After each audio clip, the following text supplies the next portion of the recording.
Welcome to Dark Psychology World Channel. I hope you like it. And don't forget to like and subscribe. Thank you. Now I will start reading this book to you, Limitless. Upgrade your brain, learn anything faster. And unlock your exceptional life by Jim. Kwik. Introduction. What is your one wish? Seriously, if a genie offered to grant you one wish, but only one, what would you ask for? Limitless wishes, of course. Now imagine that I'm your learning genie and I can grant you one learning wish. Anyone, subject or skill, what one thing would you want to learn? What subject or skill would be the equivalent of asking for infinite wishes to learn how to learn? Right? If you really knew how to learn smarter, faster, and better than you could apply that to everything you could learn, to master your mindset or your motivation, or use the methods to pick up Mandarin, marketing, music, martial arts, mathematics, there would be no limit. You'd be a mental superhero. Anything would be possible because you would be limitless. My mission with this book is to grant you this wish in the pages that follow. Let's start by saying how much I respect and admire you by investing in this book, and now reading it. You are far ahead of most of the population who simply accept their present conditions and constraints. You are part of a small group of individuals who not only want more for their lives, but also are willing to do what it takes to get results. In other words, you are the hero of this story. You've answered the call to adventure. I believe the ultimate adventure. We are all honest to reveal and realize our fullest potential and inspire others to do the same. I have no way of knowing how your life's journey has taken you to this book. I'm guessing that at least part of that journey is accepting the confines put upon you either by others or by yourself. You can't read fast enough to keep up with everything. You need to know your mind is not agile enough to succeed at work. You're not motivated to get things done, or you lack the energy to reach your goals, and so on. The nature of the book is transcending, ending the trance, the mass hypnosis and lies that we learned from our parents, programming, media, or marketing that suggests we are limited, that somehow we are not enough, not capable of being, doing, having, creating, or contributing. Believe that you are limited might be holding you back from your biggest dreams as well, at least up until now, but I promise you that none of your beliefs truly constrain who you are. We all have vast potential inside of us, untapped levels of strength, intelligence, and focus, and the key to activating these superpowers is unlimiting yourself.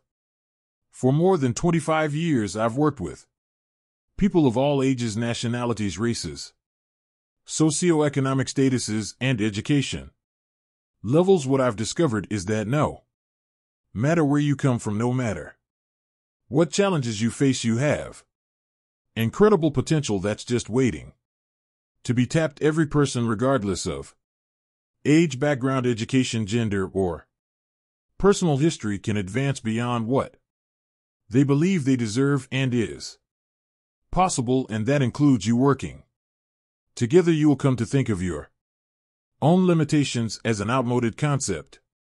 Now in this book, I refer to superheroes and superpowers. Why is that?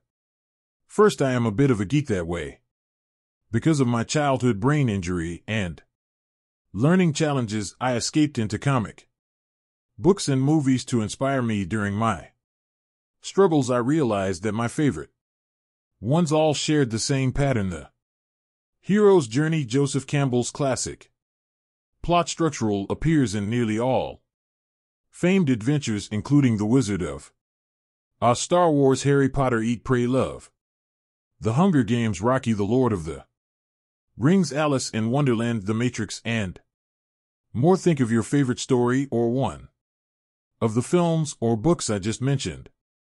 Does this sound familiar? The hero starts out in the ordinary world, the world They've always known the hero then hears the call to adventure. They have a choice to ignore and stay in the ordinary world, where nothing will change, or heed the call and enter the new world of the unknown. If they heed call, they meet their guide or mentor who trains and prepares them to overcome obstacles and realize new levels of fulfillment. The hero is introduced to new powers and skills and encouraged to utilize their current abilities like never before. They transcend perceived limitations, learn a new way of being, and eventually face the trials when they return back to the ordinary world. They take with them the ultimate boon, the treasure, emotions, strength, clarity, and wisdom they discovered from their adventure. They then share their lessons and gifts with others. The hero's journey is the perfect structure to lend power and purpose to your personal story. In Limitless, you are the superhero. One of my core beliefs is that human potential is one of the only infinite resources we have in the world. Most everything else is finite, but the human mind is the ultimate superpower. There is no limit to our creativity, imagination, determination, or ability to think, reason, or learn. Yet this resource is also among the least tapped. All of us can be the heroes of our own story, dipping into the well of our potential every single day, and never having that well run dry. But so few of us approach our lives this way. That's why I wrote this book, to help you realize that no matter where you are or where you've been, you absolutely can free yourself and go from limits to liberation. That might be the only extra you need to transition from the ordinary world to the extraordinary world. This book is going to provide you with that extra.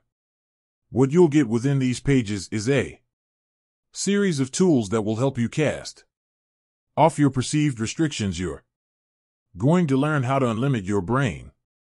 You're going to learn how to unlimit your drive. You're going to learn how to unlimit your memory, your focus, and your habits. If I am your mentor on your hero's journey, then this book is your map to master your mind, motivation, and methods to learn how to learn. And once you've done that, you will be limitless. Here's the door. You know what's waiting on the other side. Walk through it. Free your mind. 1. Becoming limitless. I'm so stupid, I don't understand. I'm too dumb to learn. These were my mantras. Growing up, there wasn't a day that went by that I didn't tell myself that I was slow, dumb, and that I would never learn to read, much less amount to anything. Later in life, if a pill existed that could supercharge my brain and make me smarter, and one swallow I would have given anything to take it. I wasn't the only one who felt the way I did about myself. If you'd asked my teachers when I was a kid, many would have said that I was the last person they'd expect to be writing this book for you back then. They would have been surprised to know that I was reading a book, let alone writing one.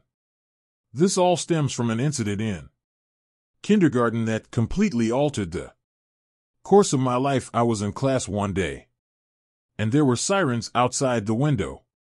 Everyone in the classroom took notice, and the teacher looked out and said she saw fire trucks. The entire class responded to this information the way kindergartners do. We immediately rushed to the windows. I was particularly excited because by that point I was already obsessed with superheroes. To me, firefighters were the closest thing to real-life superheroes I knew. I bolted to the window with everyone else. The only problem was that I wasn't tall enough to be able to look down at the fire trucks.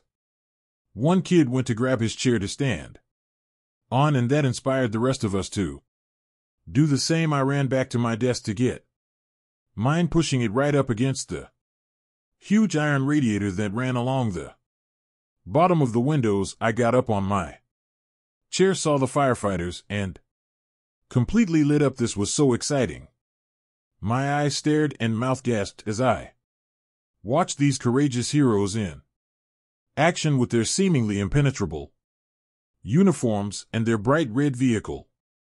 But then one of the other kids grabbed my chair from beneath me, which caused me to lose balance and go flying headfirst into the radiator. I hit the metal heater extremely hard and I started losing blood. The school rushed me to the hospital where doctors tended to my wounds, but they were candid with my mother afterward. The injury to my brain was not mild. My mother said I was never quite the same after that. Where I had been an energized, confident, and curious child before, now I was noticeably shut down and had a new difficulty learning. I found it extremely hard to focus. I couldn't concentrate, and my memory was awful, as you can imagine.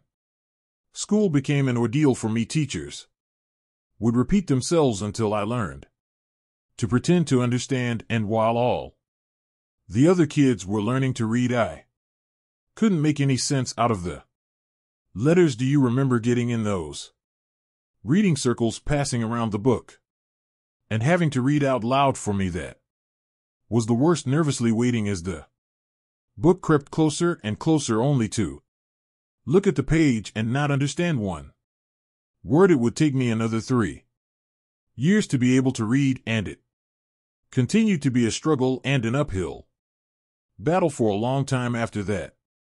I'm not sure I ever would have learned to read if it weren't for the heroes I met and saw in comic books. Regular books couldn't hold my attention at all, but my fascination with comics drove me to keep pushing myself until I could read their stories without waiting for someone else to read them to me. I would read them by flashlight under my covers late at night.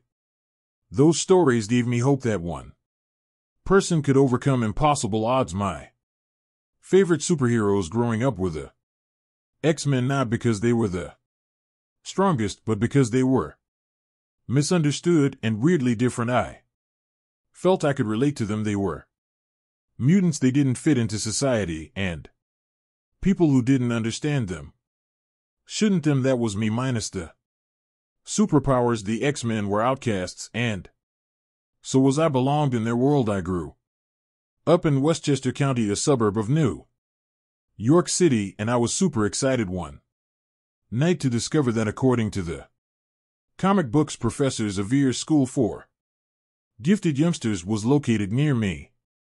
When I was 9 years old, I would get on my bike nearly every weekend to ride around my neighborhood looking for the school. I was obsessed. I thought if only I could locate it, I would find in that school a place where I finally fit in, a place where it was safe to be different, a place where I could discover and develop my own superpowers. The boy with the broken brain in the real world life was not very kind. It was around this time that my grandmother, who lived with us and helped raise me, started showing advanced signs of dementia. Watching someone you love lose their mind and memory is hard to describe. It was like losing her over and over until she passed. She was my world, and combined with my learning challenges, she is why I am so passionate about brain health and fitness. Back in school, I was bullied and made fun of, and not just on the playground, but in the classroom too. I remember one day in elementary school, a teacher, frustrated because I wasn't getting the lesson, pointed at me and said, "That's the boy with the broken brain." I was just crushed to realize that this was how she saw me, and that others probably saw me the same way. Often when you put a label on someone or something, you create a limit. The label becomes the limitation. Adults have to be very careful with their external words, because these quickly become a child's internal words. That's what happened with me in that moment. Whenever I struggled to learn, did badly on a quiz, wasn't picked for a team in gym class, or fell behind my other classmates, I would tell myself it was because my brain was broken. How could I possibly expect to do as well as Others that I was damaged my mind didn't work like everyone else's even when I studied much harder than my schoolmates. My grades never reflected the effort I was putting in. I was too stubborn to give up and managed to move on from grade to grade, but I was hardly thriving. While I was advanced in math because of the help of a few of my academically talented friends, I was horrible at most of the other subjects, especially classes such as English, reading, foreign languages, and music. Then, in my freshman year of high school, things got to the point where I was at risk of failing English. My parents were called in by my teacher to discuss what I could do to muster a passing grade. She offered an extra credit project for me. I was to write a report comparing the lives and accomplishments of two geniuses, Leonardo da Vinci and Albert Einstein. She told me that if I did a good job on this report, she would be able to give me enough points to make sure I passed the class. I considered this to be a huge opportunity, a chance to hit the reset button on what had been a difficult start to my high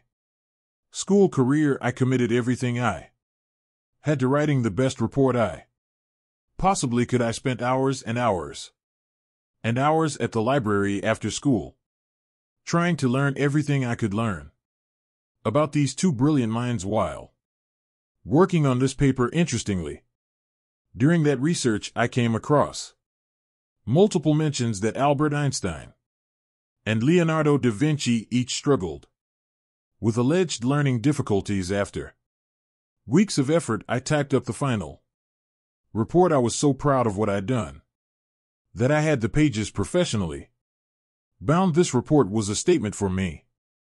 It was the way I was going to announce to the world what I was capable of doing.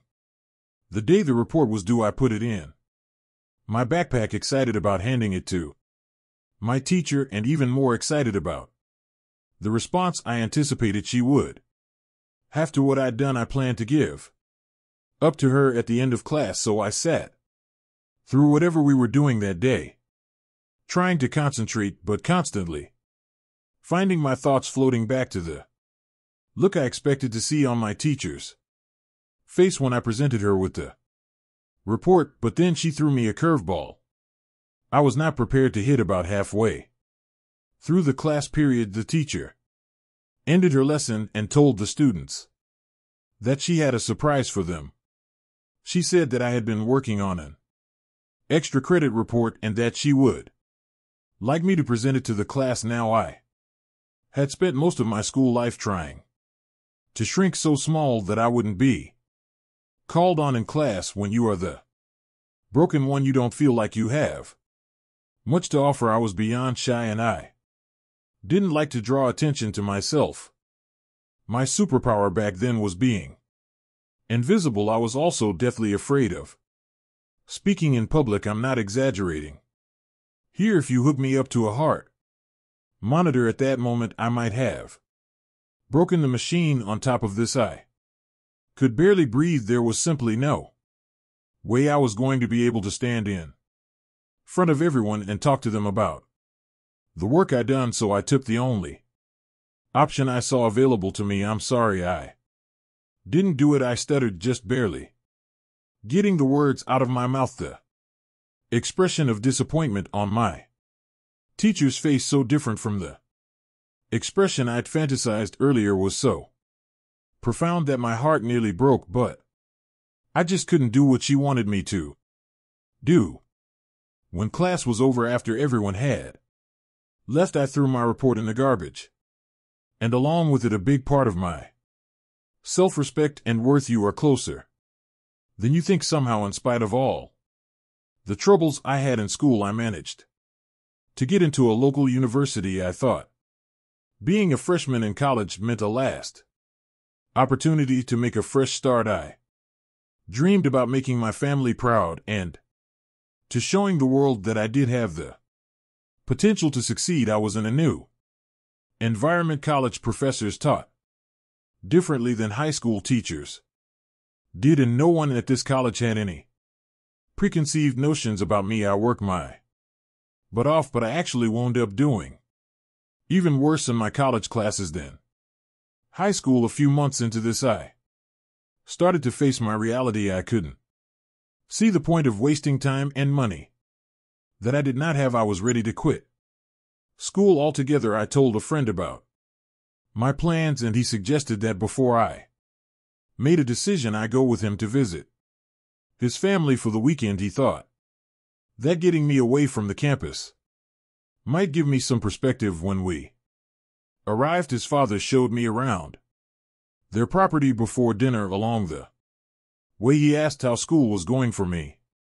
It was the worst question anyone could ask me at the time, and I'm sure my response stunned him. I erupted into tears, not holding back the tears, crying, but straight up bawling. I could see he was taken aback by this, but his innocent question had broken the dam holding back so many pent-up emotions. I told him the whole boy with the broken brain story.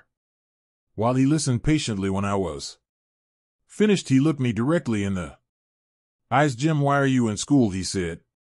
"What do you want to be? What do you want to do? What do you want to have? What do you want to share?" I didn't have immediate answers to any of these questions because no one had ever asked me them before, but I felt as though I needed to answer them now. I started to speak, and he stopped me. He tore a couple of pieces of paper from his pocket diary and told me to write down my answers. I spent the next several minutes writing a bucket list. When I was finished, I began folding up the papers and preparing to put them in my pocket, but as I was doing so, my friend's father grabbed the pages out of my hand.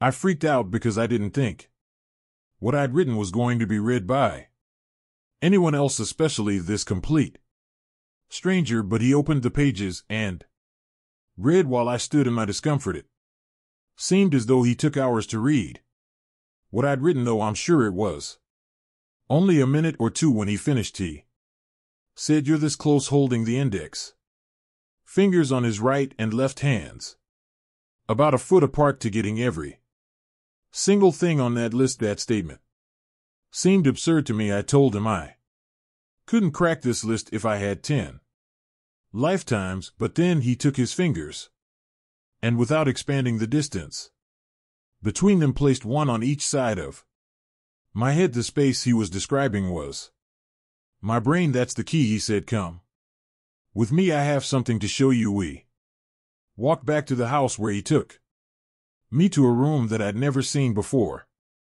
It was filled wall to wall, floor to ceiling, with books. Now, remember, at that point in my life, I was not a fan of books.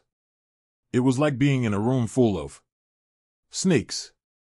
But what made it even worse was that he started grabbing snakes from his shelves and handing them to me. I looked at the titles and realized these were biographies of incredible men and women throughout history, as well as some early personal growth books, such as The Magic of Thinking Big, The Power of Positive Thinking, and Think and Grow Rich. "Jim, I want you to read one of these books a week." My first thought was, have you not been listening to anything I've been saying? I didn't ask this out loud, but I did respond, "I don't know how I could do that. You know, reading doesn't come easily to me, and I have so much school work to do." He held up a finger, saying, "Don't let school interfere with your education." I later learned he was paraphrasing a quote often attributed to Mark Twain. "Look," I said, "I understand how reading these books would be really helpful, but I don't want to make any promises I can't keep." He paused and then reached into his pocket, pulled out my bucket list, and started reading each one out loud. There was something about hearing my dreams in another person's voice that messed with my mind and my soul. Something fierce. Truth be told, many of the things on the list were things I wanted to do for my family, things my parents could never afford or would never have done for themselves, even if they could afford them. Hearing this read out loud moved me in ways I didn't think possible. It deeply tapped me into my driving purpose. When he was finished, I told him I would do exactly what he suggested, though secretly I had no idea how I was going to accomplish that feat. Asking the right question, I went back to school after the weekend armed with the books he'd given me. On my desk were now two piles, one that I had to read for school and one that I promised to read. The scale of what had agreed to registered with me. How was I going to make a dent in these piles when reading was such a labor for me? I was already struggling to get through the first pile. What was I going to do? Where would I get the time? So I didn't sleep, I didn't exercise, I didn't watch television or spend time with friends. Instead, I practically lived at the library until one night when I passed out from sheer exhaustion and fell down a flight of stairs, sustaining yet another head injury. It wasn't until 2 days later that I woke up in the hospital. I thought I had died, and maybe a part of me wished that I had. It was truly a dark and low point in life. I was wasting away. My weight was down to 117 pounds, and I was so dehydrated that I was hooked up to 4 bags. As miserable as I was, I said to myself, there has to be a better way. At that moment, a nurse came into my room, carrying a mug of tea with a picture of Einstein on it, the very same subject of the book report that inspired me to dig deep and steady back in grade school. The quote next to his image said, "No problem can be solved from the same level of consciousness that created it." That's when it dawned on me, maybe I was asking the wrong question. I started to wonder, what was my real problem? I knew I was a slow learner, but I had been thinking the same way about it for years. I realized that I was trying to solve my learning problems by thinking the way I'd been taught to think, to just work harder. But what if I could teach myself a better method to learn? What if I could learn in a way that was more efficient, effective, and even enjoyable? What if I could learn how to learn faster? I committed in that very moment to finding that way, and with that commitment, my mindset began to shift. I asked the nurse for a course bulletin and flipped to it page by page. After a couple hundred pages, I could find nothing but classes on what to learn: Spanish, history, math, science, but there were no classes teaching students how to learn. Learning how to learn. When I got out of the hospital, I was so intrigued by the idea of learning how to learn that I set my studies aside and focused only on the books that my mentor gave me, as well as books I found on adult learning theory, multiple intelligence theory, neuroscience, personal growth, educational psychology, speed reading, and even ancient mnemonics.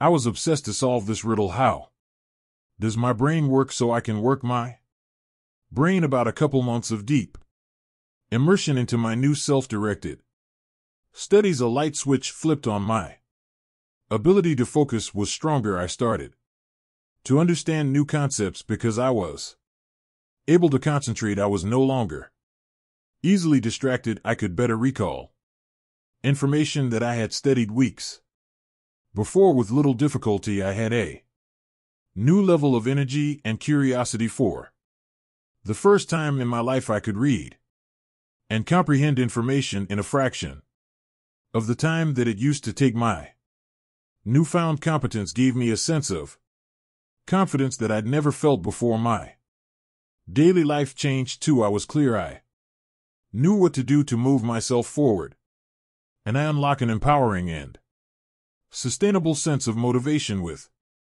these results, my mindset changed, and I started to believe that anything was possible. But I was also upset. It seemed to me all of my years of self-doubt and suffering could have been avoided if this critical method of meter learning had been taught in school. I remember teachers telling me constantly to study and concentrate harder, telling a child To do things like concentrate is like telling them to play the ukulele. It's very difficult to do without ever being taught how, and following the hero's journey. I couldn't help but share the treasure and lessons I learned. I started tutoring these methods to other students. The turning point came when I worked with a freshman who wanted to learn how to read faster, boost comprehension, and retain the information she was studying. She worked diligently and achieved her goal of reading 30 books in 30 days. I knew how she did it. I taught her the method you'll learn in Chapter 14, but I wanted to know why. I discovered that her motivation was that her mother had been diagnosed with a terminal cancer, and she was determined to save her by studying books on health, wellness, and medicine. Months later, she called me, crying tears of joy, to tell me that her mother's cancer was in remission. It was in that moment that I realized that if knowledge is power, then learning is our superpower, and our capacity to learn is limitless. We simply need to be shown how to access it. Seeing the way this woman's life was changed ignited in me a purpose, allowing me to recognize what became my life's mission: to teach the mindset, motivation, and methods to upgrade your brain and learn anything faster so you can unlock your exceptional life. Over the course of more than 2 decades, I've developed a reliable and proven set of practical methods to enhance learning, many of which appear in this book. I have not only kept my promise to read a book a week, but continue to serve and support everyone from children labeled learning disabled to seniors with brain aging challenges. Our team, dedicated to the memory of my grandmother, passionately supports Alzheimer's research, and we believe education is every child's birthright, funding the creation of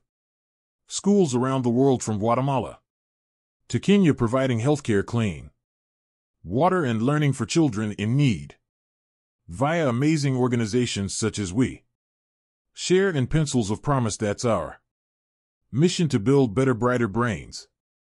We're leaving no brain behind. I've taught these techniques to others with astonishing results, leading me to address more than 150,000 people and live audiences each year, and ever failed imaginable to serve as the brain coach to top personalities and sports and entertainment, to train at many of the world's leading companies and universities, to head a large accelerated learning online platform with students from 195 countries, and to host a top educational podcast called Kwik Brain with tens of millions of downloads, and to have my teachings receive hundreds of millions of video views. This book is filled with lessons and practical advice I've learned over the years, along with wisdom and resources from many of the guest experts who have been featured on our show. I say all of this because, having dedicated my life to researching and teaching this subject, I know what's inside this book, and more importantly, I know what's inside you. Finding Professor X's school. There's a serendipitous coda to this story. As I mentioned, I regularly offer brain coaching to CEOs and their teams. A few years ago, Jimshia and Apulos, then CEO and chairman of 20th Century Fox, invited me to do a coaching session with his executive team. I went on to the film lot on a Friday morning and spent several hours with top staff members. They were particularly open to my message, and they instantly connected with the techniques. When the session was over, Jim came up to me and said that was incredible. It was one of the very best training sessions we've ever held. I was delighted to hear this, of course. Who doesn't love positive feedback? Later, during a tour of the lot, my eye landed on a poster for the Wolverine movie, which was scheduled to come out later that year. I pointed to the poster and said, I can't wait to see that film. I'm a Huge fan. Oh, you like superheroes, Jim? Said love him. The X-Men have played a major role in my life. I went on to tell him about my childhood brain injury, how comic books helped me learn to read, and my search for Professor X's school. He smiled at me. You know, we have another 30 days of shooting on the next X-Men movie in Montreal. Why don't you come along and spend a week on the set? The actors would love to work with you. There was no way I was going to turn this down. I'd never been on a movie set before, and this wasn't just any movie set. It was an X-Men movie set. The next morning we got on the plane they called the X-Jet. The other passengers included most of the mutant cast, and I found myself sitting between Jennifer Lawrence and Halle Berry. This was turning out to be the best day ever on the plane, and the next week on set I got to share some of my brain tips for speed reading scripts and for remembering lines with some of the extraordinary cast and crew. And guess what? The very first scene I got to see them shoot took place in Professor X's school, the very place I'd spent endless days imagining and searching for when I was a kid. It was such a surreal moment for me. What's one of your dreams? One that is ever present like a splinter in your brain. Imagine it in vivid detail. Visualize it, feel it, believe it, and work daily for it. Amazingly, that's not the best part of the story. When I got back from the trip, I came home to find a package waiting for me. It was huge, about the size of a large flat-screen TV. I opened the package and pulled out an enormous framed photograph of me with the entire X-Men cast. The photo had an note from the chairman which read, "Jim, thank you so much for sharing your superpowers with all of us. I know you've been looking for your superhero school ever since you were a child. Here's your class photo. See the actual full-color superhero photo at limitlessbook.com. Class photo. I'm limiting together and limiting the act or process of casting aside inaccurate and restrictive perceptions of one's potential and embracing the reality that with the right mindset, motivation, and methods, there are no limitations. For so much of my life, I allowed myself to be defined by my perceived restrictions. I'd gotten what I thought was a terrible break when I was a kid, and I was convinced that this had set the course for a compromised future. But with the help of some key people, I came to discover that my perceived restrictions were not real restrictions at all. They were merely obstacles I needed to overcome, or limitations I needed to unlearn. And when I did what I could learn to be or do, each day became limitless. Becoming limitless is not just about accelerated learning, speed reading, and having an incredible memory. Yes, you will learn how to do all of that and more, but being limitless is not about being perfect. It's about progressing beyond what you currently believe is possible. Just as you've learned limits from your family, culture, and life experiences, you can unlearn them. These constraints are only temporary obstacles that you can learn to overcome. What I have come to find over my years of working with people is that most everyone limits and shrinks their dreams to fit their current reality. We convince ourselves that the circumstances we are in, the beliefs we've accepted, and the path we are on is who we aren't, who we will always be. But there is another choice. You can learn to unlimit and expand your mindset, your motivation, and your methods to create a limitless life. When you do what others won't, you can live how others can't. By reading this book, you have taken an important step. Remember, one step in a better direction can completely change your destination. The key when you are taking your steps is to have a map, a model of success. Armed with this, there is no trial or dragging you can't overcome. So here it is, the limitless model. So here it is the limitless model. So here it is the limitless model. So becoming limitless is not just about accelerated learning, speed reading, and having an incredible memory. Yes, you will learn how to do all of that and more, but being limitless is not about being perfect. It's about progressing beyond what you currently believe is possible. Just as you've learned limits from your family, culture, and life experiences, you can unlearn them. These constraints are only temporary obstacles that you can learn to overcome. What I have come to find over my years of working with people is that most everyone limits and shrinks their dreams to fit their current reality. We convince ourselves that the circumstances we are in, the beliefs we've accepted, and the path we are on is who we are and who we will always be. But there is another choice. You can learn to unlimit and expand your mindset, your motivation, and your methods to create a limitless life. When you do what others won't, you can live how others can't. By reading this book, you have taken an important step. Remember, one step in a better direction can completely change your destination. The key when you are taking your steps is to have a map, a model of success. Armed with this, there is no trial or dragon you can't overcome. So here it is. The limitless model, the limitless model.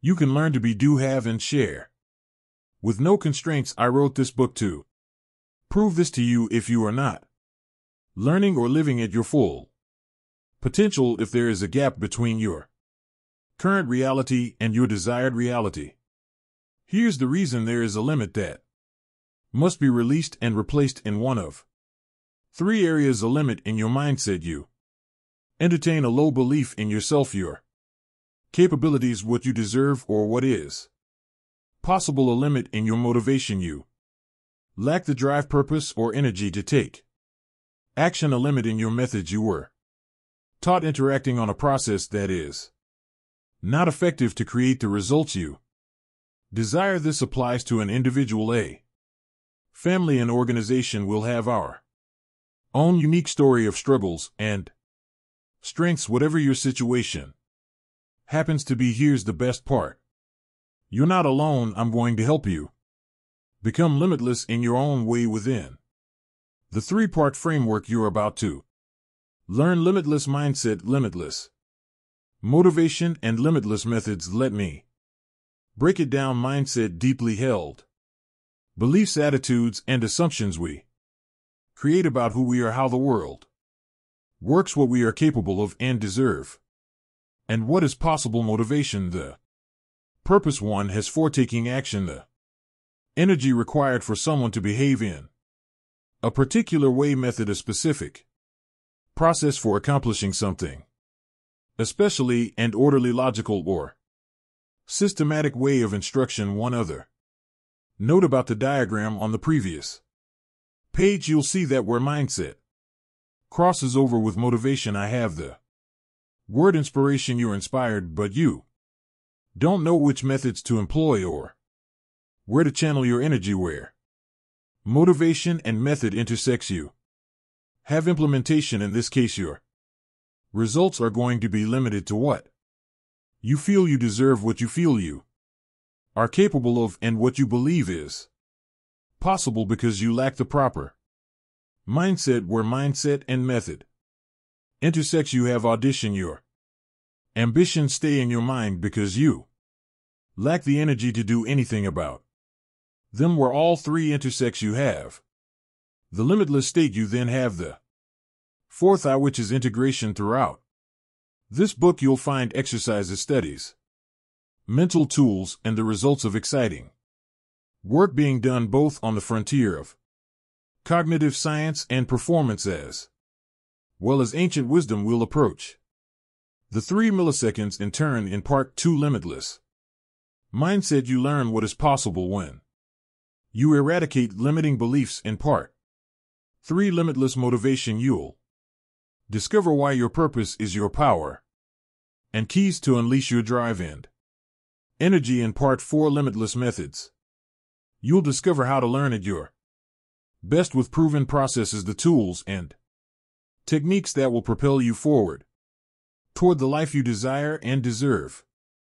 And at the end of the book, I give you a 10-day plan to jumpstart your progress toward a limitless week and eliminate life. When you finish this book, you'll have the ability to be limitless in any area important to you, whether it's academic, health, career, relationships, or personal growth. Since I never truly got to study at the X-Men school, I created it for you in our online Kwik Learning Academy, where people of all ages from 195 nations train with us daily to unleash their mental superpowers. Consider Limitless your textbook. It would be an honor to be your Professor X. And I'm so excited that you've decided to take this journey with me. Class is now in session, and here's the best part. Your timing could not be any better too. Why this matters now: I'm a firm believer that we'll have incredible superpowers that are waiting to be awakened. I'm not talking about the ability to fly, create ironclad armor, or shoot lasers from your eyes, but real-life practical abilities like flying through books, ironclad memory, laser focus, boundless creativity, clear thinking, mindfulness, superior mental attitude, and more. We are all superheroes in one way or another. Just as every superhero has powers, so do they have arch nemesis. Enter the superb lane. Think the Joker to Batman, Lex Luthor to Superman. The villains we face may not look the same as they do in the movies, but they were still the bad guys, the ones you as a superhero need to vanquish and hold at bay. Modern day super villains get in our way and make life harder, keeping us from our potential. They hold us back and rob us of our productivity, prosperity, positivity, and peace of mind, and it's up to us to recognize and defeat them. If you've ever read a comic book or watched a superhero movie, you know that supervillains are often born of unlikely places. Take Harvey Dent, also known as Two-Face, for example. He starts out with the greatest of intentions. He's a prosecutor, helping to uphold the law and put the bad guys in jail, and he's an ally of Batman. But through an act of revenge, Dent's face is scarred, and he turns angry, bitter, and vengeful. He becomes what he had spent his life fighting: a duplicitous criminal who gambles with his victims' futures. The good in him becomes twisted and used for sinister ends. In the same way, the four supervillains of learning started out innocent. They are being fed by some of the greatest advancements that humankind has made in the last 100 years. They were given rise by technology. To be clear, technology is a vital part of progress and being limitless. It allows us to do everything from connecting to learning, making our lives that much more convenient. But it is possible that we consume digital technology at a rate that even its creators would find extreme. Much of the technology available to us today is so new that we don't know the level at which we need to control our interaction with it.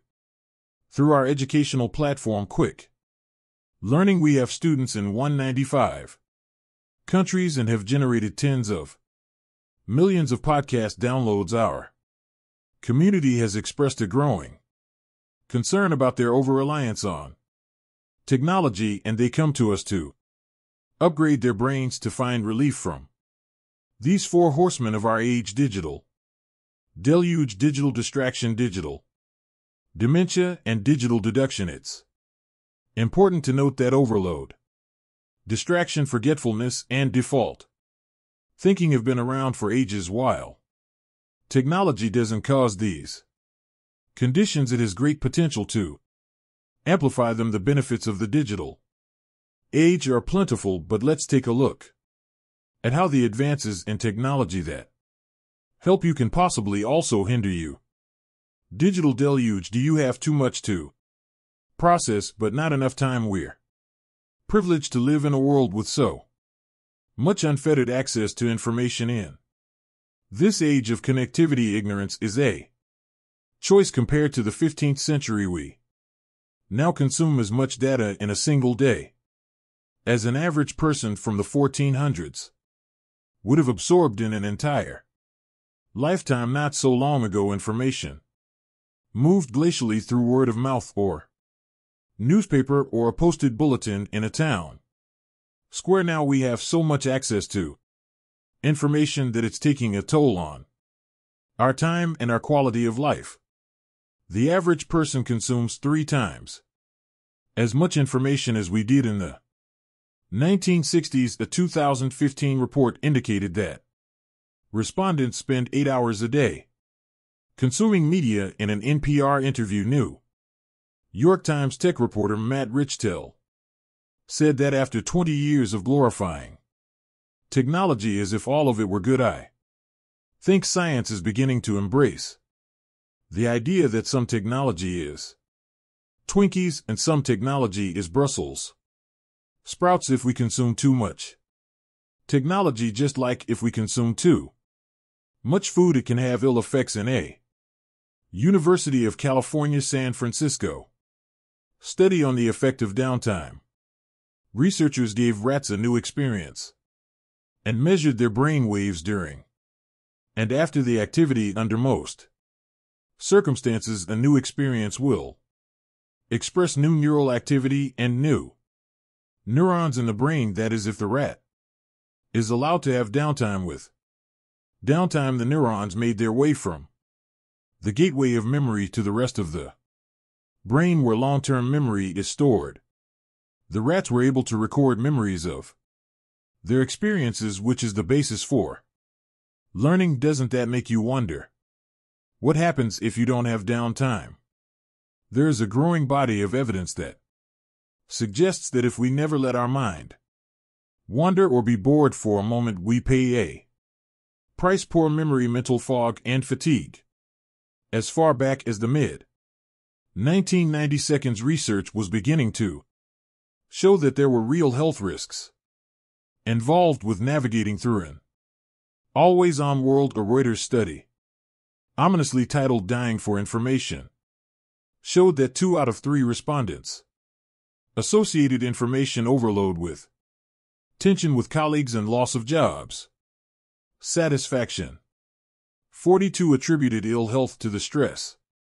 61 said that they have to cancel social activities as a result of information overload, and 60 that they are frequently too tired for leisure activities. The study goes on to add, faced with an onslaught of information and information channels, they have become unable to develop simple routines for managing information. What's more, we also have to contend with the fact that the half-life of information has decreased. The half-life of information is the amount of time that passes before that information is replaced by newer or more accurate information you can study to your heart's content. The information you process now will be outdated sooner than you think. Facts written in articles, books, and documentaries are based on strong evidence and accepted as truth.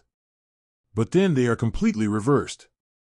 When a new study comes out, I don't need to tell you how completely inundated each of us is with digital details. Even when we try to go off the grid, digital information somehow finds us. While I'm writing this, I've shut down all my devices, but I need to have access to the internet for research purposes and a handful of random notifications and updates still popped up on my computer.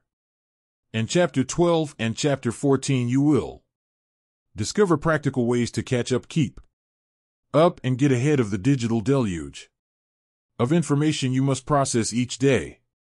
Quick start: take a moment and schedule 30 minutes of white space in your calendar for this week. This is time to be spent away from technology, time dedicated to clear your mind, relax, and be creative. Digital distraction before mobile devices, we would say BRB all the time. When we were online, we don't say it. Anymore, we no longer leave, we live here.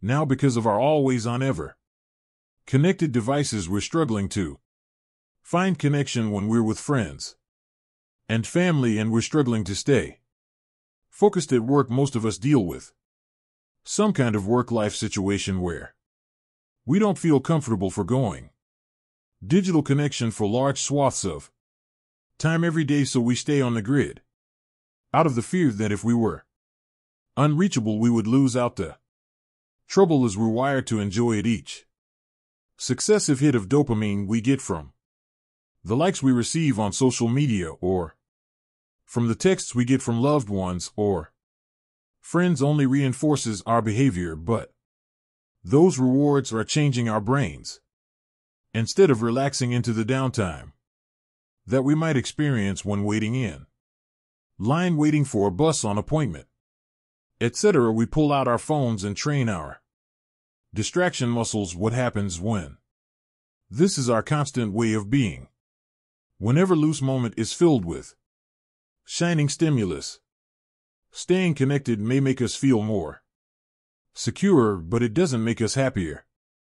Ryan Dwyer, M.A. of the University of British Columbia led a study that showed how our digital habits are affecting our relationships. In one experiment, more than 300 adults and university students were asked to keep their phones on the table, easily accessible, while others were asked to put them on silent and keep them in a container on the table. During a meal afterward, participants were asked to respond to a questionnaire that asked them about their feelings of connectedness, enjoyment, distraction, and boredom. The survey also asked them to detail the amount of time they spent on their phone during the meal. Those whose phones were accessible used them more often, and they described themselves as feeling more distracted. They also enjoyed the dinner less than the diners who didn't have access to their phones. Modern technology may be wonderful, but it can easily sidetrack us and take away from the special moments we have with friends and family in person. Dwyer says, in the study, just as few of us have learned how to learn, not many know how to process and filter the massive amount of information we are constantly seeing. We just multitask to get all of it in, and this doesn't serve us well. Asking the brain to shift attention from one activity to another causes the prefrontal cortex and striatum to burn up oxygenated glucose, the same fuel they need to stay on task. Notes neuroscientist Daniel J. Levi-Dan in his book The Organized Mind, Thinking Straight in the Age of Information Overload and the Kind of Rapid Continual Shifting We Do with Multitasking causes the brain to burn through fuel so quickly that we feel exhausted and disoriented after even a short time. We've literally depleted the nutrients in our brain. This leads to compromises in both cognitive and physical performance, from app notifications to message alerts. It's not just adults who deal with this. With the availability of technology and social pressure to be online and active on social media, children and teenagers experience the constant distraction too. In Chapter 11, you will discover the cues to sustain concentration and focus, development to learn and get things done. Quick start. Go to the notification settings of your phone and turn off all unnecessary and distracting pings and dings. Do this now. Digital dementia. When is the last time you had to remember someone's phone number? I'm dating myself here, but I'm part of a generation that when you wanted to call your friend down the block, you needed to know their number. Can you still remember some of your best friend's numbers from childhood? What about the number of the person you talk or text with every day? You no longer have to, because your mobile remembers it for you. This is not to say anyone wants to or should memorize 200 phone numbers, but we've all but lost the Ability to remember a new one or a conversation we just had, the name of a new potential client or something important we need to do. Neuroscientist Manfred Spitzer uses the term digital dementia to describe how overuse of digital technology results in the breakdown of cognitive abilities. He argues that short-term memory pathways will start to deteriorate from under us. If we overuse technology, it's the same with GPS. Move to a new city and see how quickly you become reliant on GPS to tell you how to get around. Then notice how long it takes you to map new roads. In your mind, probably much longer than when you were younger, but not because your brain isn't working as well with tools like GPS. We don't give our minds the chance to work. We rely on technology to do the memorization for us. This reliance may be hurting our long-term memory. Maria Wimber of the University of Birmingham told the BBC that the trend of looking up information prevents the build-up of long-term memories. In a study that examined the memory habits of 6,000 adults in the UK, France, Germany, Italy, Spain, Belgium, the Netherlands, and Luxembourg, Wimber and her team found that more than a third of respondents turned to their computer first to retrieve information. The UK came in the highest. More than half of the participants search online first without trying to come up with the answer themselves. Why is this a big deal? Because such instant information can be easily and immediately forgotten. Our brain appears to strengthen the memory each time we recall it, and at the same time forget irrelevant memories that are distracting us, said Dr. Wimber, forcing yourself to recall information instead of relying on an outside source to supply it for you as a way of creating and strengthening a permanent memory.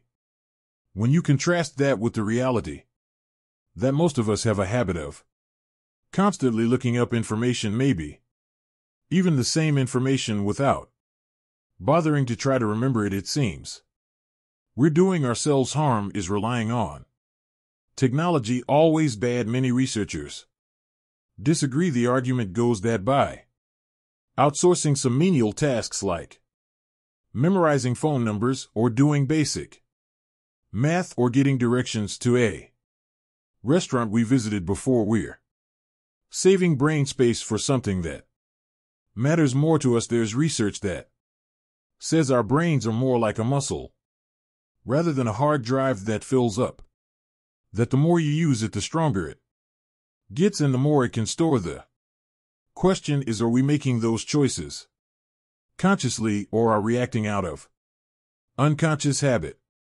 Too often we outsource our brains to our smart devices, and our smart devices are making us, well, a little bit stupid. Our brains are the ultimate adaptation machines capable of seemingly endless levels of evolution, and yet we often forget to give it the exercise it needs. Just as there is a physical price to always relying on the technology of the elevator instead of taking the stairs, so is there a price for lazy mental muscles? Use it or lose it. In Chapter 13, I will show you simple tools and techniques to remember anything from names and speeches to languages faster and easier. Quick start. Take a minute to exercise your memory. Memorize the phone number of someone you communicate with regularly. Digital deduction in a digital-first world where millennials obtain all their answers to problems at the click of a mouse or swipe of a finger. The reliance on technology to solve every question confuses people's perception of their own knowledge and intelligence, and that reliance may well lead to overconfidence and poor decision-making, says Roni Zaram, founder of the video collaboration platform Nero. The ubiquity of information about everything also means that there's a ubiquity of opinion about everything. If you want to know how to feel about a hot-button issue, you can Just go online and collate the opinions of others if you want to know the implications of an event or a trend. A quick online search will provide endless amounts of analysis. The upshot is that deduction, an amalgam of critical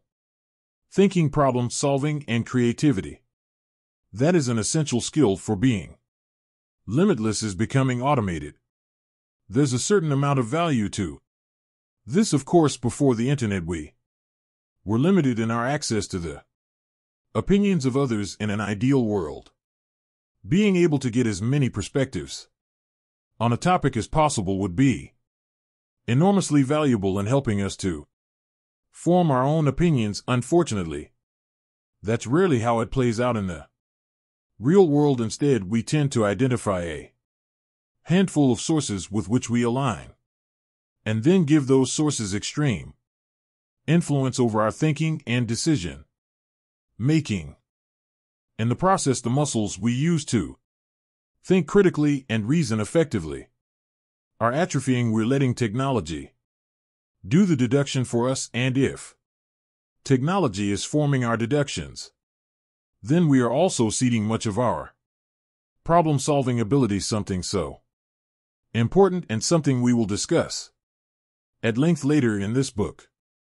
Psychologist Jim Taylor defines thinking as the capacity to reflect, reason, and draw conclusions based on our experiences, knowledge, and insights. It's what makes us human and has enabled us to communicate, create, build, advance, and become civilized. He then goes on to question that there is a growing body of research that technology can be both beneficial and harmful to different ways in which children think. Patricia Marks Greenfield, distinguished professor of psychology at UCLA, has been looking at this issue for more than a decade in discussing the impact on education nation. She wrote, "What is the effect on learning if college students use their laptops to access the internet during a classroom lecture?" This was tested in a communication studies class where students were generally encouraged to use their laptops during lectures in order to explore the lecture topics in greater detail on the internet and library databases. Half of the students were allowed to keep their laptops open, while the other half had to close their laptop. Students in the closed laptop condition recalled significantly more material in a surprise quiz after class than did students in the open laptop condition, because they were engaging their minds in the lecture rather than looking for what the internet already thought about the subject. They were much more responsive when it was time to reason for themselves. Greenfield analyzed another study that showed that college students who watched the news program without the crawl at the bottom of the screen remembered significantly more of what the anchors were discussing. Playwright Richard Foreman fears that this reliance on the internet to do much of our thinking is changing our very selves. I come from a tradition of Western culture in which the idea was the complex, dense, and cathedral the like structure of the highly educated and articulate personality, a man or woman who carried inside themselves a personally constructed and unique version of the entire heritage of the West. But today I see within us all the replacement of complex inner density with a new kind of self-evolving under the pressure of information overload in the technology of the instantly available. Do you remember what it was like when you were approaching your teens and you first started formulating thoughts and opinions independent of your parents? My guess is that this experience was extremely liberating for you, and that it might have even been the first time in your life when you truly felt like your own person. What had happened to you, of course, was that your critical faculties had become refined enough to allow you to regularly employ reason to navigate through life. Why then would you want to Turn this liberating skill over to a device. Think about it. How do you feel when someone tries to impose their thinking on you? If a family member, friend, or colleague came up to you and said, "Don't think about this. Here's your opinion," you try to get away from that person as soon as you possibly could. Yet when we immediately reach for the internet to provide us with information, we're essentially inviting the same thing. In Chapter 15, I will provide you with a powerful set of tools that will allow you to supercharge your thinking and expand your perspective on any topic or problem. While these four horsemen are the ones we need to contend with most vociferously, there's another digital danger that is worthy of our attention. I call this digital depression, a result of the comparison culture that emerges when we let the highlight reels of the social media feeds of others cause us to perceive ourselves as less than. Now I enjoy social media. I love staying connected with our community of students and podcast listeners, and staying updated with the everyday lives of my family and friends. I appreciate it so much as not only a source of entertainment but also education and empowerment, but I only recommend using it consciously, not mindlessly, out of habit and in a harmonious way, so it doesn't jack your productivity and peace of mind. In the upcoming Part 2, Limitless Mindset, I share ideas to mitigate these feelings of not being enough, as well as fears of looking bad or missing out. Those are the same limits that stand in the way of personal growth and learning. In Part 3, Limitless Motivation, I will show you how to add, break, or change these habits. Quick start. Think about a decision you need to make. Schedule some time to work on that decision without the use of any digital devices, keeping the villains at bay. In the hero's journey, the heroes need villains just as much as villains need heroes. The challenges from trials and rivals make us grow and become better. The power and strength of the villain determines the necessary power and strength of the hero. If the villain was weak, there would be nothing to vanquish and no need for the hero to rise to greatness. In my podcast interview with Simon Sinek, author of The Infinite Game, Simon refers to our worthy rivals, those who help point out the personal weaknesses we need to address. That is where your opportunity lies. As I mentioned, I love the light side of technology, how it can connect us, educate us, and empower us, make our lives easier. What we've just described are a few potential drawbacks of technology, which is an inherent part of all the good that it brings into our lives. Like fire, technology has changed the course of human history. However, fire can cook your food or burn your home down. It's all in how you use it. Like any tool, technology itself isn't good or bad, but we must consciously control how it's used. If we don't, then who becomes the tool? It's up to you to choose how you engage. Quick start. Which of the four digital villains do you believe are currently most disrupting your performance, productivity, and peace of mind? Take a moment and write the name of this villain down. Conscious awareness is the first part to solving a problem. 3-year limitless brain. You may be thinking, Jim, I see what you mean about technology. One wouldn't want to live without it, but I do feel more overloaded, distracted, and forgetful than ever. Here's the good news: you were born with the ultimate technology, the greatest superpower. Let's take a moment to acknowledge just how extraordinary your brain is. It generates up to 70,000 thoughts per day. It races with the speed of the fastest race car. Like your fingerprints, it is uniquely yours. There aren't two brains in the universe exactly the same. It processes dramatically faster than any existing computer, and it has virtually infinite storage capacity. Even when damaged, it is capable of producing genius, and even if you only have half a brain, you can still be a fully functioning human being, and remarkable stories about it abound. Like the one about the comatose patient, who somehow developed a method of communication with his doctor, or the woman who could recall important events by date going back as far as when she was 12 years old, or the slacker who became a mathematical genius after suffering a concussion during a bar fight. None of this is science fiction or the product of a superhero comic.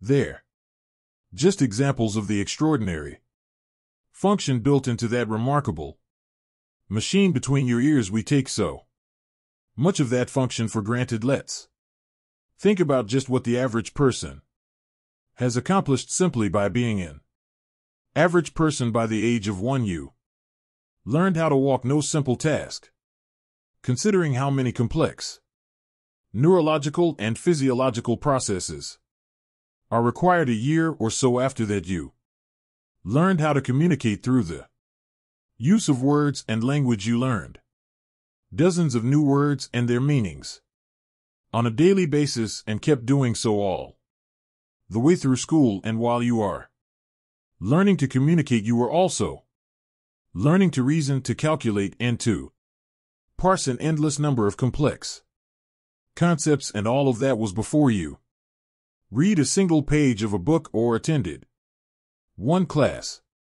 Our brains are what separate us from the rest of the animal kingdom. Think about it. We can't fly. We aren't particularly strong or fast. We can't climb with the dexterity of some animals. We can't breathe underwater as far as most physical functions are concerned. We're just average, but because of the power of our brains, we are overwhelming the Earth's most dominant species. By harnessing that incredible mental power, we have created ways to explore the ocean depths like a fish, move tons of weight like an elephant, and even fly like a bird. Yes, the brain is quite a gift. The brain is so complex that we know more about our vast universe than we do about its workings, and we've learned more about it in the past decade than we'd previously learned over the course of human history, and we learn even more about it from the time this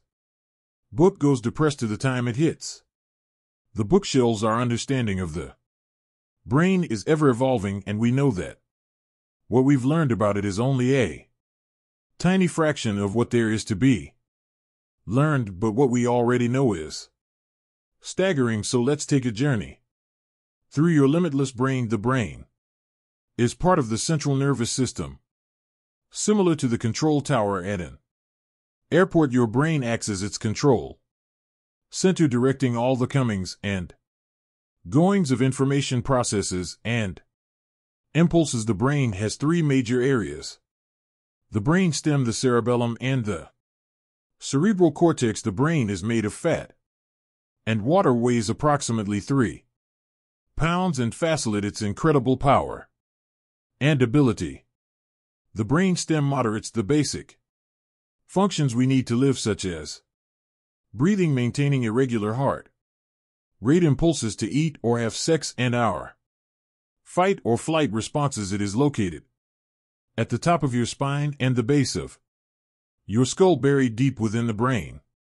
At the back of the brain, the cerebellum is responsible for moderating movement and coordination. There's also increasing evidence that it plays a role in our decision-making. The cerebral cortex is the largest part of our brain, where the majority of our complex thinking, short-term memory, and sensory stimulation take place. It is made up of the occipital, parietal, temporal, and frontal lobes. Our frontal lobes are where most of our thinking takes place, where logic and creativity derive. The brain is split into 2 halves that are connected by the corpus callosum, which acts like a bundle of telephone wires between the lobes, sending messages back and forth. Right now you have somewhere around 86 billion neurons firing and acting together in concert as you read these words and assimilate the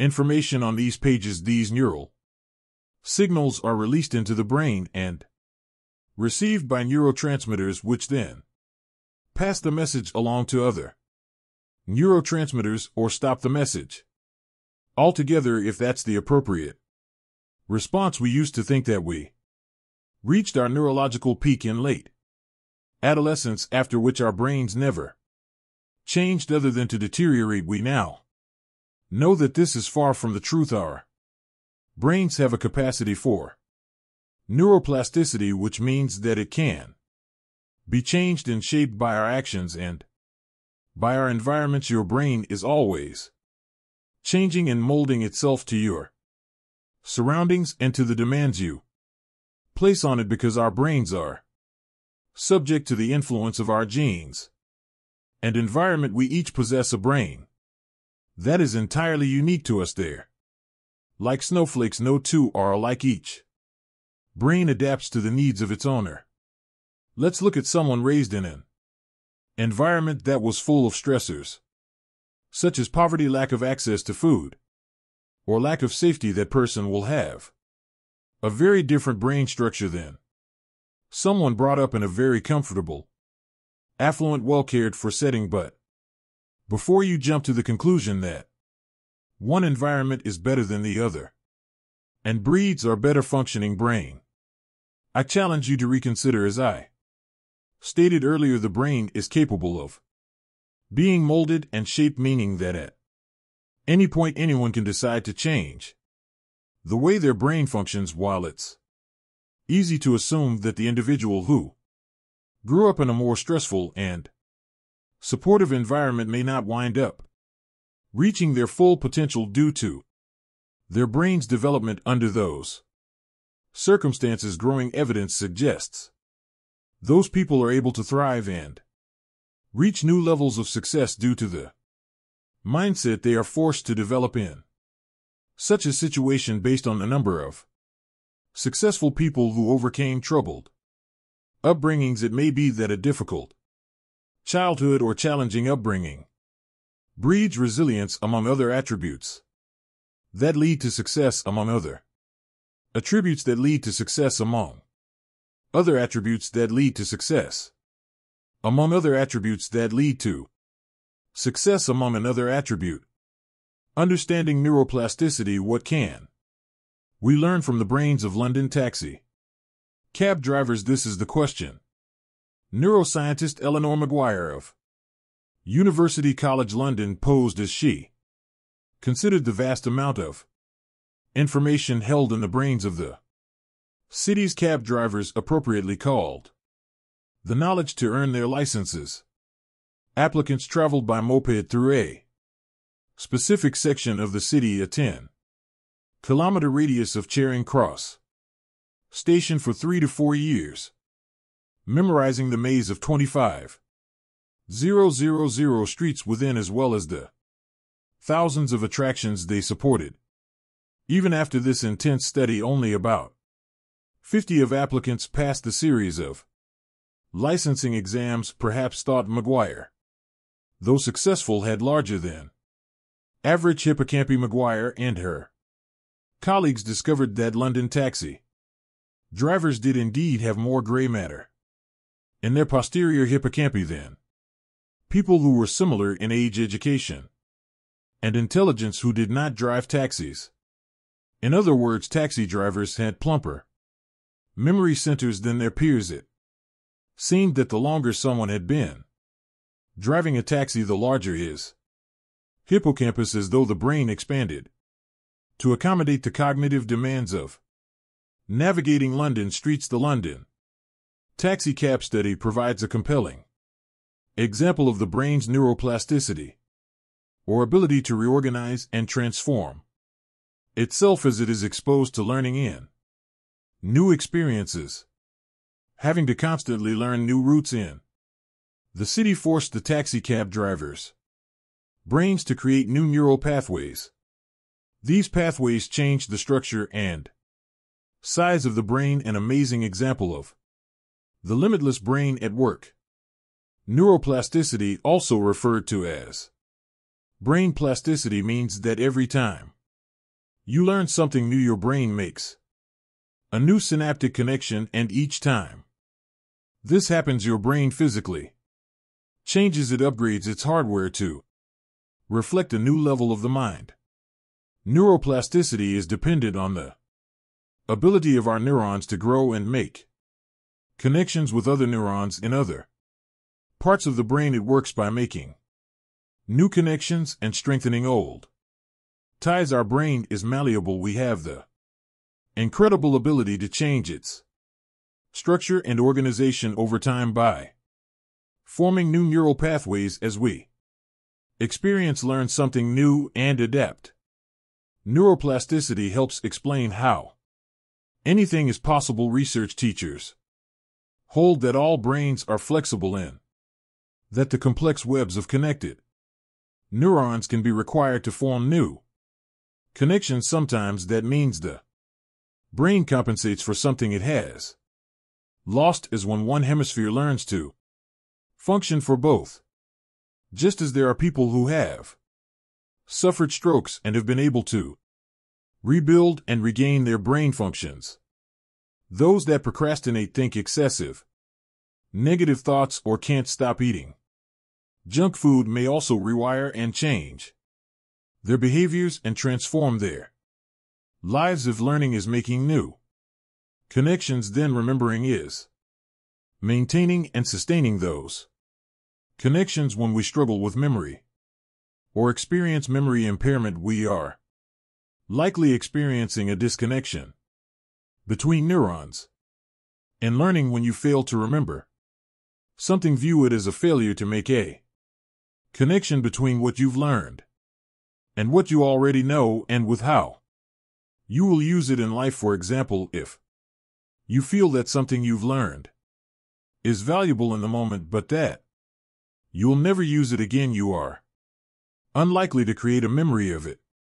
Similarly, if you learn something but have no higher reasoning as to why it's important to you or how it applies to your life or work, then it's likely that your brain will not retain the information. It's totally normal to have a memory lapse. We're human, not robots.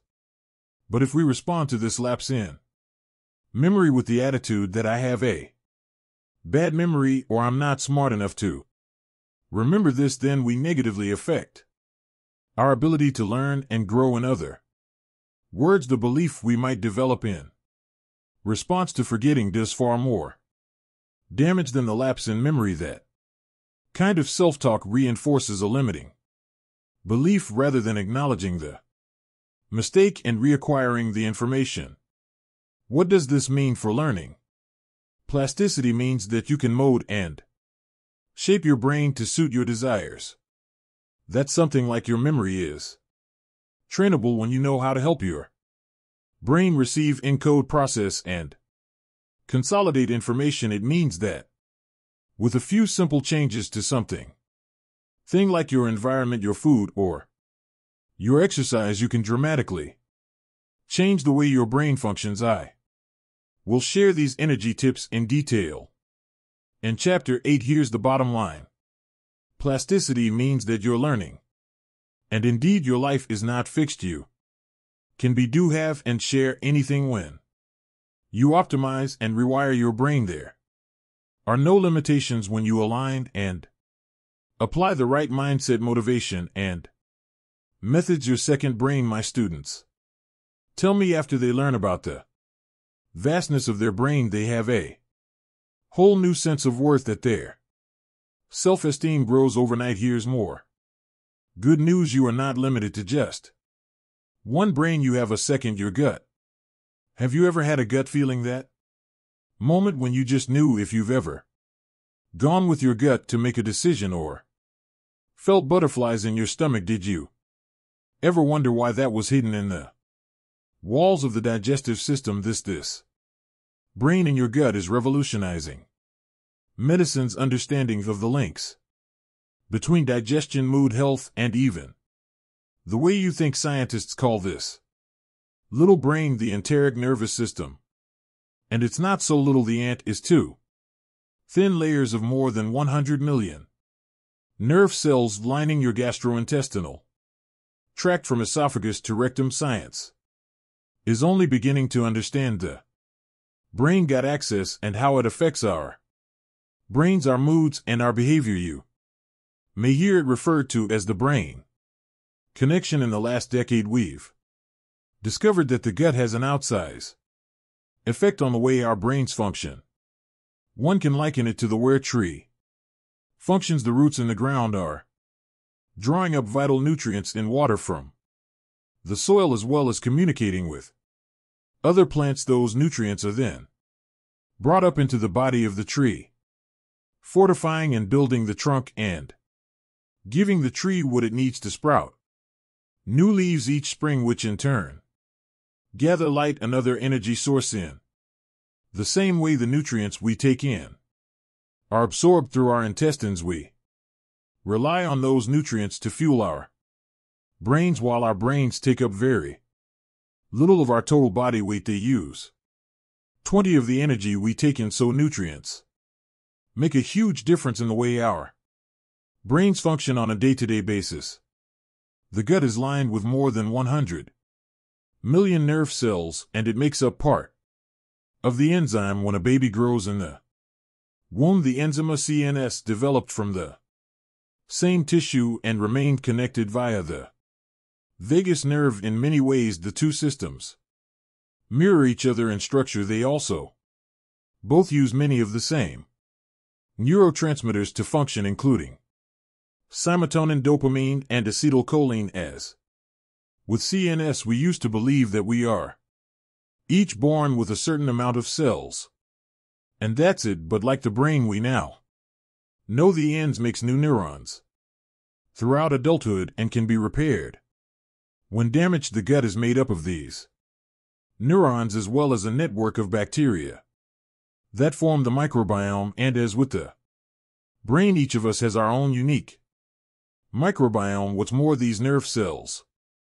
operate through startlingly similar pathways as the brain. In 2010, neuroscientist Diego Bojarques of Duke University discovered that the enterogrind cells of the gut had foot-like protrusions that resembled the synapses that neurons use to communicate. This caused Bojarques to wonder if these cells could talk to the brain using signals similar to the way neurons do. He hypothesized that if this were happening, they would have to be using the vagus nerve, which connects the gut and the brain stem. After further testing, they discovered that the cells do in fact use the vagus nerve to take up messages and send them to the brain faster than could be done by the bloodstream. Team effort.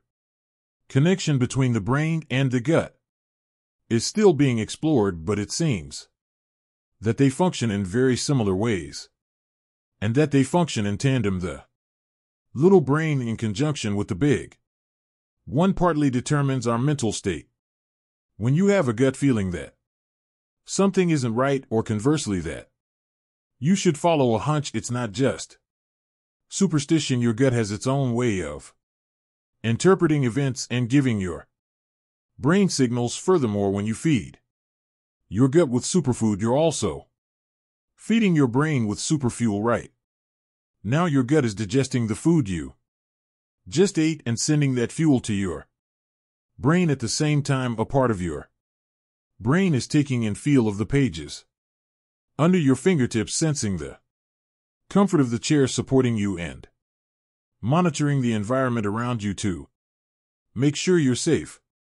Another part of your brain is taking in the smells of the environment, maybe coffee or perfume or the scent of the book's pages. Another part of your brain is absorbing the word symbols on the page of this book and turning them into meaning, which is then processed and stored in short-term memory, where it will then be sent to long-term memory. All of this is to say that you have the ultimate superpower between your ears. You also have the ability to hone that superpower and make it greater, or to let It falter and decay. You get to decide what kind of environment your superpower lives in, one that supports your mission in life or one that distracts you from your greatest dreams, the elusive obvious. Given that we have this tremendous power of our minds available to us, why are we struggling if your brain is indeed so magnificent? Why overload distraction, forgetfulness, and feelings of inadequacy affecting us so much? How do we reconcile the fact that we have so much potential, but have days where we can't remember a simple name or think our way out of a paper bag?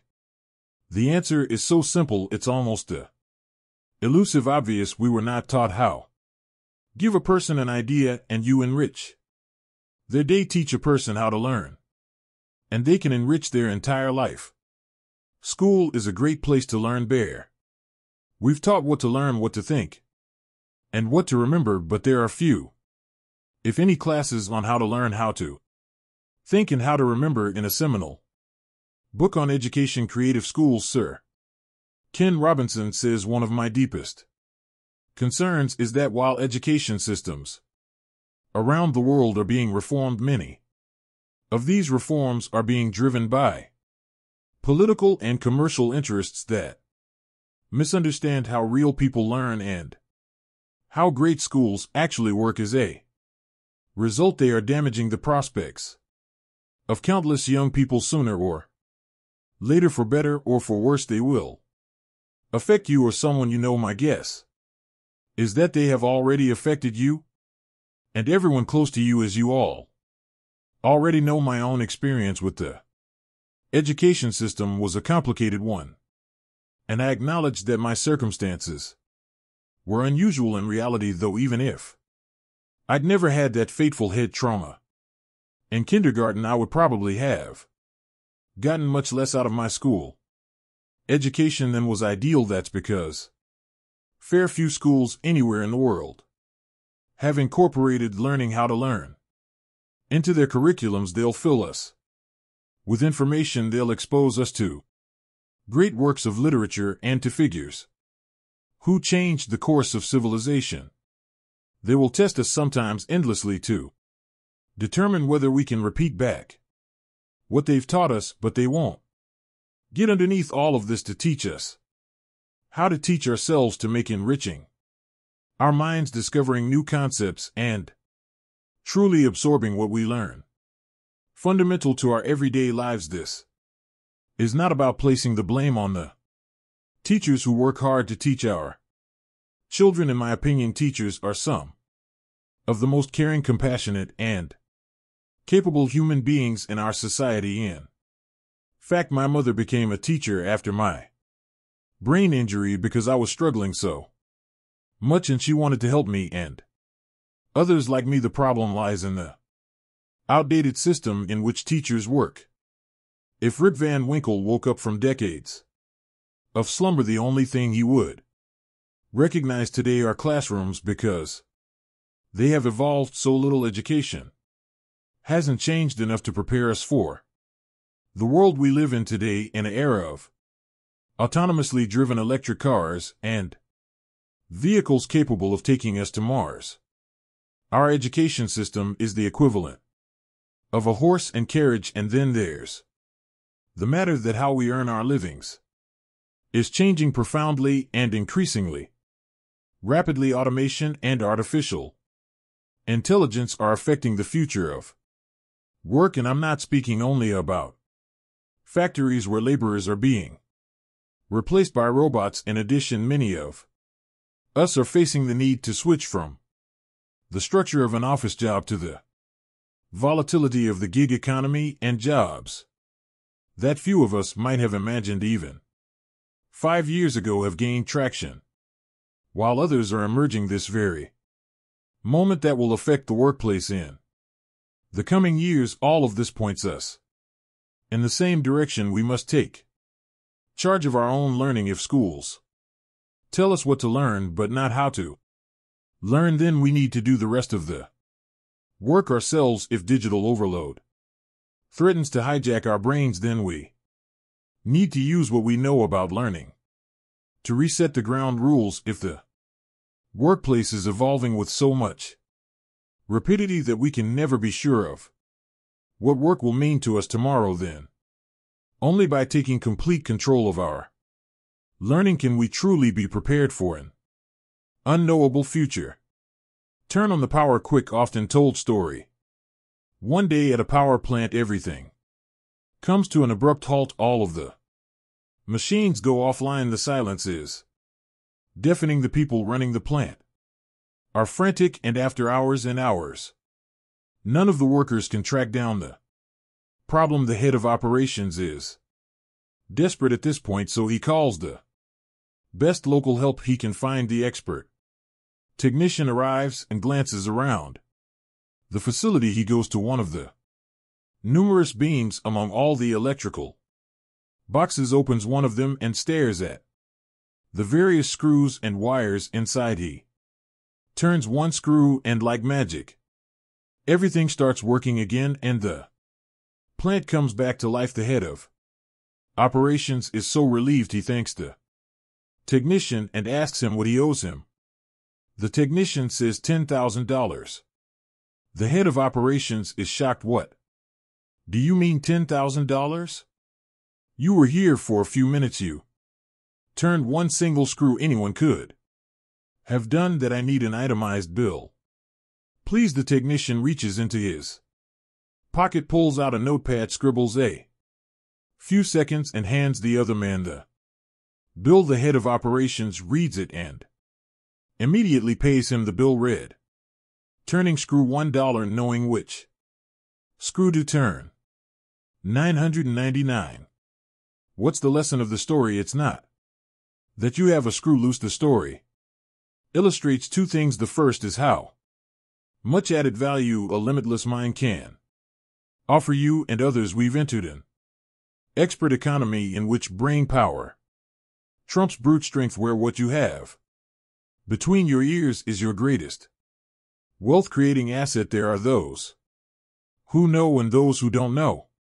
And that applied knowledge is not just power, it's profit. Your ability to think, solve problems, make the right decisions, create, innovate, and imagine is how we add value. The faster you can learn, the faster you can earn. And that takes us to the second lesson that one screw made all the difference.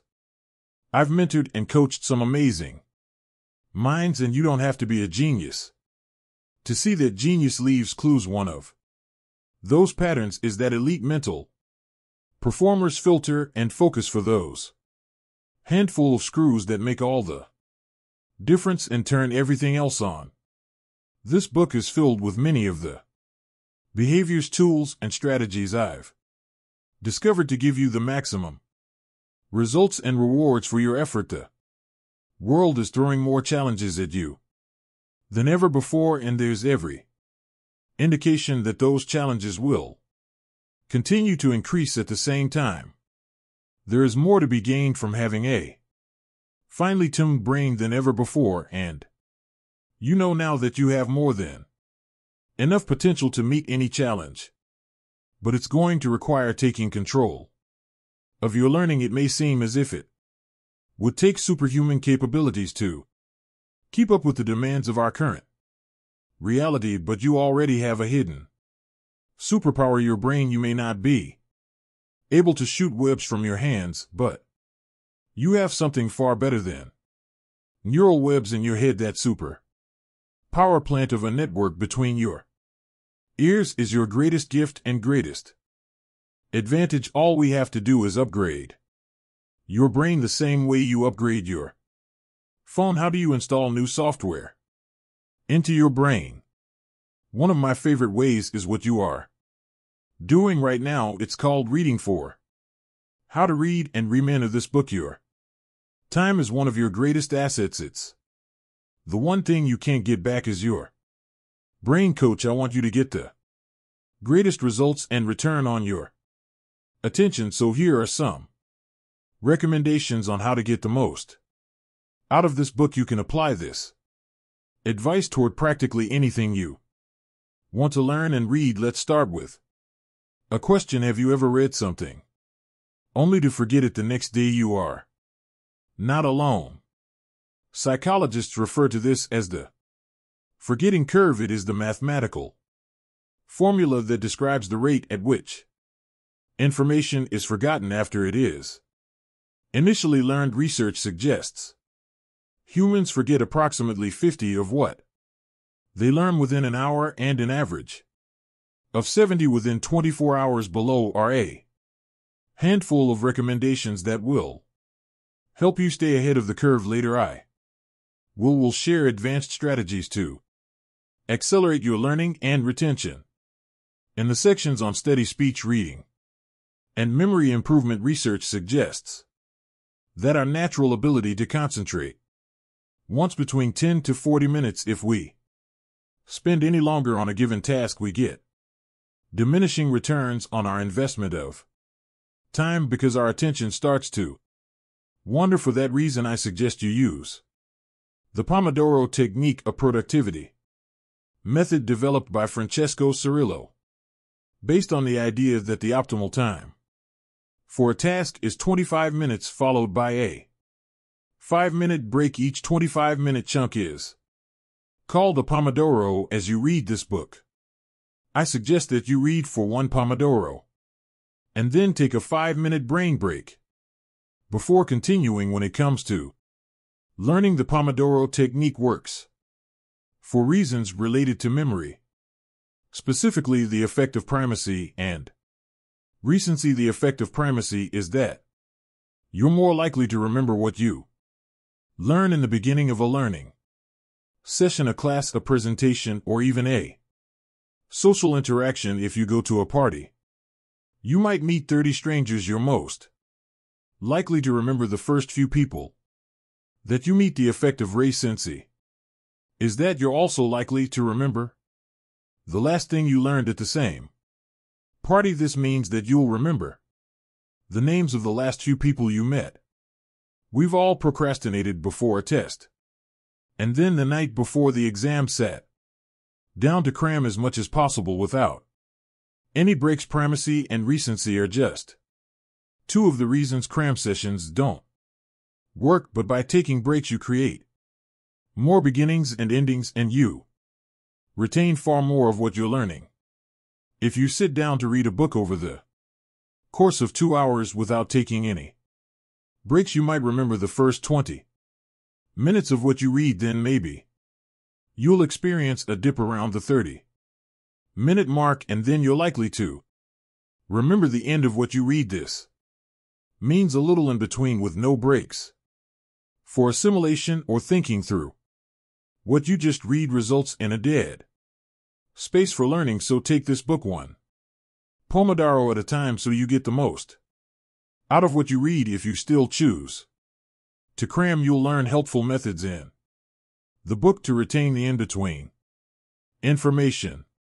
Did you know that the very act of reading this book will make you smarter?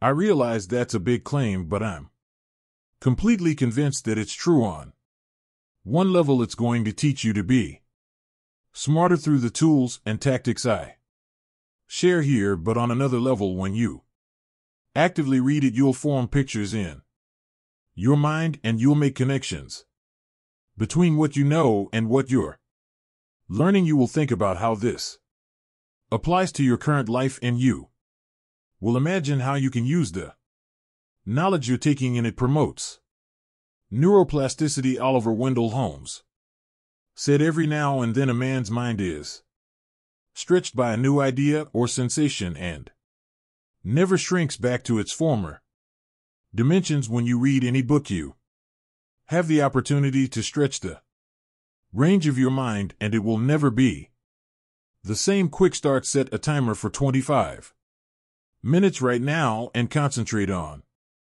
what you're reading in this book for that amount of time. When your alarm goes off, bookmark this book and close it. Then write down what you learned within that 25-minute period. Use the faster method to get the most out of this book. Here is a simple method for learning anything quickly. I call it the faster method, and I want you to use this as you read.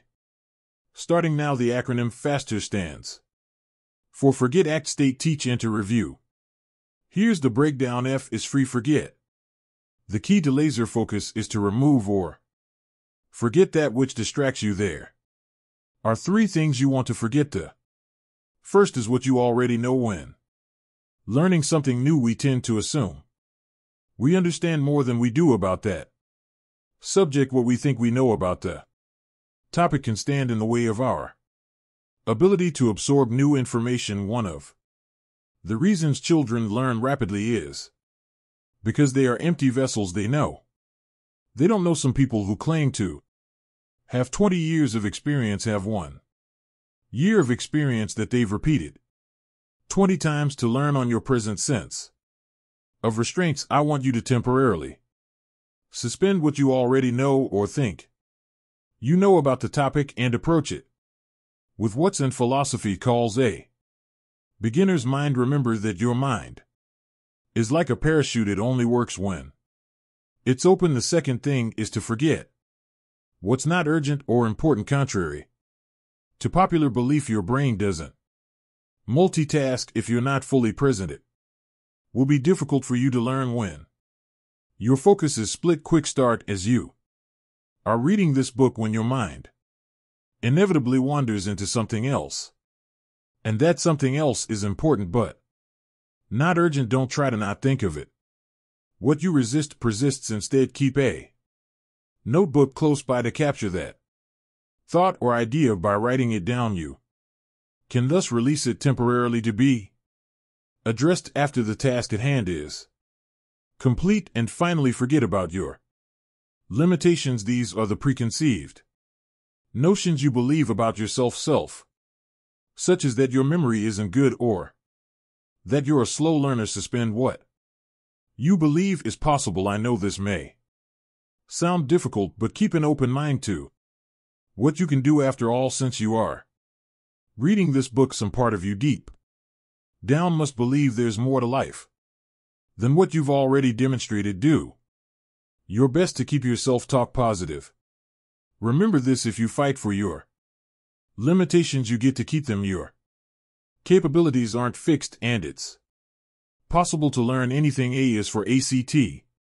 Traditional education has trained many people that learning is a passive experience. You sit quietly in class, you don't talk to your neighbor, and you consume the information. But learning is not a spectator sport. The human brain does not learn as much by consumption as it is by creation. Knowing that, I want you to ask yourself how you can become more active in your learning.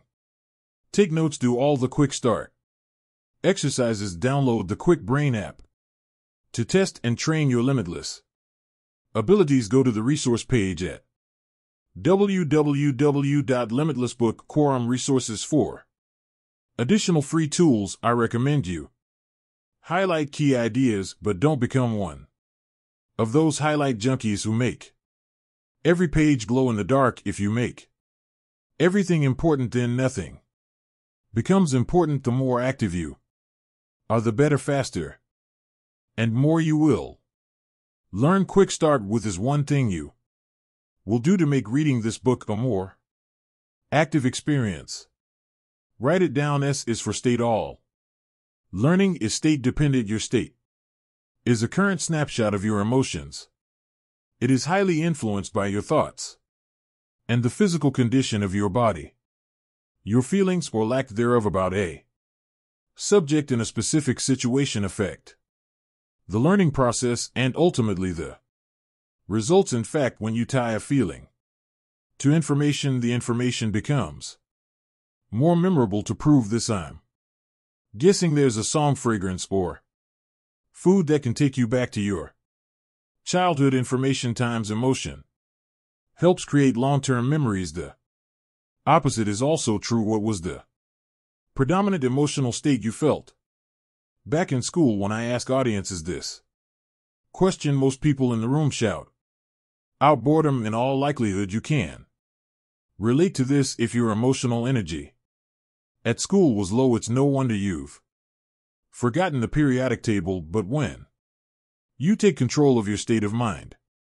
And body, you can shift your experience of learning from boredom to excitement, curiosity, and even fun. To achieve this, you might try shifting the way your body moves in a learning environment, or picking different moods before you sit down to learn. Change your posture of the depth of your breathing. Sit or stand the way you would if you were totally energized and excited for what was coming. Get excited about how you will benefit from what you are about to learn and what you will do with your new knowledge. Remember, all learning is state dependent. Consciously choose states of joy, fascination, and curiosity.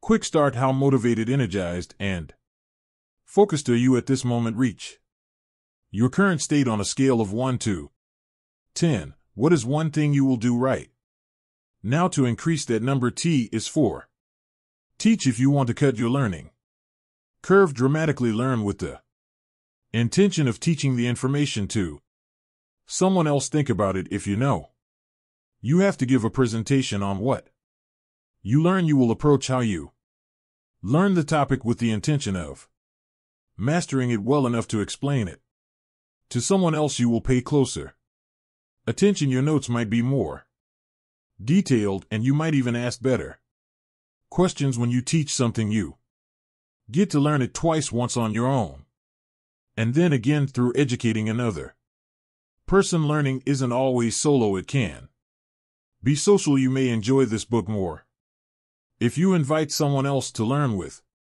you. Buy a copy for a friend, or even better, start a Limitless book club that meets weekly so you can discuss the ideas and concepts in this book. You'll enjoy learning more when you're making memories with a friend or group of friends. Working with someone else will not only help you stay accountable, but it will give you someone to practice this method with. Quick start. Find a learning buddy to read this book with and hold each other accountable. Write down the name of that person. E is for enter. What is the simplest and most powerful personal performance tool? Your calendar. We enter important things on our schedule: work meetings, parent teacher gatherings, dentist appointments, taking Fluffy to the vet, and so on. Do you know what a lot of people don't schedule?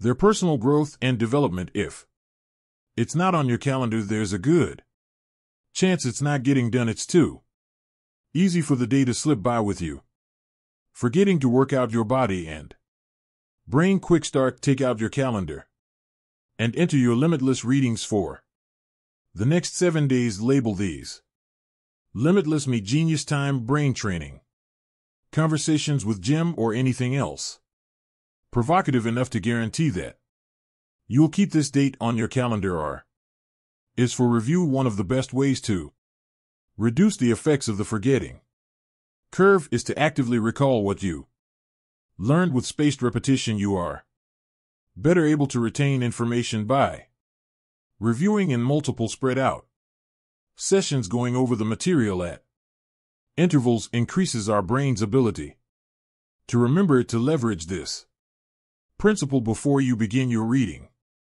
session, take a moment, if only a few minutes, to actively retrieve what you learned the session before. Your brain will give greater value to the reviewed material and prime your mind for what's to come. Quick start. Before each reading, take a few minutes to talk about or write what you remember from the previous reading. Choose wisely. The French philosopher Jean-Paul Sartre noted that life is C between B and D, meaning that the life we live is the choices we make between the B of birth and the D of death. The profound simplicity of that statement is particularly relevant to the journey we're engaged with here. Being limitless is a choice, and that choice is entirely yours regardless of your circumstances.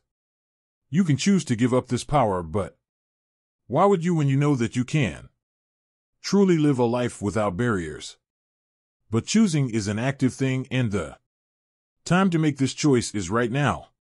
And the time to make this choice is Right now. And the time to make this choice is. Right now. And the time to make this choice is. Right now, so I want you to resolve and commit. Most people are sincerely interested in doing something that they know they should do, but they don't do it because they consider it a preference, not a promise. There's tremendous power in making a real resolution. I want you to write down your commitment to complete this book. When we write something down, we're more likely to do what we promised. Below, I've included a commitment page for UC Books. Supplemental resources for a PDF. Download if you want extra points. Take a photo of your signed promise, then post it on social media. This public resolution will help you stay accountable. Tag me at Jim Kwik Pounce. I'm Limitless Book, so we can cheer you on. I commit to reading this book in 10 to 25-minute increments until it is finished. I commit to focusing by forgetting my prior understanding, distractions, and limiting beliefs of what is possible. I commit to being active in the process. I will do all the quick start exercises, take notes, highlight and practice asking myself relevant questions as I read. I commit to manage my state of being as I read, checking in regularly with my energy levels and being proactive and adjusting my motivation as needed. I commit to teaching what I learn to others so we may all benefit. I commit to entering my reading time in my calendar because if it's in my schedule, I will do it. I commit to review what I have already learned so I can remember it better before moving on to something new. And finally, I commit that even if I mess up with any of the above, I won't beat myself up. I'll get back at it and do my best. Yes, I am ready to be limitless. Signed, date. The questions are the answer.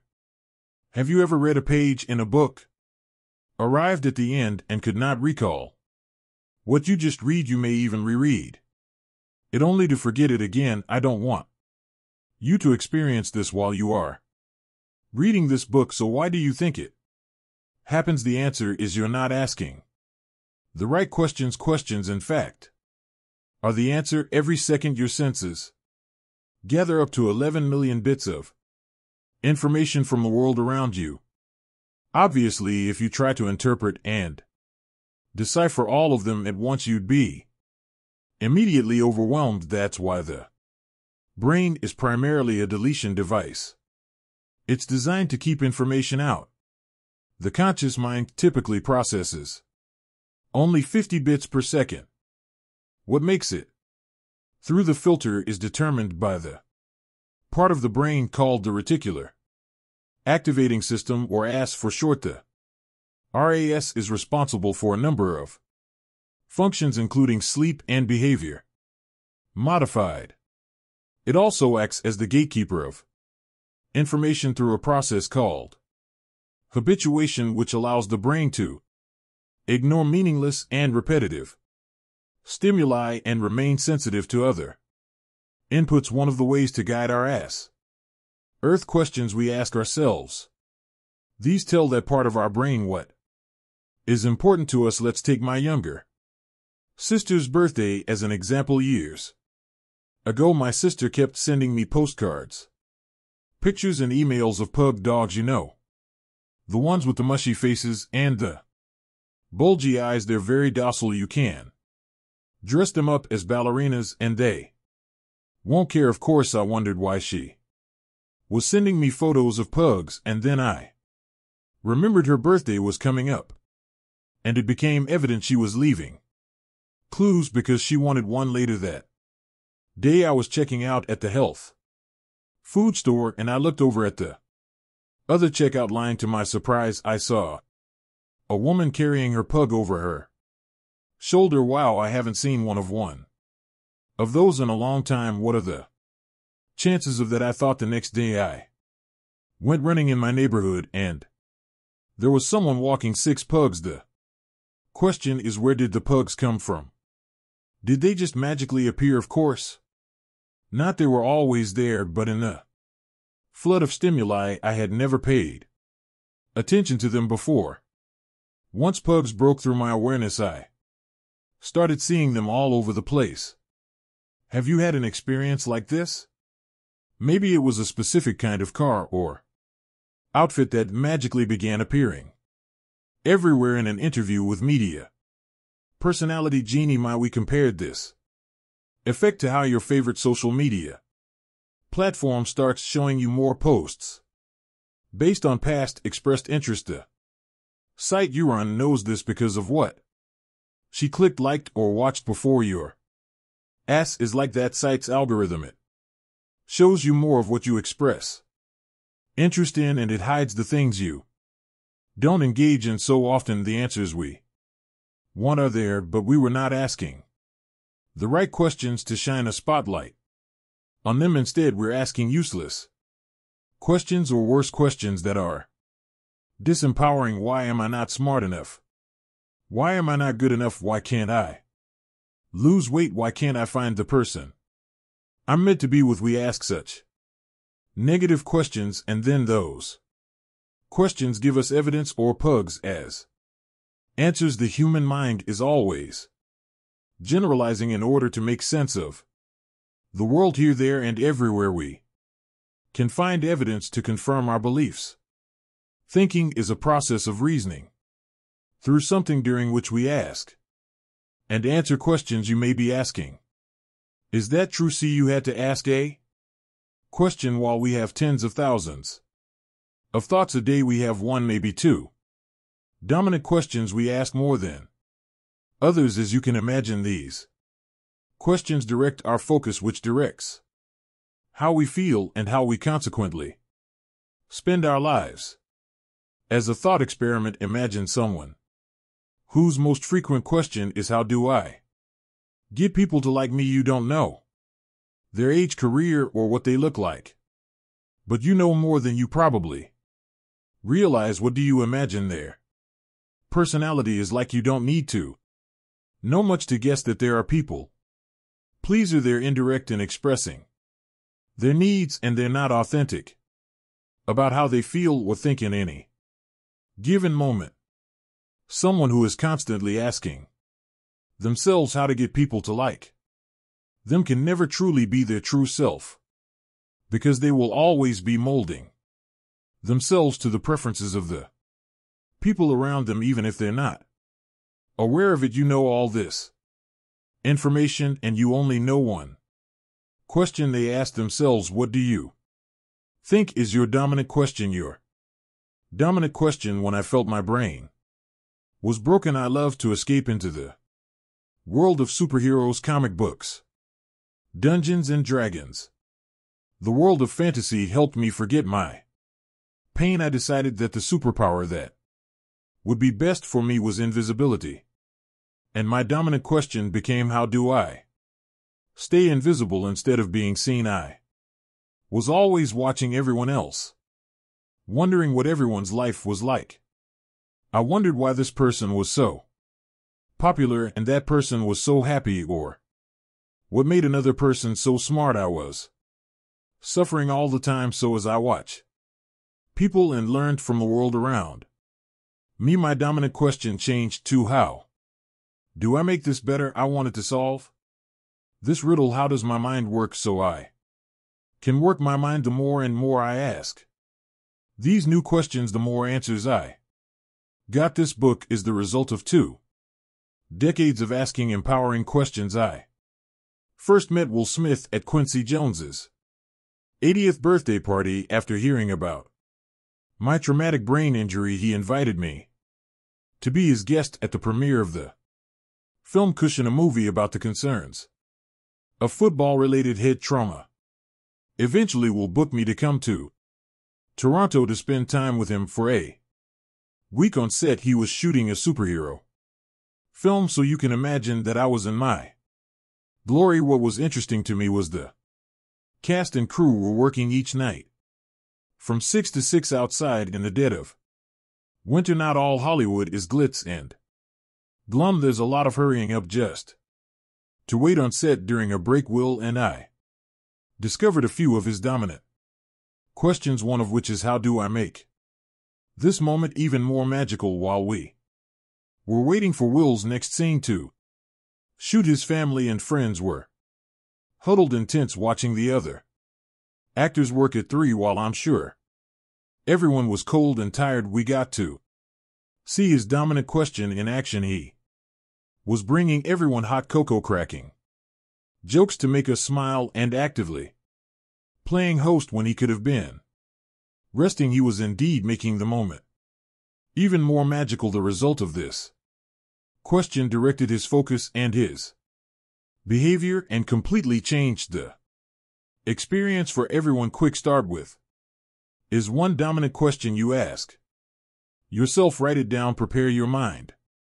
Questions direct your focus so they play into everything in life, even reading comprehension, because people typically don't ask enough questions when they read. They compromise their focus, understanding, and retention. If you prep your mind with the right kinds of questions before you read, you'll see answers everywhere. For that reason, I place specific key questions throughout the book. To start you off, here are the 3 dominant questions to ask on our journey together. They will help you to take action on what you learn and turn the knowledge into power. How can I use this? Why must I use this? When will I use this? Quick start. These are your 3 magic questions. How can I use this? Why must I use this? When will I use this? They will help you integrate the knowledge from this book into your head, heart, and hands. Ingrain them right these questions down where you can see them on your desk or on your phone. Instead of passively reading, consider these questions as you take in the knowledge in this book. Remember, questions are the answer at the beginning of every chapter. For the rest of the book, you will find a series of questions that are designed to prime your focus as you read. Study the questions before you read each chapter, and you will be better prepared to understand and remember what you learn. Along with the questions, do the quick start exercises seated in strategic places throughout the book. They are specific activities designed to train you to take immediate action in your learning in life. Most of these can be done in 1 or 2 minutes. Remember the power of neuroplasticity. Every time you answer a question and do a new activity, you rewire your brain. I also conclude each chapter with exercises to do before you move on to the next section to really set these lessons into practice.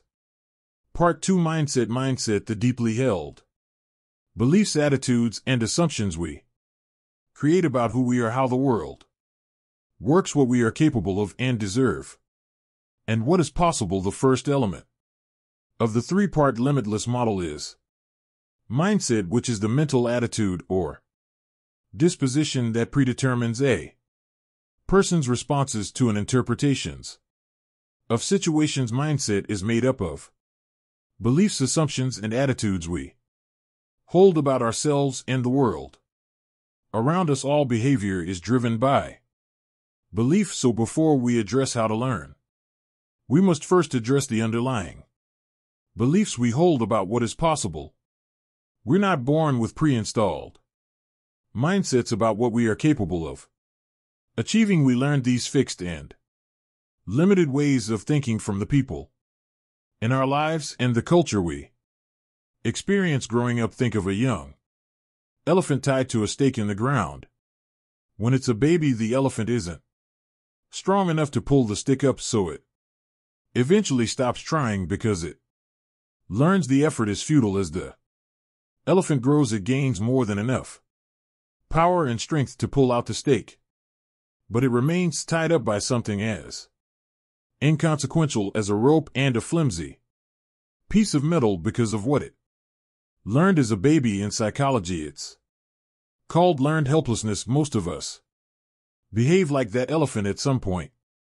We had an experience that gave us an impression of what we were capable of, and our belief about our potential has been set ever since. But just as Helplessness is learned. It's just as possible to learn to be limitless. In this section you are going to learn about the 7 lies we've been taught about our potential and how to replace them with new beliefs. I use the term lie intentionally. In this case, lie is an acronym for limited idea entertained. If you are like the vast majority of people out there, you are entertaining ideas about yourself that define you as something less than what you truly have the potential to achieve. You're giving these ideas energy and allowing them to take residence in your mind, but they're really nothing but BS. Over the coming chapters you will discover where these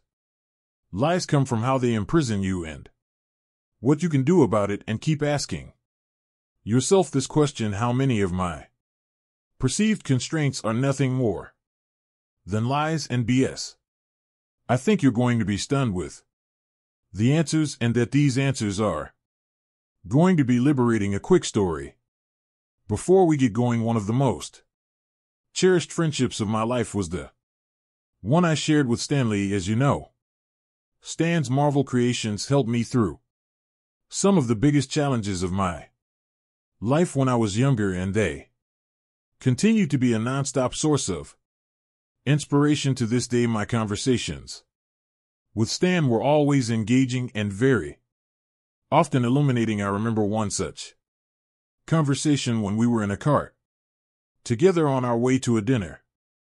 Stan looked resplendent in his suit with a bold Spider-Man tie, and I was inspired to ask him something I'd always wanted to ask. Stan, you've created so many great characters over the years, like the Avengers and X-Men. I said, who's your favorite character? He didn't even hesitate a second. Iron Man, he said. And who's yours? I pointed to his tie. That would be Spider-Man. Stan nodded and said, with great power comes great responsibility. That's so true, Stan, and the opposite is also true. With great responsibility comes great power. He seemed to like that, which tickled me to no end, but while I'd never phrased it that way before, I realized that I was voicing one of the key tenets of the limitless mindset. When we take responsibility for something, we are imbued with great power to make things better. That's what a limitless mindset is all about. Our background and circumstances may have influenced who we are, but we must be accountable for who we become. It's about understanding that we are responsible for our assumptions and attitudes. And when you accept that all of your potential is entirely within your control, then the power of that potential grows dramatically. So superhero, let's get started on unlimiting your mindset. As Stan would say, Excelsior 5, the spell of belief systems. Why'd your beliefs have such an effect on your life? Why do limiting beliefs keep you from your goals? How do you reject limiting beliefs? Grab some imaginary popcorn, because we are going to take a quick side trip to the movies.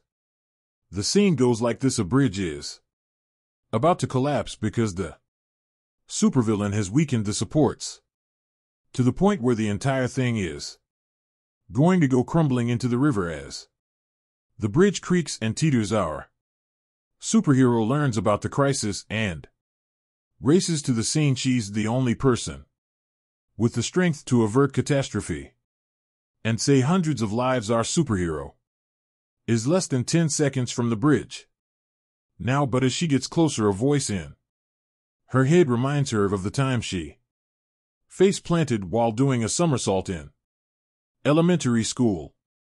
A couple of seconds later, she recalls her father telling her that it would be best if she set her side slow for her future. With the bridge in sight, another vision emerges in front of her: her former best friend ridiculing her for her delusions of grandeur. Rebel from the bridge topples into the water. The creaking gets louder. The screams of dozens and dozens fill the air. An hour.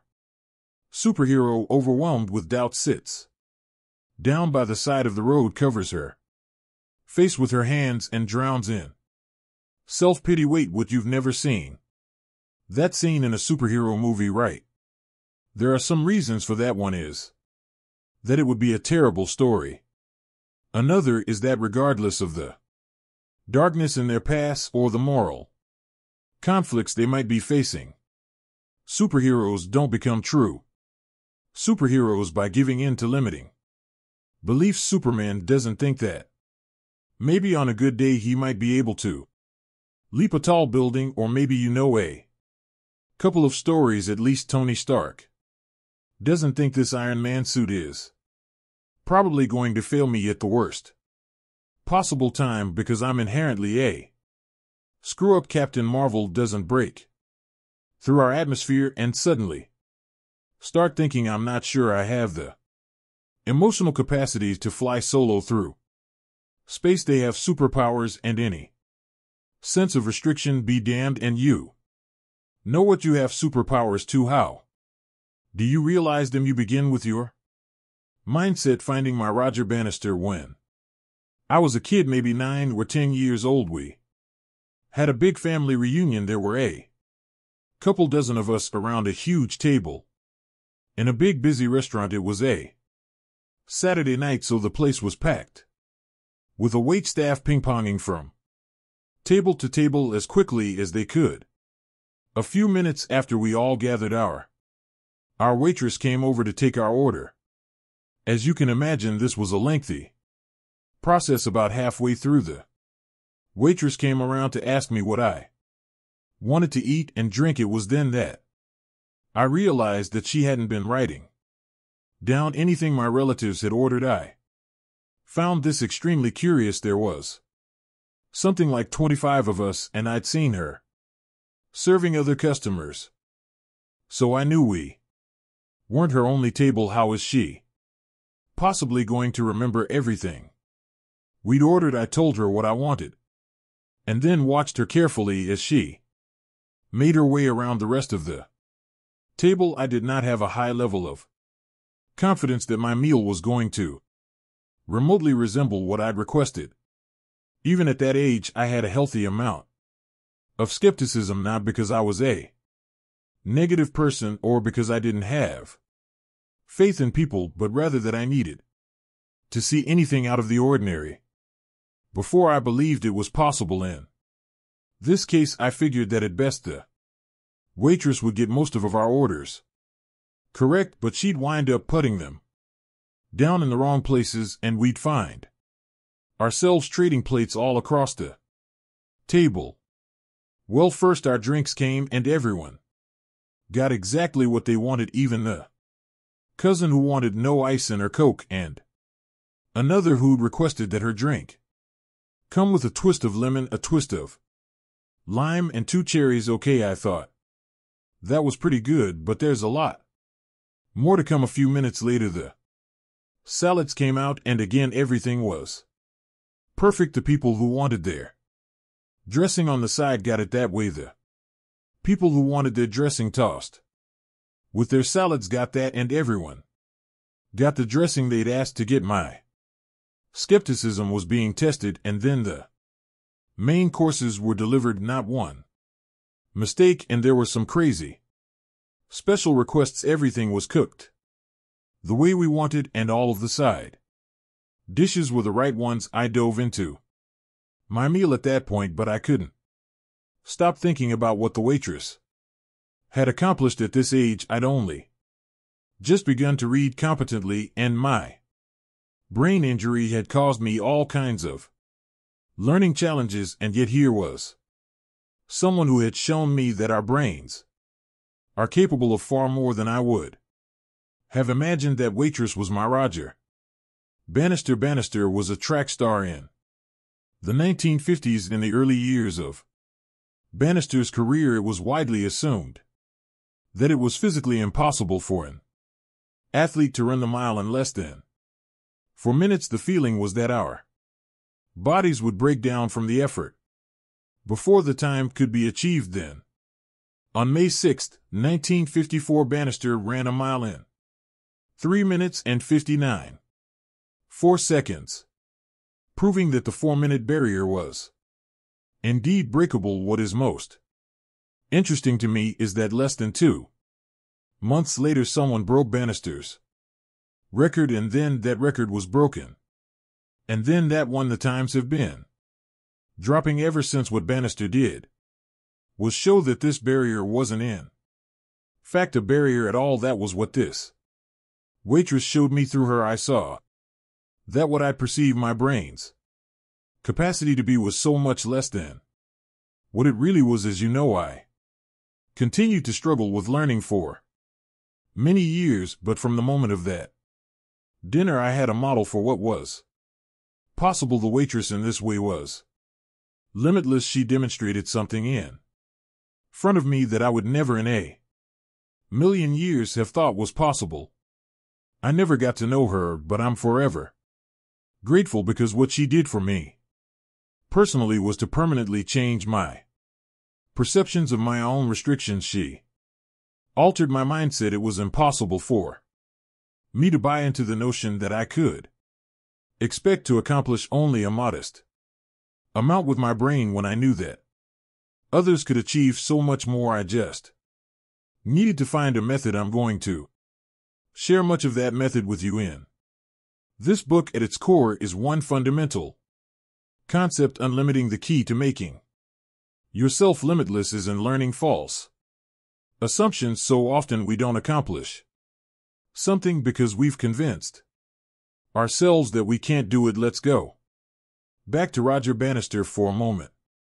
Every day before May 6, 1954, people were absolute certain that a sub-4-minute mile was beyond the range of human capabilities.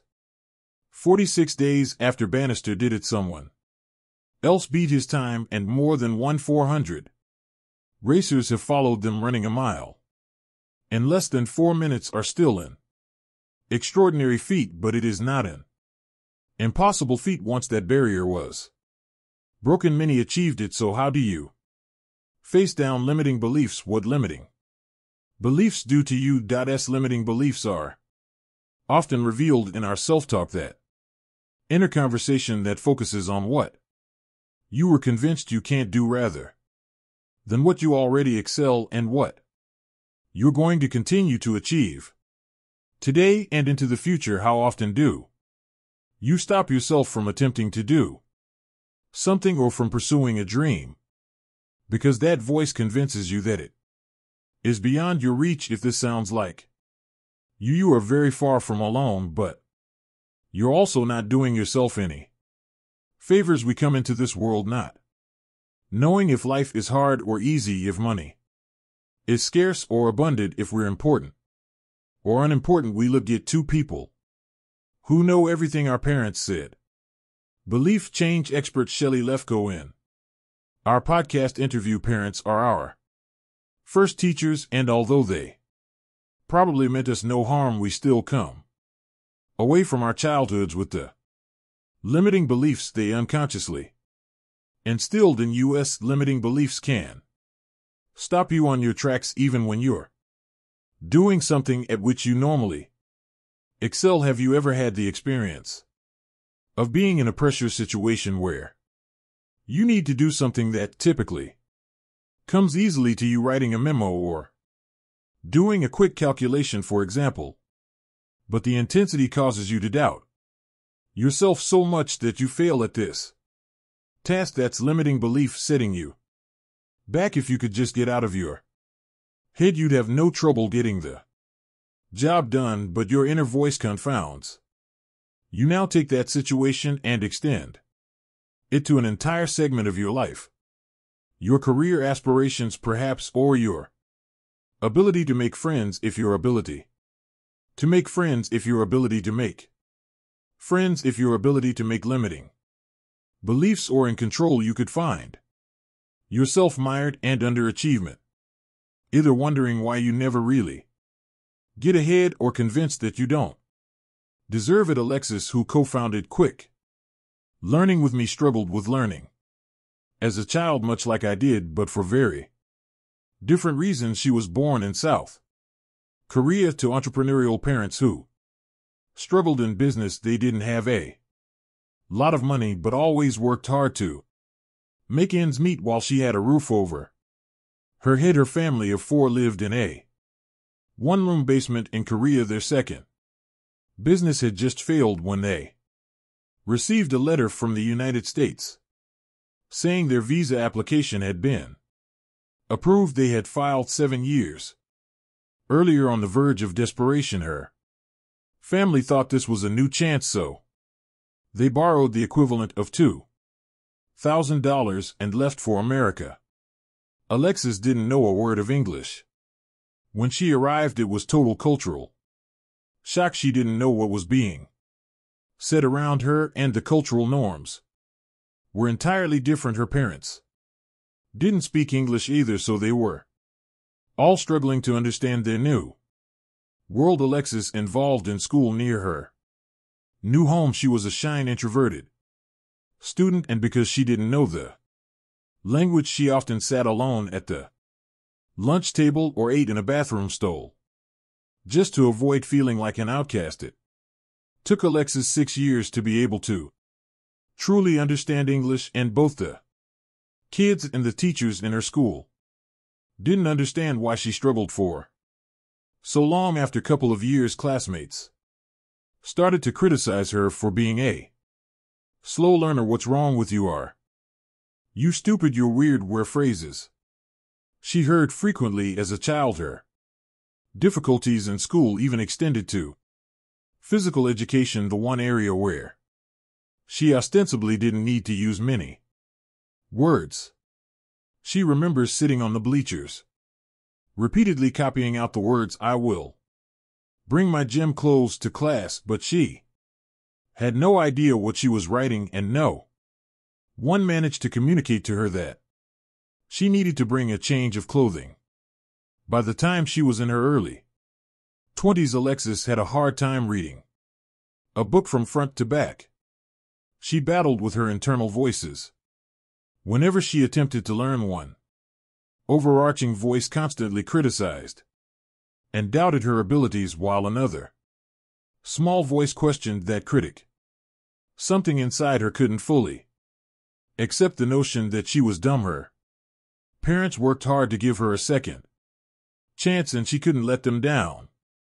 While there were moments where she felt she wasn't good enough to do anything special in her life, there were also moments where she was sure there had to be more to life than merely accepting her circumstances. If Alexis allowed those external voices to shape her reality, then it would stop her in her tracks. She wouldn't have searched for solutions to her problems. Instead, she looked for answers by observing and learning from others. She started wondering what they were doing differently to find success and happiness. She wanted to know if it was sheer luck and genius, or if there was a method behind it. In her quest to learn how to be successful, she ended up in one of my early classes. She wasn't sure what she was getting into, but knew she wanted something different for herself. She needed to feel a sense of hope. On day 1, we covered memory. It was 8 hours of intense training, but at the end of the session, Alexis felt refreshed and even excited about what she was learning. "How else can I use my brain?" she wondered. For the first time in her life, she didn't feel slow, and she felt excited about learning. Day 2 was all about speed reading. She wasn't initially excited about this because of her previous challenges, but when Alexis learned the smart reading habits and went through the speed reading exercises, a light bulb turned on. She suddenly saw the potential and even the fun of reading. She realized she was not too slow or stupid to understand. She was just never shown how to learn and use the supercomputer between her ears as she experienced the power of learning. The years of negative self-talk and limiting beliefs took a backseat in her mind. After that class, Alexis read a complete book for the first time and was blown away by how much she understood, how much she remembered, and how much she Like the experience, it was a huge turning point in her life. She went from a limited mindset, believing that things are the way they are, to knowing that she could change and shape her mind to reach her goals for the first time in her life. She began to believe in herself and imagine what might be possible today. Alexis doesn't shy away from learning something new. She doesn't feel inadequate if she doesn't know something. She goes out to find answers and apply. Out of her passion for learning, she also started Kwik learning online with me to share the transformation she experienced with others in every country in the world. In their book Equilibrium, authors Jan Bruce, Dr. Andrew Stay, and Dr. Adam Perlman call these kinds of beliefs iceberg beliefs because of how many of them lie beneath the surface of our subconscious. Iceberg beliefs are deeply rooted and powerful, and they fuel our emotions. They say in the book, the more entrenched an iceberg is, the more havoc it wreaks on your life, creating your schedule chaos, getting in the way of successfully sticking to a diet, or holding you back from seizing opportunities.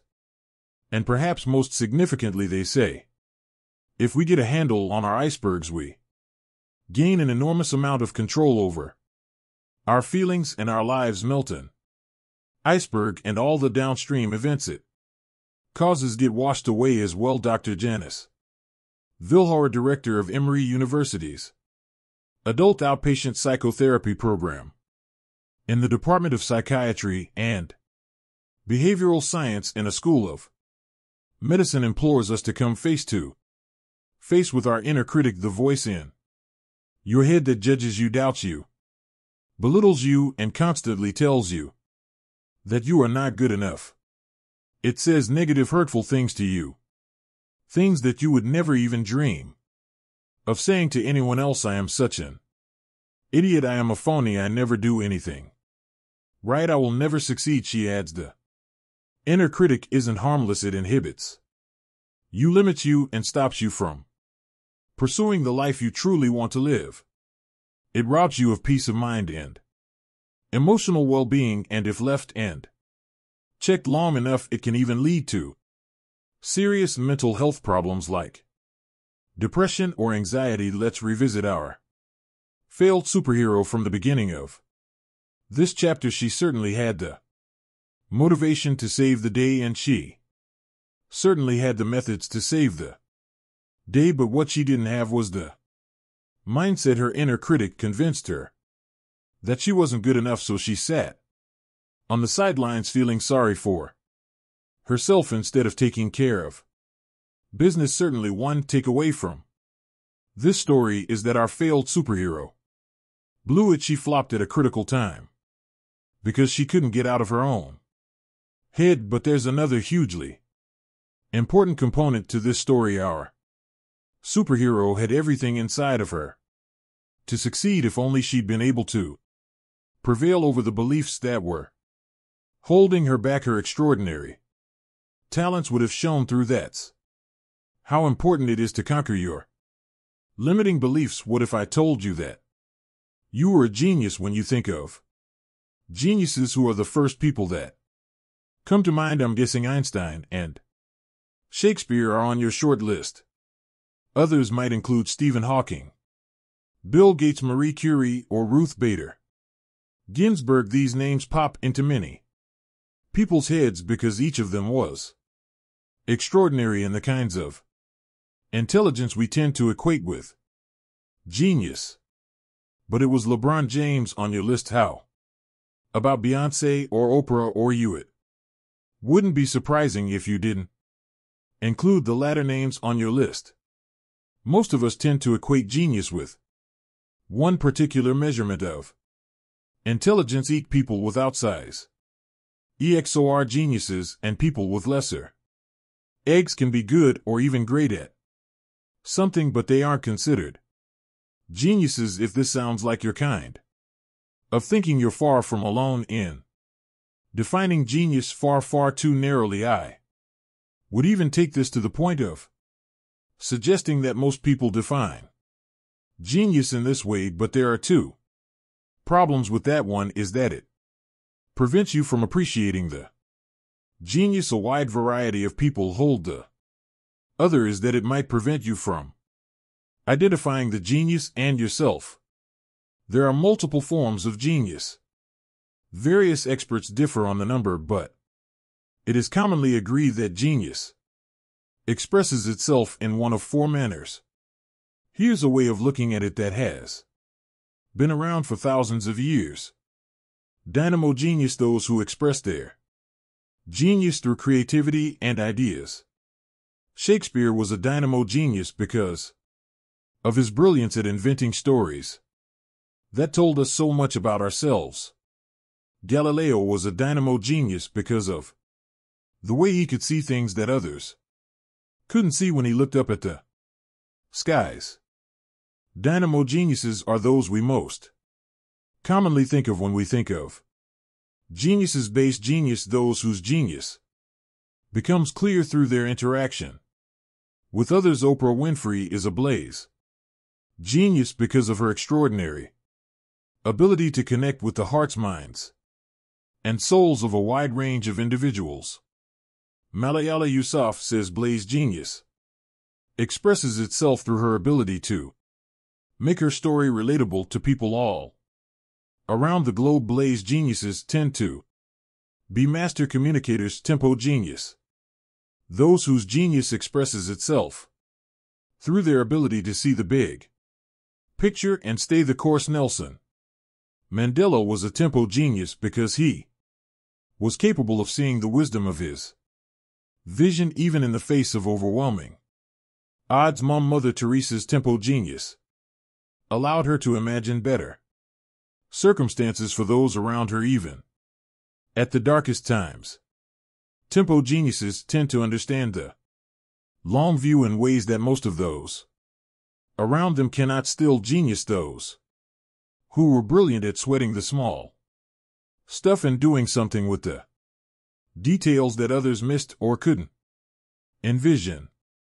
Sergey Brin used his genius at seeing the potential of large amounts of data to co-found Google. If she read the book Moneyball, then you know that Billy Beane and his staff redefined baseball through their genius at crunching data. Steel geniuses love getting all the information that they can get and have a vision for doing something with that information that most others miss. Quick start with what would you say is your genius? Write it down. There's a very good chance that your own genius is a combination of two or more of these. Very few of us are only data people or only a dead at being empathetic, but what's important for you to understand here is that genius extends far beyond your ability to excel at academics or recite the periodic table on command, and that you have genius inside of you. If you find that last statement surprising, you might want to go back and reread some of the earlier chapters in this book. Making yourself limitless is all about unleashing your innate genius. Maybe you aren't the dynamo of Shakespeare or the blaze of Oprah, but there is some combination of genius inside of you that is either waiting to express itself or waiting to express itself more. The key is letting it free. It isn't only in your head. Before I give you some tools to help you shift toward a more positive mindset, let's just talk for a minute about how important positive thinking is. There are clear connections between positive thinking and physical health. In a Johns Hopkins study, Dr. Lisa Yannick found that positive people from the general population were 13 less likely than their negative counterparts to have a heart attack or other coronary event.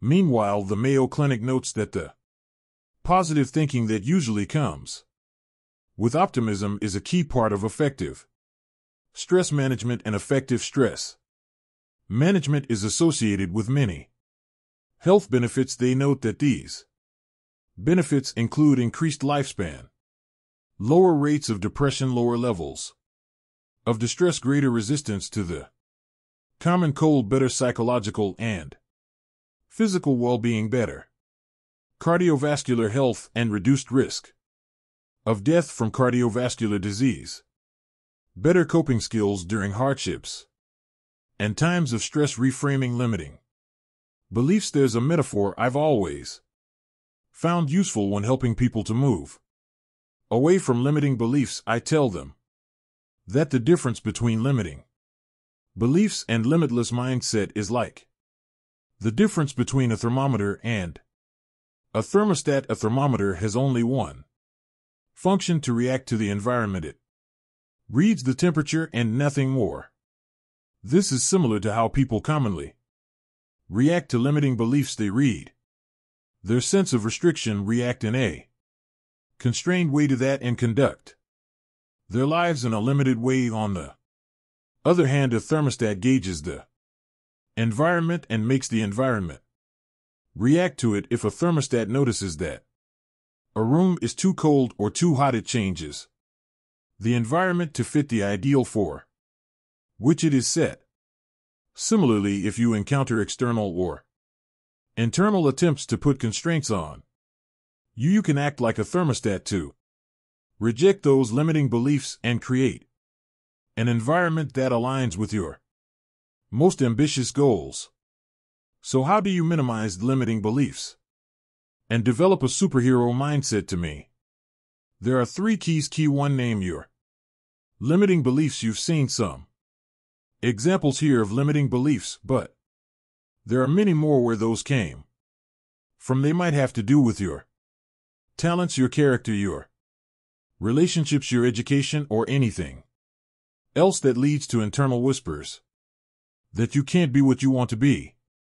Start paying attention right now to every time you tell yourself that you're incapable, even if you think that this particular thing might not be consequential in your life. For example, maybe you tell yourself that you're terrible at telling jokes. Perhaps this isn't a big deal to you because being a good joke teller isn't a personal aspiration, but you might also be telling yourself that you don't think you're entertaining or good company or an enjoyable companion, and that kind of self-talk can ultimately cause you to double clutch when you're in an important social situation or when you need to speak in front of a group. So listen carefully every time you find yourself using phrases like I can, I'm not, or I don't. You're sending messages to yourself that are affecting how you think about your life in general, even if what you're beating yourself up over is something specific and seemingly not important to how you define yourself. At the same time, try also to identify the origin of this sort of self-talk. Limiting beliefs often start in childhood. That doesn't automatically mean that your family is their only source. Early social settings can cause limiting beliefs, as can early experiences with education. Some might take hold simply because something didn't go well for you the first few times you tried it as a kid. Being aware of how you're holding yourself back with your self-talk and spending some time to get to the source of these beliefs is extremely liberating, because once you're aware, you can begin to realize that these aren't facts about you, but rather opinions, and there's a very good chance that those opinions are wrong. Once you identify the voices in your head that are focusing on what you can't do, start talking back to them. When you find yourself thinking, I always screw up, this sort of thing, counter with, just because I haven't always been good at this in the past doesn't mean that I can't be great at it now. Keep your opinions to yourself. Key 2: get to the facts. One of the fundamental tyrannies of limiting beliefs is that in so many cases they're just plain wrong. Are you really terrible at speaking in public? Are you really bad at leading a group? Are you really the least interesting person in the room, wherever you are? What's the evidence to support that? How many times have you actually been in These situations and what have the results been one of the most pernicious things about limiting beliefs is that they play so heavily on our emotions. When you come up against the limiting belief, you're likely to find those beliefs soaring and usually winning against your rational self. But how much of this self-talk has a basis in reality? Think about your experiences speaking in public rather than focusing on how you felt in these instances. Consider how things went where you booed off the stage. Did people come up to you afterward to laugh at you and tell you how awful you were? Did your boss sit you down the next day to say that you might want to consider a career where you never had to utter a word? I'm guessing none of these things happened. Instead, it's likely that your audience felt connected to what you were saying. If it was in a professional setting, maybe they were taking notes and you almost certainly taught them something. Does this mean that your next speech should be a TED? Of course not, but it definitely means that you're likely much better at conveying information to a group than that voice in your head is telling you that you are. And then there's this question to ask: how much of my perceived poor performance was because my self-talk just wouldn't leave me alone? This is a real issue for many people. They'll be in the middle of doing something in which they lack confidence, and the inner critic will become so distracting that they can't focus on what they are doing and therefore don't do it very well. This is one of the reasons why it's so important to learn to face down and quiet your limiting beliefs. The better you are at this, the better you'll be at keeping down distractions during your biggest growth challenges. So when you're examining the facts behind your limiting beliefs, be sure to consider two things: whether there is in reality any evidence to prove that you are truly hampered in this area, and whether even that evidence was tainted by the noise in your head. Key 3: create a new belief now that you've given your limiting beliefs a name, and now that you've carefully examined the reality of those beliefs, it's time to take the most essential step to generate a new belief that is both truer than the lies you've been accepting and beneficial to the limitless you that you are creating. You're going to see this process at work in the next chapter, but let's take it for a spin right now. Let's say that one of your limiting beliefs is that you always come up short at the most important moments in your life.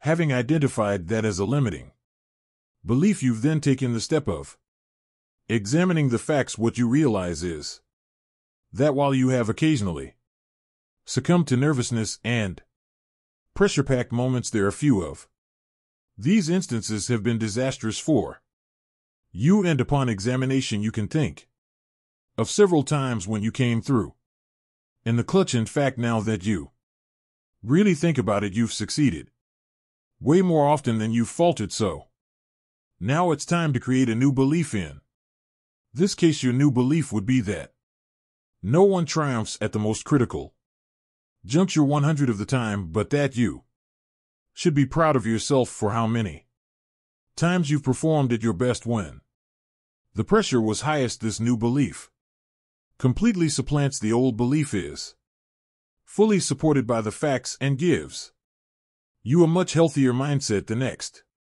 time a critical situation comes along. I have one more tool for you to use here. I've spoken to many experts over the years, and the conversation often comes back to the same thing: as long as you believe that your inner critic is the voice of the true to you, the wisest you, it's always going to guide you. Many of us even use phrases like "I know myself" and before announcing a limiting belief. But if you can create a separate persona for your inner critic, one that is different from the true you, you'll be considerably more successful at quieting it. This can be enormously helpful, and you can have fun with it at the same time. Give your inner critic a preposterous name and outrageous physical attributes. Make it cartoonish and unworthy of even a B-grade movie. Mock it for its rigid dedication to negativity. Roll your eyes when it pops into your head. The better you become at distinguishing this voice from the real you, the better you'll be at preventing limiting beliefs from getting in your way. The possibilities become limitless now that you know how to conquer your limiting beliefs. You can start to bring your positive mindset to bear on your quest to become limitless. That might sound like an audacious plan, but there's lots of evidence to support the connection between mindset and accomplishment. One of my podcast guests, James Clear, the New York Times best-selling author of Atomic Habits, who you will meet again later in this book, wrote about a study performed by Dr.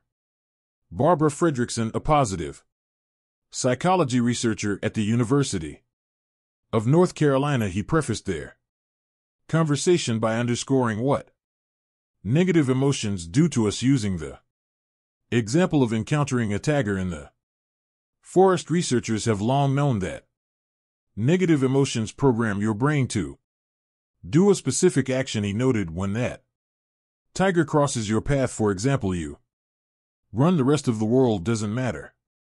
You are focused entirely on the tiger, the fear it creates, and how you can get away from it. The point that Clear is making is that negative emotions drive us to narrow the range of what we are capable of doing. It's all about getting away from the tiger, and nothing else matters. If we let negative emotions control us, we're regularly operating in survival mode and therefore confined to a reduced range of possibilities. What Dr. Fredrickson discovered is that a positive mindset leads to precisely the opposite result. She created an experiment where participants were divided into 5 groups and presented with film clips. The first group saw clips that elicited joy. The second saw clips that elicited contentment. The third saw clips that generated fear, and the fourth clips that generated anger. The fifth group was the control group. After they'd seen the clips, the participants were asked to imagine similar situations to what they just saw and how they would react to these situations. They were then asked to fill out a form that had 20 prompts that began with "I would like to." The people who experienced fear and anger wrote the fewest responses, while those who experienced joy and contentment listed far more than even the control group. In other words, Clear noted, when you are experiencing positive emotions like joy, contentment, and love, you will see more possible abilities in your life. What's also essential to note is that the benefits of a positive mindset extend well beyond the experience of a positive emotion. Clear offers this example: the child who runs around outside swinging on branches and playing with friends develops the ability to move athletically, the ability to play with others and communicate with a team, and the ability to explore and examine the world around them. In this way, the positive emotions of play and joy prompt the child to build skills that are useful and valuable in everyday life. The happiness that promoted the exploration and creation of new skills has long since ended, but the skills themselves live on.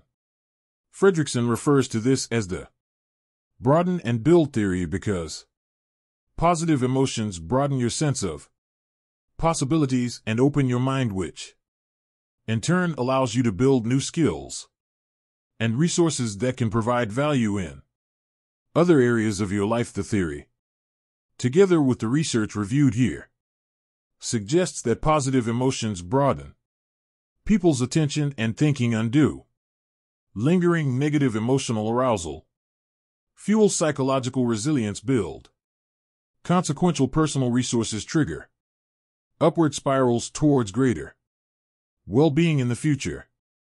and seed human flourishing. The theory also carries an important prescriptive message. People should cultivate positive emotions in their own lives and in the lives of those around them, not just because doing so makes them feel good in the moment, but also because doing so transforms people for the better and sets them on paths start flourishing and healthy longevity. The new mindset that comes from silencing your inner critic presents you with a world of possibility.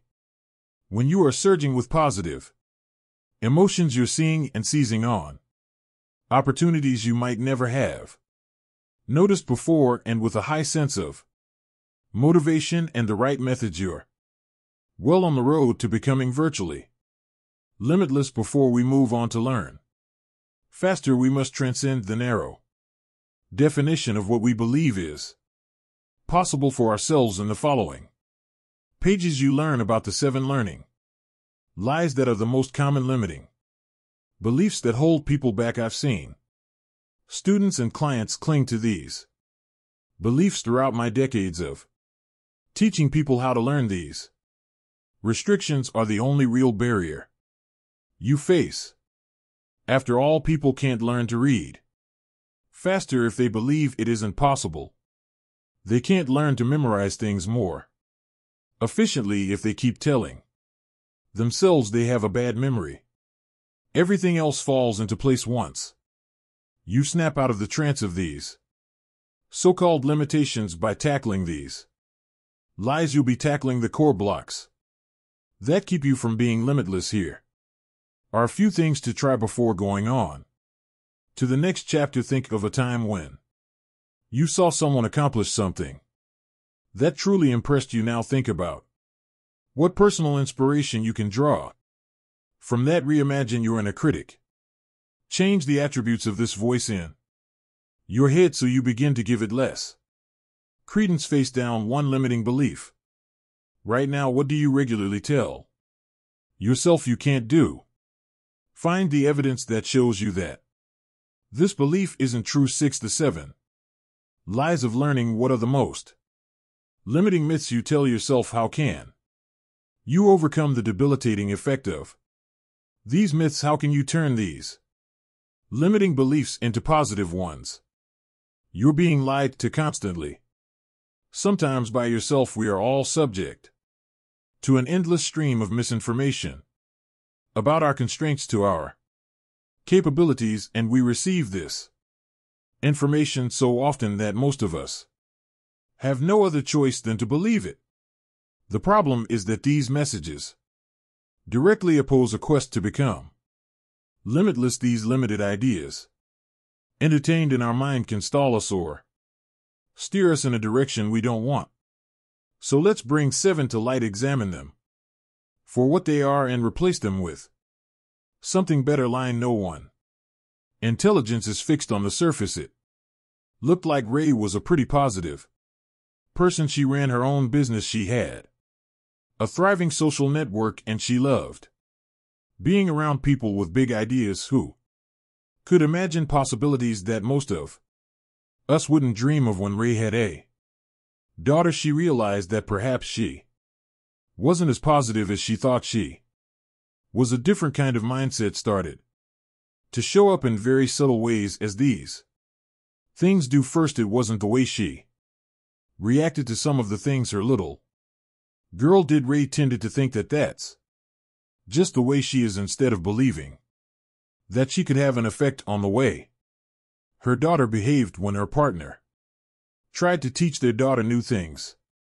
Ray noticed she felt a subtle discomfort, as if she wanted to protect her daughter from disappointment if she wasn't able to learn what she was being taught. She became aware of the constant thought that her daughter was too young to learn.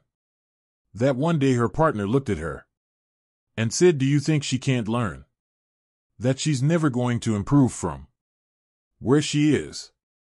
The answer was of course not. She loved her daughter, and the little girl was bright and curious and learning something new every day. The opposite was obviously true, and yet Ray was aware that there was some belief buried deep inside her that whispered, "No, she is the way she is." Ray was struggling with a fixed mindset about her daughter's intelligence. These beliefs are incredibly subtle. Few of us consciously think about our restrictions or the restrictions we believe others have, but it leaks out in places that deeply affect our happiness in our work, in our home life, and with our children. If we believe that it's not possible to improve, then in reality it won't be possible to improve. It's extremely difficult to accomplish something when you don't believe it can be done in the first place. Carol Dweck, a professor of psychology at Stanford University, describes the difference between a fix and a growth mindset. In a fixed mindset, students believe their basic abilities, their intelligence, their talents are just fixed traits. They have a certain amount and that's that, and then their goal becomes to look smart all the time and never look dumb. In a growth mindset, students understand that their talents and abilities can be developed through effort, good teaching, and persistence. They don't necessarily think everyone's the same or anyone can be Einstein, but they believe everyone can get smarter if they work at it. Like Ray, most of us don't think about whether we have a fixed or a growth mindset. Most of us have carried on thinking in the same patterns that our family did, without even knowing it. As subtle as this is, the adoption of one or the other deeply affects the way we approach life. With the fixed mindset, things are the way they are. We are powerless to change them. With the growth mindset, we have the ability to improve anything. If Ray thinks, even on a very subtle level, that her daughter can improve or grow, what does she do instead of teaching her? Probably a number of things: placating, giving timeouts, diverting attention. All of those work to alleviate the stress of the moment, but they don't contribute to her child's growth in the same way. If as adults we believe that we don't have the capacity to learn, what do we do instead of taking the responsibility to teach ourselves what we want or need to know? We tell ourselves it isn't necessary. We make excuses. We blame other people or circumstances, and then we distract ourselves with things that make us feel good. The genesis of this limiting belief is likely one that you either don't remember or that came from your early years, and it has a deep effect on the way you view intelligence and your capacity to learn. Each scores and testing were created in the early 1900s to better assess which students would experience the most difficulty in school. French psychologist Alfred Binet and his student Theodore Simon were some of the first scientists to come up with a test that measured intelligence. After they were commissioned to do so for the French government, they were able to devise a test that took into consideration age as it related to competency. They were also lauded for the fact that the test was easily adaptable to other languages and cultures. More than 100 years later, it's still hotly debated whether these tests have the ability to measure intelligence, which is the ability to acquire and assimilate knowledge and information. Interestingly, Binet himself was not happy with the way his test was used, because it didn't measure creativity or emotional intelligence. Furthermore, our cultural understanding of these tests means we give these scores some due weight.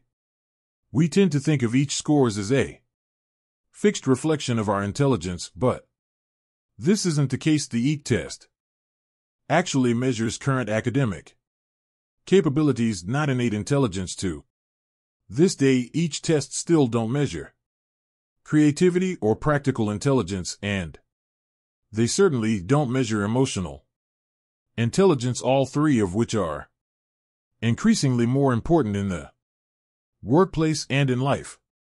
The important distinction here is to remember the difference between test scores and your ability to learn those.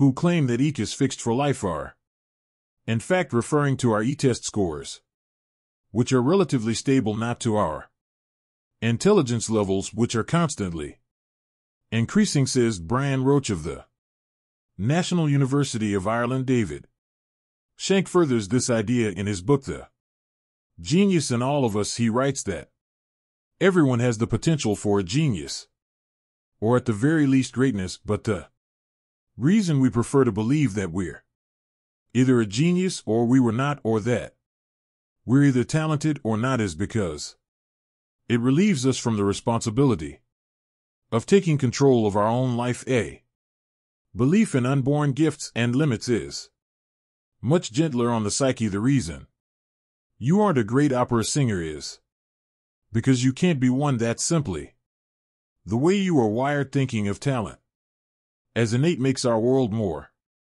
manageable, more comfortable. It relieves a person of the burden of expect. Your intelligence is not only malleable, but dependent on your ability to cultivate a growth mindset. Start looking at your attitude. Listen to the way you talk. A fixed mindset usually shows up in your language. Maybe you say to yourself, "I'm not good at reading." This kind of statement implies that you believe this is a fixed situation and that your skills can't be improved. Instead, try saying something like this is something I'm not good at yet. This shift in language can be applied to anything you want to improve. Test scores do not determine your future. They don't determine what you are capable of learning and accomplishing. Take your education into your own hands. Here's the truth: it's not how smart you are, it's how you are smart. There are multiple types of intelligence, like so many things. Intelligence is a combination of attitudes and actions and is dependent on context. New belief: intelligence is fluid. I know too, we only use 10 of our brains. We've all heard this myth. Some of us heard it for the first time in a classroom. Some of us heard it from a friend. Some of us heard it through the media, maybe a documentary, a TV show, or a movie.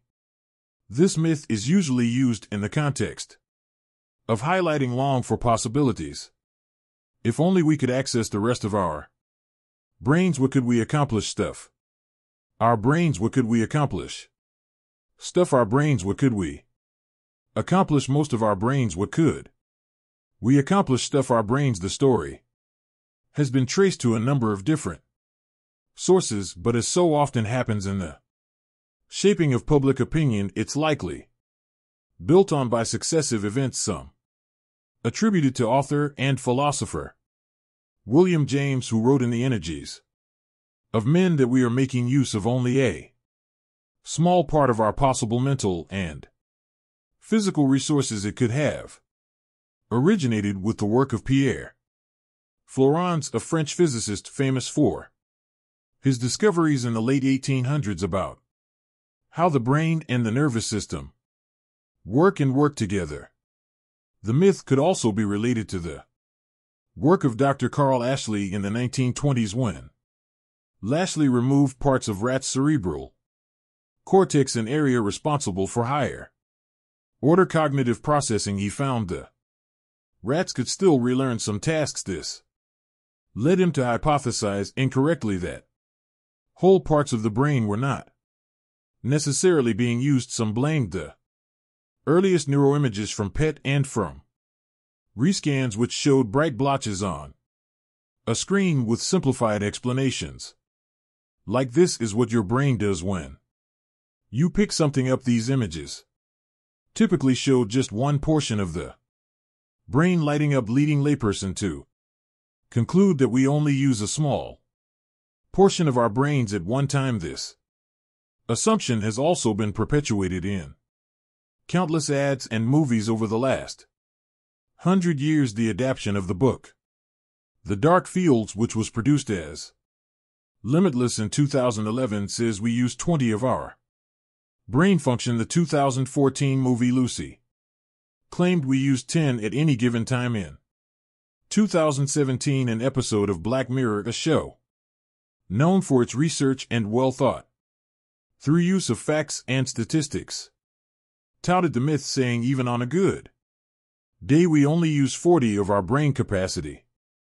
All of these storylines were focused on the idea of unlocking our greatest, albeit hidden potential. Needless to say, this myth is pervasive, and yet it's not true. In a succinct NPR segment, the host plays a clip of Morgan Freeman posing in his dramatic bass voice the what-if scenario upon which Lucy is based. What if there was a way of accessing 100 of our brain? What might we be capable of? Neuroscientist David Eagleman gives a pointed response. We would be capable of exactly what we're doing now, which is to say we do use 100% of our brain. Countless evidence backs this up, too much of it to include it all here. But Barry Burstein, a professor of psychology at Simon Fraser University in British Columbia, described some of the major scientific discoveries that refute this myth, which I have paraphrased here.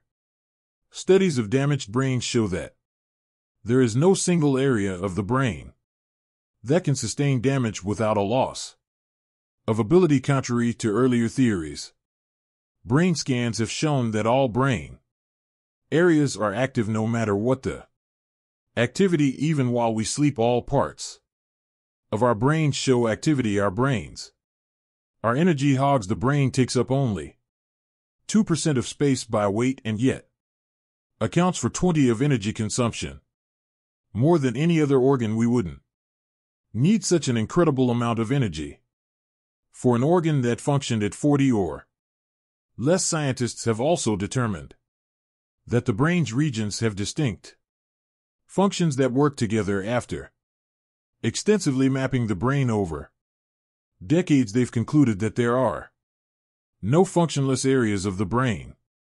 Finally, as we've learned, the brain uses a process called synaptic pruning. If we didn't use a large portion of our brains, we would expect to see large areas of degeneration. To sum up, this myth just isn't true. In an interview with Scientific American urologist Barry Gordon from Johns Hopkins School of Medicine in Baltimore said that the idea is so wrong it is almost laughable.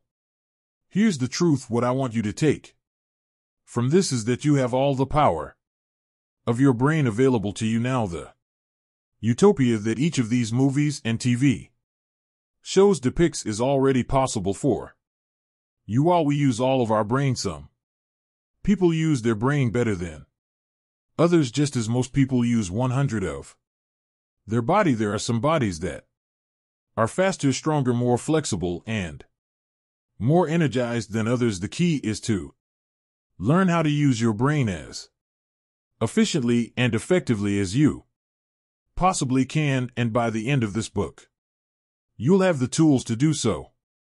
New belief: I am learning to use my whole brain in the best way possible. Line no. 3. Mistakes are failures. When we hear the name Einstein, we think of brilliance and intellectual feats, the likes of which most of us believe we will never accomplish. The nearly synonymous relationship is well-deserved. Einstein did more to further the scientific field in general, and physics in particular, than any other scientist of our time. His discoveries have made possible some of our most important modern-day technology. With such an illustrious reputation, it would be easy to assume Einstein rarely made mistakes, but that is not the case.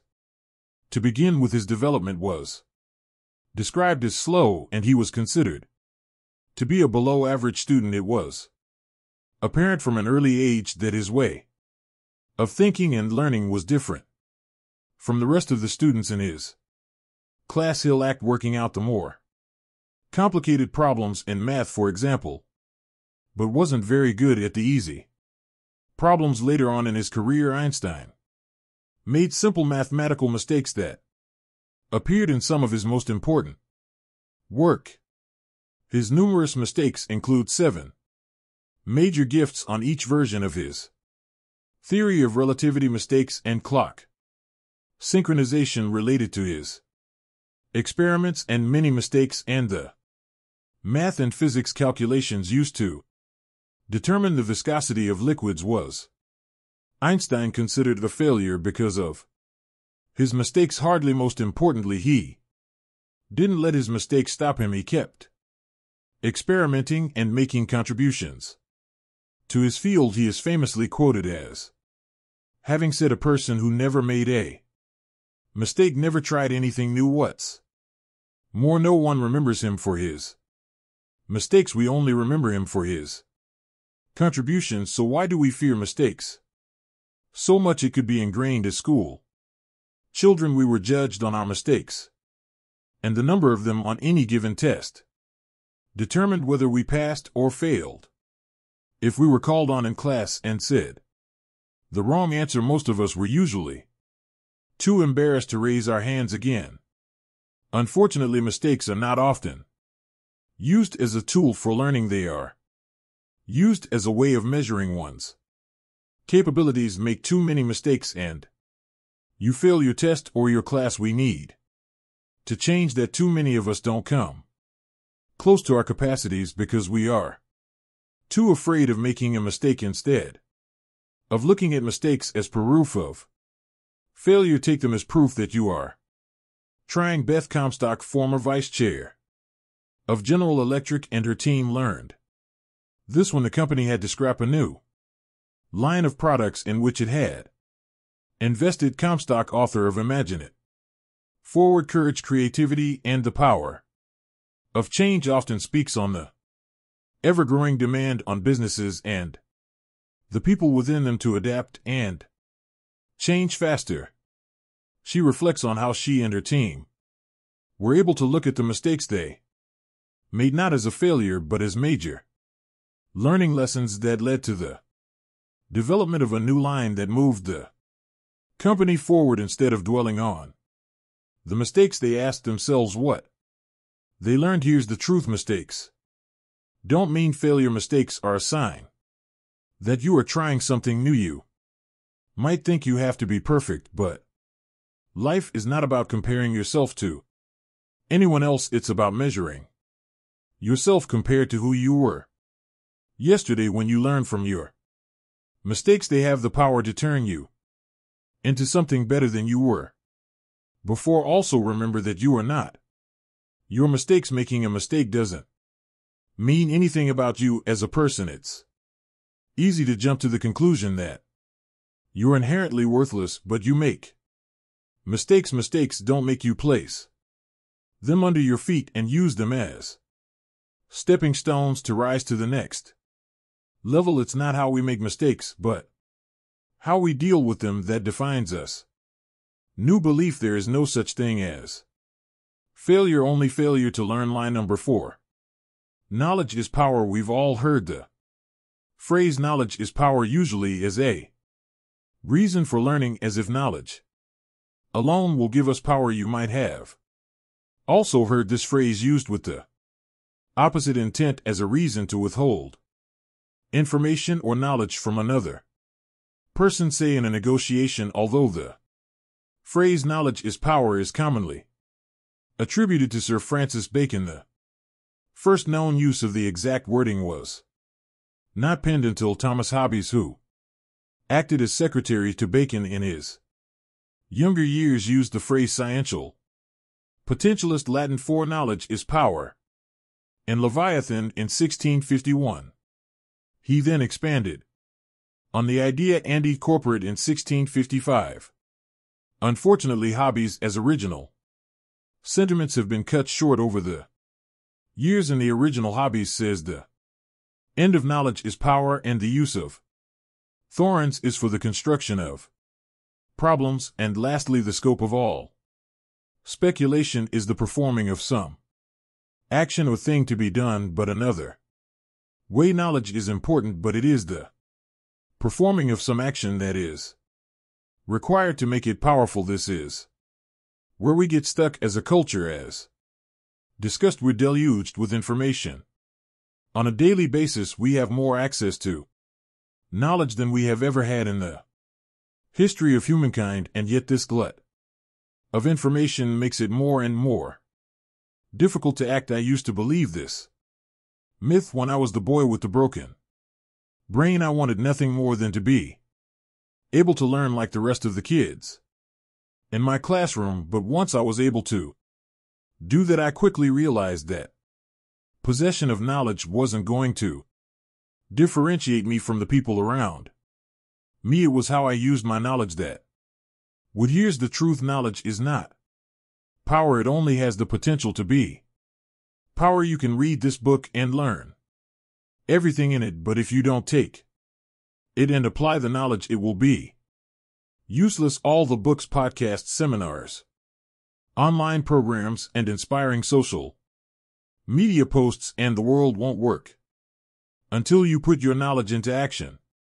It's easy to talk about what we learn, but I want to challenge you not to talk about it, but to show what you learned. It's better well done than well said. Don't promise, prove. Your results will speak for themselves. New belief: knowledge action equals power. I know 5. Learning new things is very difficult. When we hear the word learning, we usually think of school. Few of us have fond memories of school. Even if we did well academically, school is typically a place associated with the growing pains of youth, where we felt romantic love for the first time and where we experienced crushing boredom. For those of us who struggled in school, the added emotions of shame, doubt, and the ever-present feeling that we're too dumb to learn anything colors the word. It's no wonder that when we think of learning, we think of difficulty and strife. Carol Greider is an American molecular biologist who won the Nobel Prize in 2009 for her part in discovering how telomerase change with age, which is an enormous potential for how we understand and treat cancer. Greider has the distinction of being a Bloomberg Distinguished Professor and a Daniel Nathans Professor, and she is the Director of Molecular Biology and Genetics at Johns Hopkins University. With such an illustrious career, one would assume that Greider was through school. But such was not the case. When I was in elementary school, I was considered a poor speller and somebody who couldn't sound out words, so I was taken into remedial classes. Recalls Greider, I remember having a tutor come down and take me out of class and bring me to a different room. It certainly felt like I wasn't as good as the other kids. It turned out she had dyslexia, a learning disability that affects parts of the brain that process language. Those who struggle with dyslexia have problems identifying speech sounds and relating them to letters and words, which results in difficulty reading and sometimes speaking. Greider felt stupid and describes the situation as hard to overcome, but she didn't give up. I kept thinking of ways to compensate. I learned to memorize things very well because I just couldn't spell words. So later, when I got to take classes like chemistry and anatomy where I had to memorize things, it turned out I was very good at that. I never planned a career. I have these blinders on that got me through a lot of things that might have been obstacles. I just went forward. It's a skill that I had early on that must have been adaptive. Even though school was hard at first, she found other ways to make up for her disability, and because of her ability to adapt, she became the kind of problem solver who could not only learn but could contribute to research that changed the way we view cancer. Learning was hard for her, but she figured out how to work around her disability. After all, it's not how smart you are, but how you are smart. Because Greider had to problem solve her way through learning. She now has a career that is having an impact on the world. The truth is that learning won't always be easy, but the effort pays dividends. In fact, learning should be at least a little uncomfortable. Otherwise, you're mostly reinforcing what you already know. If you've ever tried to cut Wood with a dull blade, you know that it takes far more time and energy to accomplish the task than it should in. Much the same way lacking motivation or having inadequate methods will slow you down and make you feel as if learning is too hard. The key is taking small, simple steps.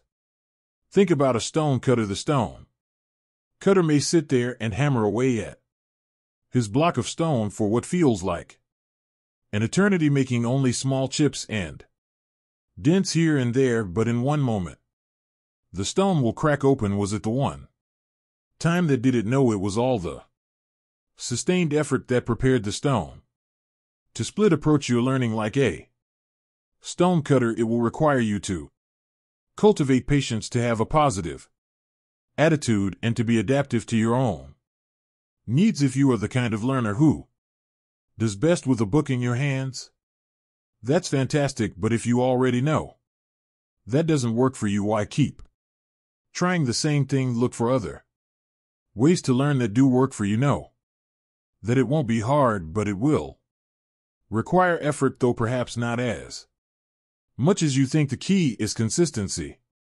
You must have the patience to consistently come back at it again and again. When you do, you will not only reap the rewards of your hard-earned knowledge, but you'll be a better person for having cultivated the tenacity to keep trying. Here's the truth: sometimes it is hard to learn new things. What's more accurate is to understand that learning is a set of methods, a process that can certainly be easier when you know how to learn new belief, when you learn new ways how to learn. The challenge of learning new things can be fun, easier, and more enjoyable. I know. 6. The criticism of other people matters. Years ago, I was a keynote speaker at an event hosted by Deepak Chopra. After my presentation, I sat down in the audience to watch the rest of the programming. To my surprise, a tall figure approached and loomed over me, and I looked up to see one of my favorite actors, Jim Carrey. What followed was a deep conversation in the lobby about creativity. At one point, he said, "Jim, I'm working on Dumb and Dumber 2, and I need to get really smart to be Dumb and Dumber." A few weeks later, we spent a date together at his home. During one of our breaks while making guacamole in the kitchen, I asked, "Why do you do what you do? You're such a unique actor, and you're a little bit extreme on camera." Jim said, "I act that way because I want to give the people who are watching permission to be themselves. The biggest travesty in the world is people preventing and limiting themselves from expressing who they really are because they're afraid of what other people think." This sentiment comes close to a religion for Jim. He calls it freeing people from concern. He elaborated on this during a commencement address at Maharishi International University. "The purpose of my life had always been to free people from concern. How will you serve the world? What do they need that your talent can provide? That's all you have to figure out. The effect you have on others is the most valuable currency there is. Everything you gain in life will rot and fall apart, and all that will be left of you is what was in your heart." The fastest learners on the planet are children, and that's partly because they don't care what others think of them. They have no shame around failing. They will fall 300 times and get up 300 times in the course of learning to walk, and don't feel embarrassed. They just know they want to work. As we get older, we have the harder time staying this open. We might take a singing lesson, or maybe a coding class, and if we hit a flat note or make a mistake as we learn, we shrink or stop. Part of being limitless is learning to let go of the fear of criticism from other people. History is littered with examples of those who overcame the negative opinions of the people around them. The Wright brothers accomplished their incredible feat of making a machine fly through the air and initially received virtually no acclaim for it when they returned home from Their inaugural flight on December 17, 1903, they were not met with brass bands and cigars and streamers. They were met with doubt there. Biographer Fred Kelly wrote that the neighbors had a hard time believing what had happened. Said one, "I know you boys are truthful, and if you say you flew through the air in the machine, I believe you, but then down there on the Carolina coast you had special conditions to help you. Of course you couldn't do it anywhere else." Hardly the enthusiastic response one would expect, right? The papers and media didn't report on their accomplishment either, according to Kelly. Noted scientists of the time had already explained why men couldn't fly, so no newspaper reporter was willing to report on the story for fear of being humiliated. No editor wanted to pry into story that directly refuted a respected scientist's proclamations that flying was not scientifically possible. The lack of public recognition didn't faze the Wright brothers. They knew they had more work to do and set about perfecting their flying machine, which eventually did earn the recognition that it deserved. Most of us fear the opinions of other people when we simply think about trying something new. What the right story shows is that public imagination is woefully underwhelming, and people have a hard time reconciling what they believe is possible with what is actually happening. Here's the truth: creating the life you want can be scary. But you know what's scarier? Regret. One day we will take our final breaths, and not one of other people's opinions or your fears will matter. What will matter is how we live. Don't take criticism from someone you wouldn't take advice from. People will doubt you and criticize you. No matter what you do, you will never know your true potential until you break the unfair judgments you place on yourself. Don't allow other people's opinions and expectations to run or ruin your life. New belief: it's not your job to like, love, or respect me. It's mine. Lie number 7.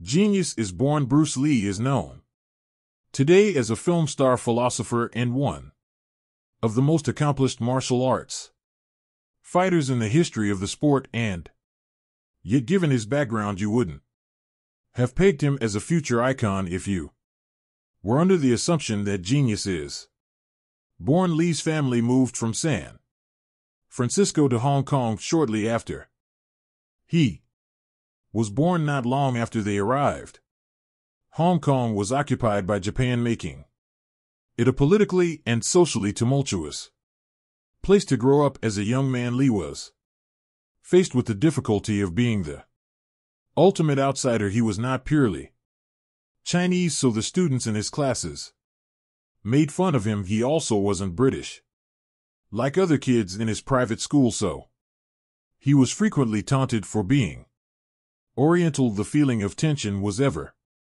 present for him, so he turned to fighting. To battle his way through, fighting began to define him. His cranes were low, and he fought so often in school that he transferred to a different primary school. When Lee was 13, he met his teacher Yip Man, who taught him Wing Chun. He was accepted into this famous teacher's school and began to learn this style of kung fu. Not unlike the rest of his education, he was still taunted by the Chinese children who felt he was not enough like them to be allowed to learn the technique. He constantly had to prove himself, and his abilities and his fighting spilled over into the streets. This internal tension, coupled with Hong Kong's slide into gang violence, led to Lee fighting far more often than learning. He developed a reputation for being street tough, to his willingness and propensity for battle. After one particularly bad street fight, a high-ranking police officer approached Lee's parents and told them their son would be arrested. The boy he had beat up the night before was the son of this police officer. Lee's father quickly arranged for Lee to go back to America. After all, he still had Citizenship. So awfully went with 100 in his pocket.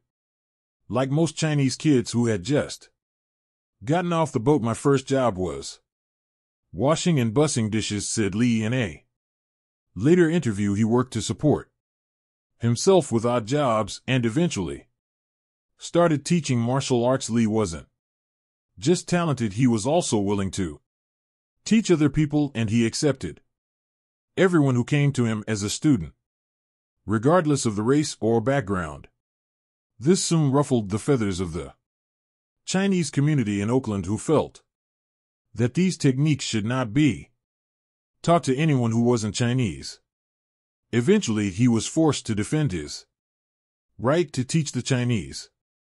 Traditionalists challenged him to a fight, saying that if he won he could keep his school, but if he lost he would be forced to shut it down and stop teaching to people outside of their ethnic group. Lee's style was different from any one form of martial arts. When he was still living in Hong Kong, he took dancing lessons, and in 1957 he was so good he won the Cha-Cha Championship. He added the movements he learned and danced to his fighting techniques, where other fighters took a mostly solitary stance with their feet. He kept his moving constantly, which fueled his ability to adapt to his opponent's moves.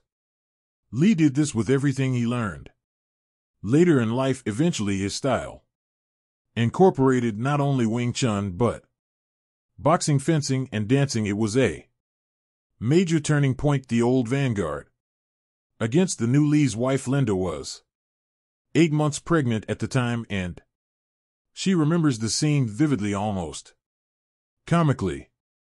She recalls it took 3 minutes for Lee to get his opponent down to the ground. Before this takedown, the opponent had run around the room trying to get away from Lee. After the fight, Linda found Lee with his head in his hands.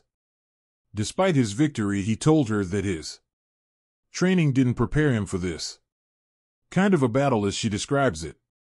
This was the beginning of the evolution to his own way of martial arts. After this battle, Lee no longer tried to fit his knowledge and teachings into one box and discarded most of his original training. He openly took influences from areas of fighting outside of Wing Chun and Kung Fu, using them to form a philosophy of martial arts. In a later interview, he said, "I do not believe in styles anymore. I do not believe there is such a thing as the Chinese way of fighting, Japanese way of fighting. Instead, these approach focused on fighting as a way of ultimate self-expression. When people come to me to learn, they're not coming to me to learn to defend themselves. They want to learn to express themselves through movement, anger, or determination." He believed that the individual is more important than any style or system. No one remembers Lee for his academic endeavors. Lee is remembered for his tenacity, his ability to defeat his opponents, his philosophy, and for the way he managed to break out of the box of orthodox thinking and bring different styles of fighting together to create an entirely new philosophy. So was he a natural genius, someone born to achieve outside's physical, mental, and philosophical feats in the talent code. Author Daniel Coyle delves into other talent is innate or whether it can be developed. He argues greatness isn't born. It's grown through deep practice, ignition, and mastered coaching. Anyone can develop a talent so deep that it looks like genius. Bruce Lee's daughter Shannon spoke at our annual conference about her father's approach to memory and learning. She said that by the time Lee was a film star and notable teacher, he had already achieved thousands upon thousands of hours of deep practice, at least in part because of his early days and fighting on the streets. Later in life, Lee didn't master the famous 1-inch punch in a day. That alone took years of hard repetition and practice. Lee continued to train and condition himself even with a Back injury, it was a daily commitment. Ignition is the motivation, the fuel to do what you do. It seems Lee's initial fuel was the tension he felt as a Chinese American in a place that didn't accept him as either. Later, his ignition seems to have been his drive for our ultimate self-expression. And finally, Lee training from a master teacher, Yip, man who himself was trained by several master teachers from the time he was a child. When they became his student, he had been teaching kung fu for decades. Lee's talent was born of a confluence of experiences and circumstances that served him well, although they may have defeated someone else. How many of us would look at a young child with a propensity for fighting and poor grades and predict that he would become a master teacher and philosopher? Here's the truth: genius leaves clues. There is always a method behind what looks like magic. New belief: genius is not born, it's made through deep practice. Quick start: how many of the lies described above did you believe in before reading this book? Are there any other ones you would want? Write them down before we move on, understanding that these commonly held limiting beliefs are nothing more than myths, as an essential part of becoming limitless. When you convince yourself that any of these are true, you're giving yourself an unnecessary burden to carry around. While these 7 are among the most common, keep your radar up. Funny conventional wisdom that has the effect of putting constraints on your potential, and examine that wisdom very carefully. In most cases, you're going to find that such constraints don't apply to anyone willing to push beyond them. Before going to the next chapter, give these things a try. Take a good look at some of the mistakes you've made. Have you let these define you? How have your feelings about these mistakes changed after reading this chapter? Find a way to put something you've recently learned into action. Notice the difference it makes when you turn knowledge into power. Think about a situation where you allow the opinions of others to sway your actions. How would you approach that same situation differently if the only opinion that mattered was yours? Get my 4Gs to a limitless mindset, including more strategies for replacing limited beliefs at limitlessbook.com. Resources. Part 3: Limitless Motivational Why. Motivation. The purpose one has for taking action, the energy required for someone to behave in a particular way. In the movie Limitless, writer Eddie Morrow was completely unmotivated, unfocused, and had no energy. When he popped the pill that made him suddenly take action, his life drastically changed for the better, because he was able to make things happen. Let's unlimit a few lies commonly held around motivation. Contrary to popular belief, like your mindset, motivation is not fixed. No one has a set level of motivation, and when people say they are unmotivated, it's not completely true. They could have a high level of motivation to stay in bed and watch television. Motivation also doesn't mean you must enjoy something that you need to do. My friend entrepreneur Tom Billu hates working out, but he has a clear and compelling reason to do so, so he does it every morning. I really don't like taking cold showers, but I do it daily. Finally, motivation is not something you wake up with or not. We put ourselves in a trance when we say I don't have any motivation. Motivation is not something you have, it's something you do, and it's entirely sustainable. Unlike a warm bath, it's not something that you experience for a moment and then lose unless you heat it up again. Motivation isn't derived from a seminar that temporarily pumps you up. It's a process, and since it's a strategy, you have control over it and can create it consistently by following the right recipe.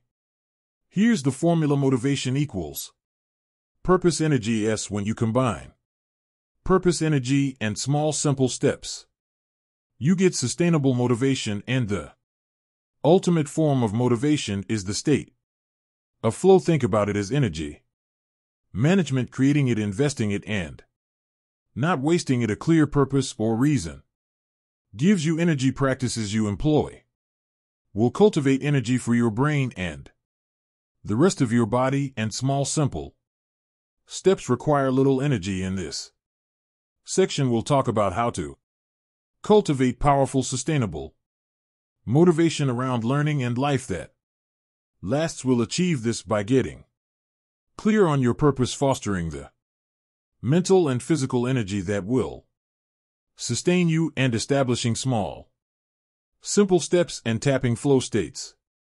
Purpose drives us to act, and our purpose must be clear enough that we know why we are acting and what we're hoping to gain.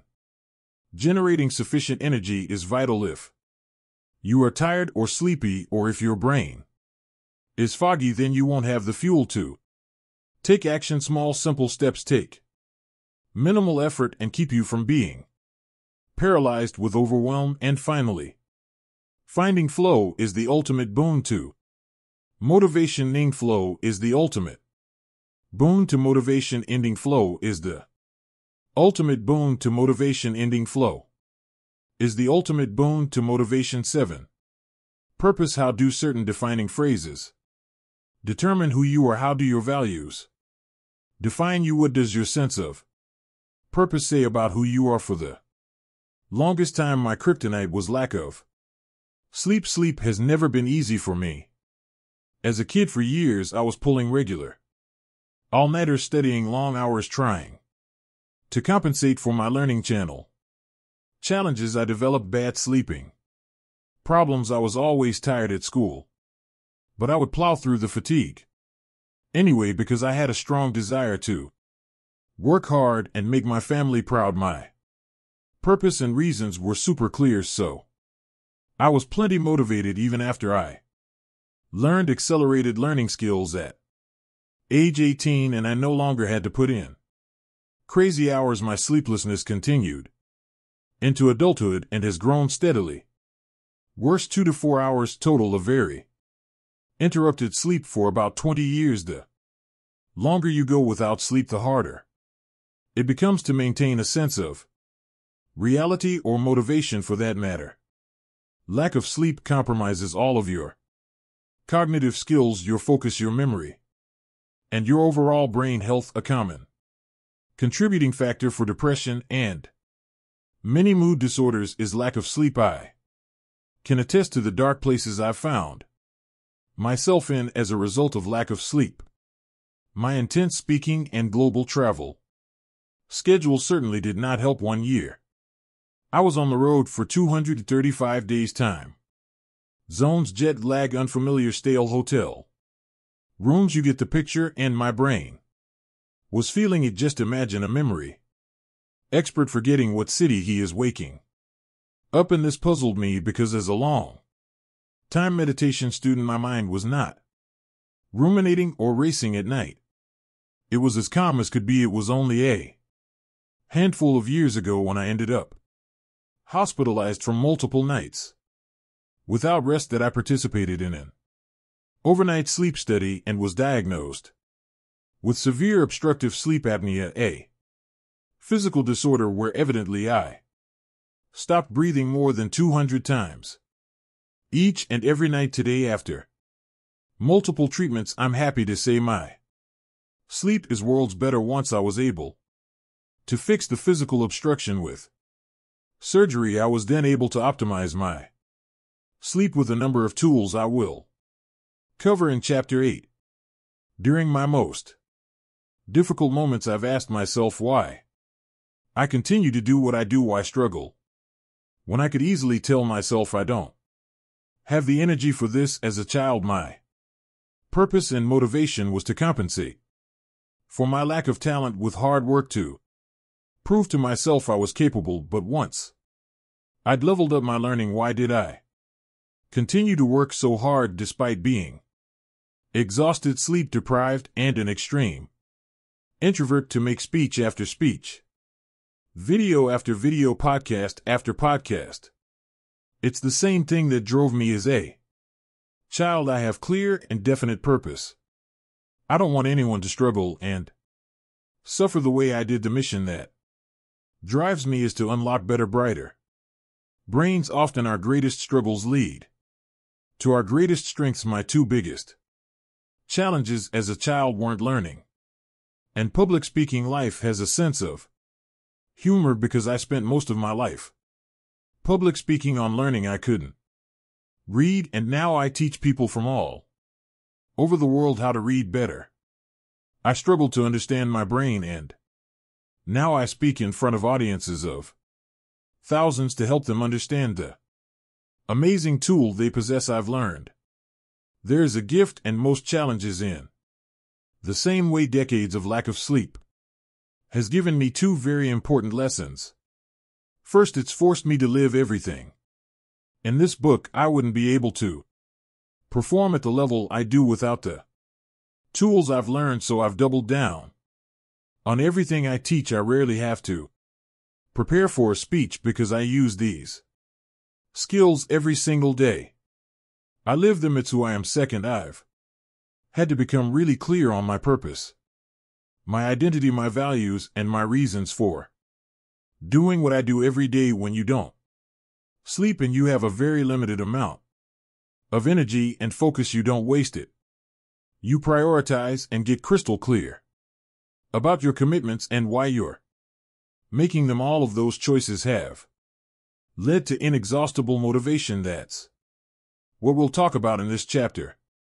Start with Why. Among my favorite books is Start with Why by Simon Sinek, who have interviewed multiple times on my show. He often stresses the importance of being able to convey to others why you do what you do. If Sinek explains, you can articulate the belief that is driving you, people will want what you are offering, or as he so often says, people don't buy what you do, they buy why you do it. So it follows that if you don't know why you do what you do, how will anyone else? There's a reason why. The second of the magic question says, why must I use this? For most children, their favorite word is why, which they're asking all the time.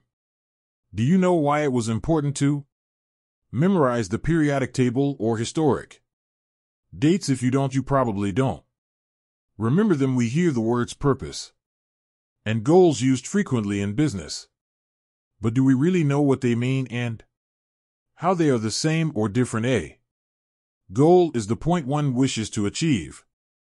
A purpose is the reason one aims that to achieve a goal. Whether your goal is to read a book a week, learn another language, get in shape, or just leave the office on time to see your family, these are all things that you need to achieve.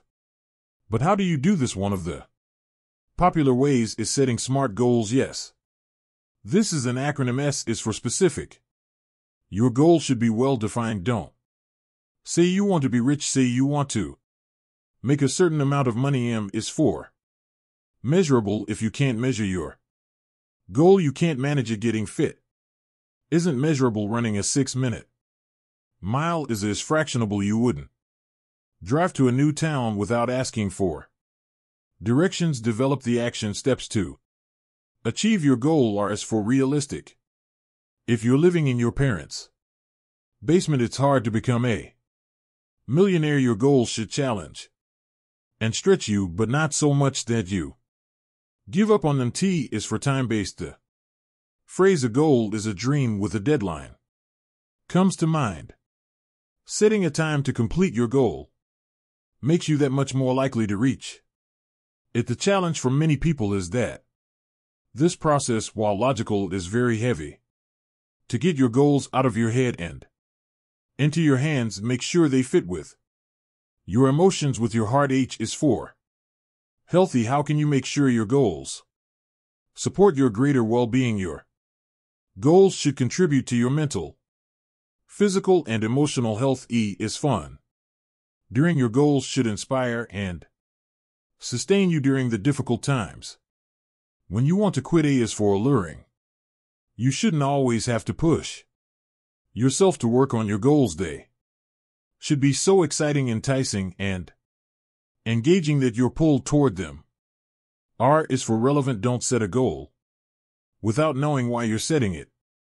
Ideally, your goals should relate to a challenge you're having your life's purpose or your core values. T is for truth. Don't set a goal just because your neighbor is doing it or your parents expect it of you. Make sure your goal is something you want, something that remains true to you. If your goal isn't true to you, you're far more likely to procrastinate and sabotage yourself on purpose and passion. Knowing your purpose in life helps you live with integrity. People who know their purpose in life know who they are, what they are, and why they are, and when you know yourself, it becomes easier to live a life that's true to your core values. Your life purpose consists of the central motivating aims of your life, the reasons you get up in the morning. Purpose can guide life decisions, influence behavior, shape goals, offer a sense of direction, and create meaning. For me, my life purpose is to create a world of better, brighter brains. The English language is rife with words that get used interchangeably as if they mean the same thing. Let's take the word nice and kind.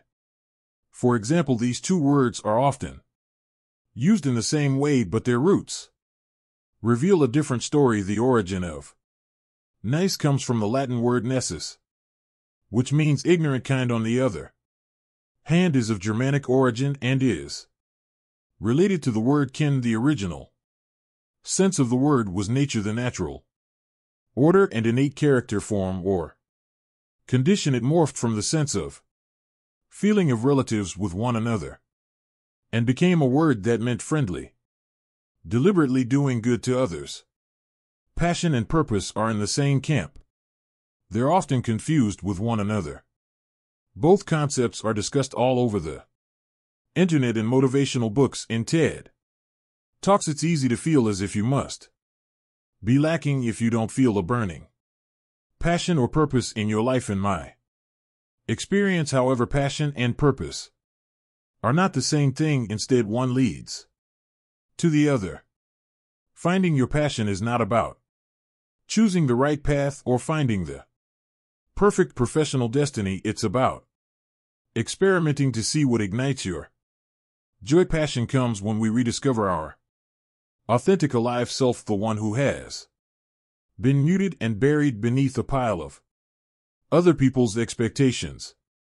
There is not a single right path to be discovered or revealed. Instead, I believe that when we exchange a fixed mindset for a growth mindset, as we discussed in Chapter 6 in the section on myths, we learn that interests can be developed through experience, investment, and struggle. Furthermore, different passions can be cultivated simultaneously. You don't have to choose one over the other. When you're exploring, finding your passion is like finding true love, and that you have to go out on many dates to get to the perfect match. Once you find that special person, it doesn't just magically work because it takes effort to build a relationship. Finding your passion is no different. It takes experimentation to see what clicks for you, and it takes effort to sum it up. Passion is what lights you up inside. My passion to learn was born out of such a struggle that it became a major part of my life's identity. Quick start with your current passions. List 3. Purpose, however, is about how you relate to other people. Purpose is what you are here to share with the world. It's how you use your passion. When you get down to it, we all have the same purpose: to help other people through our passion. The greatest task we have in life is to share the knowledge and skills we accumulate. It doesn't have to be more complex than that. Your passion might be underwater basket weaving, but your purpose is to share underwater basket weaving with other people. My passion is learning, and my purpose is to teach other people to learn. This is so deeply ingrained that I don't have to force myself to do it. It comes naturally. I wake up ready, motivated, and excited to help people learn. Podcast guest Jonathan Fields, founder of the Good Life Project, believes that we will naturally have many passions over the course of our lives because you will change the medium through which you express your passions. Will change too. He believes that if you define yourself by one very specific passion and your life changes in a way that doesn't allow you to pursue that passion any longer, you might feel lost. The key is finding the underlying meaning in your passions to find a new way of channeling your expression. Kwik start. Do you know your life's purpose?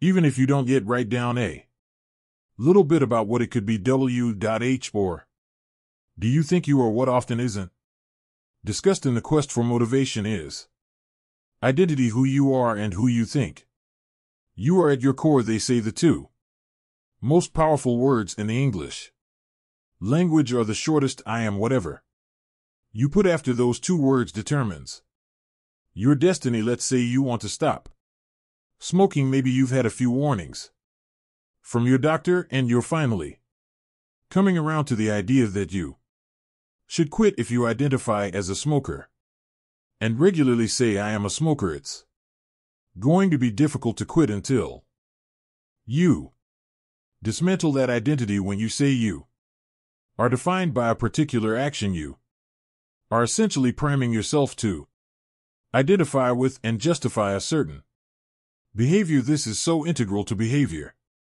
change that it can't be overstated. A fascinating study out of Stanford University showed the effects of priming on participants. Researcher Christopher Bryan separated participants into two groups. The first group responded to a questionnaire that included phrases like to vote and questions like how important is it to you to vote. The second group's questionnaire had slightly altered questions like how important is it to you to be a voter. The participants were also asked whether they plan to vote in the upcoming elections. Later, researchers used public voting records to confirm whether the participants had voted or not. Bryan and his team found that the participants whose survey included personally identifying statements like voter were 13 more likely to vote than those who were simply asked about the likelihood that they would vote. When you consciously decide to identify with the habit or goal you want to create or achieve, or consciously unidentify with a habit you no longer want, you will experience enormous power. If you've been telling yourself all of your life that you are a slow learner or that you can't learn, you might start telling yourself, I am a fast and efficient learner instead. The highest drive we have is to act consistently with how we perceive ourselves. It is one of the most powerful forces in the universe. Use it to your benefit. Quick start. Take 60 seconds and stream of consciousness. Write down some I am statements, a hierarchy of values. Next, we need to consider our values. You can set up the most well thought out habits, but if your values are not in alignment with the ultimate goal, you're not going to do it. For example, someone who wants to remember people's names should value relationships and their connection to other people. Your behavior has to support your values in some way, or there is no drive for it. Our values have a hierarchy to them. If I asked you what's most important to you in life, you might tell me family is one of your core values. I would then ask, what family does for you? For me, it provides love. For you, it might provide belonging. The important distinction here is that family is a means value, a means to an end. The end value is actually love or belonging. When we look at our values, we can determine whether the value we've stated is an end or whether it evokes something else. Values need to be prioritized. My values are love, growth, contribution, and adventure, in that order. Each value builds on and contributes to the next one's. Values tend to not change from year to year unless you experience life conditions that change them, such as having a kid, losing a loved one, or ending a relationship, to name just a few. When we're unaware of our values and the values of the people closest to us, it creates a space for conflict to arise. Discord usually results from values conflicting. Let's say your values include adventure and freedom. If your partner values safety and security, it's no surprise that you'll often be at odds.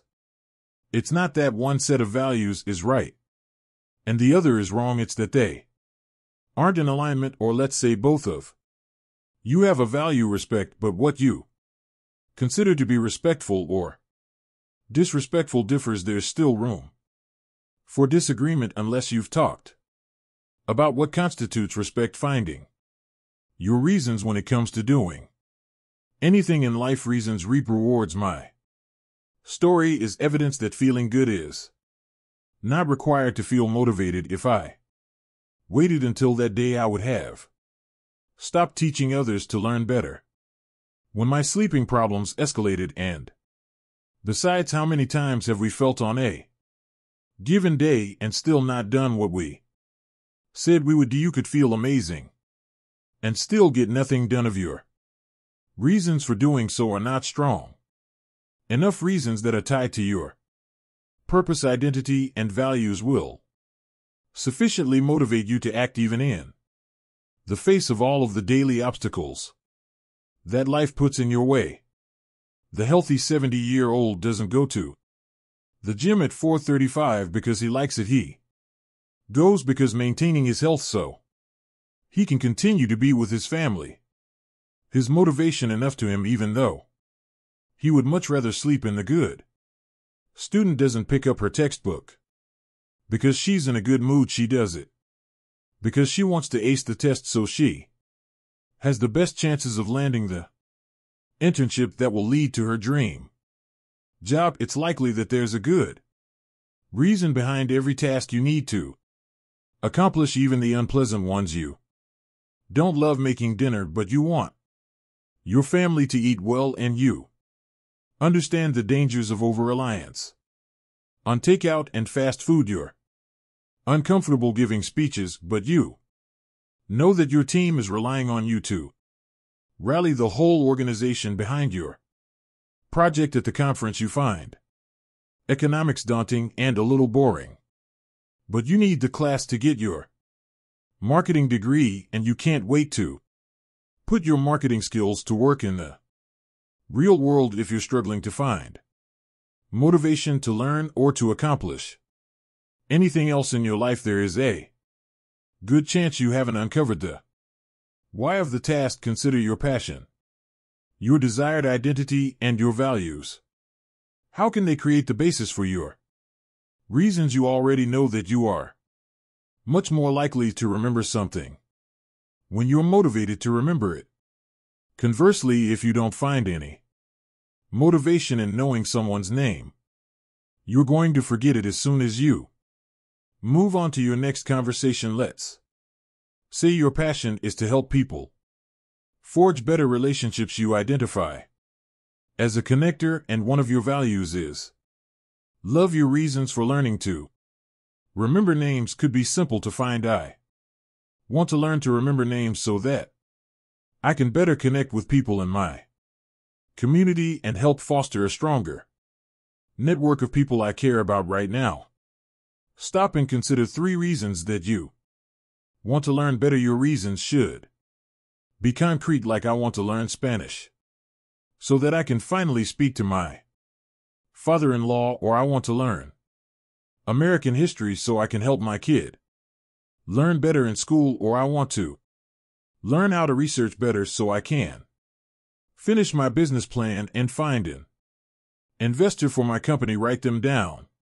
Having reasons has helped me become crystal clear when it comes to commitments. A big part of self-love is being protective of your time and energy, setting boundaries around your time, emotions, mental health, and space is incredibly at any time, but especially when you don't sleep, when you lack any Necessary fuels such as sleep or food, your resources aren't as abundant as they are at other times, so protecting what you have becomes very important when I make decisions. Everything is either a heaven yes or heaven no. If I don't feel completely aligned with something, I don't do it because I don't have the energy to spare, and I can honestly say that I don't suffer from FOMO. In the last few weeks, I've been invited to a handful of social and work gatherings, but declined because I'm clear about my purpose and motivation in spending time writing this book. I'd love for you to join me in celebrating JOMO, the joy of missing out. Most of us feel tired and fatigued these days. I believe that's because we feel like we need to say yes to every opportunity, invite, or request that comes our way. While it's great to be open-minded and consider options, when you say yes to something, you need to be careful that you're not inadvertently saying no to yourself and your own needs. What do you have to lose? What is motivation? Motivation is a set of emotions that act as the fuel for our actions. Where does it come from?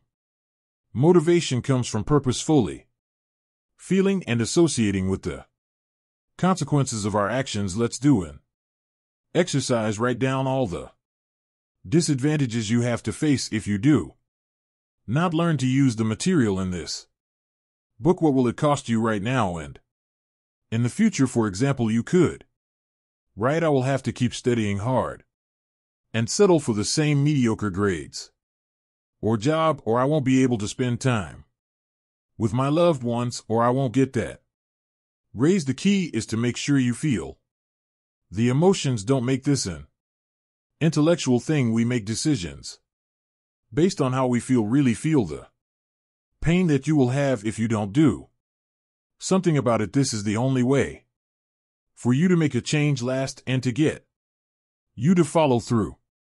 Pain can be your teacher if you use it and not let it use you. Use pain to drive you to make things happen. If you're honest, you may write something like, I will have to settle for a job I hate, make very little money, have no free time for myself or anyone else, and I will have to put up with it for the rest of my life. Bored and frustrated. This will get you to do something about it. Do this. Now here's the more exciting part. Write down all of the benefits and advantages you will receive from learning the skills and techniques in this book. Make a list of things that will really get you excited and motivated. For instance, I'll be able to ace my tests, have more time to be with family, start that business, and learn new languages, to travel the world, or I will have more free time to exercise and get healthy, to go away for spring break and to spend more time with my boy, girlfriend, or maybe something simple like I will finally have some free time to just get caught up and relax. Again, make sure your reasons are compelling enough to be backed with real emotion. You must really get yourself to see and feel the benefits of learning this material. Do this now, tying it all together. Now let's apply all of this to learning as you move through this motivation section of the book. I want you to consider where learning fits into your passion, identity, values, and reasons. It was not until I was an adult that I found my passion and purpose. Through my struggle to learn, I developed a love of learning because it helped me become unlimited, and my purpose is teaching other people to learn so they can unlimit themselves. As a kid, I forced myself to study, trying to rise to the level of average. I had a lot of identity issues to resolve. I was the boy with the broken brain, and I believed that I was stupid. I had to change the way I saw myself and give up the identity that kept me locked into being unable to learn. Instead of saying I am broken, I had to say I am a learner. As for values, as I mentioned earlier, I value growth and adventure. For me, learning falls under both of these. because it contributes directly to my growth and it gives me a sense of adventure, especially when I learn something novel and challenging. There's no ambiguity here. Learning directly contributes to the fulfillment of my values. Every single one of my reasons keeps me motivated so that I can help more people learn. As any author knows, writing a book is a challenge, but my reason for writing this book to teach my methods to a wider audience around the world that may not have access to my online courses has kept me going. If you're trying to force motivation but you haven't addressed these invisible limiting identities, you won't get very far. When you feel stuck, come back to the way your goal fits into your values, and then ask yourself what needs to be brought back into alignment. Going back to the previous chapter's list of the 7 lies that hold you back, perhaps the 8th lie is that you have motivation, that you wake up and feel motivated every day. The reality is that you do motivation. Ultimately, motivation is a set of habits and routines guided by your values and your identity that you carry out every day. Before we move on, finding your passion is about giving yourself novelty and putting yourself in a new environment to see what lights you up. It's difficult to do that if you feel limited or if you're self-conscious about looking bad, so let that go and enjoy the experience. Those initial moments of discomfort just might lead you to an entirely new passion and purpose in life. Here are a few things to try before moving on to the next chapter. Write down a list of your most common I am statements. How do you feel about the ways in which these statements define you? Create a list of the things you value the most. Now prioritize that list and think about how this aligns with your definition of yourself. Get into the habit of asking the question why before you do anything. 8. Energy. How do you make sure your brain is as healthy and energized as it can be? What should I make sure to have in my diet if I want my brain to be at its strongest? How do I consistently get a good night's sleep? You have a clear purpose for doing something, and you've broken down a project or goal into small, simple steps. Does that guarantee sustainable, limitless motivation? For example, even if you have a reason to read daily and have a plan to read for just 5 minutes a day, what can keep you from doing so is fatigue. Mental and physical vitality is the fuel needed to drive your actions. We know the importance of time management well.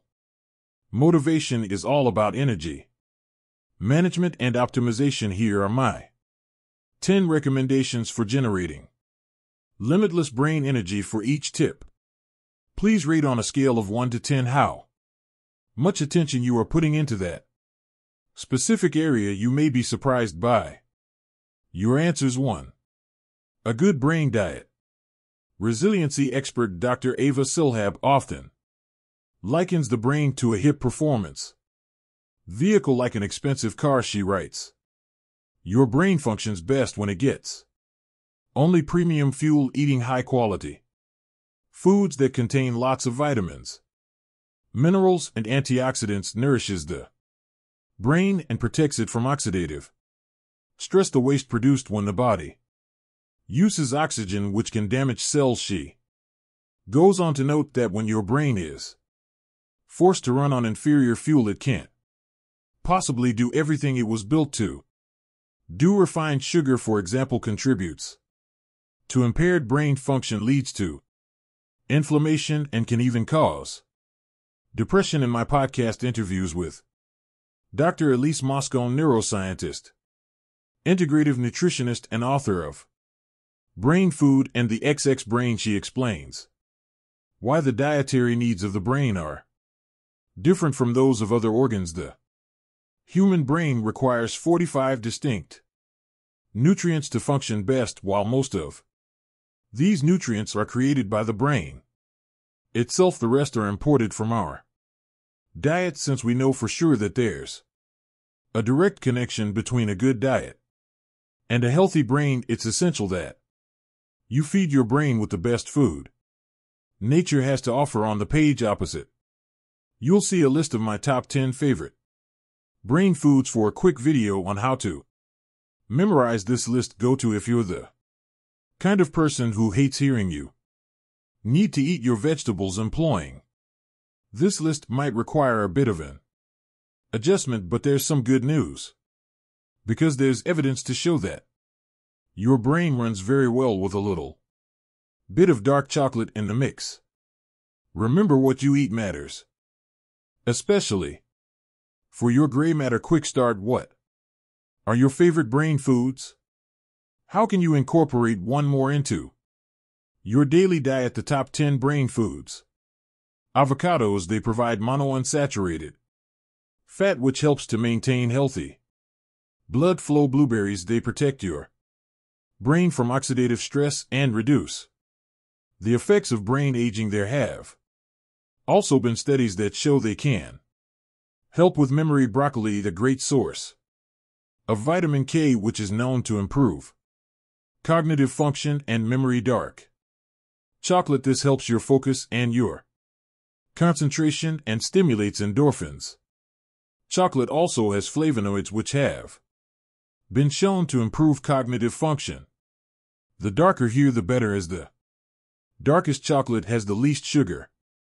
And we've already talked about how sugar is something to eat sparingly. Eggs, they provide memory improving and brain boosting choline. Green leafy vegetables, these are good sources of vitamin E, which reduces the effects of brain aging, and folate, which has been shown to improve memory. Salmon, sardines, caviar, they're rich in omega-3 essential fatty acids, which help reduce the effects of brain aging. Turmeric, it helps reduce inflammation and boost antioxidant levels while also improving your brain's oxygen intake. There's also some indication that turmeric helps reduce cognitive decay. Walnuts, these nuts provide high levels of antioxidants and vitamin E that protect your neurons and protect against brain aging. They also contain high levels of zinc and magnesium, which are really good for your mood. Water, your brain is about 80% water. Dehydration can cause brain fog, fatigue, and slower reaction and thinking speed. Studies show that well-hydrated people score better on brain power tests. I met Mona Sharma when she was featured on Facebook's Red Table Talk as the nutritionist for Will Smith and his family alongside Dr. Mark Hyman. She shared with me how the foods we eat can have a big impact on our energy, the quality of our health, and the function of our brains, focusing on key ingredients like good quality omega-3 rich fats, vegetables loaded with antioxidants and phytonutrients, and spices to enhance our digestion and focus, and can support both short and long-term brain function. Here's a sample day of some of her go-to recipes to optimize brain power and vitality. Morning brain tonic: 2-inch piece of ginger peeled and cut into slices. 2-inch piece of turmeric peeled and cut into slices. 4 cups filtered water. Organic green tea, 1/2 organic lemon, just dash of black pepper, all honey. Place the turmeric, ginger, and water into a small saucepan. Bring to a slow simmer on medium-high heat. Add the green tea and simmer for at least 5 minutes. Remove from the heat. Add the lemon juice, dash of black pepper, and honey. Strain and serve hot. Avoid eating for 20 minutes after drinking this tonic. Note: you can also make a large batch of the tonic mix ahead of time. Simply add a larger quantity of turmeric, ginger, and lemon to a dresser. Place this juice into the fridge, covered tightly with the lid, for up to 7 days. When serving, just add to hot water and green tea. Morning magic smoothie: 1/2 cup frozen wild Blueberries 1/2 cup chopped to come. A big handful of organic spinach 2 tablespoons hemp seeds 1 teaspoon tea. Oil 1 teaspoon organic spirulina powder. 1/2 cup unsweetened coconut water. 1/2 cup unsweetened almond milk add. All ingredients to a blender blend and start your day with brain and body fuel. Brain Boost Solid 2 cups organic arugula. 2 cups organic spinach 1/4 cup. Pomegranate seeds 1/4 cup raw. Walnuts chopped 1 avocado sliced 4. Organic eggs boiled and sliced when cool. For the dressing 3 tablespoons raw. Apple cider vinegar 1/4 cup.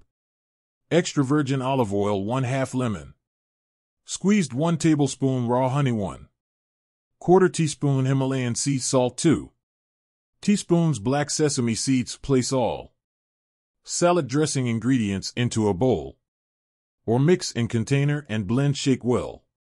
Set aside. Add the arugula, spinach, pomegranate seeds and walnuts to a large salad bowl. Pour salad dressing on top of the salad and mix together. Transfer the mixed salad onto 2 plates. Top each salad with 1/2 sliced avocado and 2 sliced eggs. Garnish with sesame seeds. Enjoy easy roasted salmon and broccoli with Swiss chard. 2 tablespoons of fresh lemon juice. 2 teaspoons of chopped garlic. 5 tablespoons extra virgin olive oil divided. 2 salmon fillets, preferably while not farm.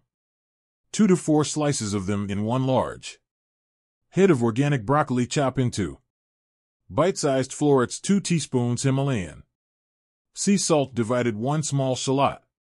Finely chopped 1 small bunch organic Swiss chard or rainbow chard. Finely chopped 1 teaspoon organic mustard seed powder. Line a large sheet pan with parchment paper and preheat the oven to 400 degrees Fahrenheit. Mix the lemon juice, chopped garlic, and 2 tablespoons olive oil in a small bowl. Lay the salmon down in the middle of the sheet pan and pour the lemon garlic olive oil mixture on top of each fillet evenly. Then place the lemon slices on top of each fillet.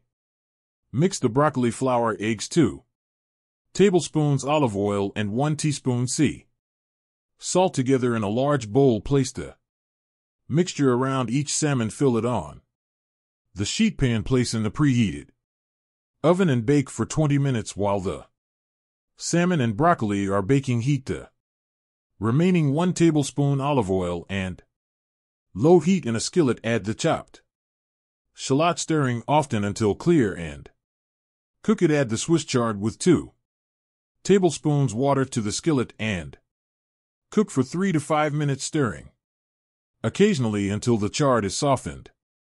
Remove from heat. Add the salmon, broccoli, and chard to 2 serving plates. Sprinkle the broccoli with mustard seed powder to boost anti-inflammatory benefits. Serve and enjoy. Cocoa, cinnamon, ginger, hot chocolate. 4 cups unsweetened almond or coconut milk. 2-inch ginger piece peeled and sliced lengthwise. 3 tablespoons unsweetened raw organic cocoa powder. 1 teaspoon organic cinnamon powder. 1 to 2 tablespoons coconut sugar. 1/2 teaspoon vanilla extract. Small pinch of sea salt. 2 cinnamon sticks as garnish. Heat the almond milk and ginger slices in a medium saucepan over medium-high heat, stirring occasionally. Bring to a gentle simmer. Add the cocoa powder, cinnamon, coconut sugar, vanilla, and sea salt and whisk until dissolved. Bring to a gentle simmer once again before removing from the heat. Pour into 2 mugs using a strainer to prevent the ginger from going into the cups. Add 1 cinnamon stick to each mug and enjoy.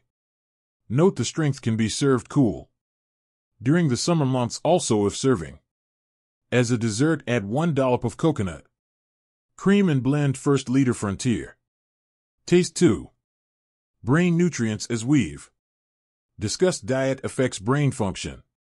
But what if you aren't able, because of your schedule or lifestyle, to regularly Eat a rich brain food diet. Research has shown that particular nutrients have a direct effect on your cognitive ability. I always prefer getting my nutrients from real whole organic foods. Talk to your qualified health practitioner to learn what you might be deficient in my podcast episode with Max Lugaver, author of Genius Foods, we discussed the benefits of supplementing with phospholipid. Your brain uses this to create healthy cell membranes. This is important because our cell membranes form all the receptors involved in mood, executive functioning, attention, and memory. B vitamins have been shown to improve women's memories. Curcumin, the nutrient found in turmeric, can forestall cognitive decay. You can get a list of nutrients and their effect on the brain from the National Institutes of Health website. There are natural sources for all of these nutrients, but getting all of them into your diet might not fit your lifestyle or your palate. The good news is, or your palate. The good news is for your palate. The good news is, or your palate. The good news is, or your palate. The good that supplements are readily available for all of these. You can also combine these with the brain foods discussed in this chapter to give your brain the fuel it needs. For a list of links to my favorite brain supplements, go to 3. Exercise. Exercise changes the brain in ways that protect memory and thinking skills, writes Heidi Godman, the executive editor of the Harvard Health Letter. In a study done at the University of British Columbia, researchers found that regular aerobic exercise, the kind that gets your heart on, your sweat glands pumping, appears to boost the size of the hippocampus, the brain area involved in verbal memory and learning. I can almost hear some of you complaining or making excuses as you read that last paragraph. Exercise is boring. You don't have time for it. You can't afford a gym membership.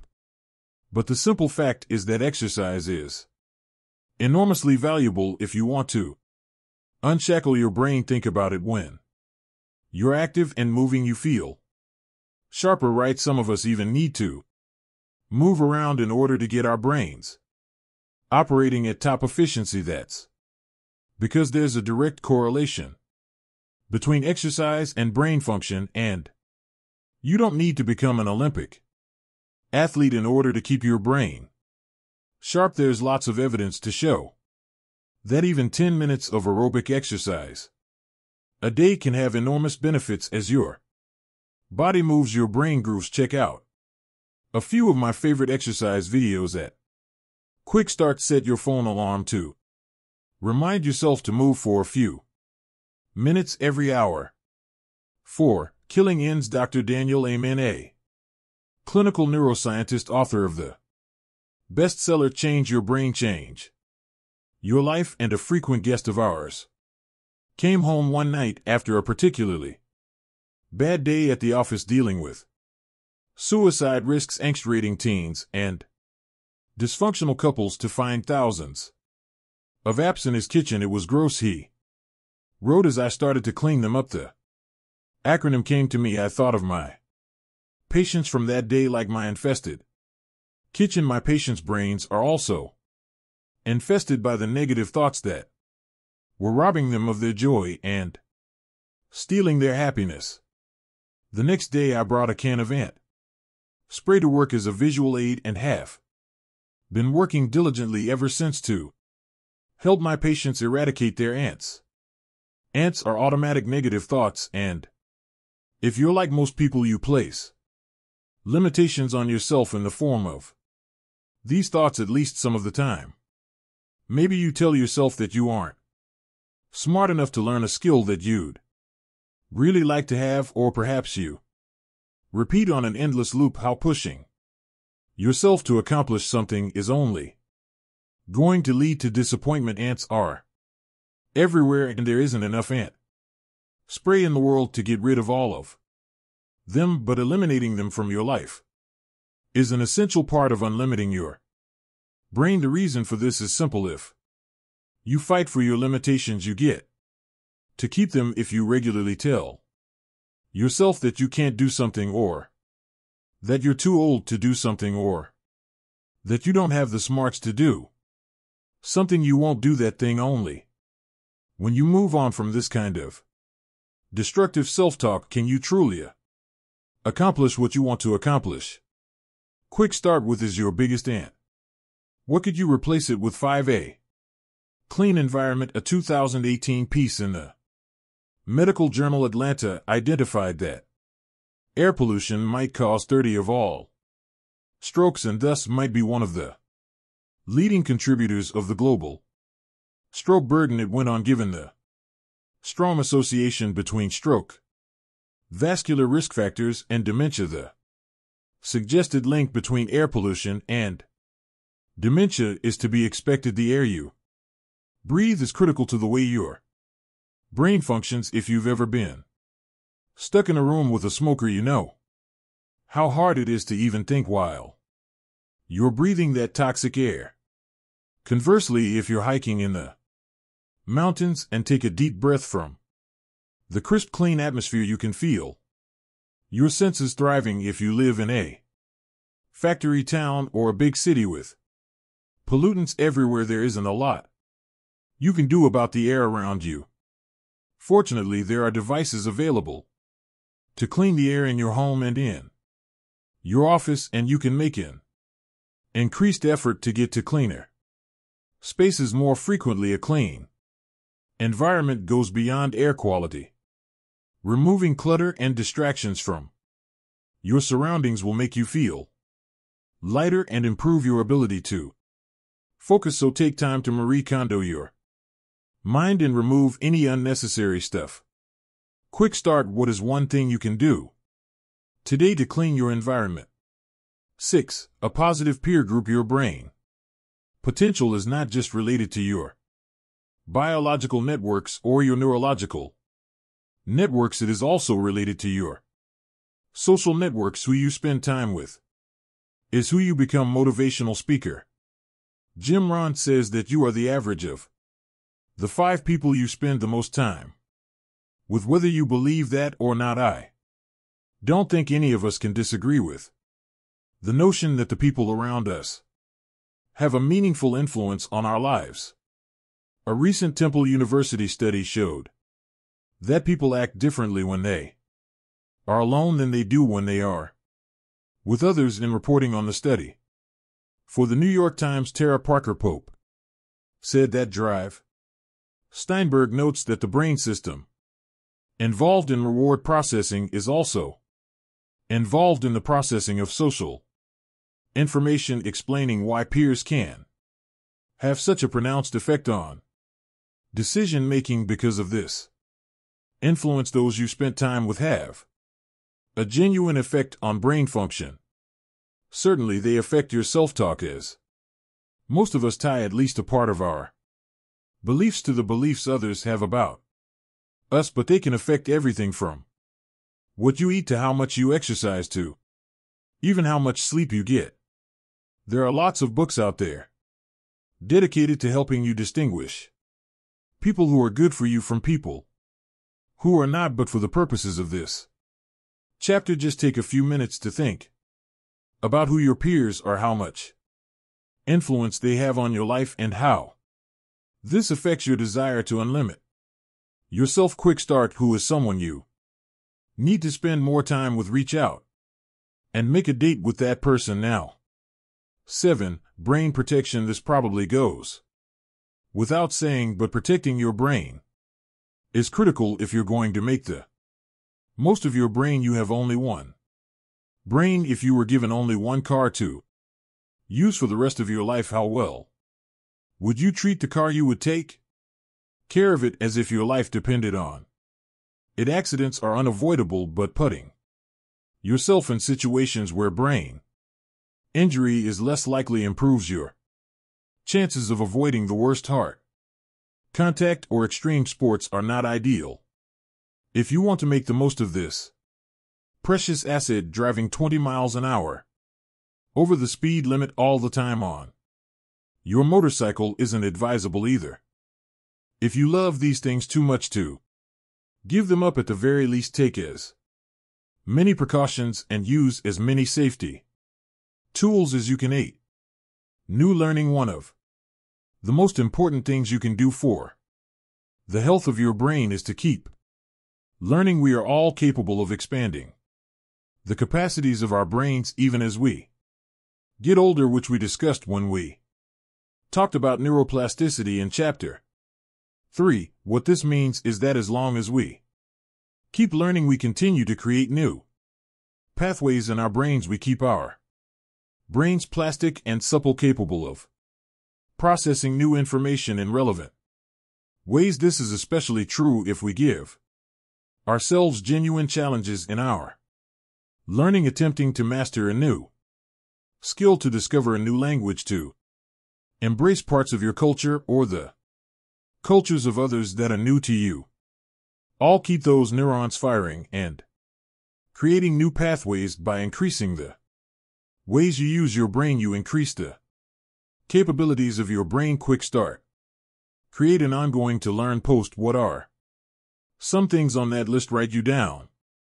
9. Stress management. We all experience some level of stress in our everyday lives, sometimes a great deal of stress.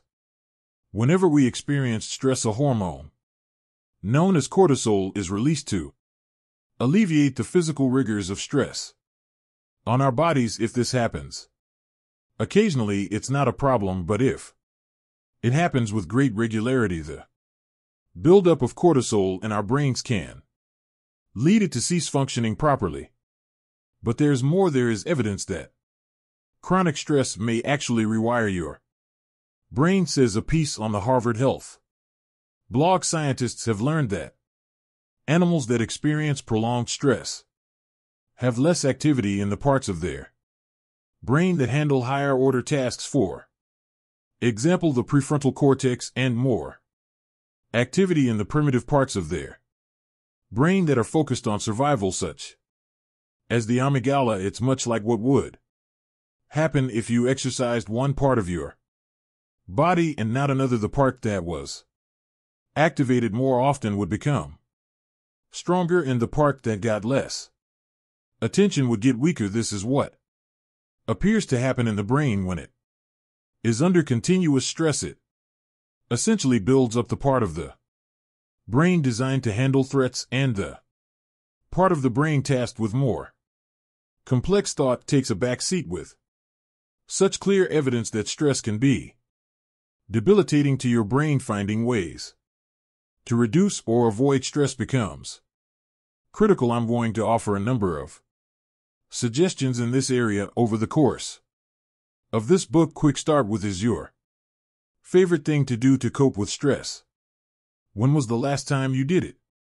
10. Sleep. If you want better focus, you need to get good sleep. If you want to be a clearer thinker, you need to get good sleep. If you want to make better decisions or have a better memory, you need to get good sleep. According to the National Institutes of Health, quality sleep and getting enough of it at the right times is as essential to survival as food and water. Without sleep, you can't form or maintain the pathways in your brain that let you learn and create new memories, and it's harder to concentrate and respond quickly. Sleep is important to a number of brain functions, including how nerve cells communicate with each other. In fact, your brain and body stay remarkably active while you sleep. Recent findings suggest that sleep plays a housekeeping role that removes toxins in your brain that build up while you are awake. The takeaway: getting enough sleep and getting enough quality sleep is essential if you're going to make the most of your brain. Sleep is not a choice. I know there are lots of people out there who say they don't need a lot of sleep, or that they don't have time for sleep, or even consider it a point of pride that their lives are so full of activity that they have no choice but to sacrifice sleep. That's a mistake, and if you're one of these people, it's something I want you To reconsider right now, sleep is crucial to overall health and daily functioning, writes Dr. Jean Kim, a psychiatrist and a clinical assistant professor of psychiatry at George Washington University.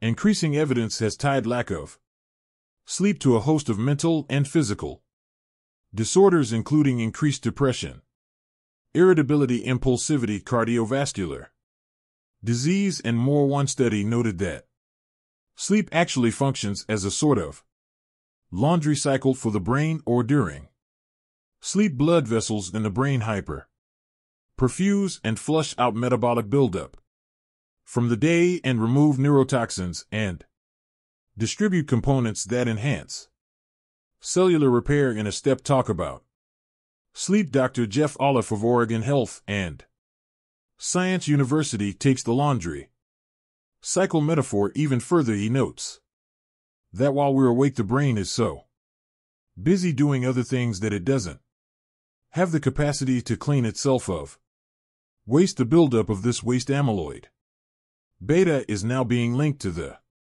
development of Alzheimer's disease. When the brain is awake and is at its most busy, it puts off clearing away the waste from the spaces between its cells until later, and then when it goes to sleep and doesn't have to be as busy, it shifts into a kind of cleaning mode to clear away the waste from the spaces between its cells, the waste that's accumulated throughout the day. A little later in the talk, ill forms against doing something that so many of us do, sacrificing sleep until we get a chance to catch up, like our housework. It's a dirty and a thankless job, but it's also important in your house. If you stop cleaning your kitchen for a month, your home will become completely unlivable very quickly. But in the brain, the consequences of falling behind may be much greater than the embarrassment of dirty countertops. Because when it comes to cleaning the brain, it is the very health and function of the mind and the body that's at stake.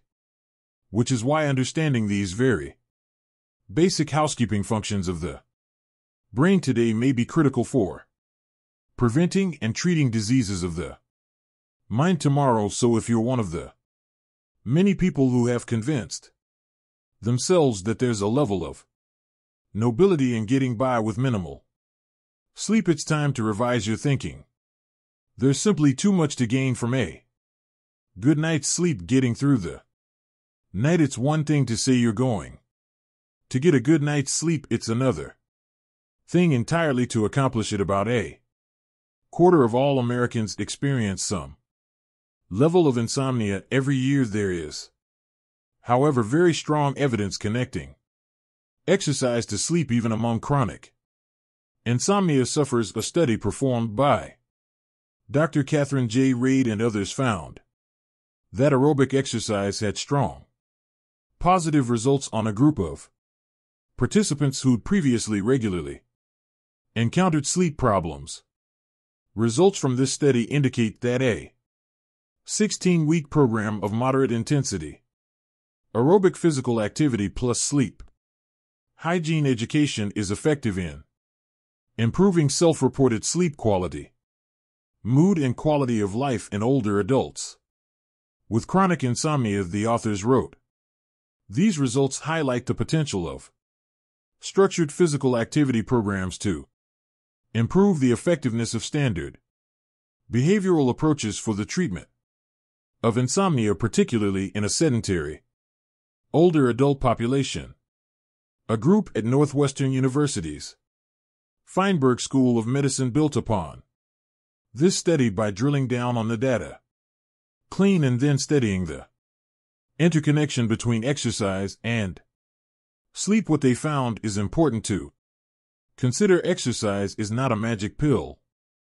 If you're having trouble sleeping, you can't solve the problem with one session at the gym. They found that even after 2 months, the effects of exercise on sleep were minimal, but by the end of the 16-week study, the results were considerable, with participants getting as much as an hour and a quarter extra Sleep per night, so there's a clear connection between exercise and sleep. But you're going to need to give it time. But given the overall benefits of exercise on your health, committing to an exercise routine is always a good idea. Even if you won't feel the benefits on your sleep right away, there are varying ideas about how much exercise is necessary to affect sleep, but a commonly stated amount is 2.5 hours a week of aerobic exercise coupled with sun resistance work, brisk walking, light biking, elliptical machine, anything that increases your heart rate so that you can still talk while exercising but have to catch your breath every few sentences or so is considered moderate exercise.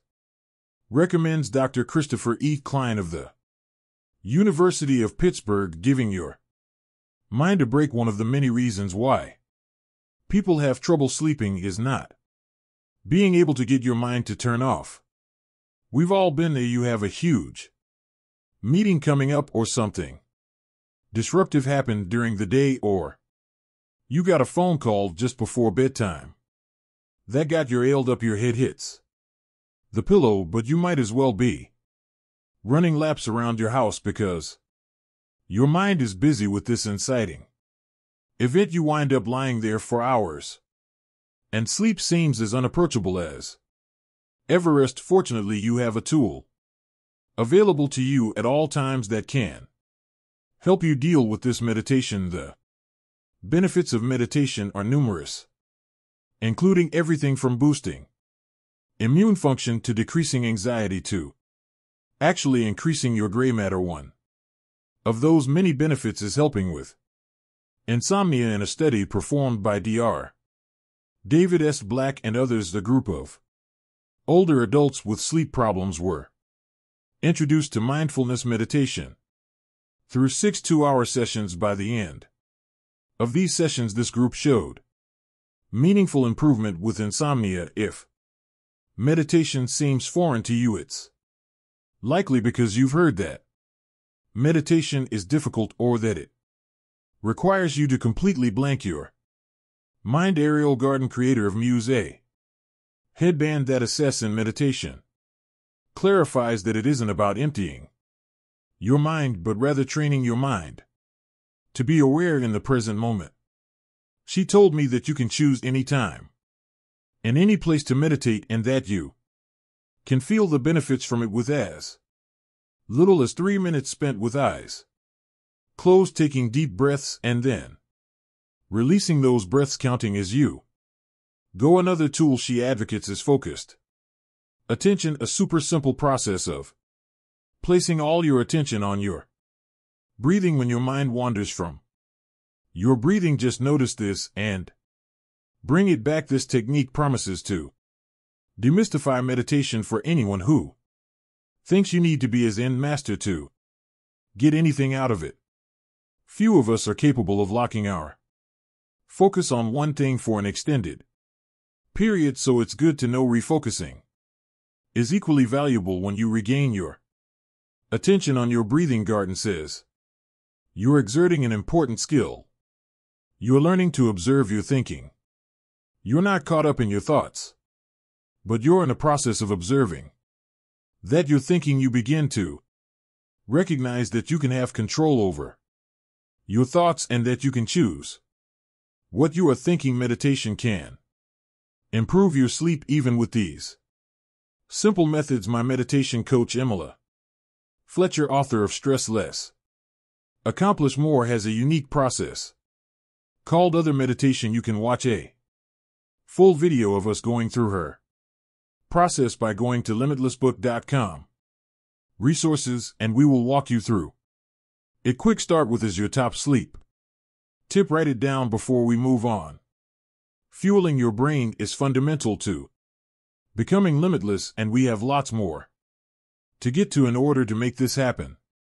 But first, let's stop and focus on a few things from this chapter. Put a shopping list together for all the brain foods you don't currently have in your home. I realize that not all of these foods are going to be compatible with your palate, but really try to include as many as you can. Then take this list with you to the store.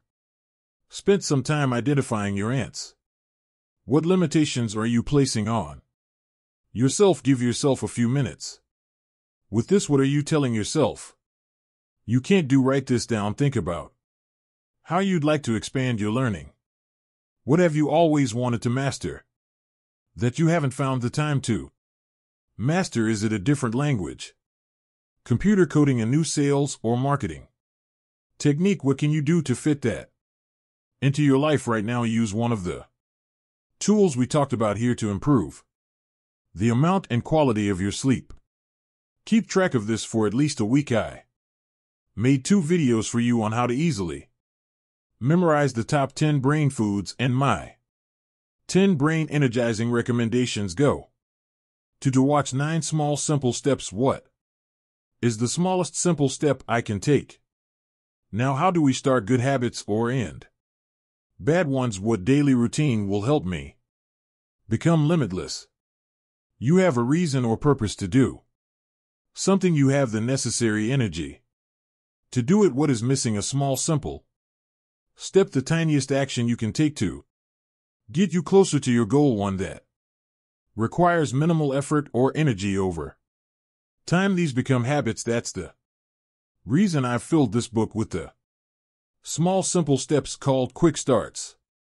Back in the 1920s, a Russian psychologist, Blima Zygarnik, was sitting in a Viennese restaurant when she noticed that the waiters swirling around her in the busy eatery were highly efficient at remembering customer orders while they were in process, but tended to forget who had what as soon as the orders were filled. Intrigued by this, she ran a study where she had people perform simple tasks while they were sometimes interrupted. Afterward, she queried participants about which tasks they remembered and which they did not, finding that those who'd been interrupted were twice as likely to remember the things they'd been doing when they'd been interrupted than the things they'd been able to complete without interruption.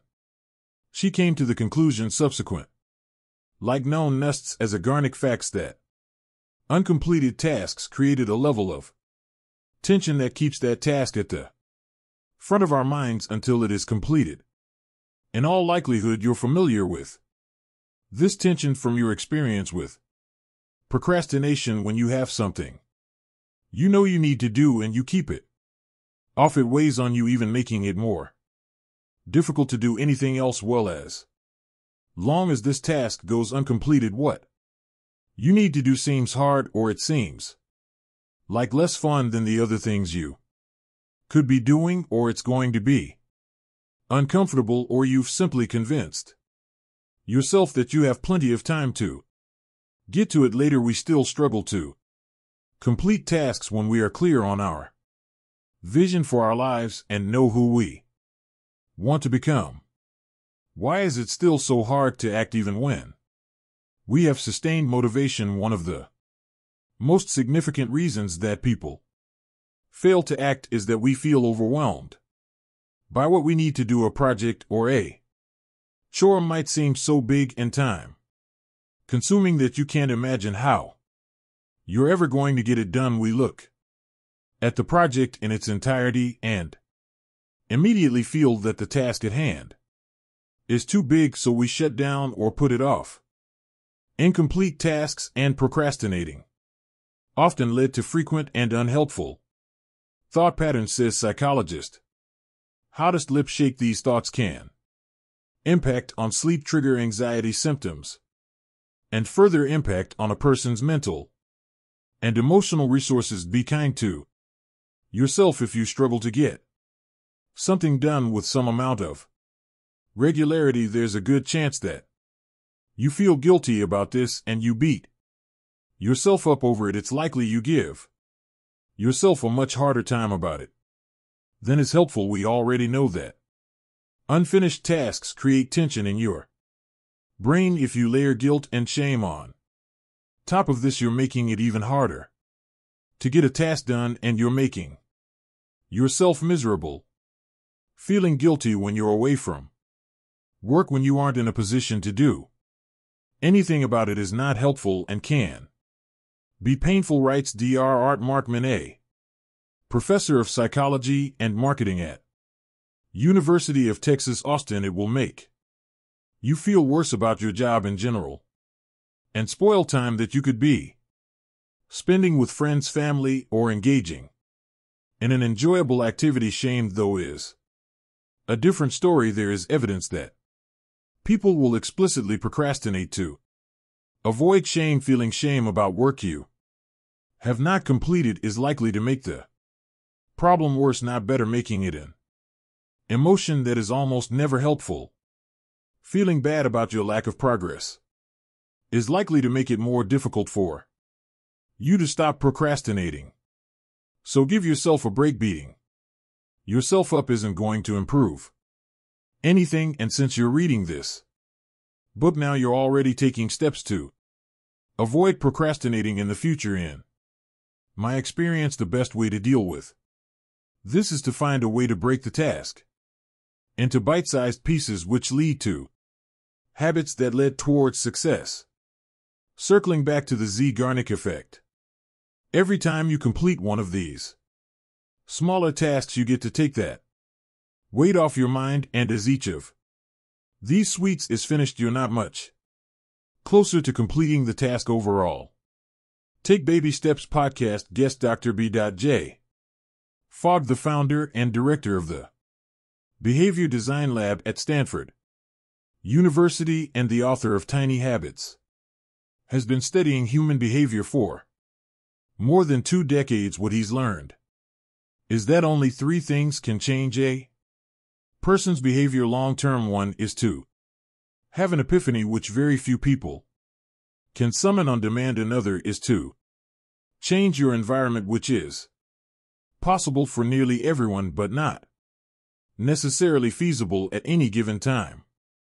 The third is to, as Dr. Fogg puts it, take baby steps. I like the way this story illustrates the principle of small, simple steps. A king was watching a great magician perform his act. The crowd was enthralled, and so was the king. At the end, the audience roared with approval, and the king said, "What a gift this man has! A Gajivnian talent." But a wise counselor said to the king, "My lord, genius is made, not born. This magician's skill is the result of discipline and practice. These talents have been learned and honed over time with determination and discipline."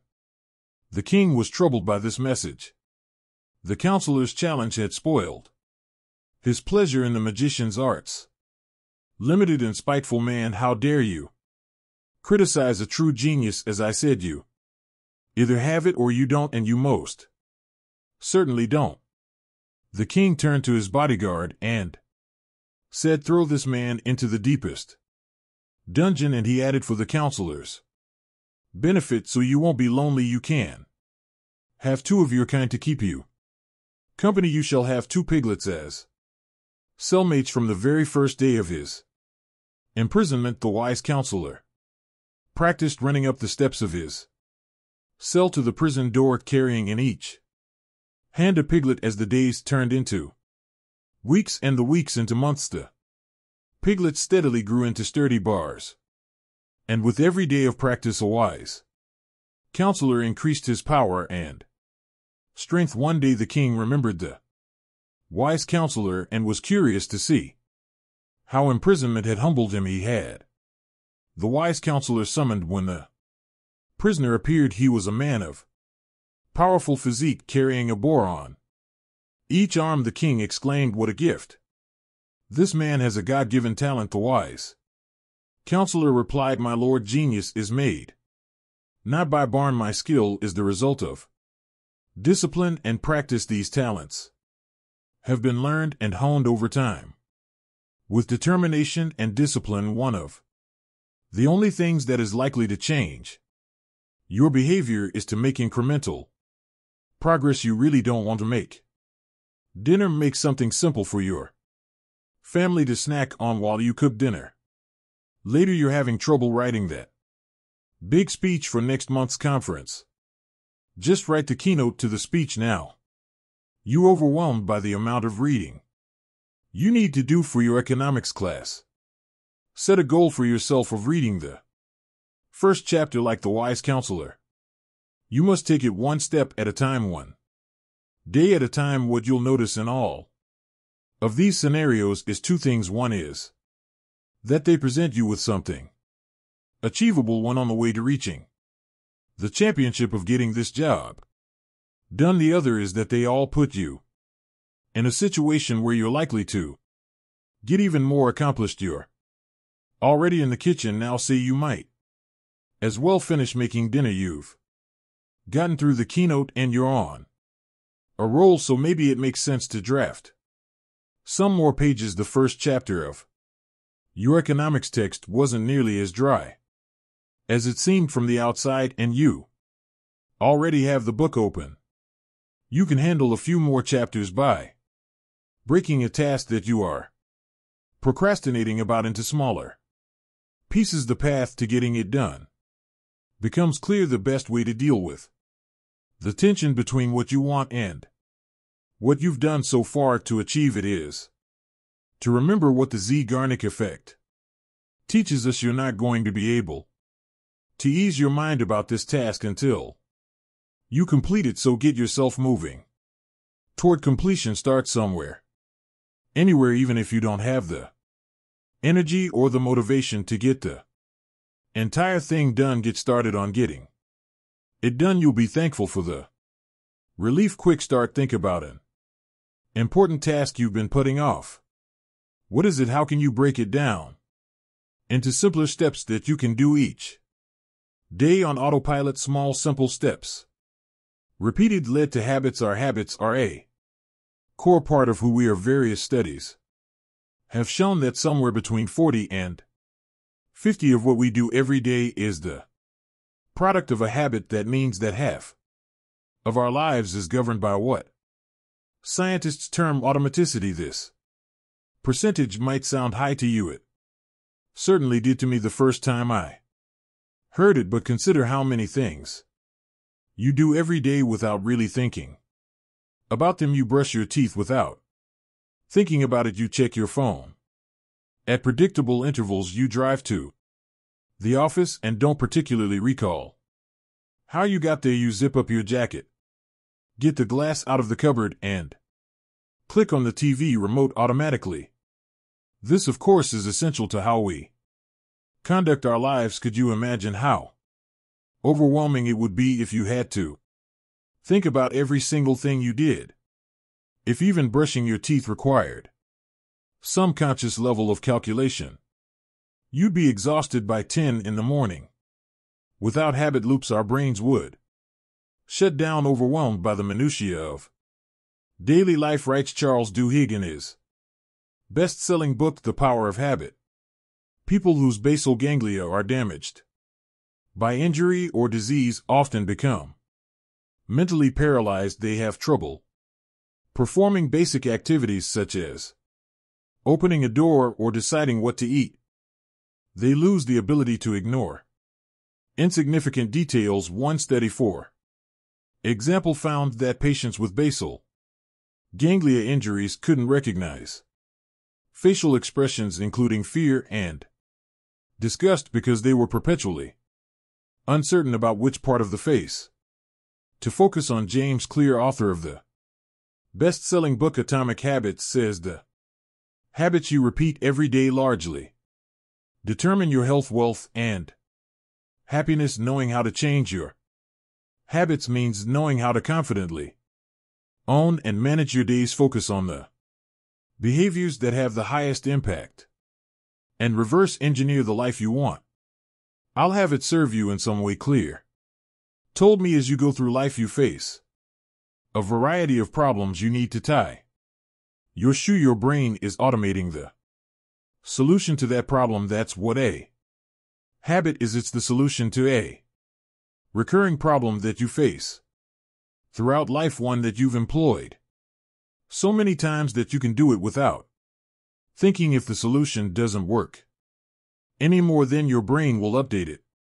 Clear identifies the habit loop as having four components: a cue, a craving, a response, and a reward, using the example of turning on a light when you enter a room. The cue is walking into the room and finding it dark. The craving is feeling that there would be some value in the room not being dark. The response is flipping on the light switch, and the reward is that the room is no longer dark. You can apply this loop to any of your habits, such as getting your mayo when you come home from work. The cue is reaching your driveway or front door.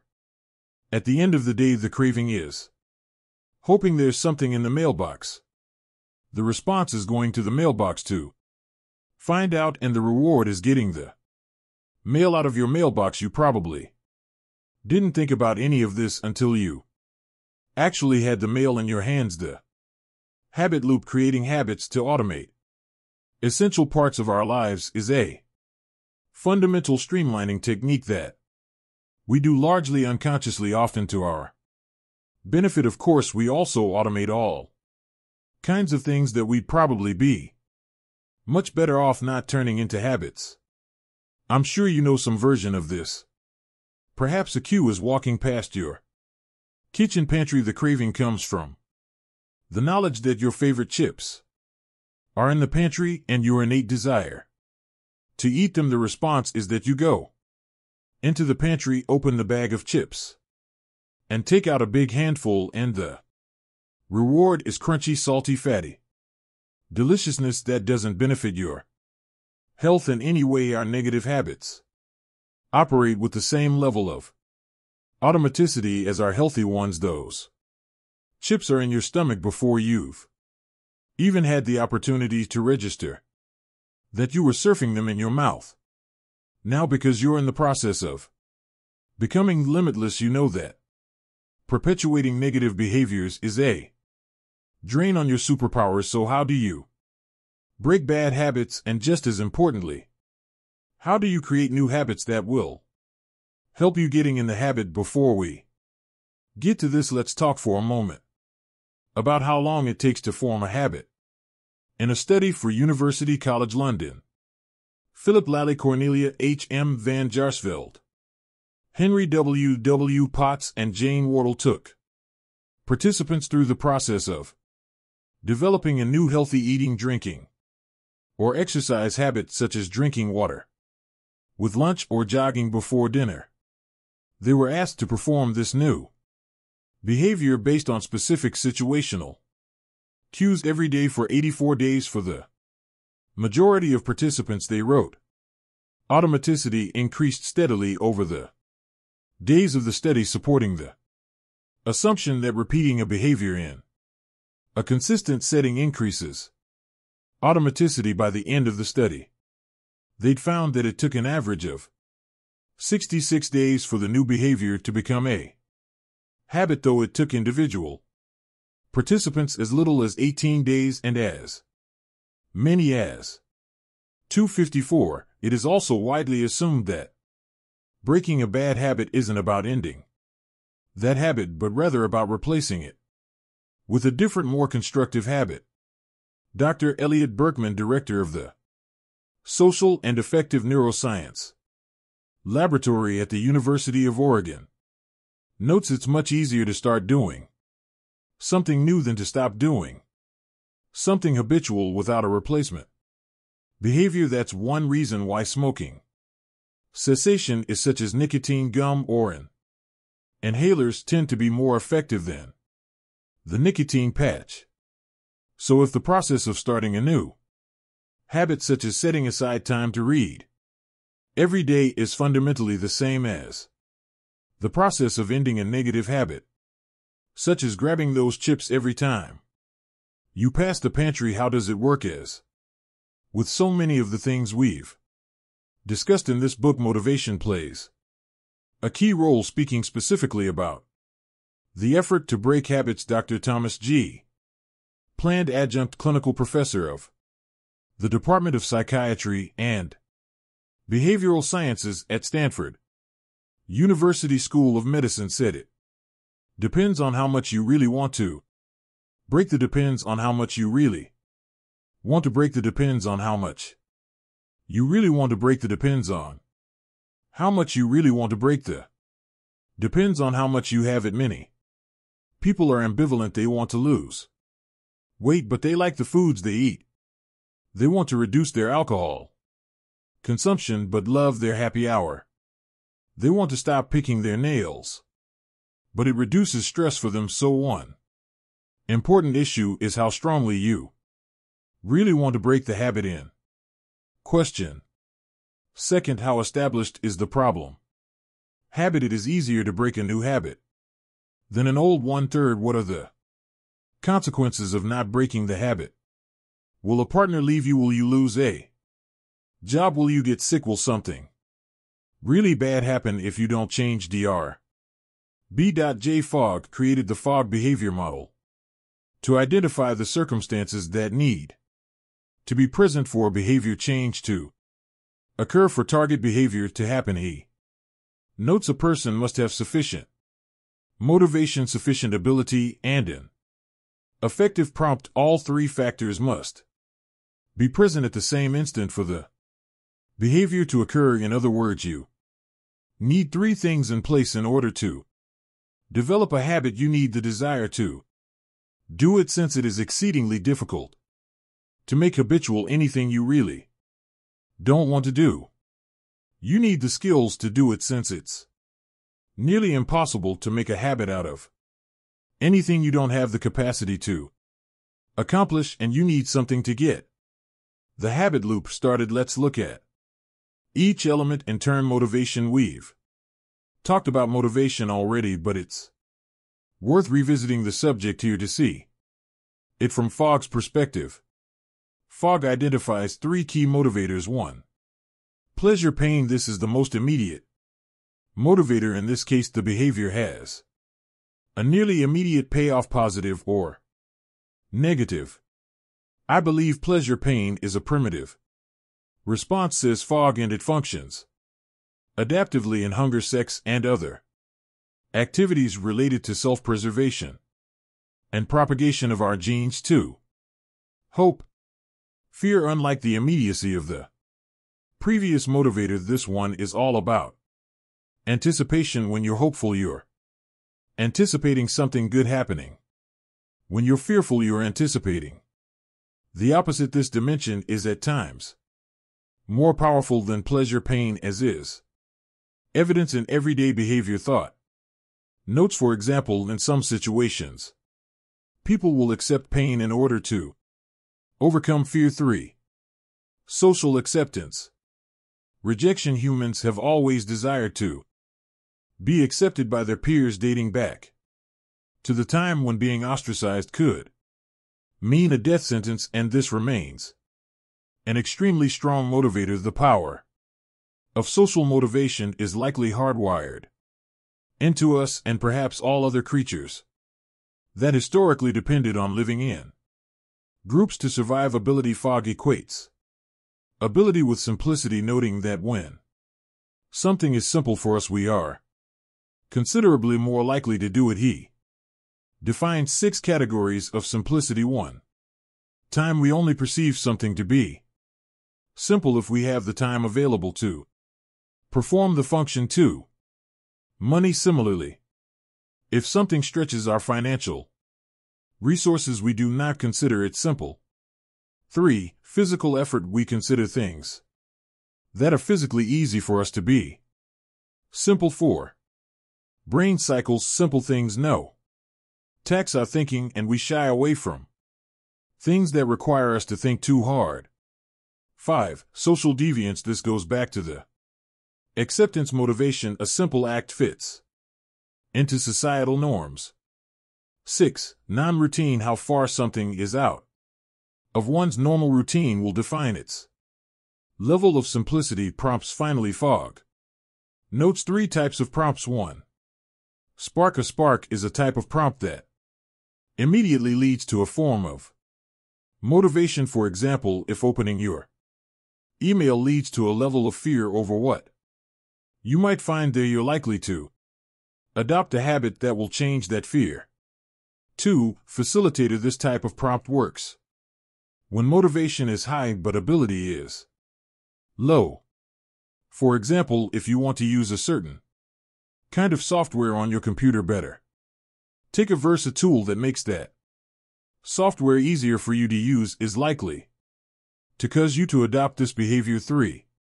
Signal. In some cases, you'll have both high motivation and high ability. The only other thing you need to make a behavior a habit is some kind of reminder or signal. If you love making brain smoothies, all you need is to walk into your kitchen in the morning and see the blender to prompt you to make one. Quick start. Can you identify the habits you want to break? What is that one habit that's holding you back from doing other important things in your day? Write it down, then identify the prompts that trigger you to perform that habit. Creating a new habit. The fog behavior model shows us everything that needs to be in place for a particular behavior to become a habit. We know that making habits of behaviors we consider good for us is important to our growth, and we also know that the key to breaking bad habits is to replace them with more constructive ones. But how do you make something a habit? Just remember, when W is for want, make sure you really want it. It's nearly impossible to turn something into a habit if you don't want to do that thing.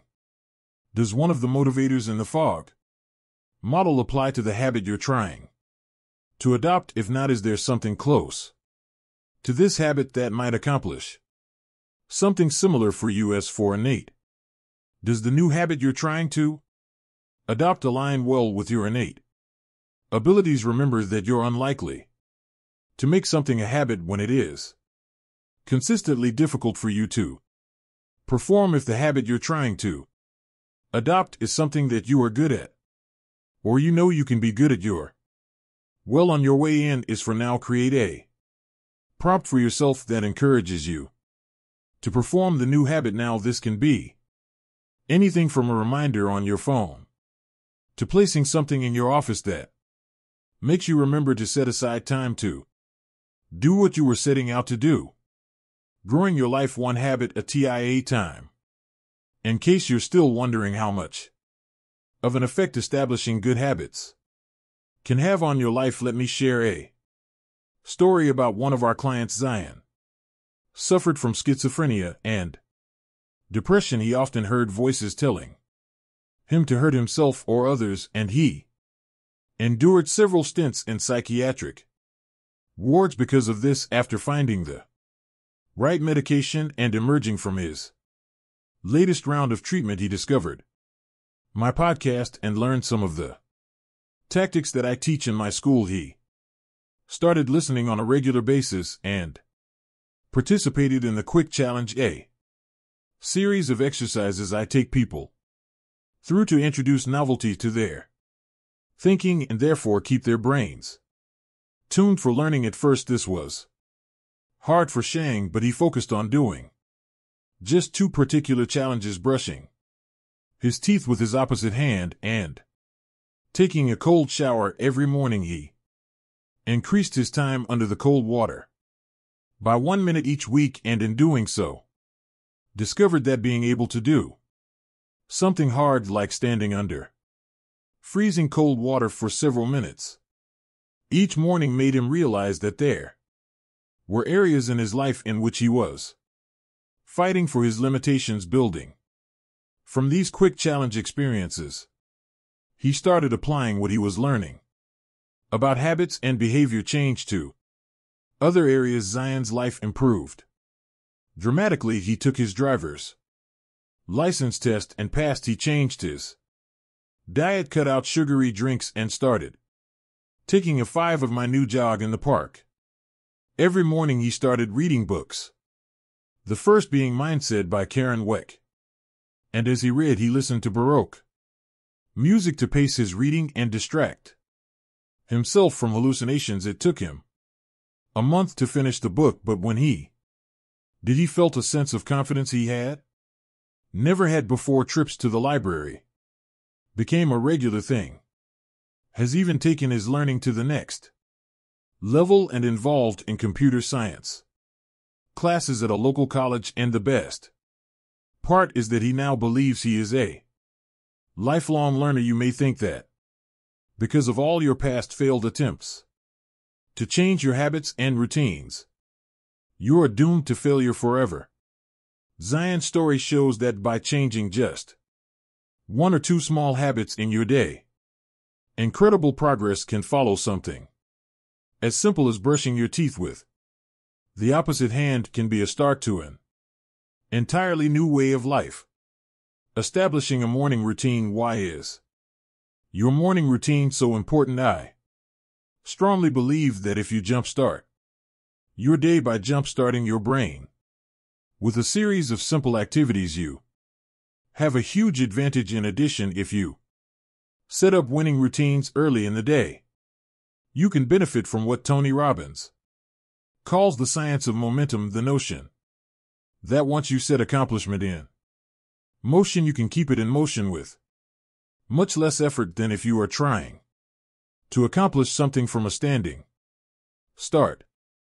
I have a carefully developed morning routine to help me win the day that involves priming my mind. I don't do every single one of these things every day, especially when I'm traveling, but I always do most of them, and I know for certain that it gets me mentally prepared and poised for performance, productivity, and positivity from the minute I get up. Let me walk you through a typical morning. Before I even get out of bed, I spent some time reflecting on my dreams. Dreams are an expression of the work your subconscious is doing while you're sleeping, and there's gold to be mined from them. Many geniuses throughout history have regularly accessed and often gleaned their best ideas and made their greatest discoveries from their dreams. Mary Shelley came up with the idea for Frankenstein in her dreams. A dream was the source of Paul McCartney's Yesterday and Einstein's theory of relativity. So, the first thing I do every morning, even before lifting my head from the pillow, is think back my dreams to see if there's an idea or a perception or a new way of looking at something that can be useful to what I'm trying to accomplish. I know that some of you have trouble recalling your dreams, so I'm going to provide you with a quick mnemonic technique designed to help you do so. Just think of the word dreams. D is for it aside the night before. Make a conscious decision that you're going to recall your dreams. If you set the intention, your chances improve dramatically. Or as for record, keep a pen and paper by your bedside, or even have a recording app readily available on your phone as soon as you wake up. Record any lingering remembrance of your dreams. E is for eyes. Keep your eyes closed right after you awaken. Dreams can disappear within minutes, and if you keep your eyes closed, this will help you reflect. Is for affirm before you go to sleep. Affirm that you are going to remember your dreams, because affirmation is a critical tool and accomplishment. M is for manage for lots of reasons, but specifically here for the sake of remembering your dreams. It's important to manage your sleep and establish good sleep routines. S is for share. Talk about your dreams with others. When you do so, you bring them more and more to the surface, and you develop the routine of tapping into your dreams so you can discuss them later. The first thing I do after I get out of bed is make the bed. This is a success habit, my first accomplishment of the day. It's an easy win, and it has the added advantage of making my bedtime more pleasant, because it's always nicer to return that night to a bed that has made its way in the military. They train you to make your bed first thing in the morning because it sets you up to be excellent at everything you do after that. I have a tall glass of water. Hydration is so important first thing in the morning because our bodies lose a lot of water while we sleep. Through the simple act of breathing, remember, our brains are Approximately 75 water, so if we were going to fire up our brains, we need to be well hydrated. I also have a glass of celery juice, which boosts the immune system, helps flush toxins from the liver, and helps restore the adrenal glands. Right after this, I'll take my probiotics to make sure my second brain is getting what it needs. Then I brush my teeth with my opposite hand. I just train my brain to do difficult things because it stimulates a different part of your brain, and because it forces me to be present. I can't be doing other things in order to do this well. Then I do a 3-minute workout. This is not my full workout, but I want to get my heart rate up first thing in the morning, as it helps with sleep and weight management, and with oxygenation to the brain. Once I'm finished with that, I take a cold shower. I'm sure some of you will cringe at the idea of starting the day pummeling yourself with cold water, but cold therapies of this type do a great job of resetting the nervous system and have the added benefit of helping manage any inflammation. When I'm out of the shower, I go through a series of breathing exercises to fully oxygen into my body. Then I do about 20 minutes of meditation to give me a clear mind as I enter the day. The process I use is of a meditation was developed by my meditation coach, Emila Fletcher, a 3-step process that involves mindfulness, meditation, and manifestation. To watch a video of it, go to Next. I make my brain tea, a combination of Gata Cola, ginkgo lion's mane tea oil, and a few other things. Then idle sat down to spend some time journaling, getting my first thoughts of the day down on the page. My goal in any given day is to accomplish 3 things for work and 3 things personally, and I set this agenda. Now I follow this with about a half hour of reading. I set a goal to read a minimum of 1 book a week, and making this a part of my morning routine to keep me on course. Finally, I drank my brain smoothie, a combination of many of the brain foods we discussed earlier in this chapter. Now, admittedly, this routine requires a good deal of time. As I mentioned, I can't get to all of it every day, and I can appreciate if it seems like more than you can handle, particularly if you need to get others started on their day. But if your goal in reading this book is upgrading your brain, then some variation on a morning routine of this type is an integral part of the process. Here are the keys. Check in on your dreams before you get out of bed. There's so much gold to mine here, so I strongly recommend that you not skip this step. Get yourself hydrated and oxygenated. Nourish yourself with some of the brain foods mentioned in this chapter. Set a plan for the day. If you do at least these 4 things, you'll be well on your way to revving up your brain to operate at a high octane level. Build as many of these things into the start of your day as you can. The most important thing is having a productive morning routine. I can't stress enough how much of an impact getting your day off to the right start heads on how the day goes for you. Overall, quick start. Create your new morning routine. Remember, it doesn't have to be a lot. Even a simple 3-step routine can help jumpstart your morning. What are the 3 things you will always do when you first wake up to set up your day to win? Write them down. Before we move on, none of us would be able to live without habits, of course, but consciously working to bring constructive new habits into your life and to replace bad habits with better ones will take your superpowers to a new level.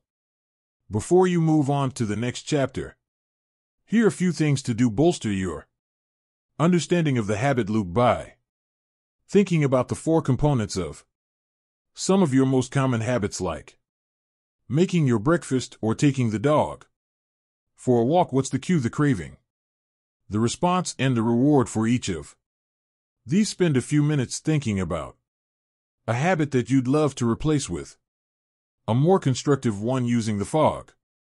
Behavioral model what new behavior can you adopt that fits neatly into the model. Walk yourself through the process of starting a valuable new habit using Win 10 Flow. Why is flow so important to becoming limitless? How do I achieve a flow state? What are the key enemies of flow? I'm sure there have been times when you were so completely caught up in what you were doing that everything else disappeared and it just felt like the most natural thing you've ever done. Time probably melted away for you during these experiences. People regularly tell me about focusing so deeply on what they were doing that they had no idea that afternoon had become night or that they'd missed multiple meals in the process.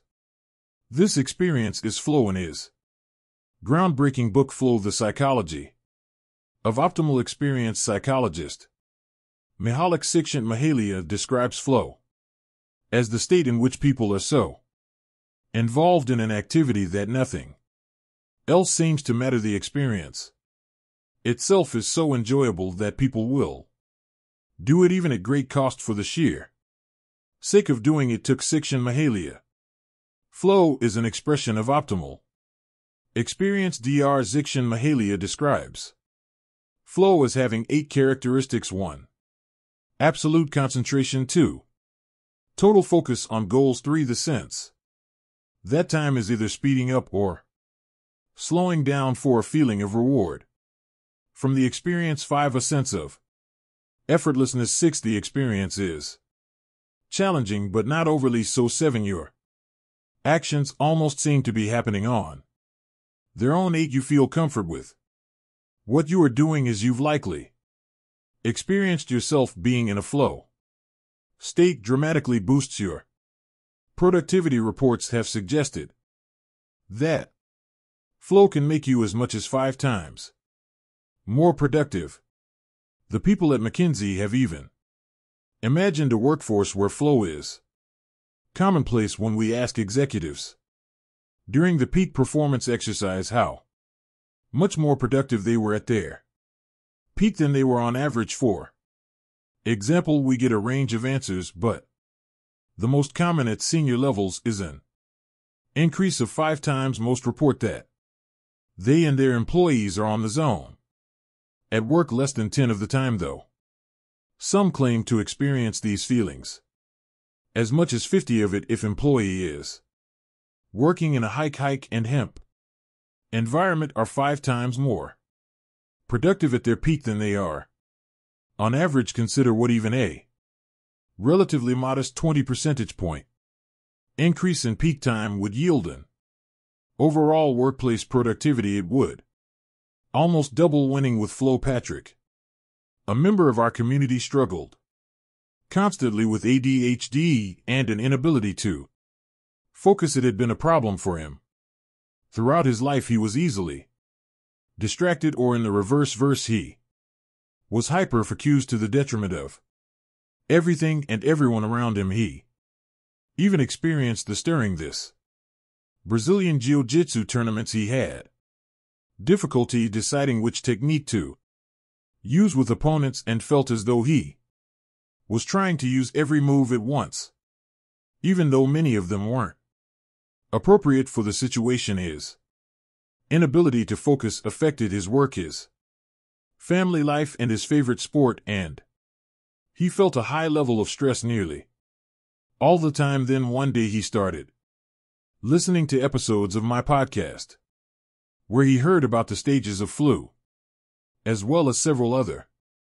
high-performance habits Patrick applied with he was learning to his everyday life and saw immediate results. He was finally able to identify and understand what he was struggling with, and he immersed himself in his pursuits more fully than ever before. Finding flow was the key in his next tournament. Patrick was able to release his intense focus and take his mind off the problems that had distracted him in the past. He found his flow quickly and felt like he was in the matrix. He could see his opponents Moves coming before they happened even. Better he was able to find flow in other areas of his life too, the better he did. In his martial arts tournaments, the better he did in life. Patrick finally felt a release from the stress that dug at him endlessly, at last believing that he could let go and enjoy his life more.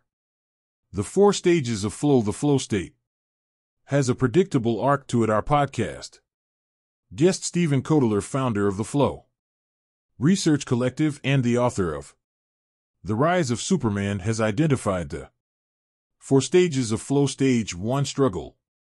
This is when you're digging deep to access whatever it is that you need to reach the flow state. It could be a workout regimen, extensive research, and tense bout of brainstorming, or anything else that you are focusing on. Warning: this often feels like a struggle and in fact the opposite of flow. Stage 2, relaxation. This is the break you take before fully diving into flow. It is an essential step as it keeps you from burning out over the struggle you've just been through. This break, a walk, some breathing, anything that helps you relax, is decidedly different from a distraction such as moving on to another task or checking sports scores. Stage 3, flow. This is the stage that Kotler describes as the Superman experience. This is that flow state that hopefully you've experienced at various points in your life where you're doing your absolute best work and it almost seems to be happening automatically. Stage 4, consolidation. In this final stage, you pull together everything you accomplished during the flow stage. Often, this is accompanied by feeling somewhat let down. All kinds of positive chemicals have been running through your brain while you're in flow, and now that high is ending, but another cycle can be waiting just around the corner. Kotler believes that finding flow is the source code of motivation. When you find flow, you get maybe the most potent dose of reward chemistry your brain can give you, which is the reason he believes flow is the most addictive state on earth. Once we start to feel flow in an experience, we are motivated to do what it takes to get more, but it's a circular relationship. If you have motivation to accomplish a task but you have no flow, you will eventually burn out. Motivation and flow need to work together, and they must be coupled with a solid recovery protocol like good sleep and nutrition. Quick start. Have you ever experienced the flow state? Where were you? What were you doing? How did it feel? What did you achieve at the end of it? Visualize that state even if you can't visualize. Imagine that you can finding flow. If you're going to become limitless, you're going to want to get yourself into a flow state as often as possible. So how do you do this? I can offer 5 ways. 1. Eliminate distractions. Earlier we talked about the importance of keeping distractions to a minimum if you're going to find yourself in a flow state. Eliminating distractions is absolutely essential. It can take you up to 20 minutes to reconnect with what you're doing after you've been distracted from doing it. How are you ever going to get into the flow if you're constantly rebooting because a text drew away your attention, or because you just wanted to make a quick check of social media before you got back to work? So put everything else aside and concentrate completely on what you're doing. 2. Give yourself enough time. Make sure you have a block of time set aside to get into flow. It's commonly believed that when conditions are right, it takes about 15 minutes to achieve a flow state, and that you don't really hit your peak for closer to 45 minutes. Clearing out only half an hour or so isn't going to allow you to accomplish much. Plan to set aside at least 90 minutes and ideally a full 2 hours. 3.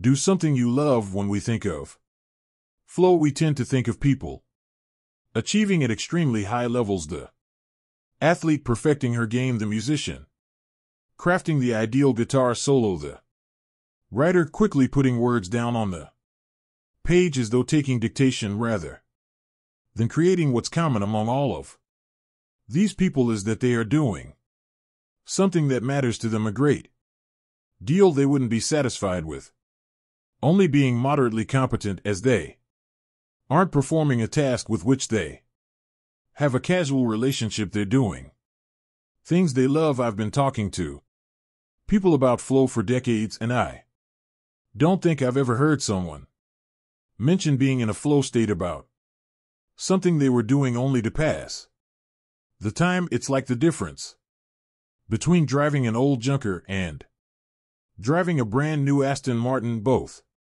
might get you to the office, but you're only likely to really get into the driving experience with one of them if you find certain annoyances and something you're doing, or if you find it to be dull much of the time. These negatives are going to prevent you from truly getting into the flow. 4. Have clear goals. One of the most efficient flow preventers is a lack of clarity. If you don't know what you were trying to accomplish, it's likely that casting around for a mission will keep flow at bay. A novelist friend of mine separates the plotting of his novels from the actual writing for precisely this reason. For him, plotting is an arduous task with lots of fits and starts, whereas he takes tremendous pleasure in choosing the right words for his stories and making his characters come alive. A little. When I talk to people about flow, I consistently hear that they are most likely to achieve flow when they're doing something that is a little bit of a challenge. In other words, they're outside of their comfort zone, but not way outside of it. The logic here is clear. If you do something that you can do with both hands tied behind your back, you're probably going to become bored fairly quickly, and boredom and flow are incompatible. On the other hand, if you do something that you find extremely difficult, you're likely to become frustrated, and that frustration is going to keep flow from happening. But if you do something that you love that also has a moderate level of challenge to it, trying to hit a baseball to just one part of the field, trying a new form of tuning on your guitar, or writing from the perspective of a new character, for example, this level of challenge is likely to keep the task exciting for you and therefore engage you deeply. Conquering the enemies of flow. Training yourself to achieve flow regularly and even in multiple sessions in the same day will have you performing like a superhero. But we all know that superheroes are constantly challenged by supervillains, and a number of them are lurking around every corner, stalking your flow and trying to extinguish it. Here are the 4 supervillains who need to keep at bay if your flow is going to thrive. 1. Malted asking. We've talked about this before, even in this chapter, but it bears repeating. Being a master multitasker is not synonymous with being limitless. In fact, research repeatedly shows that people who multitask are considerably less productive than those who focus on one task at a time. Given what you now know about flow, it should be obvious that multitasking is the mortal enemy of this feeling. You're never going to get into the flow state to craft that epic solo or create that jaw-dropping presentation if you're also checking in with colleagues, sending off a quick note to a friend, and reading your company email. The only way to vanquish the supervillain multitask is to ignore him completely, clear your schedule of everything else, and get into the flow. 2.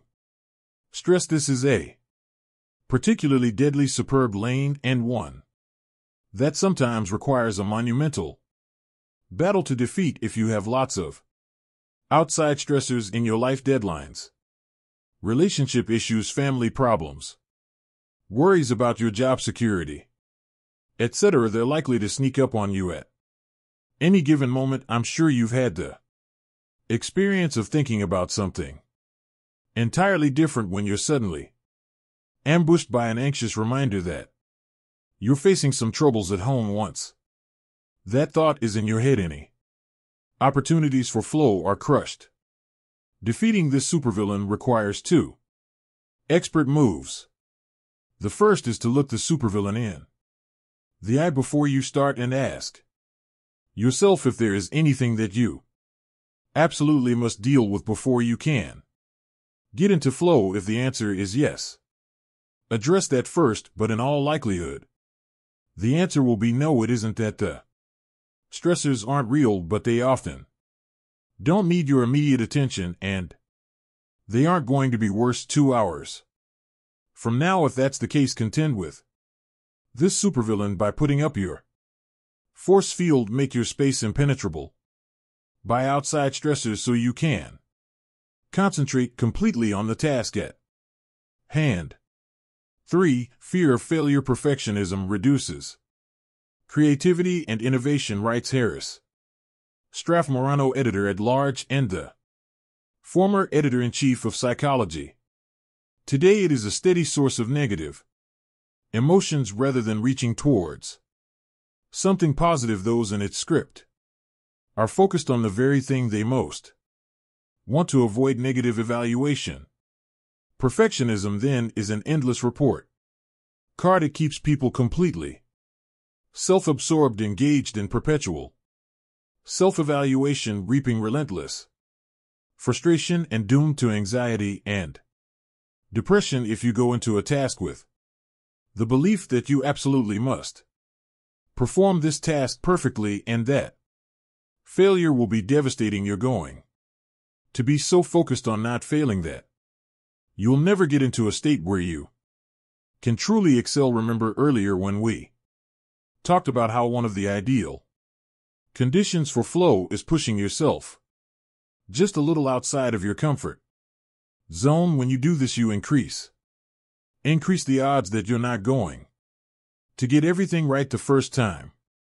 If you allow the supervillain of perfectionism to master you at this point, your flow will be forfeited to best this villain. You need to convince yourself that lack of perfection is not only okay, but is a clear sign that you are pushing yourself in ways that you must. 4. Lack of conviction. Nearly as devilish as supervillain as perfectionism is a lack of belief in what you are doing. The brain perceives uncertainty as a threat, which sparks the release of cortisol, a stress hormone that disrupts memory, depresses the immune system, and increases the risk of high blood pressure and depression, writes Travis Bradbury, president of Talent Smart. If you don't believe you're going to accomplish anything of importance, you'll guarantee that will be the outcome. If you go into a task doubting your ability to complete it, ask yourself these questions: do I have the necessary skills to do this? Do I have all the information I need to do this? Do I have enough passion for this project to do this? If the answer to any of these is no, set the task aside until you can answer each of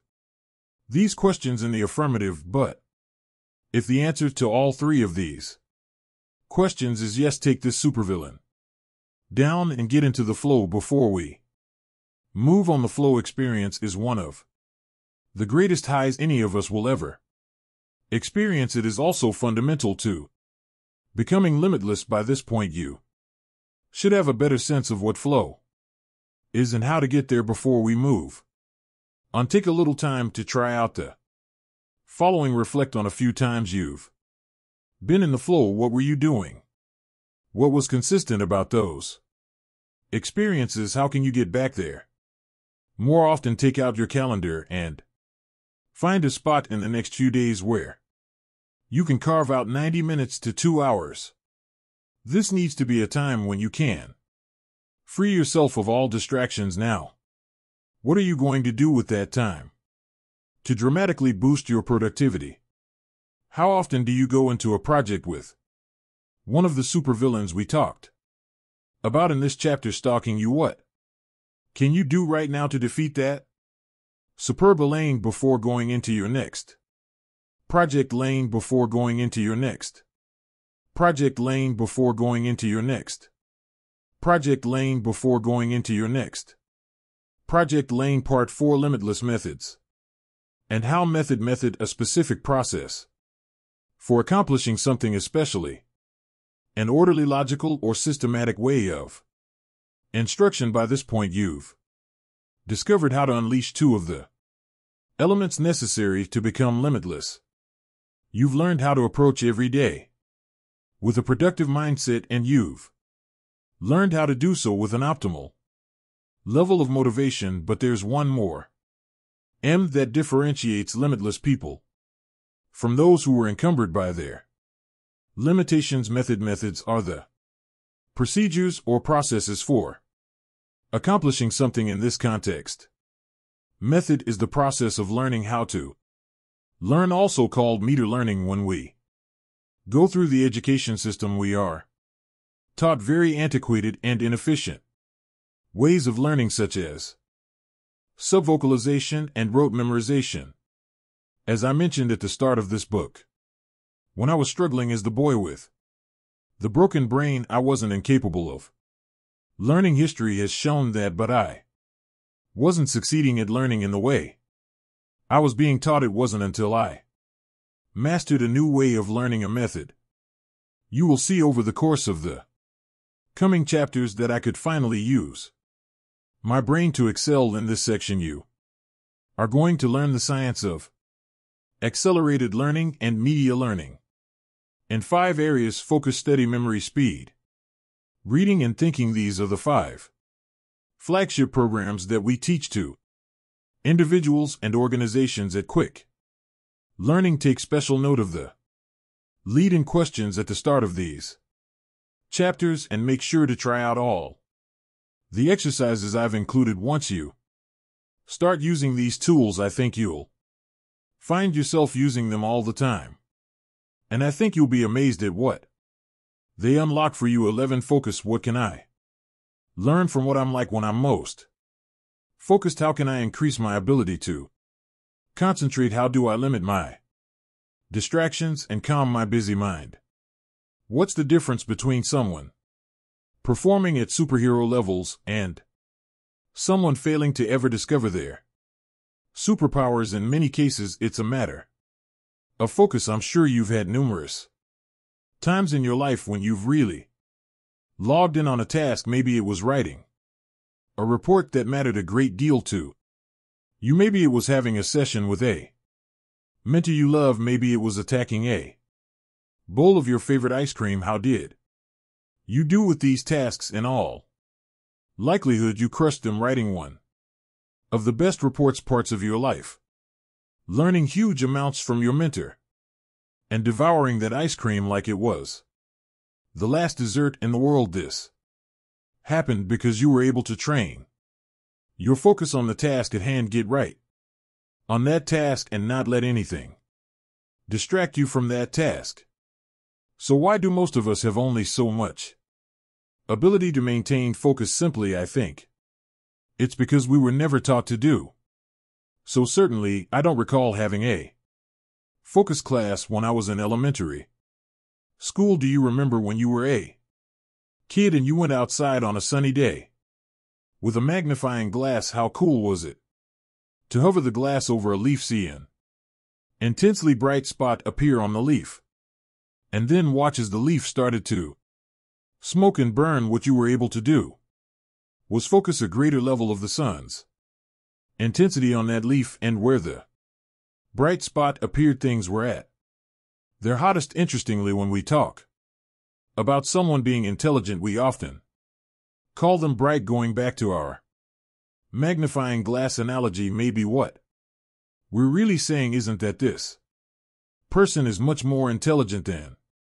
most other people. Maybe that person is just more focused. Focus allows us to train our brain power on a particular task to burn through that task. It's amazing what we can accomplish when we're focused. Conversely, when we are less focused, we're less likely to accomplish what we truly want to do, because we were just not as committed, both emotionally and physically, to doing it. The primary enemy to focus is distraction. Quick start. Reach our current level of concentration from 0 to 10. Now rate your desire to increase this level. Your concentration is like a muscle you can train to become stronger. With practice, practicing concentration. Concentration is at the crux of all human success and endeavor. Hindu priest, entrepreneur, and former monk Dandapani told me during one of my podcasts, if you can't concentrate, you can't manifest. What Dandapani is saying is that concentration is a critical component of anything you want to accomplish, but like so many other things we've discussed already, we've never really been taught how to concentrate. Sure, our parents and our teachers might have implored us to concentrate harder, maybe even criticizing our lack of focus with a question such as, why can't you just concentrate? But the simple answer to that is that most of us never learned how. Dandapani points out that concentration is like a muscle that gets stronger the more you exercise it. Concentration is something you can learn and something you can practice to get better at. He said, however, what most of us practice instead is distraction. We allow our minds to jump from thought to thought, often using technology to help us practice distraction until we're experts at it, and we should be, because we often get a dozen or more hours of practice a day. Just imagine what it would be like if we practice concentration for even the fraction of that time.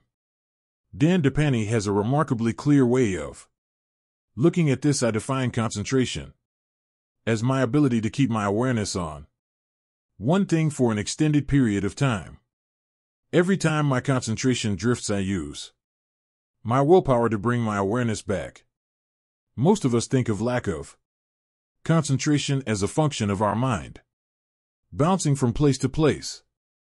Dandapani has a different and more helpful metaphor to him. It isn't your mind that's moving, it's your awareness.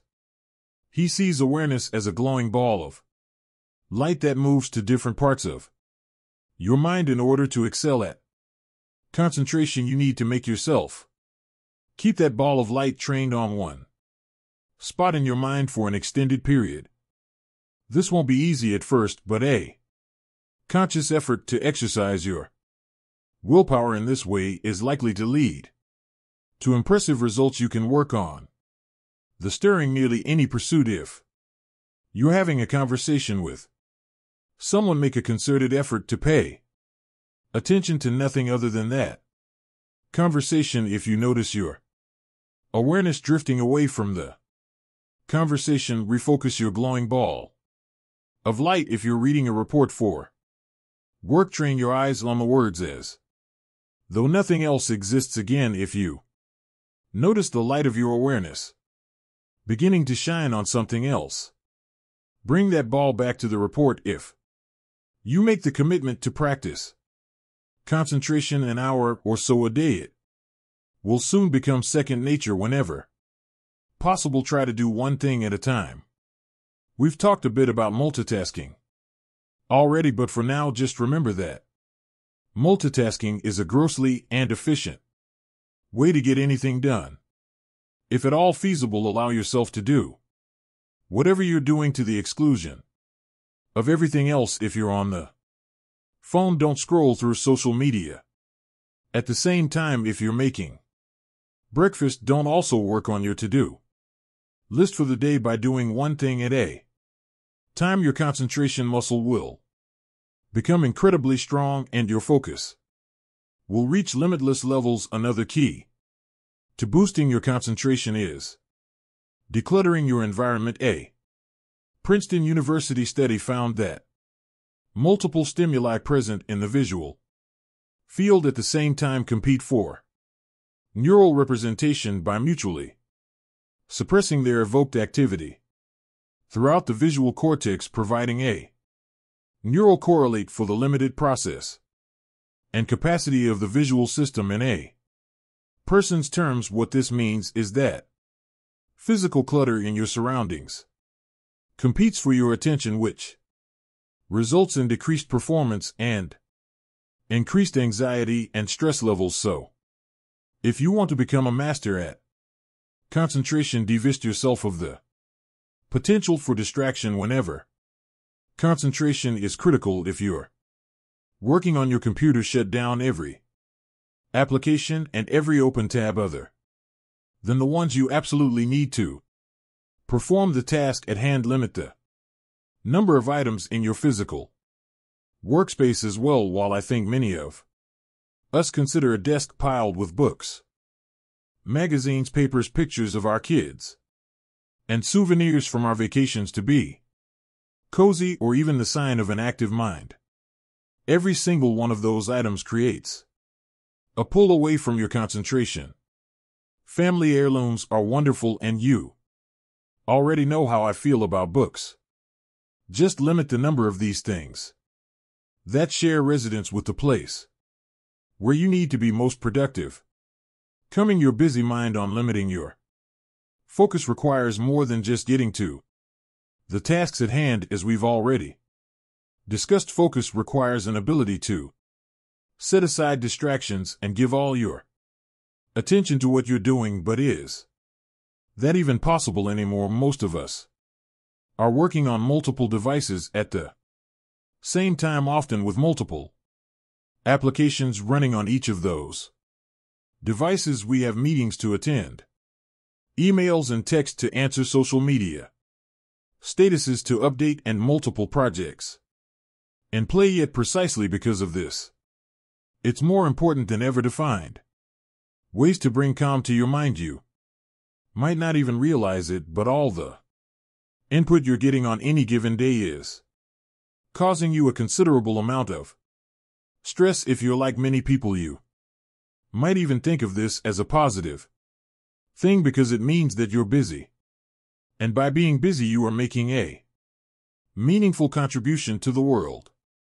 While this might be true, it is in spite of this anxiety rather than because of it. Anxious thoughts can overwhelm you, making it difficult to make decisions and take action to deal with whatever issue bothers you, writes psychologist Melanie Greenberg, Ph.D., author of the Stress-Proof Brain. Anxiety can also lead to overthinking, which makes you more anxious, which leads to more overthinking, and so on. How can you get out of this vicious cycle? Repressing anxious thoughts won't work. They will just pop up again, sometimes with more intensity.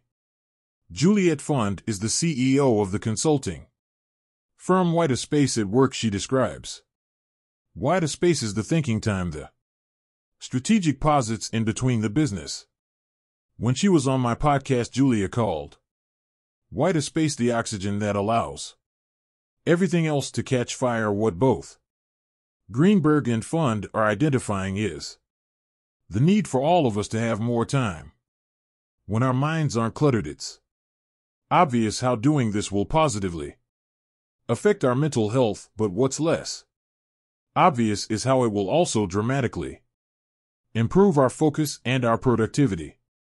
Some interesting studies in neuroscience underscore this, showing us how distraction is actually changing our brains. One from University College London compared the brains of heavy media multitaskers with those of light media multitaskers and found that the anterior cingulate cortex, which is involved in focus, was smaller among the former group. Conversely, a study at the Max Planck Institute found that among people going through training exercises to increase attention, their eggs grew thicker, and distractions can be a serious time sink. A study from University of California, Irvine shows how distractions can really disrupt your day. You have to completely shift your thinking. It takes you a while to get into it, and it takes you a while to get back and remember where you were, said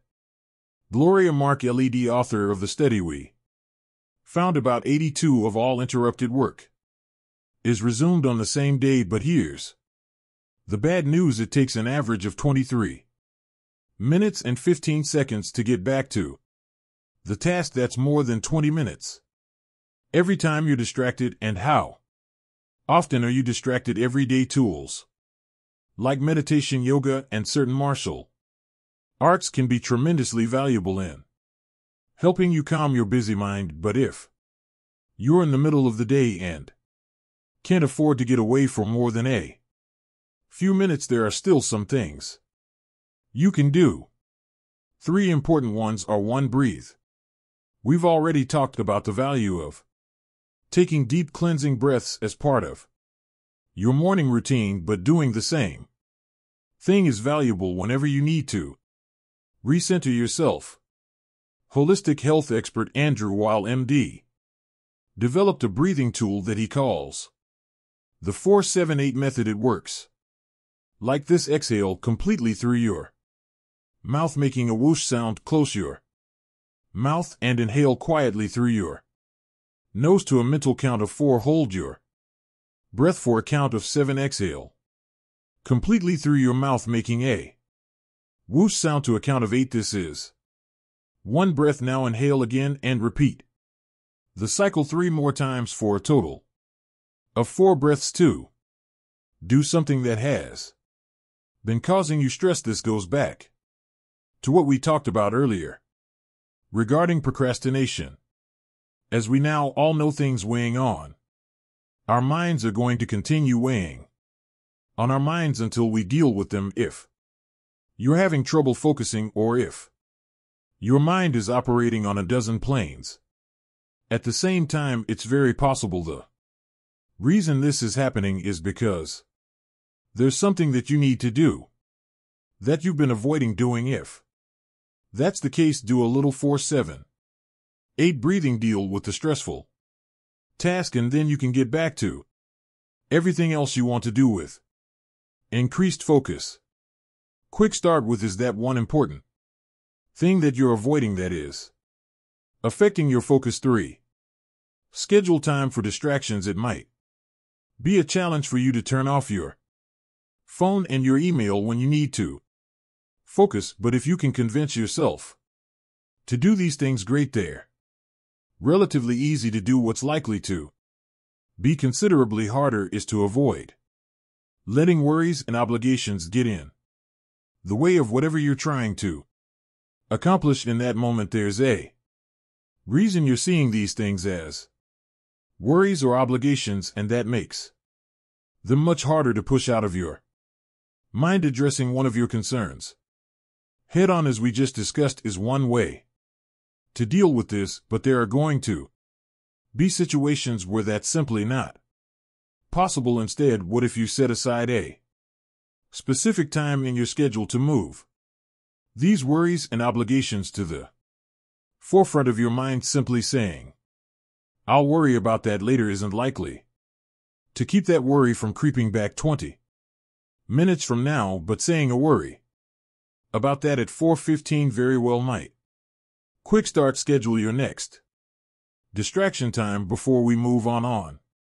Limiting your focus is a key to unleashing your superpowers. When your mind is truly focused, when you're completely throwing yourself at a task, you achieve at levels that are impossible when you are distracted or divided in your thoughts. Before we move on from this chapter, let's try a few things. Take a good look at your to-do list and identify the thing on it that is likely to invade your thoughts until you get it done. Formula to plan for dealing with the task using some of the anti-procrastination tools you now have. Do something right now that changes your productivity environment so you can do a better job of staying on task. Practice a technique for calming your busy mind.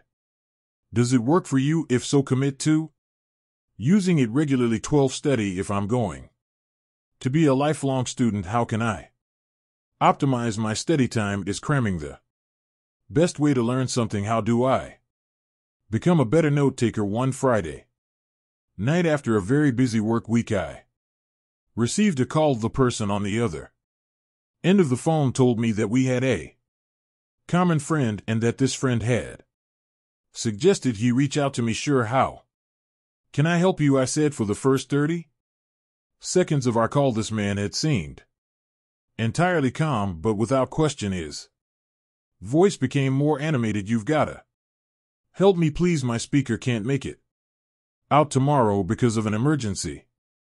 He was supposed to give our keynote. I told him that I was sorry to hear about his predicament, but that I didn't take speaking assignments on the spur of the moment. I usually booked speaking gigs 6 months in advance, and I always gave myself time to prepare for them. That didn't deter this caller. He said that our mutual friend had raved about speeches he'd seen me given, that if anyone could deliver a strong presentation on short notice, it was me.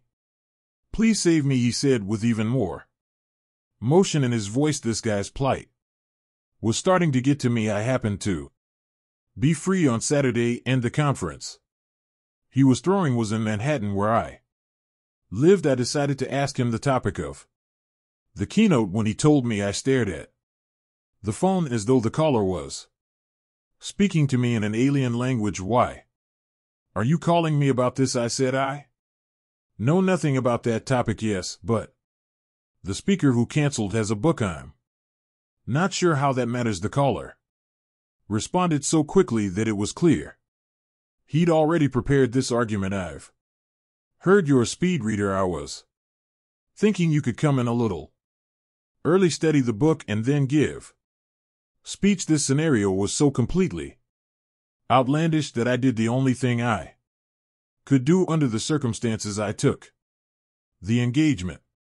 How could I turn down a challenge like that? We agreed on the particulars. He told me a bit more about the audience to whom I'd be speaking, and then I hung up, asking myself what just happened. I got to the conference center the next morning at 10. The man who'd called the night before handed me a copy of the book and set me up in a quiet room. I was to deliver the keynote at 1. Over the next 3 hours, I read the book, made a ton of notes, and laid out the basic parameters of the presentation I was about to give. I then went up on stage and gave a keynote that turned out to be the most highly rated talk of the conference. I was exhausted, but I have to admit that the entire experience was quite the rush. You are unlikely to ever find yourself in a situation like this, but as outrageous as the caller's request had been, I knew I could do this because with competence comes confidence. I'm not saying this to impress you. I'm saying it to express to you what's possible, to illustrate to you how any sense of constraint fades when you've learned how to absorb a subject in a sitting. Remember, what you've learned, have the ability to highlight the most essential points and have an understanding of how people learn. In other words, many of the things we're discussing in this book, I never would have been able to deliver that particular keynote if I hadn't been a quick study. And just like the other skills we've been addressing here, this isn't an ability you either do or don't have. Instead, it's an ability you've either cultivated or haven't. You can learn how to unlimit your studies, and when you do, it'll be a superpower you'll employ the rest of your life. Quick start. Think about a topic or subject you'd like to learn this month. How would you go about studying this topic? What's your current approach or process? The 4 levels of competence. Since the 60s, psychologists have noted that there are 4 levels of competence or learning. The first, known as unconscious incompetence, is when you don't know what you don't know. For example, you might not even be aware of the fact that something like speed reading exists, so you are also not aware that you're currently not capable of doing it. In the next level, known as conscious incompetence, you're aware of what you don't know. For example, you're aware that people have learned to read and comprehend much faster through speed reading techniques, but you yourself have not had any training in this area, nor do you understand what tools are necessary to become a speed reader. The third level is conscious competence. What this means is that you're aware of a skill and have the capacity to perform that skill, but only when you actively put your mind to it. You can do it, but it takes work. Continuing with speech reading, this would be akin to speech reading successfully, but only when you focus on employing a speech reading technique. Similarly, at this stage for other activities like typing or driving, you can do it, but it requires your conscious attention. The fourth level, the one any lifelong learner is seeking, is unconscious competence. In this case, you know how to perform a skill and it's second nature to you. With speech reading, you would reach the point of unconscious competence when this simply becomes the way you read. You not making yourself read faster, you're just doing so. You are typing or driving without your deliberate attention. Now, the key to get from conscious competence to unconscious competence is obvious. It's practice. Practice makes progress.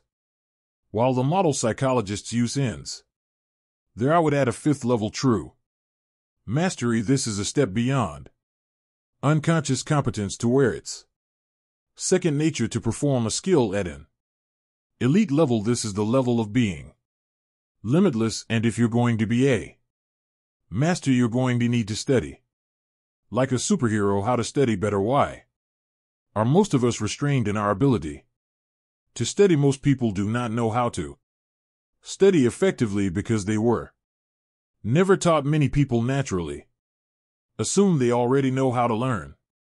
The challenge is that most of the techniques you use now are old and ineffective. Many of them date back hundreds of years. We now live in a highly competitive information age where information is everywhere, yet we are still using the same methods to absorb and process it all. Today, our requirements for learning are much different, but most of us were taught that studying was all about reviewing material over and over and over so we could spit it back out during a test.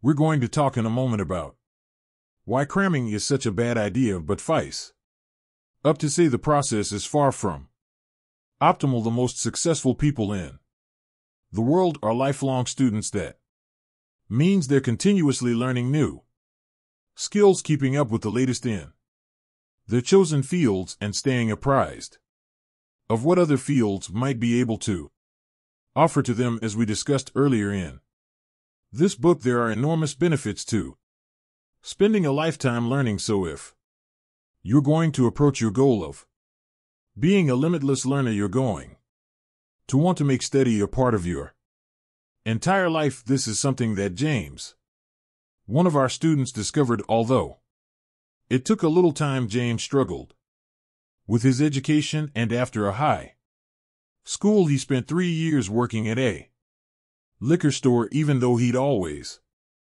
dreamed of becoming a successful businessman, he realized that in order to fulfill his dream, he was going to have to go to college. But he told me it was like pulling teeth. I eventually got my accounting degree, then got into an accounting firm, and then went into banking. But for the longest time, I couldn't build up to being a wealth manager. I got into an analyst position, and that required a lot of learning, a lot of studying, and I was just barely getting by. I have the people skills and I had the discipline, but the setting part was really hard for me. A lot of the designations I have now, I failed the tests a few times before I got those designations. When it was time to take my CFP exam while I was working, it just became so burdensome. James was 6 weeks away from his big test, a test that normally requires 12 weeks of study. When he learned about my speed reading program, this allowed him to turn the corner, improving his studies, helping him keep my brain healthy through the whole process of intensively studying and providing him with a big boost on the day of the test. James got his CFP designation, and this allowed him to get a new position where he works directly with clients as a wealth manager. He continues to use his newly refined learning skills while going through the vast number of prospectuses he needs to read and understand. James could easily have allowed restrictions to stop him in his tracks. Instead, he learned to unlimit his old ways of studying to overcome the obstacle in his career. But what about cramming? The all-nighter is an age-old study tradition that many people continue long after their school days are over. Much of this is due to procrastination and putting off the work that needs to be done for that big test or that big presentation. But many people also believe that cramming is their most effective form of preparation. Chances are good, however, that it is not. In reality, cramming is associated with emotional, mental, and physical impairments that reduce the body's ability to cope with its environment, wrote journalist Ralph Butsky and the Seattle Post-Intelligencer. He cited the Harvard Medical School study that indicates that cramming leads to many unwanted side effects, including impaired mental function. In addition, cramming usually requires foregoing all or at least much of one's normal amount of sleep, and the skin wind up undermining the very purpose of cramming. UCLA professor of psychiatry Andrew J. Felignik authored a study on cramming and came away with a clear connection between this byproduct of cramming and the expected results. No one is suggesting that students shouldn't study, he said, but an adequate amount of sleep is also critical for academic success. These results are consistent with emerging research suggesting that sleep deprivation impedes learning. In working with students of all ages, I have learned that cramming is rarely as useful as we would like it to be. Concentrating on one subject for many, many hours makes it less likely that you're going to retain the information. Earlier we talked about the effect of primacy and recency on memory. If you tend to remember the first thing and the most recent thing best, cramming a huge amount of information between that first and most recent thing is only going to lead to your having more things that you forget.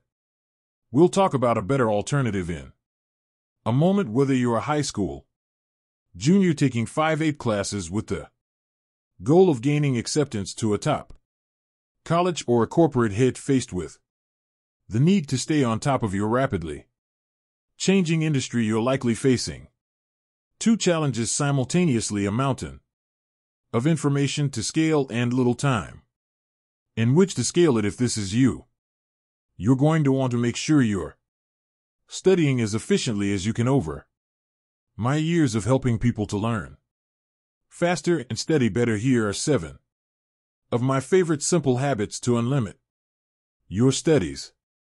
Habit 1: Employee active recall. Active recall is a process through which you review material and then immediately check to determine how much of it you've remembered. This allows you to draw the distinction between simple recognition and recollection. Most students do not realize how important it is to force themselves to recall, writes neurologist Dr. William Clem of Texas A&M University.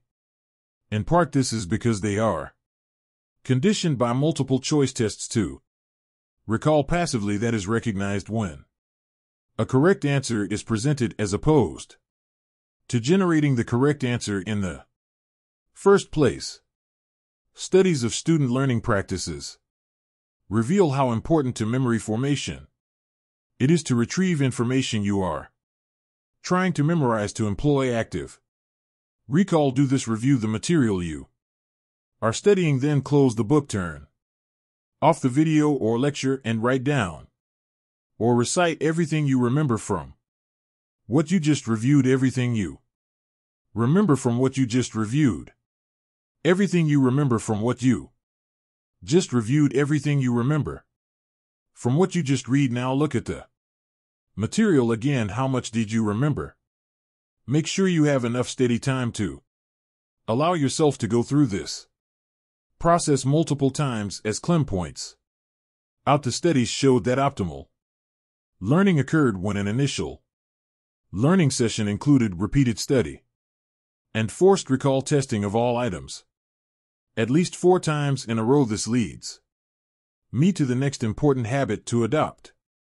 Habit 2: employee-based repetition. As discussed earlier in this chapter, cramming has many downsides. While it is natural to procrastinate leaving yourself in situations where you need to study a tremendous amount of material all at once, makes it likely that you aren't going to learn that material at all. The reason is that trying to work that way puts us in direct opposition to the way our brains work. Alternatively, if you space out your reviews of the material, focusing more heavily on information that you haven't retained in the past, you're using your brain to the best of its abilities.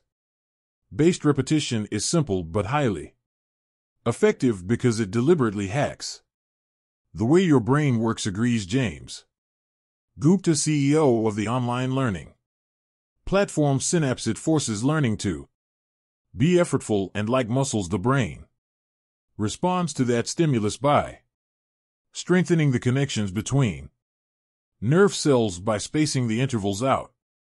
You're further exercising these connections each time. It produces long-term durable retention of knowledge. And in my experience, once people start using it, they swear by it.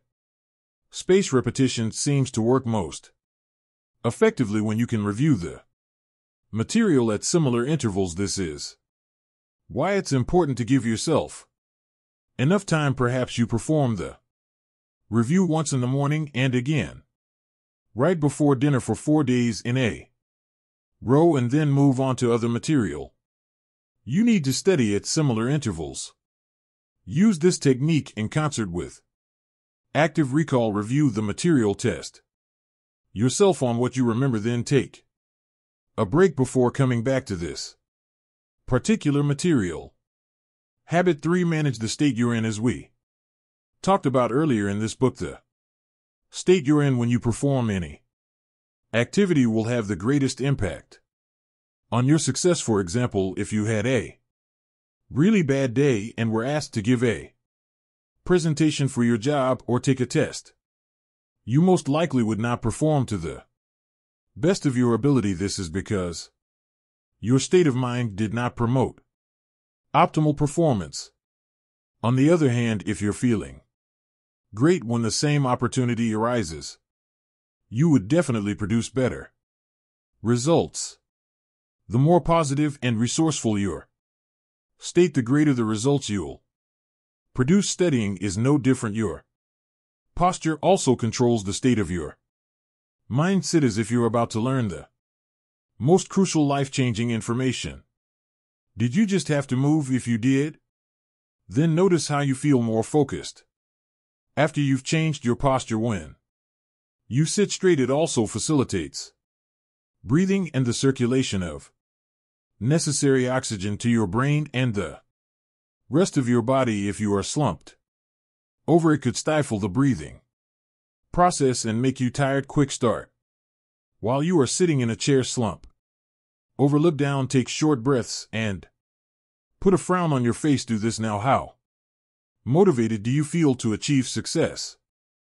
How productive do you think you are in this state? This is the posture a lot of students take while studying. Is it any wonder they dislike studying and have to work hard to achieve bare minimum results?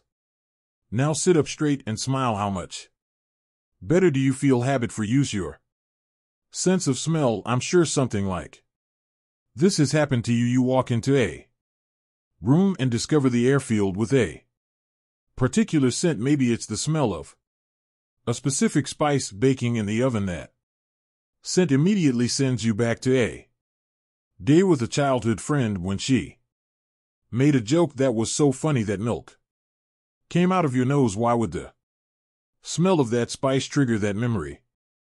Because that smell was in the air when the event that you're remembering happened, and smells are especially effective at bringing memories to the forefront of our brains. The scent of rosemary has been shown to improve memory. Peppermint and lemon promotes concentration. The answer is likely due to brain anatomy, writes Jordan Gaines Lewis, postdoctoral researcher at Penn State College of Medicine. Incoming smells are first processed by the olfactory bulb, which starts inside the nose and runs along the bottom of the brain. The olfactory bulb has direct connections to two brain areas that are strongly implicated in emotion and memory: the amygdala and hippocampus. Interestingly, visual, auditory, and tactile information do not pass through these brain areas. This may be why olfaction, more than any other sense, is so successful at triggering emotions and memories. What this shows us is that smell is an enormously important yet underused memory tool. If a particular scent can rocket us back to our childhoods, a different scent can be used to accelerate or recall. If you're studying for a big test, put a bit of a particular essential oil on your wrist while you're studying, and then make sure you do the same thing before you take the test. If you do the same thing in preparing for a big meeting, the results should be similar. Obviously, you want to take other people into consideration, so you don't want to douse yourself with this end, but just a touch is enough to heighten your recall. Habit 5. Music for the mind. Think about how you did some of your earliest learning. Did you, like so many people, memorize the alphabet through a song? Or perhaps you know how a bill gets through Congress because Schoolhouse Rock sang it to you. Parents have probably been teaching toddlers basic concepts through music for as long as music has been around. They do it because it works, and it works because there is strong science behind it. Numerous studies link music to learning. The arousal and mood hypothesis, introduced by Drive E. Glenn Schellenberg, identifies a connection between music and mood, and the subsequent connection between mood and learning, suggesting that music can put us in conditions that improve our ability to learn. Baroque music seems to have some particularly valuable qualities. Music stabilizes mental, physical, and emotional rhythms to attain a state of deep concentration and focus in which large amounts of content information can be processed and learned, states music and learning expert Chris Boyd Brewer. Baroque music, such as that composed by Bach, Handel, or Talman, that is 50 to 80 beats per minute, creates an atmosphere of focus that leads students into deep concentration. The alpha brainwave state. Learning vocabulary, memorizing facts, or reading to this music is highly effective.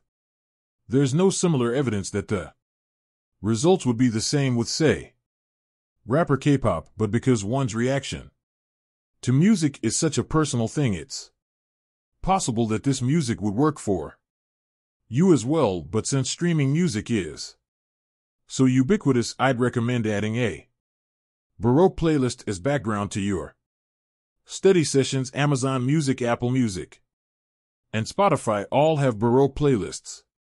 And if you wanted to explore further, each have classical music playlists that have been specifically compiled for the purpose of studying. Habit 6. Listen with your whole brain. If you are going to unlimit your learning, you are going to want to make sure your listening skills are fully tuned up. There's a very strong connection between listening and learning, and more than a quarter of us are auditory learners, meaning that the primary way in which we learn is through hearing something. Listening is critical to learning, and we spend a large percentage of our waking time listening. But most of us are not particularly good at it. Plenty of studies examined as phenomenon, write Bob Sullivan and Hugh Thompson in their book The Plateau Effect. While listening is the core of most of our communications, the average adult listens nearly twice as much as they talk. Most people stink at it. Here's one typical result. Test takers were asked to sit through a 10-minute oral presentation and later to describe its content. Half of adults can't do it even moments after the talk, and 48 hours later, fully 75% of listeners can't recall the subject matter. One of the reasons we don't listen well is that we tend not to apply all our brain power to the exercise.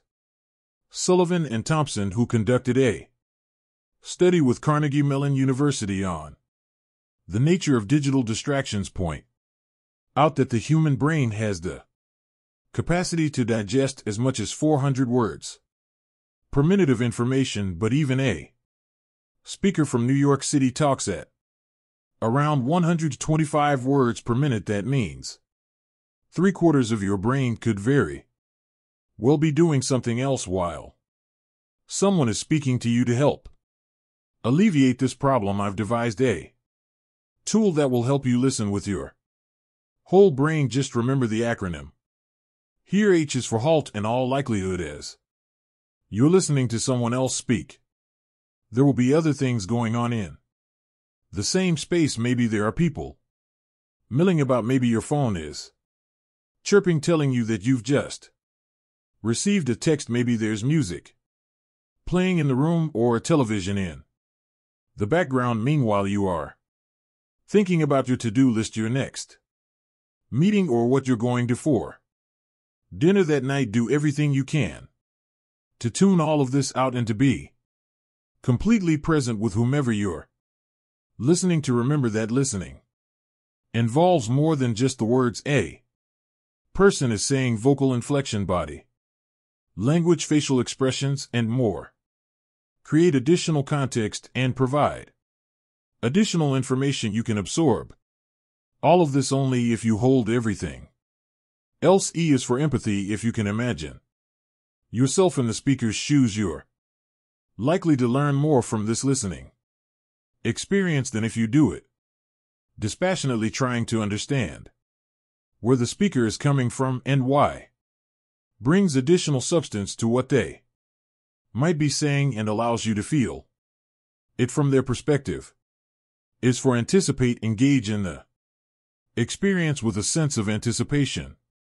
Remember that learning is state dependent, and that what you can learn from this speaker will become a long-term memory if you attach emotion to it. Your enthusiasm for what you're hearing will greatly increase your potential of truly hearing it. R is for review. If you have the opportunity to directly engage with the speaker, do so. Ask clarifying questions, or maybe even for a point to be repeated. If you're in the position to take notes, do so, and afterward reflect on what the speaker said. Paraphrase it in your mind and imagine yourself teaching it to someone else. Doing so will solidify it in your mind. Habit 7. Take note of taking notes.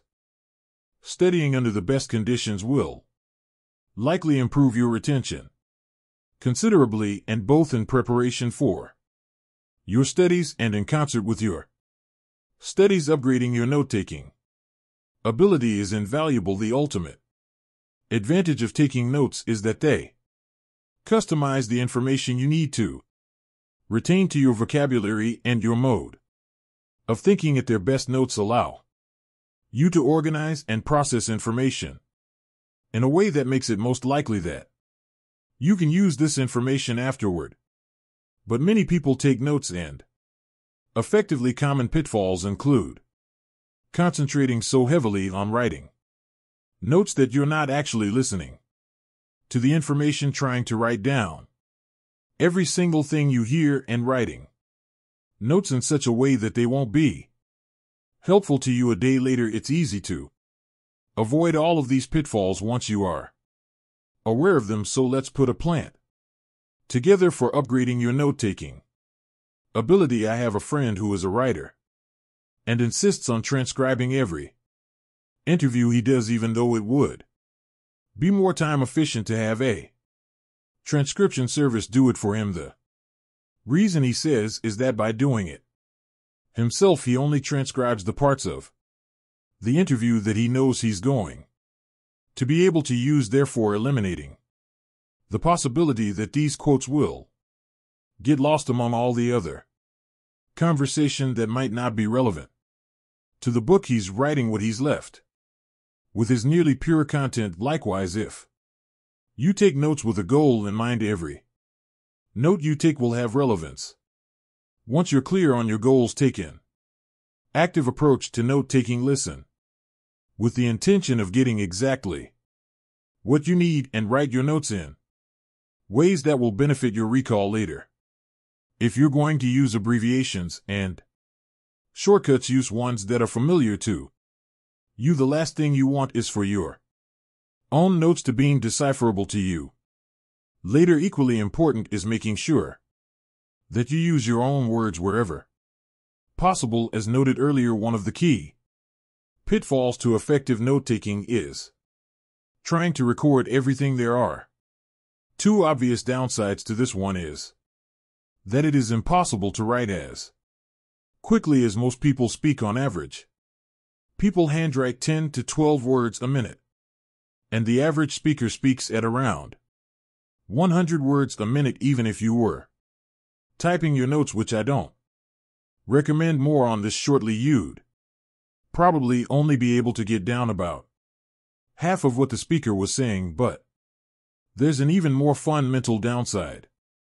If you're copying what someone is saying verbatim, you're probably not processing any of it. That means that at the most essential moment of learning, you're utilizing most of your brain to the task of taking dictation. When you use your own words in your notes, you begin to process the information, and that greatly enhances learning. And while we run the subject of writing, I'd recommend handwriting your notes, even if you're using a tablet computer to store your notes. Use an electronic pen to do so. For one thing, there are readily available programs that can convert your handwriting to text for later organization. But most importantly, writing by hand requires you to start processing the material immediately, and that has proven to be more effective. The present research suggests that even when laptops are used solely to take notes, they may still be impairing learning because their use results in shallower processing. Write Pam Mueller and Daniel M. Oppenheimer in their study on this topic. We found that students who took notes on laptops performed more on conceptual questions than students who took notes longhand. We show that whereas taking more notes can be beneficial, laptop note takers' tendency to transcribe lectures verbatim rather than processing information and reframing it in their own words as detrimental to learning. Most importantly, make sure you are really listening. You're not there as a secretary, you're there as someone who is receiving information for later use. Therefore, it is important to actually hear what others are saying, take note of what's being emphasized, make sure you're understanding the points the speaker is making, and if the opportunity is available, ask questions. This can only happen if you are devoting at least as much attention to the information being delivered as you are to your recording of that information. While you're taking notes, use a method that I call capture and create. On the left side of the paper you're capturing, you're taking notes. On the right side, you're creating, you're making notes. You're writing your impression of what you were capturing. How can I use this? Why must I use this? When will I use this? After your note-taking session is over, review your notes immediately. This will help you retain the information much more effectively than If you don't read your notes for days, as an added benefit, you'll be able to supplement your notes with anything you might have missed while taking them, because the information will still be fresh in your mind. A tip for upgrading your note-taking: if you want to make sure you're always getting the most from your note-taking, remember the mnemonic tip T is for think before you begin any session where you're going to be taking notes. Think about what you're hoping to retain most from the session. This will help you filter the high-value information from the information that is less relevant to your goal. As for identify, listen carefully to the information being presented and identify what is most important in the context of your goal. Remember that attempting to write down everything is going to make it impossible to process the information at the time and will probably make studying harder. Identify what you need the most and write that down. P is for prioritize. As you review your notes after the presentation, prioritize the information that is most valuable to you, perhaps adding additional notes as necessary to make the priority information clearer, or making an outline to highlight key points before we move on. If you acknowledge that unlimiting yourself means being a student for life, then how you go about your studies is vitally important. Before we move on to the next chapter, let's try a few things. Take your active recall out for a spin. Introduce yourself to some new material and immediately assess how much of it you retained. Find a music playlist that works for you. There are many of them available, and the right music is likely to enhance your ability to absorb information, so take some time to find one that you like. Maybe you'll even want to have it in the background while you read the rest of this book. Try out your new note-taking tools. Maybe go through this chapter again and take notes about it, or watch a TED Talk and take notes on it. Instead, use the skills you've learned here to upgrade this experience. 13. Memory. What can I do to improve my memory right away? How do I keep a big chunk of information in my memory? How can I easily access this information? When I needed a few years back, I walked into our office early in the morning before anyone else had come, and the phone started ringing, so I went to answer it. Immediately, a woman's effusive voice sang out from the other end, "I love you, I love you, I love you, trust me." That this was not a common response I received to answering a call. "Well," I said, "who is this?" "It's an I took your course," she then quickly declared. "I found it okay." She had me. "What did you find?" "I don't know what it is, but I've been doing all of these exercises you've been teaching, and I've started to remember things even when I'm not using the strategy. I'm remembering names and conversations." So she hadn't answered that question either. I realize I was just going to have to let her tell her story the way she wanted to tell it.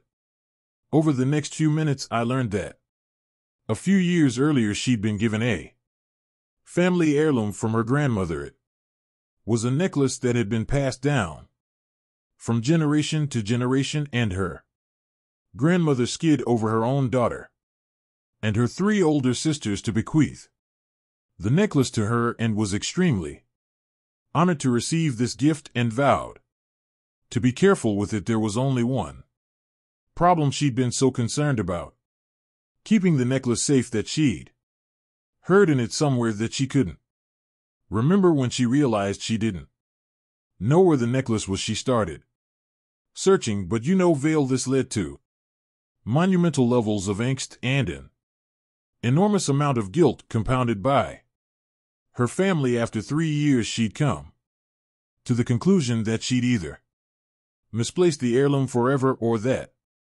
someone had stolen it. Then, at 2 the morning of this call, she woke up out of a dead sleep. She went down 2 flights of stairs to her basement, ran over to the boiler, moved behind it, and reached into a crevice. There she pulled out the necklace and nearly died from the relief. That's an amazing story, congratulations. I said to her, I'm curious though, I didn't teach you how to find misplaced items. That's not one of the things we've covered in our classes. Yes, but you did. Something way more valuable. I don't know what it is, but for the past few weeks, I'm just remembering all kinds of things. Not just in the present, but stuff I hadn't thought about for years. Jim, thank you for giving me my brain back. What in was illustrating through her excitement is something I've been sharing with people for a long time. Yes, your brain is an organ, but it acts like a muscle, and it most significantly resembles a muscle in that it's used or lose a device. Our brains stay fit only when we make a concerted effort to keep them fit. If we fail to keep our brains in shape, either through laziness or being overly dependent on technology to do our thinking for us, or by failing to challenge ourselves with new learning, it becomes flabby. Think about it this way: if you have your arm in this link for 6 months, you don't come away with a stronger arm. In fact, after you take the arm out of a sling, you're likely to have very little function at all. Your brain is the same way. If you don't exercise it regularly, it might not be at its best when you need it the most, but if you make the effort to keep your brain in top shape, you'll discover that it's always ready to do superhero level work for you, just as it did for the scholar. You can always rely on more. Memory is arguably the most important part of the learning process. If you could not remember, then you could not learn anything. There is no knowledge without memory. But why do most people have less than ideal memory skills? I think it's because of the way we were taught to memorize things, which was usually through rote memorization. To this day, most schools teach students to memorize by repeating a fact or a quote until it is temporarily burned in, even though people tend to forget this information as soon as they no longer need it, and this type of memory rarely leads to mastery of the material being memorized. Your memory is also one of your greatest assets. It supports you in every area of your life. I challenge you to do anything without utilizing your memory. If you did not have a memory, life would be extremely challenging, to say the least. Imagine waking up each day and forgetting everything you ever knew you would have to teach yourself: how to get out of bed, how to get dressed, how to brush your teeth, how to eat your breakfast, and how to drive a car. That would be quite inconvenient. You were born with a great memory. You just need to be shown how to use it. Quick start. How would you rate your memory right now? What aspects would you like to improve? Take our memory assessment up to understand more. If you're going to perform a major upgrade on your brain, you're going to want to unlimit your memory, as memory is such a fundamental part of most brain function. Since that's the case, let me reassure you with a very important fact: there's no such thing as a good memory or a bad memory. There is only a trained memory and an untrained memory. If you have trouble remembering people's names, making presentations without notes, or even finding your car keys in the morning, it's extremely unlikely that this is because you're incapable of doing these things. Instead, you just haven't gotten the training. Joshua 4 is proof positive that memory can be trained. In 2005, Joshua was a journalist who had taken on the assignment of writing about the little-known world of mental athletes. Fascinated by what he saw in elite memorization contests, he wanted to discover more about the participants. To his surprise, he learned that almost every participant he interviewed described themselves as having a poor average memory before they learned and practiced the principles of memorization. Now they were competing at the highest levels of these contests. It dawned one Forward that there were no restrictions to memory and that memory can be trained. Just like athletic skill, he began to practice what he learned 1 year later. He returned to the USA Memory Championship, but this time as a competitor. The day of the event we had lunch together between competitions and marveled at the fact that often what appears to be genius can actually be learned later. That day Thor placed #1 and took home the trophy. He went on to write the groundbreaking book, Moonwalking with Einstein, The Art and Science of Remembering Everything. Why is memory so important if you're going to unlimit yourself? Because your memory serves as the foundation for every action you take now and everyone you will take in the future. Imagine what it would be like if your computer had very little storage or had inconsistent access to what it had stored. Most functions would be nearly impossible to perform. You'd start to write an email message and your computer might or might not have the addressee among your contacts and might or might not remember how to send the message after you'd written it, and the ones that it did perform would take excruciatingly long while your computer figured out how to do it. While I've likened our brains to supercomputers, we all know that there's so much more than that. Perhaps the most significant difference is our ability to reason, to consider the facts or the situation in front of us, and to act on avid or navigate through circumstances based on those facts and situations. The process of reasoning requires us to shift through our rich store of memories using tools that have proven useful in the past to make informed and productive decisions. It is impossible to think creatively into the future without a sense of what is known, writes Dr. Eve Marder, professor of neuroscience at Brandeis University. We commonly say that we are looking for interdisciplinary and synthetic thinkers who can make connections between disparate fields and see new paths for discovery. I cannot imagine finding those creative leaders for the future among the legions of students who forget everything they have learned because they can just look it up. How does one know what to look up if one has forgotten so much? Dr. William Arkelem, who he met in Chapter 12, gives us 5 reasons why improving memory is essential. 1. Memorization is discipline for the mind, much needed in an age when so many minds are lazy, distracted, have little to think about, or thinks locally. Memorization helps train the amount of focus and be industrious too.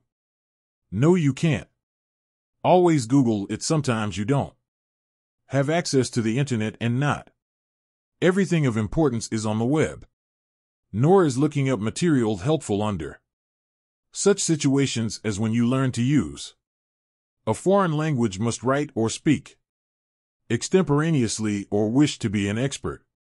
3. Memorization creates the repertoire of what we think about. Nobody can think in a vacuum of information. To be an expert in any field requires knowledge that you already have, for we think with the ideas held in working memory, which can only be accessed at high speed from the brain. Stored memory understanding is nourished by the information you hold in working memory as you think. Without such knowledge, we have a mindful of mush. 5. The exercise of the memory develops learning and memory schema that promote improved ability to learn. The more you remember, the more you can learn. I want to emphasize this last point. It's not accurate that your memory works like a container cup or hard drive, and that once it's full of date, no more can fit. It's more like a muscle than that. The more you train it, the stronger it gets, and the more you can store. In this chapter, we're going to discuss some tools and techniques designed to train your memory. You will be applying basic principles of the mind and developing your memory in such a way that will make Learning more natural, easy, and fun. The most fundamental of these, though, is this. Always remember Mom, a mnemonic device I created to kick up your memory instantly. M is for motivation. The simple fact is that we are considerably more likely to remember things that we are motivated to. Remember if someone says to you, "Hey, remember our call tomorrow," you may or may not remember that you've scheduled a call with that person. If instead he says, "Hey, if you remember our call tomorrow, I'll give you $5,000, you will definitely remember that you've scheduled the call. You are overwhelmingly more likely to remember something when you have a strong motivation to do so. So if you want to train yourself to have a stronger memory, give yourself a stronger motivation to do so. Reasons reap results, so make remembering personal. If you can convince yourself that there's value in retaining a memory, there's a good chance that you will. O is for observation. How often do you forget someone's name as soon as you hear it? The reason is likely that you weren't entirely paying attention when you heard that name. Maybe you were looking around the room to see who else you knew. Maybe you were still thinking about a conversation you just had. For whatever reason, you weren't entirely present. Most of the time when we fail to remember something, the issue isn't retention, but rather attention. If you're serious about boosting in your memory, condition yourself to be truly present in any situation where you want to remember something. M is for methods. Over the course of this chapter, I'm going to provide you with a set of tools that you will be able to use when you want to remember something. Make sure you're always carrying these around in your mental toolkit, and be sure to employ them to the point where they become second nature. The more memorable baker, the chances of remembering something increase dramatically. If people can attach a reference point to the thing they are trying to remember. A number of years ago, after a study testing people's ability to put names to faces, researcher Gillian Cohen coined the name for what came to be known as the Baker paradox. In the study, participants were shown photographs of faces, offered the names and various details about the people in the photographs, and then asked to later recall the names. The study showed that people had far more trouble remembering last names than they did occupations, even when the last name and the occupation was the same word. So for example, it turned out to be significantly easier for a participant to remember that someone was a baker than that their last name was Baker. Let's go back to Joshua Thor a moment for an explanation. When you hear that the man in the photo is a baker, that fact gets embedded in a whole network of ideas about what it means to be a baker. He cooks bread, he wears a big white hat, he smells good when he comes home from work. The name Baker, on the other hand, is tethered only to a memory of the person's face. That link is tenuous, and should it dissolve, the name will float off irretrievably into the netherworld of lost memories. But when it comes to the man's profession, there are multiple strings to reel the memory back. And even if you don't at first remember that the man is a baker, perhaps you get some vague sense of breediness about him, or see some association between his face and a big white hat, or maybe you conjure up a memory of your own neighborhood bakery. There are any number of knots in that angle of associations that can be traced back to his profession. What the Baker paradox illustrates for us is that creating associations for ourselves is likely to boost our memories dramatically. The exercises on the following pages are tools along these lines that I have found particularly effective recalling a great deal of information.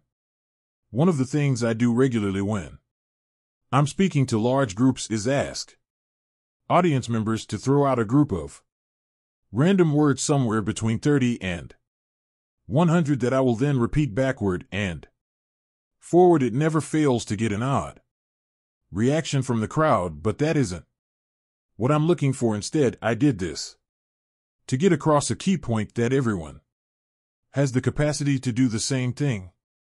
We've already talked about the importance of memory and performing nearly all brain functions. If you're going to unlimit your brain and therefore unlimit yourself, you need to unlimit your memory. This means training your memory to the point where it can retain a great deal of information and allow you easy access to that information. What I do on stage with a list of 100 words might have the immediate impact of a parlor trick, but how I train myself to do this is through a technique that anyone can use to remember and access lots of information. Maybe in your case it's the specification options for your entire line of products, or maybe it's a long string of mathematical formulas. Maybe it's the directions to all the stops on your swim practice, carpool, whatever it is. This tool can help. For the sake of this exercise, let's talk about how to memorize a list of words. The technique will be the same regardless, but it'll be easier to explain it to you if we can focus on a particular thing. Below, we have provided you with a list of simple words. Your assignment is to memorize them in the order they are given. Spend no more than 30 seconds looking at the list, then flip the page over. Good luck. Fire hydrant, diamond, balloon, night, battery, ox, barrel, toothpaste, board, sign. What was the method you used to remember this list? Did you repeat the words on your head over and over? For instance, were you saying to yourself, fire hydrant, balloon, battery, fire hydrant, balloon, battery, fire hydrant, balloon, battery, barrel, etc.? Did you find that you needed to repeatedly say the words over and over again until they stayed in your head? Did you try to see the words as pictures in your mind? Most people use one or a combination of the first two methods. Describe the process of repeatedly saying or writing information down to remember. It is called repetition learning, otherwise known as rote learning. You may have used rote learning in the second grade to remember your multiplication tables. You would say to yourself, 7 times 7 is 49, 7 times 7 is 49, 7 times 7. Or you may have written it out, 7 7 equals 49, 7 equals 49, 7 7 equals 49, and would continue to fill up your sheet of paper. This is also most likely the method you used in elementary school to learn how to spell. Your teacher may have asked you to spell a word like chair 50 times on a piece of paper. What was happening was your natural learning ability was being stifled. You bored your mind continually with this method until it finally gave up and said you win for the 100th time. Columbus landed in 1492. Just know more of this chanting. Most people find rote learning to be a very tedious and boring process. It taxes your mind and is extremely ineffective for remembering most things. We know that as much as 85% of the information you take the time to remember in this fashion is lost in only 48 hours. That is why some students find the need to cram, because they know that the material will be lost in a very short period of time. Elementary learning. One of the reasons rote learning is inefficient is because it only involves a small part of your brain. You're using a more analytical part of your brain trained to process information and store what you need to learn. By implementing rote learning, you only engage part of your mind and an even smaller portion of your potential. In the traditional education system, you probably learned this way in such topics as history. Calvin Coolidge was the 30th President of the United States. Coolidge 3030. Coolidge. Chemistry. Glucose C6H12O6 glucose. C6H12O6 glucose. C6H12O6 French comment on Asvis means. How are you comment on his views means how. Are you comment on his views how are you? The list goes on and on and on and on. The question you must ask yourself now. Is the way I learned in elementary school the best method for me to learn today?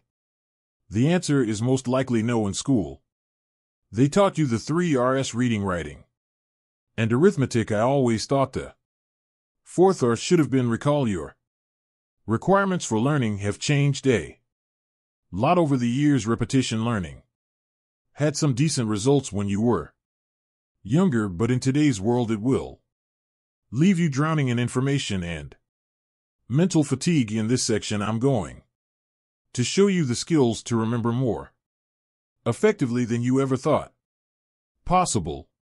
These skills will help you to replace the feeling of hoping you'll remember with the feeling of confidence and knowing that the information you possess will be available whenever you need it. Now take a minute and, without looking back, try to recall the list in the order it was presented. Write down as much as you can remember. Take a minute and do this now. How did you do? If you are like most people, you probably were able to retain a few of the words on the list. Quick start now. Let's try something else.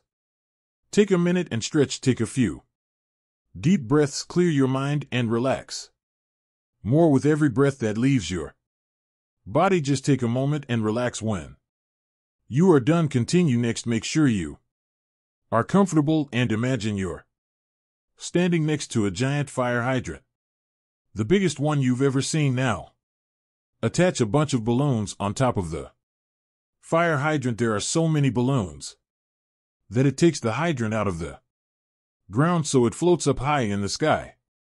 Then suddenly it is hit with a load of batteries and explodes. The batteries are being launched into the sky in large barrels. The barrels are being thrown up with a wooden board like a seesaw. The board is being balanced by a large diamond, a big, brilliant, sparkling stone. Then a knight in shining armor takes the diamond and runs away. He's quickly stopped by an ox. The only way to get through is to brush the teeth of the ox with toothpaste. The ox moves aside and reveals a big neon sign with the word congratulations on it, and then there is a huge explosion. Now take a minute, close your eyes and review this little story. You may read the story again if you need to do this now before continuing. Quick start without looking back. Write the story down as you may be aware we turned your list into a story. Now go through the story in your mind and list as many of the words as you can. Remember, check your answers and write down the number you got correct. How did you perform the second time? If you were like most students, you were able to recall more of the words than you did previously. The amazing thing is that once you start training your memory in this way, you can use this tool to memorize vast amounts of information. I've used this technique to help actors learn all their lines in a script, to help students memorize the periodic table, and to help salespeople speak about a product with a level of granularity that made it seem as though they'd engineered the item themselves. Remember that there's no such thing as a good memory or a bad memory, only a trained memory or an untrained memory. Employing this tool regularly will give you the kind of training that you can access in all kinds of situations. Your active focus and memory. This is a very important concept. Most people approach learning as a passive activity. They encounter information in books, notes, or lectures, and if the material is absorbed, great, but if it is not, they feel that there is nothing they can do. This passive outlook is the hit or miss approach. It holds that if the information sticks, it's more a result of luck and repetition than focus and skill. By taking a more active approach to Learning you will have greater results. And the satisfaction that comes from involvement and personal awareness. Learning passively is weak active. Learning is strong is weak active. Learning is strong is weak active. Learning is strong is weak active. Learning is strong is weak active. Learning is strong visualization. Your visual memory is very powerful by seeing the pictures the story paints and not just the words that represent those pictures. You create a stronger means by which to remember. Thinking is done through the use of pictures. Do this now. Think of your bed. What did you visualize? Maybe you saw a queen-size mattress with a wooden head-powered navy blue sheets and giant pillows. You probably did not see the words navy blue sheets and giant pillows in your mind. You saw pictures of them. This is how your mind thinks. If you doubt this, then ask yourself, do you frequently find yourself dreaming in words? Probably not. Remember, a picture is worth 1,000 words. Association. This is the key to memory and all of learning. In order to learn any new piece of information, it must be associated with something you already know. This is worth repeating to remember any new piece of information. You must associate it with something you already know. You have done this all your life. You just might not have been aware of it. Here's a simple test. What comes to your mind when you think of a cherry? Perhaps red sweet fruit pie, round seeds, etc. These are words and pictures that you have learned to link to a cherry. You associated something you knew to something you did not know you use.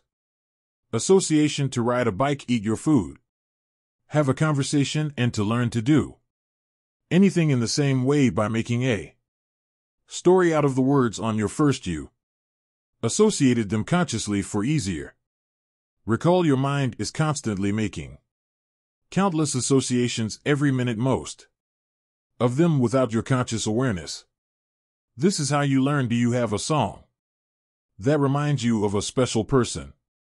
That memory is an association. Do you have a smell that reminds you of a time in your childhood? That memory is an association. Why not use this information and make associations consciously to learn more effectively? Emotion: adding emotion makes something memorable. Information by itself is forgettable, but information combined with emotion becomes a long-term memory. When we add emotions to something, we make it adventurous, we make it action-filled, we make it humorous, and we are much more likely to remember it. Location: we are really good at recalling places because as hunter-gatherers we didn't need to remember numbers and words, but we needed to remember where things were. We needed to know where the clean water was, where the fertile soil was, where the food was. If you can associate something with a place, you're more likely to remember it. These are some of the key use to having a great memory. The rest of this chapter will be dedicated to showing you specific techniques and applications you can use in different situations. If you did not have much luck with the memory story, don't worry, this is understandable. You may just need a little practice. Most people have not used their imagination since they were children. You may want to review the story a few times, as it will be a good workout for your creative mind. Do this now. Notice that you can also go through the story backward. The associations can give you the list in any order. Practice this and see for yourself. You should be truly amazed. For most people using rote methods, it takes anywhere from 10 to 30 minutes to memorize this list, and with only very temporary results. However, you'll find that this story, which took you no more than a minute to learn, will be available for you to recall days or even weeks from now without reviewing it once. This is the power of working smart and not hard. This is the power of your imagination. This is the power of your mind. Let's try it. Again, a quick memory exercise. Ask a friend to give you a list of 10 random words, or you can make a list yourself to make this as random as possible. Grab the nearest piece of printed media available to you, whether it's a book, a newspaper, a magazine, or a flyer from your local supermarket. Use the first substantive words in the first 10 paragraphs you see, making sure not to use any word more than once. Write these down. Now flip over the paper you wrote these words on and try to write the list again in order. Check what you wrote against the original list. How did you do? You probably didn't remember all 10, but you probably didn't forget all 10 either. That's instructive because genius leaves clues, by which I mean that your innate intelligence teaches you about your intelligence. There was a method that allowed you to memorize what you did, and you can access that to move to the next step. Tell yourself out loud which of the words you remembered and why you think you remembered those words. Doing so will help you to understand how you memorize things. For example, there's a good chance that you remembered the first word and the last word. This is that common phenomenon we discussed back in chapter 4, known as primacy and recency, where people tend to remember the first thing as well as the most recent thing they heard in any given situation. Which other words did you remember? Do these words have anything in common, such as that they all start with the same letter, or they're all action words? What does this tell you? Were the other words you memorized organized in any way? Did they evoke any kind of emotion in you? Was there something unique about any of the words you remembered? What you've likely learned by this point is that the words you were able to remember on your first pass had certain qualities about them. The words you didn't remember failed to have any quality that resonated with you. So let's create a process where every word has a memorable quality. Tell yourself a story using these 10 words, moving from one word to the next. You're not trying to win a literary competition with this story, and it doesn't matter if the story makes much sense. What's important is that you provide some kind of imaginative detail for all the words on your list, and that you link your words in the story in the order in which they appear on your list.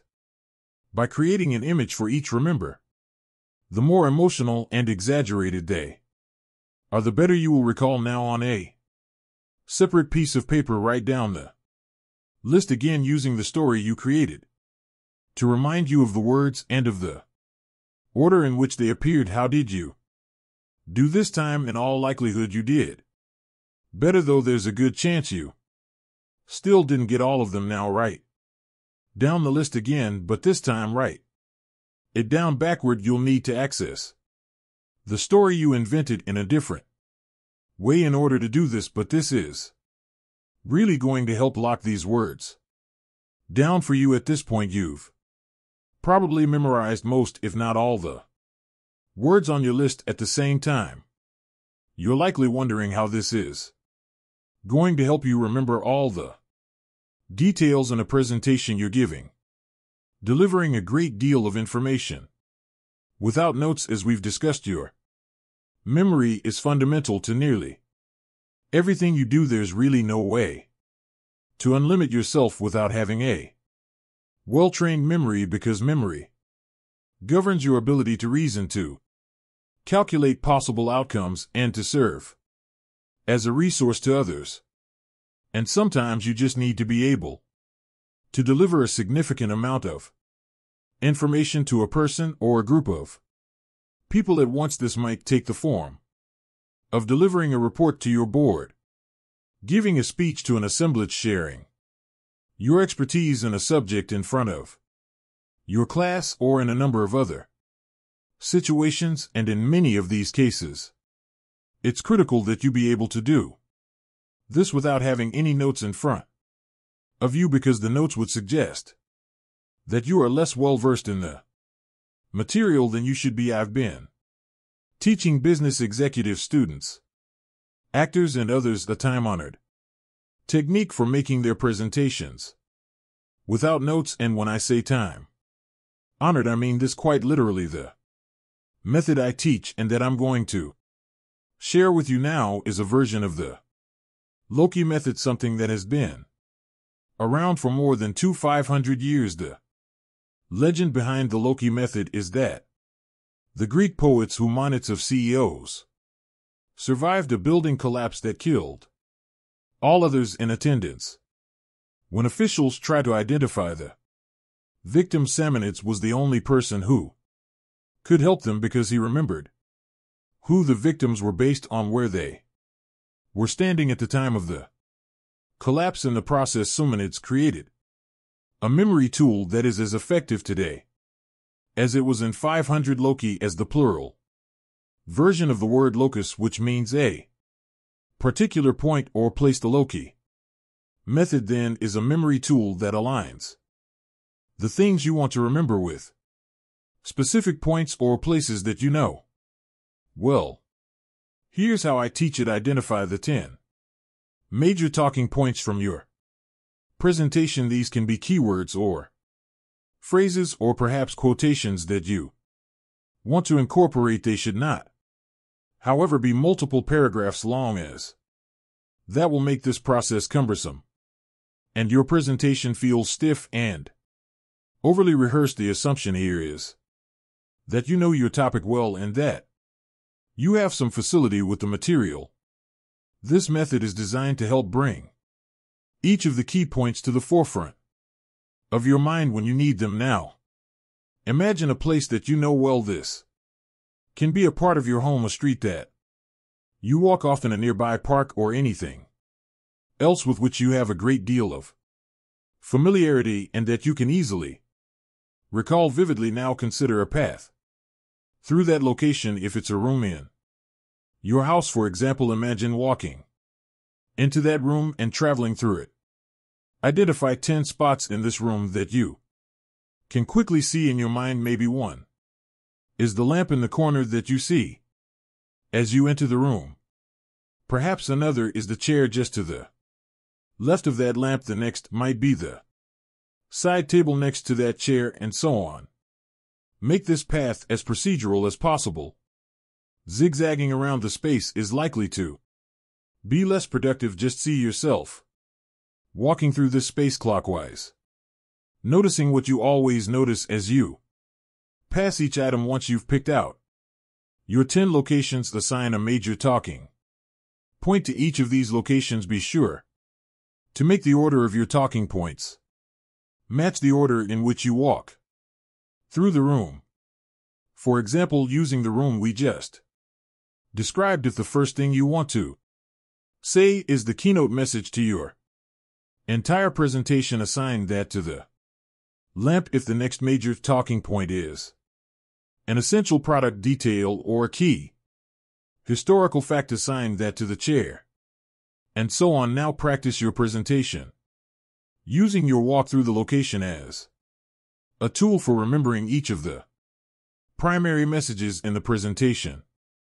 Each component of the presentation should come to you as you need it. As with all tools, this memory tool might require some time for you to become expert at it, but it will likely begin to help you immediately. With practice, you should find it possible for you to access large chunks of information without referring to your notes. Your recall will improve dramatically, and your speeches and reports will seem more natural. You can employ this approach whenever you need to memorize in bulk. Bonus tool 1: a quick way to remember everyone's name. As we discussed earlier, failure to remember something like the name of a person you've just met is often the case of her not being attentive in that moment. Remembering mom can be enormously helpful in that regard. But I also have a technique specifically geared to helping people remember names that you might find useful. The mnemonic here is BESWAV. B is for believe, believing that you're going to be able to do this as the essential first step. If you try hard enough to convince yourself that you can't remember names. You'll succeed. E is for exercise, as with the other tools in this book. Doing this is going to take some practice, but you should be able to become very good at this very quickly. S is for say it when you hear a person's name for the first time. Say it back. This will both confirm that you heard the name correctly and offer you the opportunity to hear the name twice. U is for use it during the course of your conversation with this person. Use their name. This will help lock it. And A is for ask. Ask where a person's name came from. This would be a bit odd if you were asking about a name like Jim, but it's particularly helpful when meeting someone with a less common name. V is for visualization. Vision is an incredibly powerful memory tool, as we already saw. With the Loki method, try to attach an image to a person's name. For example, if you meet someone named Mary, you can imagine that person wearing a wedding veil on the day she gets married. E is for and when you part ways with that person, end your conversation by saying the person's name. Bonus tool 2. A quick way to remember vocabulary and languages. Vocabulary is one of the cornerstones of learning to remember the meaning of words. Is easy. Just use the very same systems you have been using. One of the most powerful concepts is word substitution. You already know how to do this. You just now have a name or a vocabulary term for it. Word substitution is the process of turning intangible information into an image that is more concrete and easy to visualize. Here are some examples of word substitutions. Nitrogen can be a nightmare. Royal can be a man rowing. Washington can be by a washing machine. Armstrong can be by a strong arm. The main idea behind word substitution is coming up with a picture that sounds similar enough to remind you of the original word. This abstract word idea or concept that was once so difficult to understand is now not so foreign. By creating a picture of the word, you now have something more tangible, something you can see. Remember that we tend to remember that which we create. Some more examples. Cytology, the study of cells. You see a towel with a huge G on it. You have always wanted one, so you take it and you are thrown in a jail cell. Or you say looking at your toe in a low G, but this is not allowed, and you are put in a cell and forced to study. Even though this is thoroughly bizarre, it is very memorable, and it works. Lenient, compassionate, gentle. Picture leaning ant. The ant is leaning on a clean wall and getting it dirty. His mother, instead of being angry, is compassionate and gentle. This system can be used for practically anything, including learning foreign languages, which works the same way as remembering vocabulary. In fact, some of the vocabulary words you encounter in English might as well be another language. For example, trace bean, which sounds like tray bean, means very good. Picture yourself babysitting and rewarding the child a silver tray with a giant bean on it. The child was very good. Facile, which sounds like face ill, means easy. Picture a friend challenging you to hold an eel close to your face. You do it and say that's easy. Traveler, which sounds like traveler, means to work. Picture of traveler coming up to you and inviting you on a vacation, but you can't go because you have to work. Escargot, which sounds like scargo, means snail. Picture a snail getting into an escar and making the cargo muchi, which sounds like mercy, means thank you. Picture yourself saving a man from drowning in the sea. She then says thank you. A printer, which sounds like a blender, means to learn. Picture yourself taking your books and putting them in a blender. Escuela, which sounds like escuel, means school. Picture a quail with a giant Superman ace on its chest going to your school. Ayudo, which sounds like are you the, means help. Picture yourself drowning and Someone comes to rescue you and asks, "Are you the person drowning Mondo?" Which sounds like Mando means to command.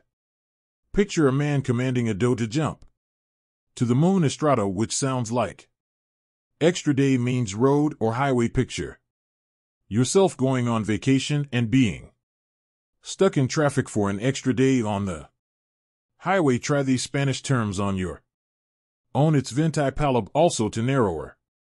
Have used these examples to better introduce you to the basics, build upon them, and understand their significance. You can use these skills for practically anything. These systems are both flexible and universal. For example, if you want to remember whether a word is masculine or feminine, simply add the picture of a top hat for masculine words and a dress for feminine words. There are no rules, so be creative and outrageous and have fun with them. Stack it to learn new vocabulary or foreign language words. Combine the strategy above with methods that you've already learned from our chapter on study. For example, we talked about spaced repetition that would be extremely valuable in this application. We talked about using music. Baroque music is very effective at helping to learn languages. The study techniques already in your toolkit will serve a bold new purpose here. Before we move on, I hope you can see now that having a well-trained memory is an essential part of unlimiting yourself. When your memory is finely tuned, you're exponentially stronger than if you're trying to get by with an untrained memory. This book covers the foundation to jumpstart your memory. Visit to get the 3-part memory training videos as my gift to you. Before we move on to the next chapter, try a few things. Think about ways to provide yourself with greater motivation to remember. Simply thinking it would be nice to have a better memory is probably not enough. Consider ways in which you can try to be less influenced by distractions when you're in a situation where remembering something might be important. I'm going to give you some tools to help witness later in this book. But what can you do right now to help you focus more? Take each of the tools I've provided in this chapter out for a spin. There's a good chance you'll see a noticeable difference in your memory right away. 14. Speed. Reading wise, it's so important to read. How do I increase my reading focus and comprehension? How can I get more out of every reading experience? What do Oprah Winfrey, Thomas Edison, John F. Kennedy, and Bill Gates all have in common? They were all great readers. Leaders are readers. Welcome to the age of data. Never in history has there been such an information surplus. More information has been produced in the past few decades than in the previous few thousand years. According to Eric Schmidt, the former CEO of Google, there were 5 exabytes of information created between the dawn of civilization through 2003, but that much information is now created every 2 days, and it's only getting faster and faster. All of this information makes today's age extremely competitive. Those people who can keep up with the latest information will have the competitive edge needed to succeed, not only academically and professionally, but in other key areas of life as well. Studies show that there is a direct relationship between your ability to read and your success in life. Skilled readers enjoy better jobs, higher incomes, and greater opportunities for success in all realms of life. Think about this. If you have average reading skills, then you have the same understanding that most people have. That doesn't give you much of a competitive advantage, does it? Unfortunately for most people, reading is regarded as a boring task, something very time-consuming and tedious. Have you ever gone through a page in a book and found yourself asking, what on earth did I just read? If the answer is yes, you are not alone. We've talked before about the Challenges I faced early in my college career, as you know, those challenges were so great for me that I seriously considered quitting school altogether. But as I rose to the task of reading a book every week in addition to the reading I needed to do for my classes, I started to make considerable progress. With my learning, I didn't realize how much progress I'd made, though, until one surprising day. Growing up, I've always tried to keep myself out of the spotlight. I was a shy kid, and I felt more comfortable bending into the scenery than being front and center. That continued when I went away to school. Big classes held in lecture halls were especially appealing to me because I could sit in the corner and avoid being noticed. I was in one such classroom one day along with a few hundred other students. Up front, the professor was lecturing to us and using an overhead projector to show images. At one point, he put some text up on the projector, and I instantly burst into laughter. This was an entirely natural reaction. For me, the quote was funny, but it was otherwise completely quiet in the hall, which caused a huge number of people to swivel their heads in my direction. I'm guessing most of these people would never have been able to identify me as one of their classmates before this moment. I was hugely embarrassed. I'd made so much effort to be invisible, and now it was as though I'd stormed the stage to draw attention to myself. I was blushing so hard that I thought my face was going to combust, and I shrank back as far as I could. Then, several seconds later, others in the hall started laughing. At first, I thought they were laughing at me, but as more joined them, I looked out and noticed that they weren't staring at me at all. They were reading the text, and that's when I realized the source of my embarrassment. I'd read the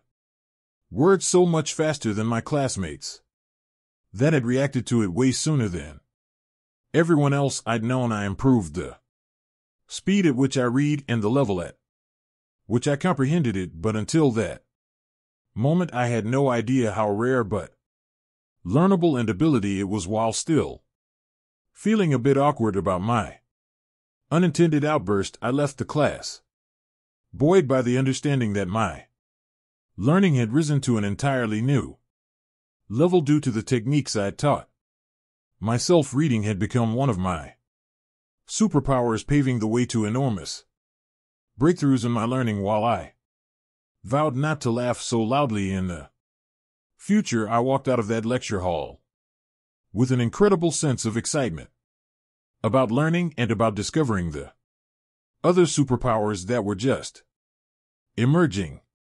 How reading makes your brain limitless.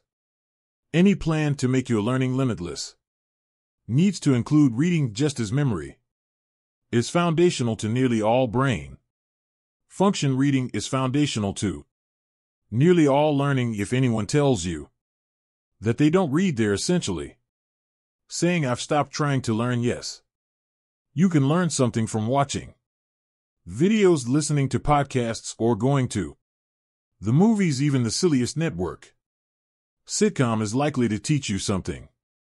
But it is nearly impossible to make learning a dynamic and renewable part of your life without a dedicated approach to reading. Here's why this is true.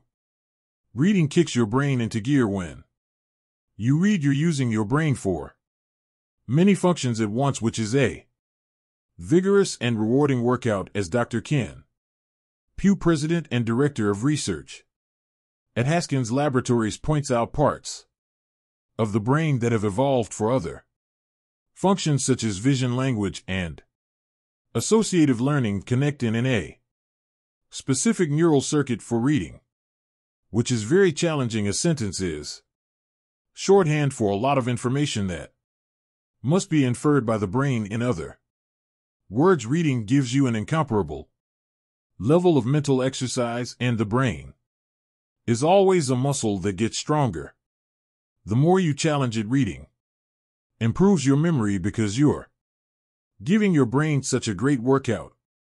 When you read, your brain functions at a higher level. One significant benefit of this is with regard to memory. In a study conducted by Dr. Robert S. Wilson at Rush University Medical Center in Chicago, reading was shown to have a meaningful effect on memory decline.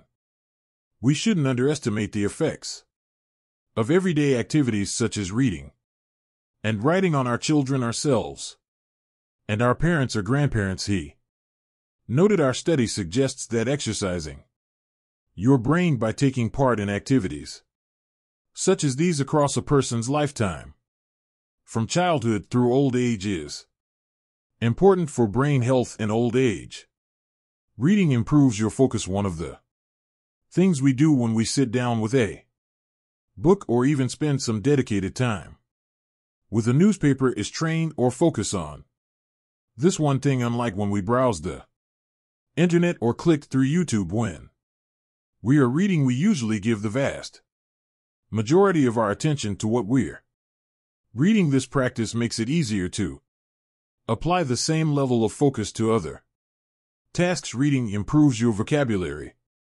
Some people just sound smarter. How do you react when you encounter one of these people? In all likelihood, you offer them increased respect and even a certain level of deference. People who sound smart tend to have access to a facility with a wider vocabulary than the average person. Reading allows you to build vocabulary organically. The more you read, the more you are exposed to an expanded range of language and the use of that language in a variety of contexts. And because reading is such a superior focusing tool, you're absorbing a great deal of this, and it will be accessible to you as you need it. Reading improves your imagination. If you were ever given a story prompt at school or at work, you know that it is often easier to think creatively when using a tool to get started. Reading is essentially one story prompt after another. What would it be like to blame this person's shoes? How can I use this technique to be more productive? What am I going to do first? Once Jim Kwik helps me become limitless. A great imagination helps you see more possibilities in your life, and reading keeps your imagination on high alert. Reading improves understanding. Learning comes in many forms, and learning as a success tool has many elements. And while agile thinking and mastery of skills are critical to success, empathy and understanding can't be overlooked. Reading exposes her to lives you'd never known before, experiences you'd never imagined, in modes of thinking far different from your own. All of this builds both your empathy for others and your understanding of how the world works beyond yourself. Quick start: if you can read faster with greater comprehension and enjoyment, what books would you start reading this month? Create a list of 3 books you want to start reading. Reading self-assessment. The first thing you must do is discover your present reading speed, also known as your base rate. This reading rate is measured in words per minute. In order to measure it, you will need an easy reading novel, a pencil, and a timer. Then do the following. 1. Set an alarm to go off in 2 minutes. 2. Read at a comfortable speed and stop when the alarm goes off. 3. Count the total number of words in 3 regular lines and divide that number by 3. This is the average number of words per line. 4. 4. Count the number of lines you just read. 5.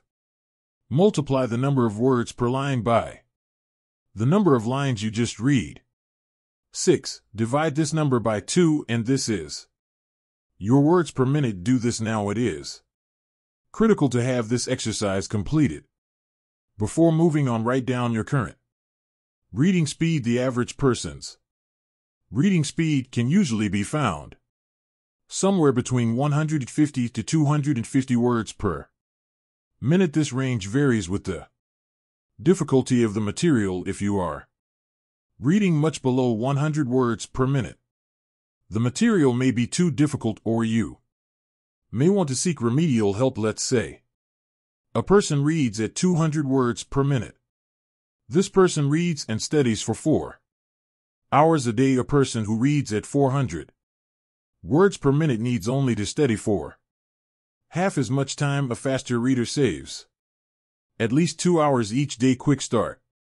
If you can save 2 hours each day, what would you do with this extra time? Take a moment to write down how you would spend those extra 2 hours. Daily challenges to reading. People either don't or choose to read very little for a variety of reasons. You work long hours and you're exhausted at the end of the day. It's easier to be entertained passively through television, film, music, etc. than to engage in the activity required to read. If you're going to work for your entertainment, you'd rather be playing a video game. I hear you, but if you've absorbed the benefits I just listed above, you know that you need to fit some time into your day every day to read. Another key reason why people don't read is that they find it a laborious process. It can take them 5 minutes to get through a single page in a book,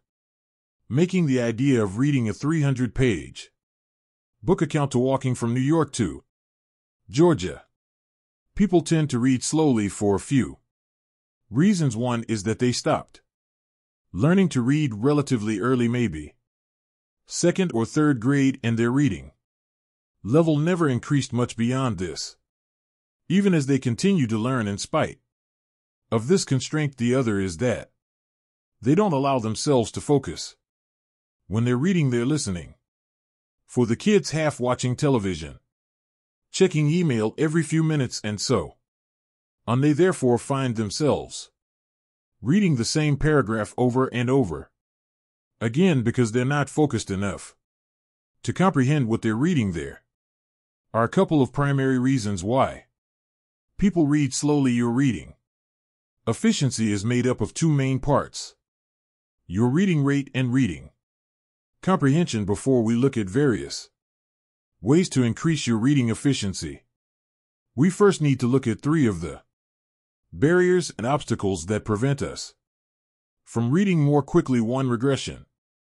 Has this ever happened to you? Have you ever read a line in a book and found yourself rereading that same line again?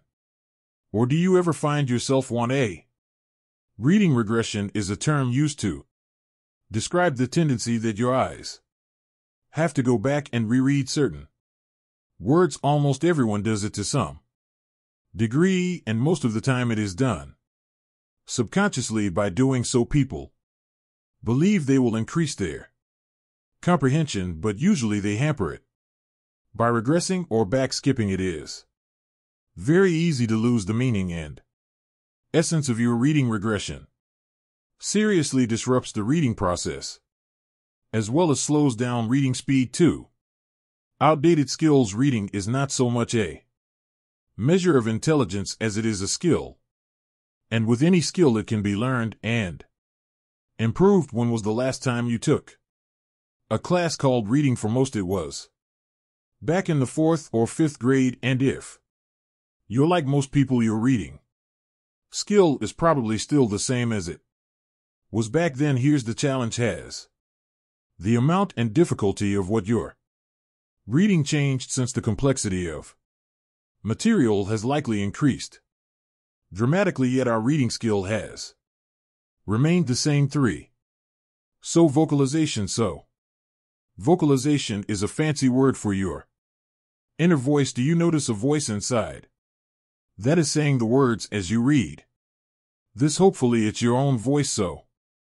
Vocalization limits your reading speed to only a couple hundred words per minute. That means your reading speed is limited to your talking speed, not your thinking speed. In reality, your mind can read a lot faster. Where did subvocalization come from? It occurred for most people when you were first learning to read. Then it was necessary for you to read out loud so that your teacher knew you were doing it correctly. Do you remember when you would have to Get into a circle with the other. Children and you each took turns reading aloud.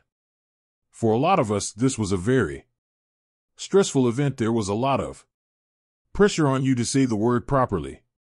How you pronounced the word was very important. It was then that your brain made the association. If I want to understand a word when I am reading, I must be able to correctly say it later on. You were told to no longer read aloud, but rather silently to yourself. This is when you internalized that reading voice.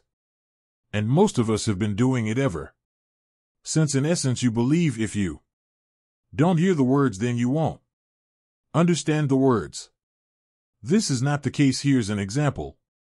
We know that President John F. Kennedy was a very fast reader, reading somewhere between 500 to 1,200 words per minute. He brought speed reading instructors to train his staff. He also gave speeches at approximately 250 words per minute. Clearly, when he was reading, there were a lot of words he wasn't saying in his mind. It is not necessary to say the words in order to understand them. Take a moment and think about a specific car, yours or someone else's. What does it look like? What color is it? Do this now.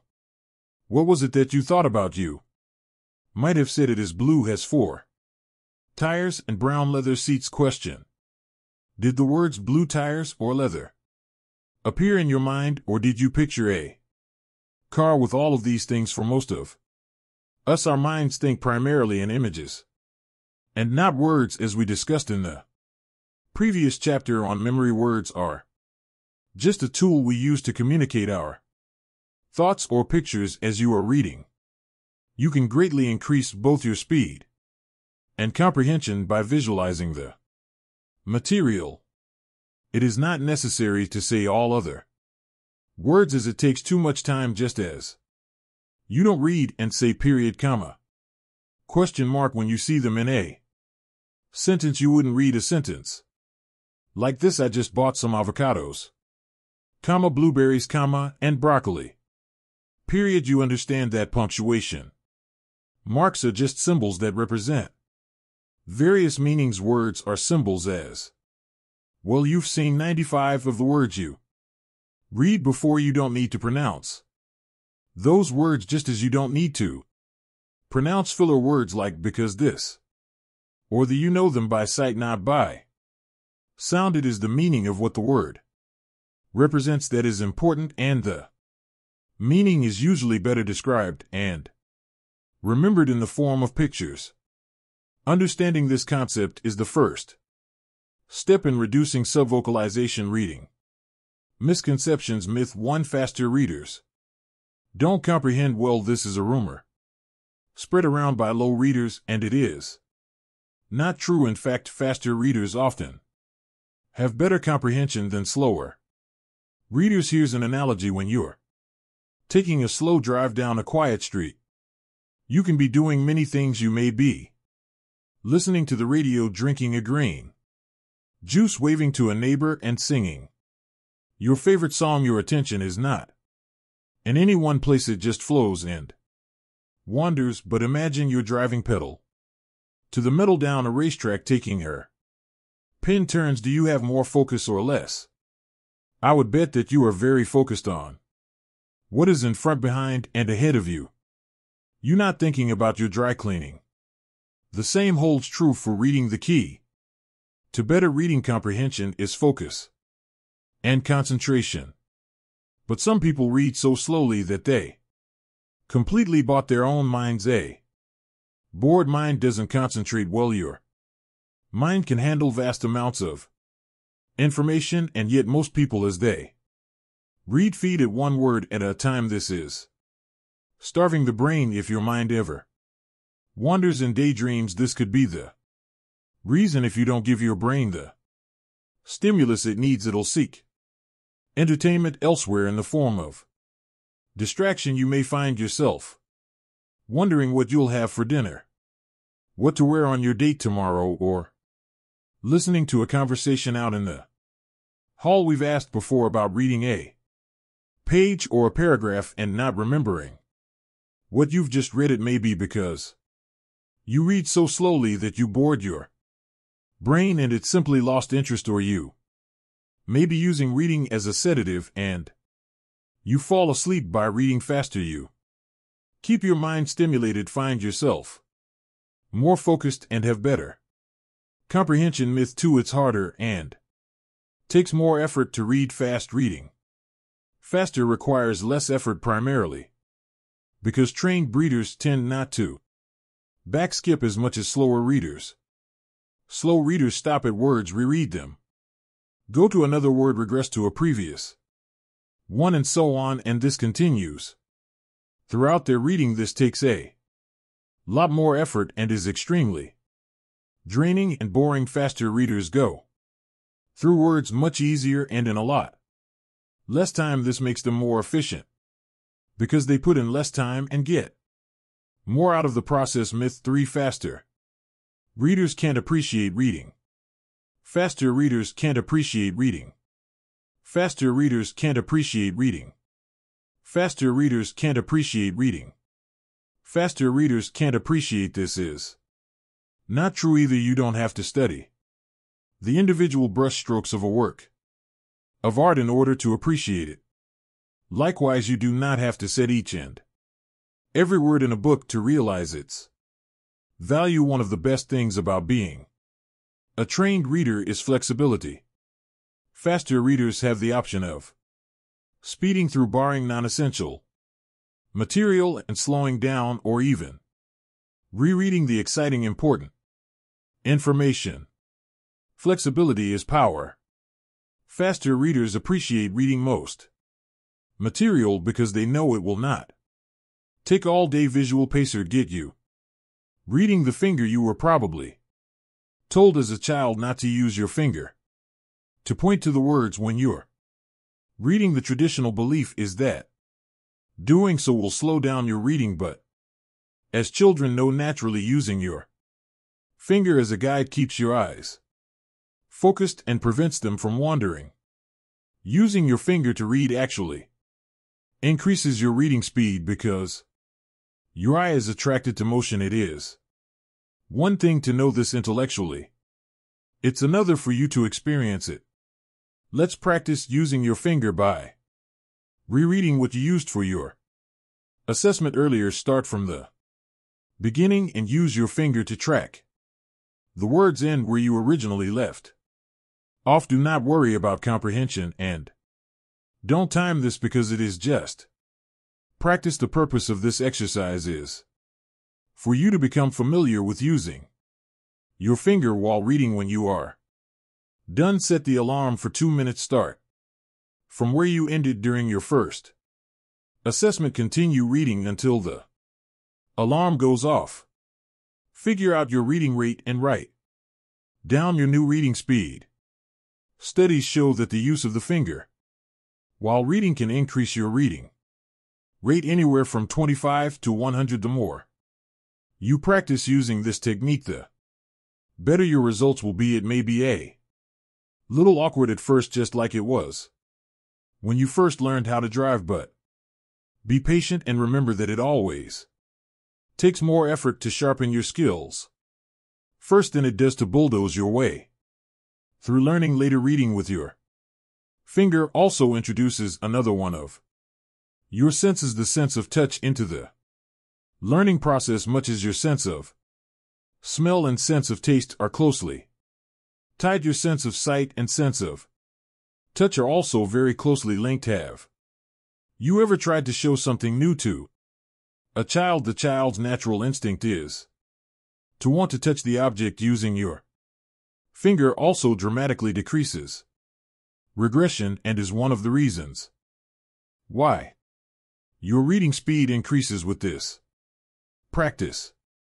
Your eyes are naturally attracted to motion, so by moving your finger forward, your eyes are much less likely to regress backward. Practice reading with your finger. This tool alone will significantly increase your speed and comprehension and will revolutionize your learning. If your finger gets tired, practice using your whole arm, moving it Back and forth, it's a bigger muscle and will not tire as easily. How to read even faster. Here are some more tools that will help you to become an accelerated reader. 1. Reading is like exercising.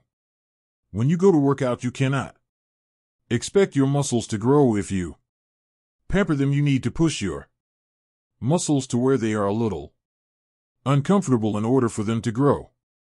The same applies to reading. If you push yourself to read faster, your reading muscles will become stronger, and what was once hard becomes easy. You can read faster simply by training yourself to read faster. Those of you who run know this when you are running on a treadmill. If you practice regularly, you can watch yourself run at faster and faster levels.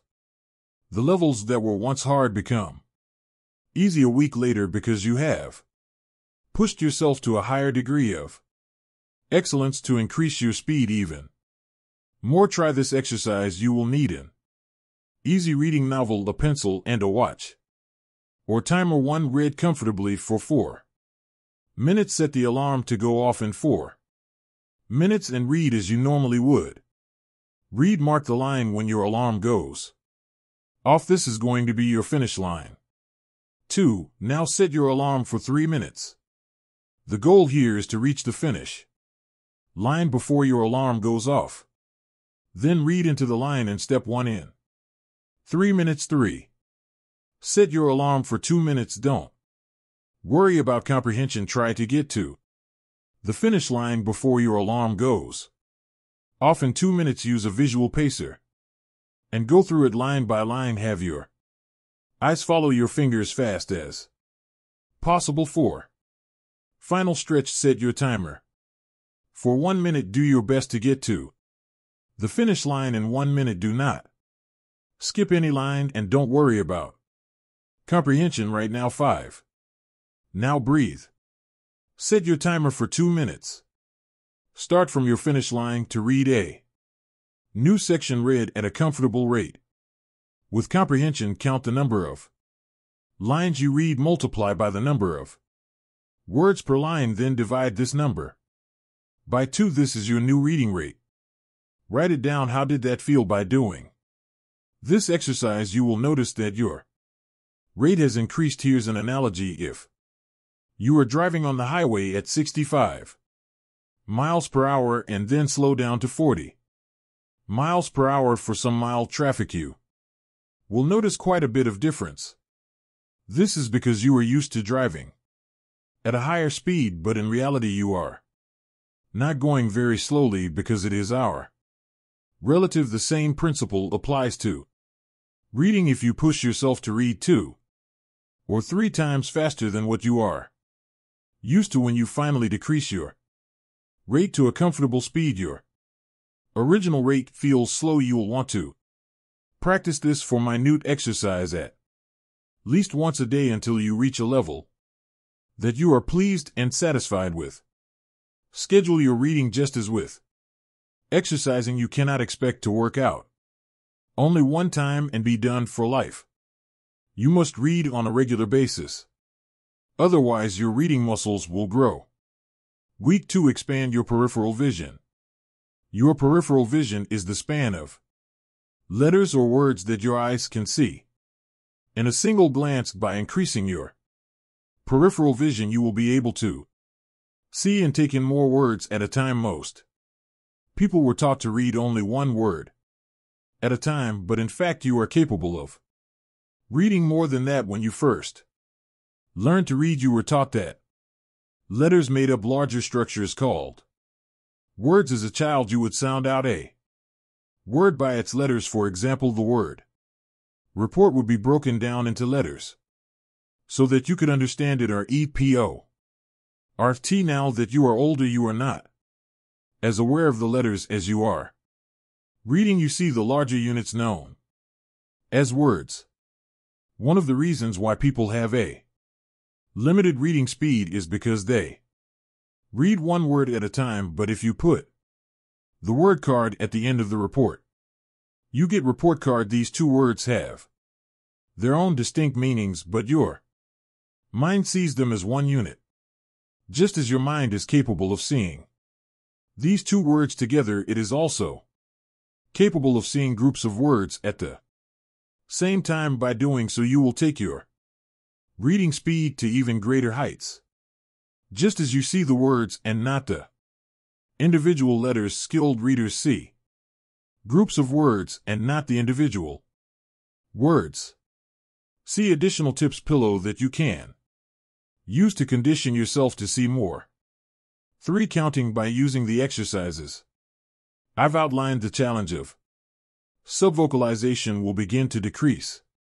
The process of reading faster naturally makes it more difficult to say all the words even inside your head. When you have passed a certain rate, it will be impossible to subvocalize all the words. As you hit this threshold, your brain will begin to make the shift from saying the words to seeing them more as images. Reading a book will be more like watching a movie. Counting is another tool you can use to drown out this inner voice. The process is deceptively simple. Count out loud as you are reading 1, 2, 3, and so on. You'll find it is very difficult to count out loud and talk inside at the same time. Doing this process conditions are to subvocalize less, allowing you to see the words rather than say them, thus leading to better speed and comprehension. People tend to remember and understand what they see more than what they hear. This makes sense, as most people can recall someone's face they see more than the name they hear. By practicing these other exercises, your reading speed will improve because you are no longer saying every word. Initially, you may be a little confused, but in a very short time, your mind will grow bored of counting and will eventually stop. With practice, your comprehension will soon increase and expand because you will be able to more fully see and understand the material. Success stories. I could fill an entire book with speech reading success stories from students, and we post them regularly on social media. Here's one where we see leave today. Sarah was a very slow reader, had difficulty focusing, and felt it impossible to remember names and events. After years of struggle in this arena, she was convinced that there was very little chance she'd ever be capable of improving her reading ability or her ability to study. In my programs, I make it a point to reassure my students that we are not aiming for perfection but for progress, and this resonated with Sarah. She realized she had been looking for complicated solutions, but that the tools and techniques we teach, which are easy to ignore or overlook because they are simple, were the best to use. She decided to show up with dedication and do her best no matter what doubts she might have. The results speak for themselves. Sarah's reading speed is now 3 times faster. She went from reading 253 words per minute to 838 words per minute. She starts her day by reading, which starts each morning with positive momentum and makes her feel like she's already achieved something for the day. Lou, another student, also experienced a profound difference in his reading ability once he learned a technique that could truly help him. Luke excelled at high-level left brain topics such as engineering and math and obtained a Bachelor of Science in Electrical Engineering, but he struggled in every single English class he ever took. Throughout his school years, he had enormous trouble understanding the words he was reading and comprehending the lessons behind them. In fact, he's convinced that he graduated only because his teachers gave him a deserved CS out of sympathy. Additional reading tips: hold your book upright if the book is flat on your desk. You may be doing one of two things: either 1, looking at the print at an angle versus directly, thus putting unnecessary strain on your eyes, or 2, you will be slouched over in order to see the print clearly, and this disrupts the flow of oxygen through your body and makes you feel tired. Read for only 25 minutes at a time. Remember primacy and regency. Also, if your eyes ever get tired or feel strained, take a break. Close your eyes and let them rest. Make reading a habit. Those who have reached a high degree of success in life are almost always avid readers. Great readers read often. The key is to make reading a habit. Give yourself this gift. When he was 35, Lou began to take lessons to learn how to read. These were helpful, but he still found himself at a second grade reading level after 4 years of work. This was a vast and improvement from where he had been, but it wasn't nearly what he wanted, and he continued to be frustrated with his inability to master words and concepts. A big part of the problem was that he had been trying to learn by rote memorization, reading the same passages over and over in the hope that he would absorb what he was reading. But he consistently found himself having learned nothing by the end of the page. While he had made significant progress, finding programs was the key for Lou, as our memory program taught him how to absorb the material he was reading. He began to take a little more time to visualize words as he read them, and he used his left hand as a pacer to help stimulate the right side of his brain. Finally, for the first time, he found himself reading books and understanding them quick. Start block out at least 15 minutes each day for reading and put it in your calendar like an important appointment. Commit to making reading part of your daily habit. Before we move on, limiting your reading and learning will offer you an unparalleled level of freedom. People who make the most of their capacity to learn find themselves experiencing the world with a sense of mastery and with the confidence that no task or challenge will intimidate them. Visit www.limit.ol and put what you learned here into practice. You can watch an hour speed reading masterclass where I walk you through these methods. Before we get to the next chapter, try a few things. Identify a current reading habit that you'd like to change. Any transformation requires you to acknowledge what's holding you back and notice when it shows up during your practice. Reading with a visual pacer each day. Schedule your reading for even 10 minutes each day to build your reading muscle. Make a list of the books you would like to read this month and write down what can change in your life when you finish reading them. Take my speed trading online masterclass at Reading 15. Thinking. Why is it important to think from a variety of perspectives? What are the various ways people use their intelligence? What kinds of superpowers can you harness by thinking differently? Accomplishing something big often requires new approaches to thinking and observation. Usually attributed to Albert Einstein, posits we can't solve problems by using the same kind of thinking we use when we created them, and this of course makes perfect sense. So often we adopt a particular perspective at work, in our home lives, and in our studies, and that outlook effectively walls out any approach that doesn't fit into that viewpoint. But there are two key problems with that.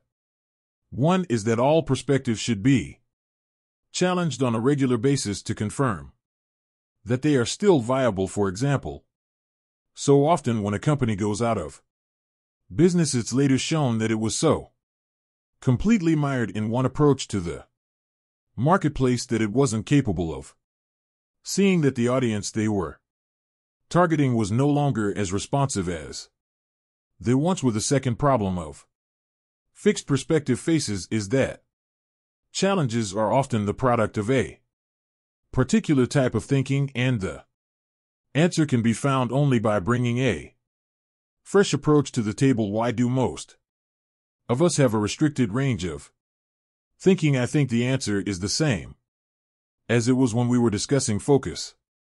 because we somehow missed out on thinking class when we were in school. Fortunately, it's never too late to attend a class, and I'm going to enroll you in it right now. The Thinking Hats Dr.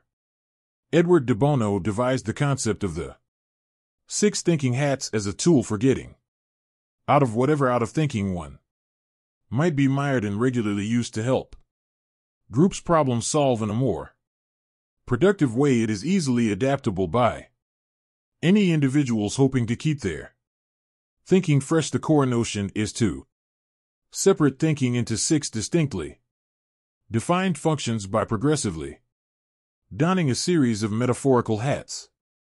You put on a white hat when you're in information gathering mode. At this point, your focus is on collecting details and getting all the facts you'll need to address whatever issue you're trying to address. To help you remember this, think of a white lab coat. You switch to a yellow hat to bring optimism to your thinking. Here you're trying to identify the positives in any problem or challenge you're facing, highlighting the value inherently in place. As your memory tip here, think of the yellow sun. Next, you'll wear a black hat to pivot from looking at the good side of the challenge to facing its difficulties and pitfalls. This is where you'll come face to face with the consequences of failing to successfully address a problem. Memory tip: think about a judge's robe. Once you've done that, done your red hat to allow emotion to come into play. This is the point where you can let your feelings about the problem come to the surface and maybe even express fears. This is also where you can allow speculation and intuition to enter into the conversation too. Remember this, think about a red heart.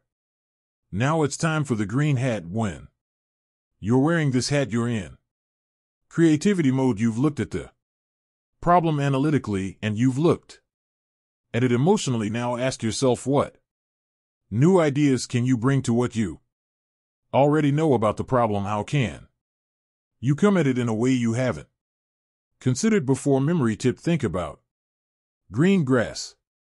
Finally, wear the blue hat to ban management mode and make sure you've addressed your agenda productively and gone through the process in a way that benefits from all the other hats you've worn. Often organizations will start with the blue hat to set goals for a meeting and then put it on again at the end. Even if you're using the 6 hats by yourself, this is something you might want to consider. To remember this, think about Blue Sky's de Bono approach to problem solving is an ingenious and elegantly organized method for getting the most from your thinking.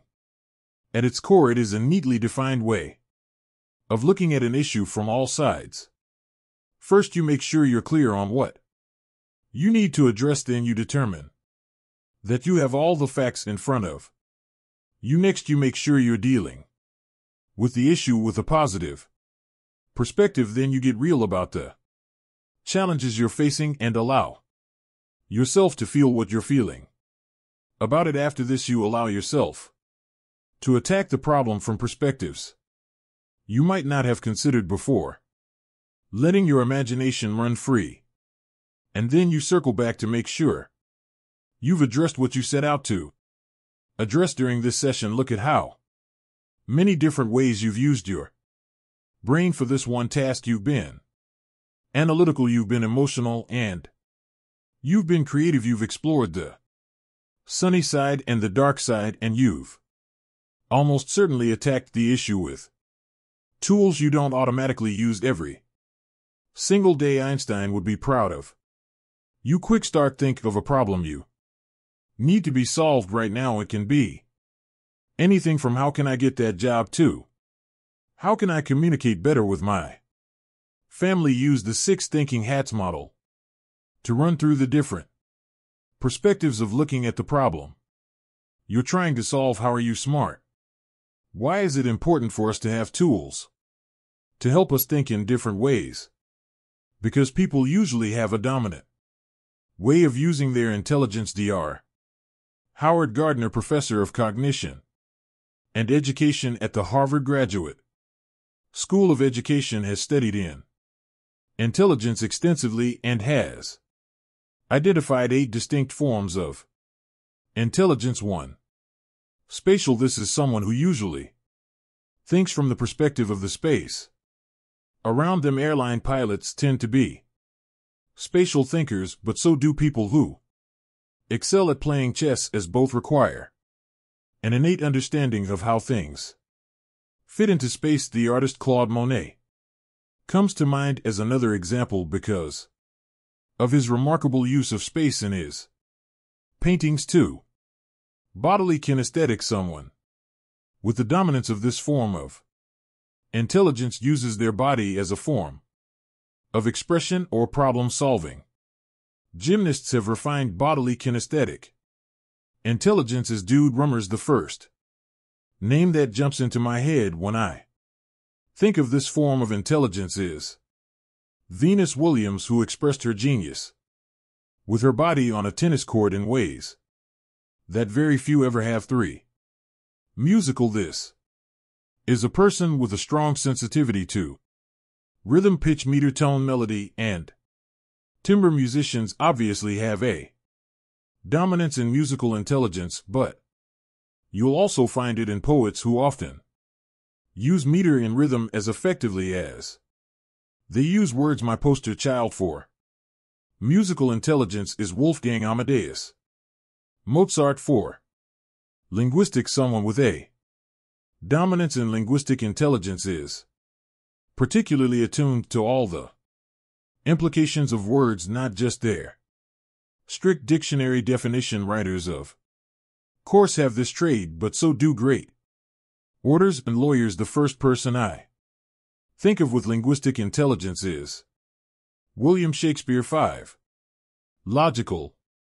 Mathematical. This is a strength in seeing the logical relations among actions or symbols. Mathematicians find themselves very comfortable seeing or seeking the connections between different numbers. Scientists likewise draw connections between physical objects or the forces acting on objects. Our friend Albert Einstein immediately leaps to mind as a prime example. 6. Interpersonal. Someone with a dominance and interpersonal intelligence has a deep innate ability to connect with other people and a rich understanding of how others might be feeling at any given moment. Therapists tend to have strong interpersonal intelligence, as do school teachers. When I think of interpersonal intelligence, I think of Oprah Winfrey because of her amazing ability to relate to whomever she is speaking with. 7. Intrapersonal. If you have dominance interpersonal intelligence, you have a particularly refined sense of what is going on inside of you. People with strong intrapersonal intelligence do a great job of taking their own temperature. They're in touch with their feelings. They know what triggers them, and they have a good sense of how to manage this. If you know someone who is cool under even difficult circumstances, it's likely that this person has strong intrapersonal intelligence. 8. Naturalistic. This kind of intelligence expresses itself in an ability to see the world of nature in all its complexities. Where you might see a field of flowers, someone with misdominance will see 4 different kinds of tulips, a couple of varieties of lavender, and a rare grass that you just thought was a weed. Zoologists tend to have a dominance in naturalistic intelligence as the landscape architects. The first person with this trade who comes to my mind is the remarkable primatologist Jane Goodall. Do you see yourself in one of these descriptions? There's a good chance you will relate to more than one, because people rarely have only one form of intelligence. It's likely you have a dominance in 1 or 2, and there may be a couple of others that you employ with some regularity. At the same time, you'll almost certainly find some on the list that you use rarely if at all but all of.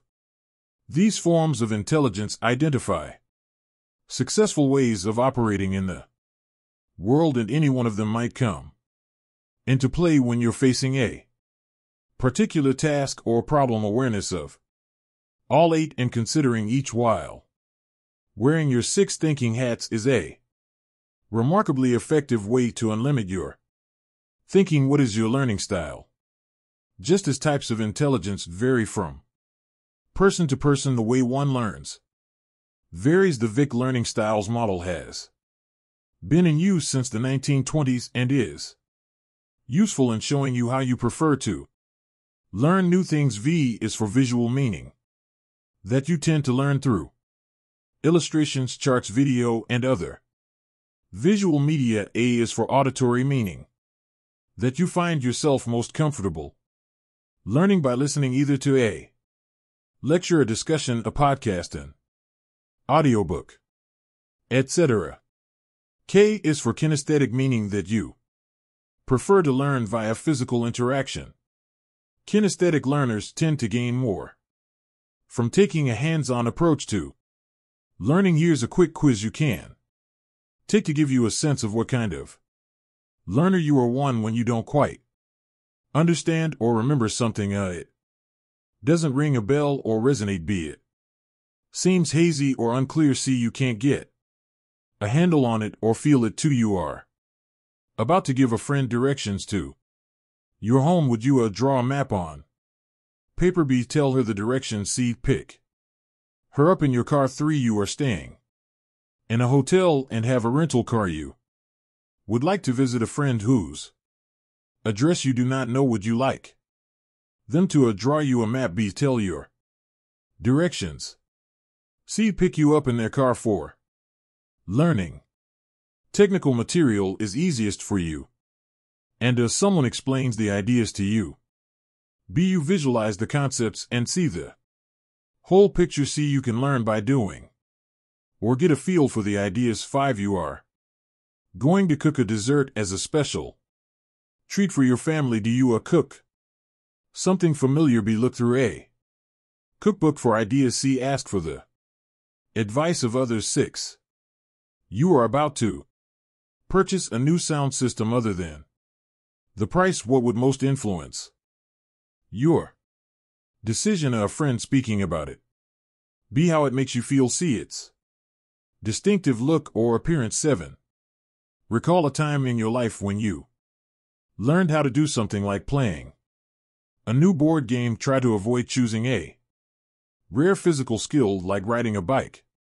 How did you learn? Best by looking at the directions, pictures, diagrams, or charts. B. Listening to somebody explain it. C. Doing it. 8. Which of these games do you prefer? A Pictionary. B. 20 questions. C. Charades. 9. You are about to learn how to use a new program on a computer. Would you read the instructions? B. Call a friend and ask questions about it. C. Turn it on and learn by experimentation. 10. You most easily are aware of and notice the quality of music from a sound system. B. If colors, shapes, or patterns clash. C. If clothes feel uncomfortable. 11. You are not sure whether a word should be spelled separate or separate. Do C. the word in your mind and choose the best way it looks. Be sounded out. C. write down both versions. 12. A new movie has arrived in town. What would most influence your decision to go or not go? Friends, families talking about it. B. You have an intuition or sense about it. C. You saw a preview of a 13. You most easily remember directions when you repeat them to yourself as you hear them. B. Visualize them. C. Intuitively sense how to get there. 14. Do you prefer a teacher or trainer who likes to use handouts, flow diagrams, charts, and visuals? B. Field trips, experiments, and applications. C. Discussions, guest speakers, and conversations. 15. Once you completely understand a new idea, it is now concrete, or you have a Feel for it. You have it loud and clear. See, you can envision at 16. You make decisions best when you rely on your gut instinct. Be what looks clearest to you. See what sounds best to you. 17. At a party, you are most interested in people who are interesting and articulate. Speakers be convey a warm and relaxing feeling. See, radiate a visual beauty. Once you've written down your answers, use this key to see which type of learning comes most naturally to you. Your answers will give you a good sense of the kind of learner you are. In all likelihood, you'll be some mix of audiovisual and kinesthetic, but you might see a real dominance in one of these, and that can prove to be extremely useful as you embark on unlimiting your thinking, as you can make a conscious effort to bring the others into the mix.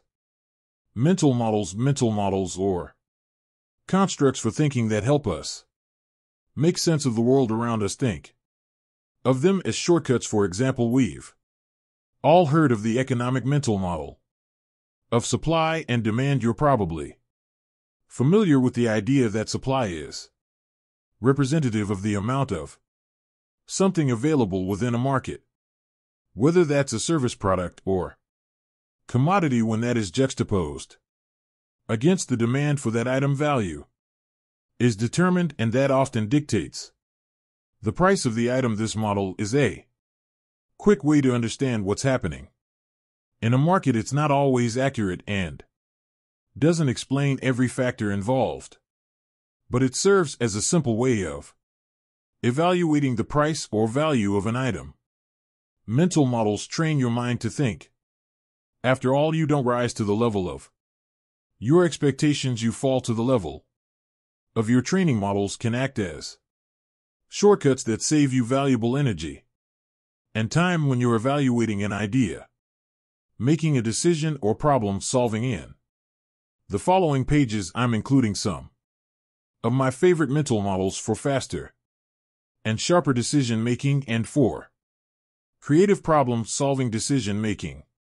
The 40 to 70 rule. One of the greatest barriers to quick decision making is the ever-present feeling that we don't have enough information to make the right decision. Colin Powell, former Secretary of State, addresses this with his 40 to 70 rule. His rule is to never make a decision with less than 40 of the information you are likely to get into. Gather no more than 70 of the information available. According to Powell, anything less than 40 and you're just guessing. Anything more than 70 and you're stalling over making the decision. Of course, this means you need to be comfortable with the possibility that you're going to be wrong, which is necessary in any case on which is necessary in any case on which is necessary in any case on which is necessary in any case. When you have about 70 of all the information, you probably ought to decide, because you may lose an opportunity. My own experiences that you get as much information as you can, and then you pay attention to your intuition, to your informed instinct. Sometimes what my analytical mind says to me is not what I'll do. Powell said, productivity, create a not-to-do list. This one might seem counterintuitive, but sometimes it's just as important to know what not to do is what to do. This tactic is used best for directing your attention to the essentials and avoiding what doesn't matter in the moment. Often at the beginning of a project or even just a packed day, it can feel overwhelming to decide what to concentrate on. The power of the not-to-do list is that you decide from the very beginning what you will definitely put aside. When we write down our list of tasks for the day, we usually don't prioritize, nor do we assign a value to these tasks. It's easy for a conventional to-do list to become a cutoff for all the things we know we have to do that day, instead of the things that must be done first for the most value, lest you think that the not-to-do list is filled With things like participating in social media, let's work out exactly how you should compile this list first. Write down tasks that might be important but can't be done because of outside circumstances. Maybe you're waiting for an email from someone else, or you're waiting for a colleague to finish their portion of a project. Next, include tasks that you think need to be done but that don't add value to your life. You might also think of these as busy work. You might ask yourself if you can delegate or hire someone else to do them. You can also ask if anyone but you will notice whether the task is left undone. The idea here is that your time is best spent on tasks that will move your life and goals forward. Then include current and ongoing tasks that don't benefit from additional attention. This might include systems that are already set up, such as making the kids' lunches or having a brief meeting with your team at the start of the workday. These are part of your routine and shouldn't be clogging your to-do list on a daily basis. Last, include urgent tasks that are often to-do lists given to us by other people, such as getting some background research on a project or making follow-up calls. These are tasks that might be necessary to do, but perhaps don't need to be done by you. When you're finished with your don't do list, it should read like an into menu, a list of items that aren't available for your time. You will then be able to easily identify what will actually move you forward and do those activities. Instead, quick start to this right now.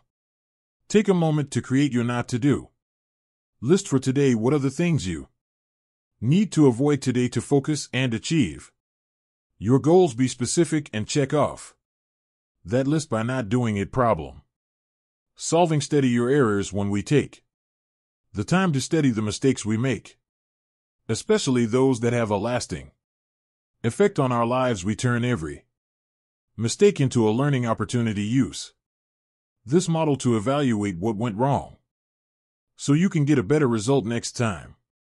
First, get clear on what did or didn't happen. Often we confuse cause with correlation, so be sure you understand what happened and what led to the mistake or error. Next, ask yourself why those mistakes happened. Look for the deeper layers behind the incident. You might ask why until you've run out of layers to question. Then ask how you can best avoid the same mistakes in the future. If some of the factors that cause the error out of your control, ask how you can prevent causes that can't be eliminated. Finally, using what you've gleaned from this exercise, determine how you can create the best conditions to support your desired outcomes in the future. To help illustrate this strategy, let's imagine this scenario: the fundraising project you orchestrated for your child's school greatly underperformed your expectations.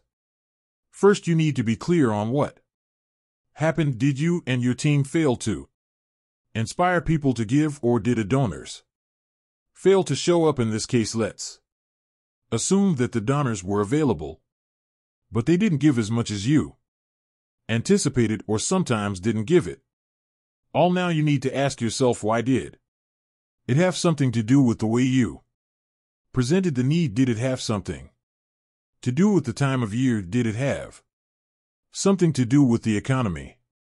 Remember that your answer here might lead to additional questions in the scenario we're playing out. Let's determine that you decide that you might not have emphasized the importance of this campaign because there'd been a fundraiser at the school only 2 months prior and you didn't want to appear pushy, and that you're being overly polite caused potential donors to think the cause wasn't critical. So how do you avoid this in the future? You decide that the next time you run the campaign, you're going to do it earlier in the school year, and regardless of the proximity of any other fundraiser, you are going to go out of your way to stress the value and importance of this One and why donors need to open up their checkbooks. The upshot of this is that you realize that you need to improve the way you send out the message about your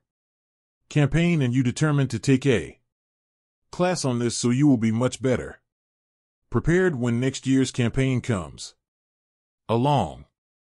Strategy. Second order thinking. Most of us think about the consequences of our actions, but few of us think even 2 steps beyond the immediate effects our actions will have on our lives. Let's consider Ryan Holiday's book Conspiracy, which describes how entrepreneur Peter Thiel planned and executed a takedown of one of America's most prolific online magazines. Gawker. Thiel's desire to confront Gawker was born after the mag outed him as gay, but he did not act immediately. Over the course of 10 years, he and a team strategically made one move after the next based on the plan they had devised to destroy Gawker for good. Regardless of what you think about Theo's actions, they were definitely not the product of impulsive thinking. This is an example of second-order thinking, the ability to think strategically through a series of events. This model is simple and yet not always easy to use. Second-order thinking. When considering future actions, always ask yourself, and then what? Think in increments of time. What do the consequences look like in 5 days, 5 months, 5 years? Draw out the possible courses of action you might take using columns to organize consequences.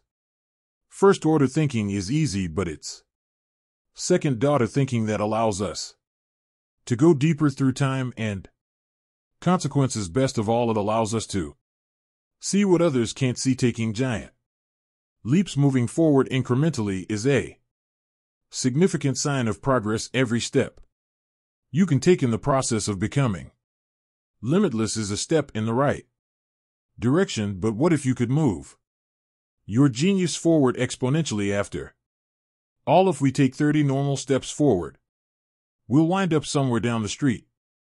But if we took 30 exponential steps, we'd circle the earth more than 24 times. That's the kind of thinking advocated by Naveen Jain, winner of the Albert Einstein Technology Medal and founder of some of the most innovative companies in the world, including Moon Express, World Innovation Institute, Inum, Talentwise, Inglius, and Infospace. Exponential thinking is when you start to see things from a different mindset. Jane told me it's not about thinking outside the box, it's about thinking in a completely different box. This is when normal genius begins to border on limitless genius. As Jane explains, linear thinking causes us to look at a problem and seek a solution. We might come at the problem from a number of angles. We might put on different hats to address the problem in ways that stretch our thinking, and we might even come up with a solution that addresses the problem effectively and moves us forward. That's all meaningful progress. But what if we looked at the root cause of the problem and solved it instead? This would lead to exponential progress, world-changing progress. Jane uses as an example the lack of fresh water in many parts of the world. One could attempt to tackle that problem from a number of viewpoints, including finding ways to improve filtration and creating systems for moving fresh water from places where it was abundant to places where it was scarce. But what if instead you identified that among the various causes for fresh water scarcity, the biggest is that so much fresh water is being used for agriculture rather than drinking? You would attempt to solve the problem in an entirely different way. What if you could use significantly less water for agriculture, perhaps to some combination of aeroponics, aquaponics, or other techniques currently being experimented with or not yet invented? This would result in such an abundance of fresh water that the original problem would become imminently solvable. That's exponential thinking at work. In the Value of it is obvious when Jane started his company VM. His goal was to attack the pervasive nature of chronic illness, which he sees as underlying the world's health crisis. Understanding that every individual's immune system is different and therefore how each person processes the foods they consume can vary greatly, he and his team develop a tool for analyzing an individual gut microbiome so a person can get to the bottom of what foods are right for your body and discover how optimizing the activity of your gut can dramatically improve the condition of your health. As I write this, therein the process of collecting information from a huge number of users' data that will lead to powerful recommendations for every individual who employs the tool. Nerving Jane operates at the grandest of scales. He's a successful entrepreneur who has never started two companies in the same industry, and one of his operating principles is that creating $1 billion company is simply a matter of solving a $10 billion problem. Now, most of us don't think on such a massive scale, but you can still use exponential thinking to exercise your mind and unlimit your personal genius. To learn more about VM and watch my interview with Naveen Jane, Thinking Exponentially. So how does an individual think exponentially? Maybe your goal isn't to solve all the world's problems, invent a new technology, or start $1 billion company, but you can see how applying exponential thinking might make a real difference to your school, your business, or your personal growth. How can thinking less linearly and more exponentially make dramatic changes in your life? The first step is having a good understanding of what the exponential mindset looks like. In a piece for the Harvard Business Review, Mark Bunchek, founder and chief epiphany officer of Shift Thinking, describes the linear mindset as a line appearing on a graph that rises gradually over time. He then juxtaposes this with the second line that curves upward slowly at first and then shooting over the other line before heading far off the graph. This is his visual depiction of the exponential mindset phase of a business. The incremental mindset focuses on making something better, while the exponential mindset is focused on making something different. He notes incremental is satisfied with 10. Exponential is out for 10x.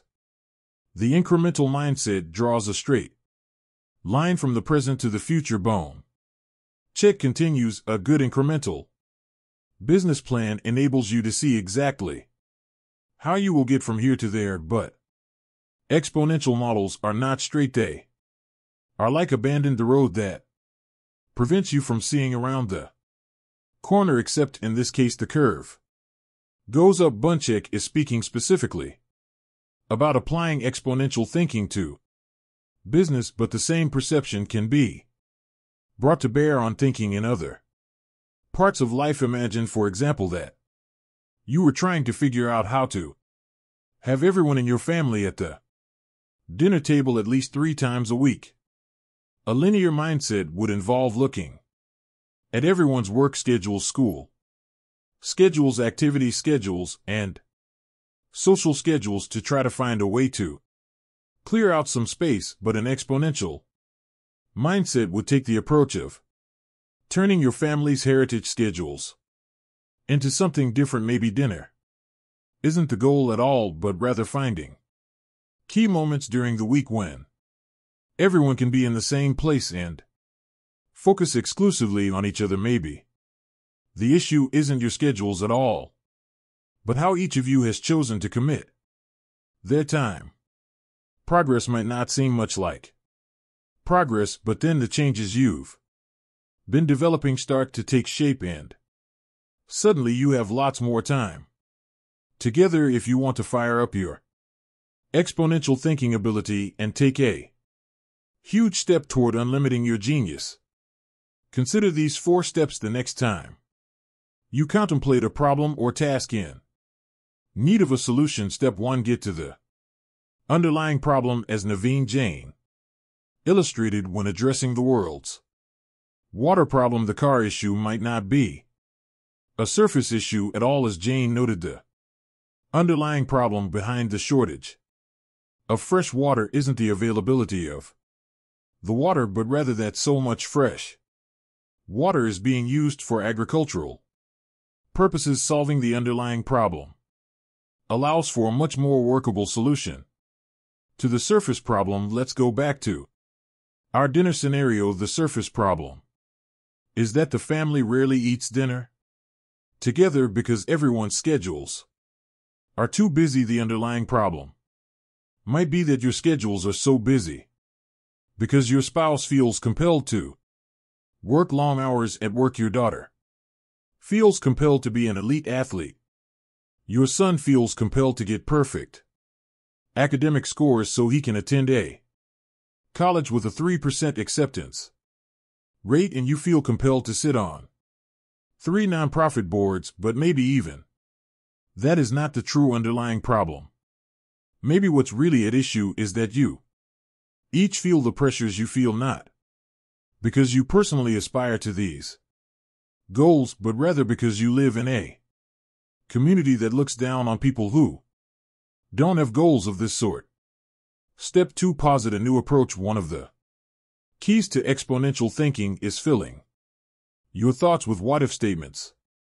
Evie Mackey of the Innovation Hub at the John Lewis Partnership says that what-if statements come into play to bring unruly scenarios into the picture. For example, what if the human race needed to adapt and live in a world which was 90 underwater? Or what if we could no longer touch things with our hands to interact? This helps conceptualize a whole different array of things we may never have thought of otherwise, and allows us to imagine what we would need to survive in a future world which could be a very different place. In our example, if you've realized the underlying problem is that the prevailing notions in your community have forced you into filling your daily lives with activities that take far too much of your time, you might ask yourselves, what if we didn't care what everyone else thought? Or maybe you'd ask, what if there were only 18 hours in the day instead of 24? Or you might even ask, what if we lived somewhere else? Step 3. Read about it. As you already know, I am an extremely strong advocate for reading as much as you possibly can. Reading liberates your brain more than virtually any other activity. Reading is especially important when it comes to exponential thinking. You can't make huge cognitive leaps if you don't have a well-rounded view of a subject. So now that you've gone through the what-if exercise, read up on alternatives. Maybe your spouse reads a number of books about the connection between corporate success and happiness. Maybe your daughter connects with bloggers and influencers on both the odds of becoming an elite athlete in the lives of elite athletes. Maybe your son reads a number of studies that look at graduation from ultra-competitive universities and occupational and emotional success afterward. Maybe you read books about the causes you're championing via your nonprofits and reconsider how important these causes are to you. Step 4. Extrapolate. You've now identified the underlying problem. Post questions that allow you to imagine a world without the problem, and done your research. Now it's time to try out a scenario. Let's play one out here. You're convinced that you've filled your lives with activities because you need these to maintain your status in your community. You've asked the question, what if we lived somewhere else, and found that everyone in your family is intrigued by this notion. You've done your reading and discovered that you could be happier and more satisfied if your job, sports, school, philanthropic goals were revised and reconceived. So, what would happen if you moved 100 miles away across the country, or even to A different country you know that doing something this dramatic might not immediately seem like progress. You've seen the straight line and the curved line, and you realize that it might even seem you've taken a huge step backward because of all the adjustments you'd need to make. But say the four of you play out the scenarios and decide that making a move is the right thing to do. 2 years later, the family is thriving, and you have dinner together nearly every night before we move on. This is the last of the method chapters, and I'm sure you're itching to put everything you've learned in this book to use. Before we end, I'm going to give you a vision of how this might work for you, and a 10-day plan to jumpstart applying what you've learned to your life. But before we get to that, let's try a few things. Review Howard Gardner's 8 Forms of Intelligence, starting on How Are You Smart? Which forms on this list align closely with your own intelligence? Now that you know what you're learning, style is what can you do to incorporate the other styles into your thinking. Try on all 6 thinking hats during a test case. Give yourself a relatively simple task and approach it using Edward de Bono's method. Afterward, return of the possible.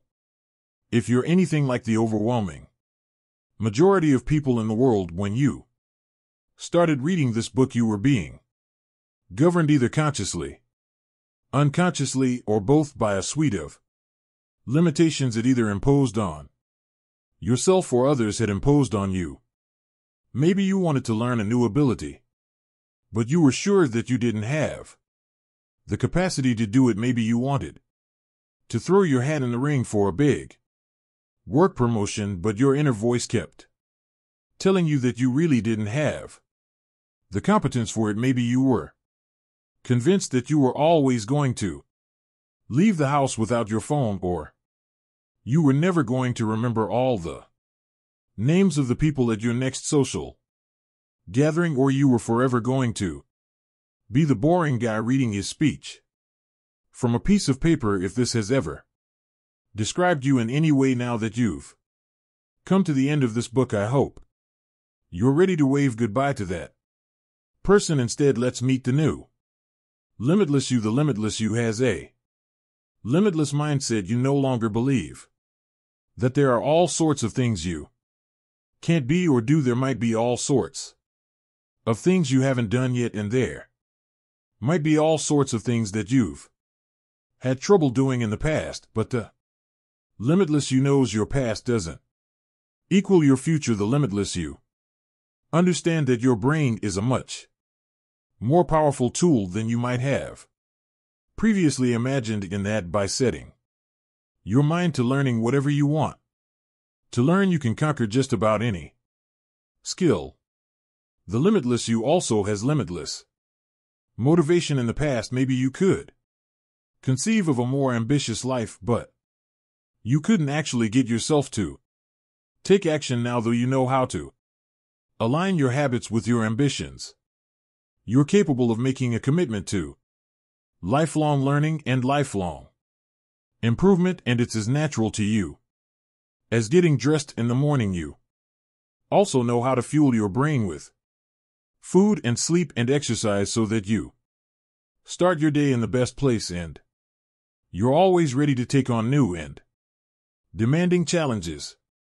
And you know how to tap into the flow so that once you start a task, you can dive into it completely. And perhaps most significantly, the limitless you has unlocked the methods of learning how to learn. By discovering this, you have become exponentially more powerful than you were before, beyond a few physical limitations. If you can learn it, you can do it, and the tools you now have at your disposal allow you to learn anything faster. When you couple that with the skills you've gained in unlimiting your focus, your memory, your thinking, and your reading, you're in possession of the ultimate superhero toolkit. A superhero is not just someone who has discovered and developed their superpowers. Every superhero must eventually return to Their world and serve they must bring.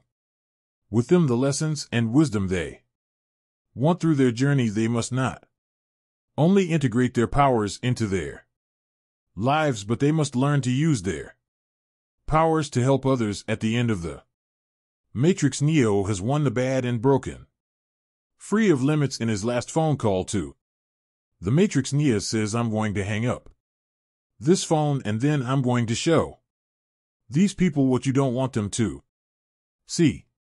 I'm going to show them a world without you, a world without rules or controls, borders or boundaries, a world where anything is possible." He's returning to the ordinary world, but with a mission to help inspire others to free their minds. My hope for you is that you not only take what you've learned in this book and make your life better with it, but that you make the lives of those around you better too. The formula is learn, return. No hero's journey is exclusively for the benefit of the hero. With your newfound knowledge, help those around you to learn better and faster and unlimit themselves. In the film Lucy, an American student played by Scarlett Johansson develops superhuman powers after the full potential of her brain is unleashed. Professor Norman, played by Morgan Freeman, is a neurologist who helps Lucy cope with the startling changes taking place in her mind and body. When asked by Lucy what to do with her new gifts, Professor Norman replied, and Morgan Freeman's unique voice, "You know, if you think about the very nature of life, I mean in the very beginning, the development of the first cell divided into two cells, the sole purpose of life has been to pass on what was learned.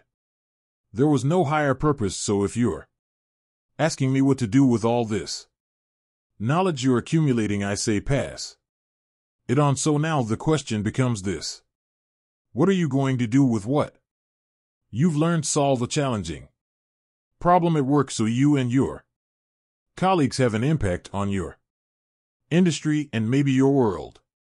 Start a book club, make a dent in that huge stack of periodicals on your coffee table, and then teach your children what you've just learned. Connect with people in more dynamic ways. Throw a brain food dinner party. Sign up for the class that is going to open new doors for you, or maybe sign up to teach a class yourself. Which would you choose? That's what a superhero would do. That's what the Limitless you can do. Throughout this book, you've had the opportunity to take some of your new skills out for a spin. In the pages that follow, I've laid out a program to get you started. Now is the time to start to use all of what you've learned in concert. Start with one thing, but start somewhere, anywhere, and when you do, I think you're going to be stunned by what you uncover about yourself. The limitless you is the person you truly are, and the person who over time will become things you can't even conceive of now. Know yourself, trust yourself, love yourself, be yourself, and remember, the life you live are the lessons you teach. Be limitless with love and learning. Gym 10-day quick start place.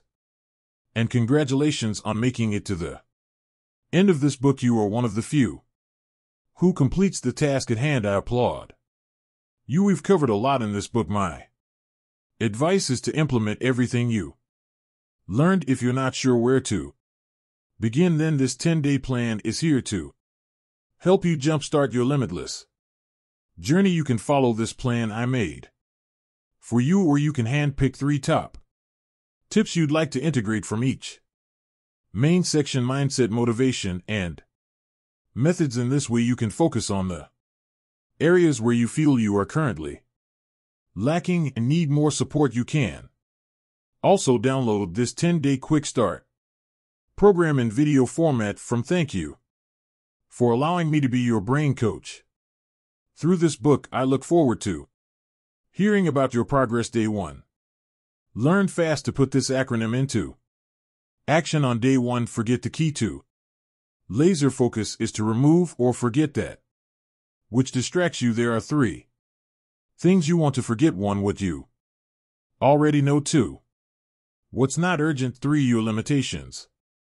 Act. Traditional education has trained many people to think that learning is a passive experience, but learning is not a spectator sport. The human brain does not learn as much by consumption as it is by creation. Knowing that, I want you to ask yourself how you can become more active in your learning. Take notes. Do the exercises in this book. State your state of being is a current snapshot of your emotions. It is highly influenced by your thoughts and the physical condition of your body.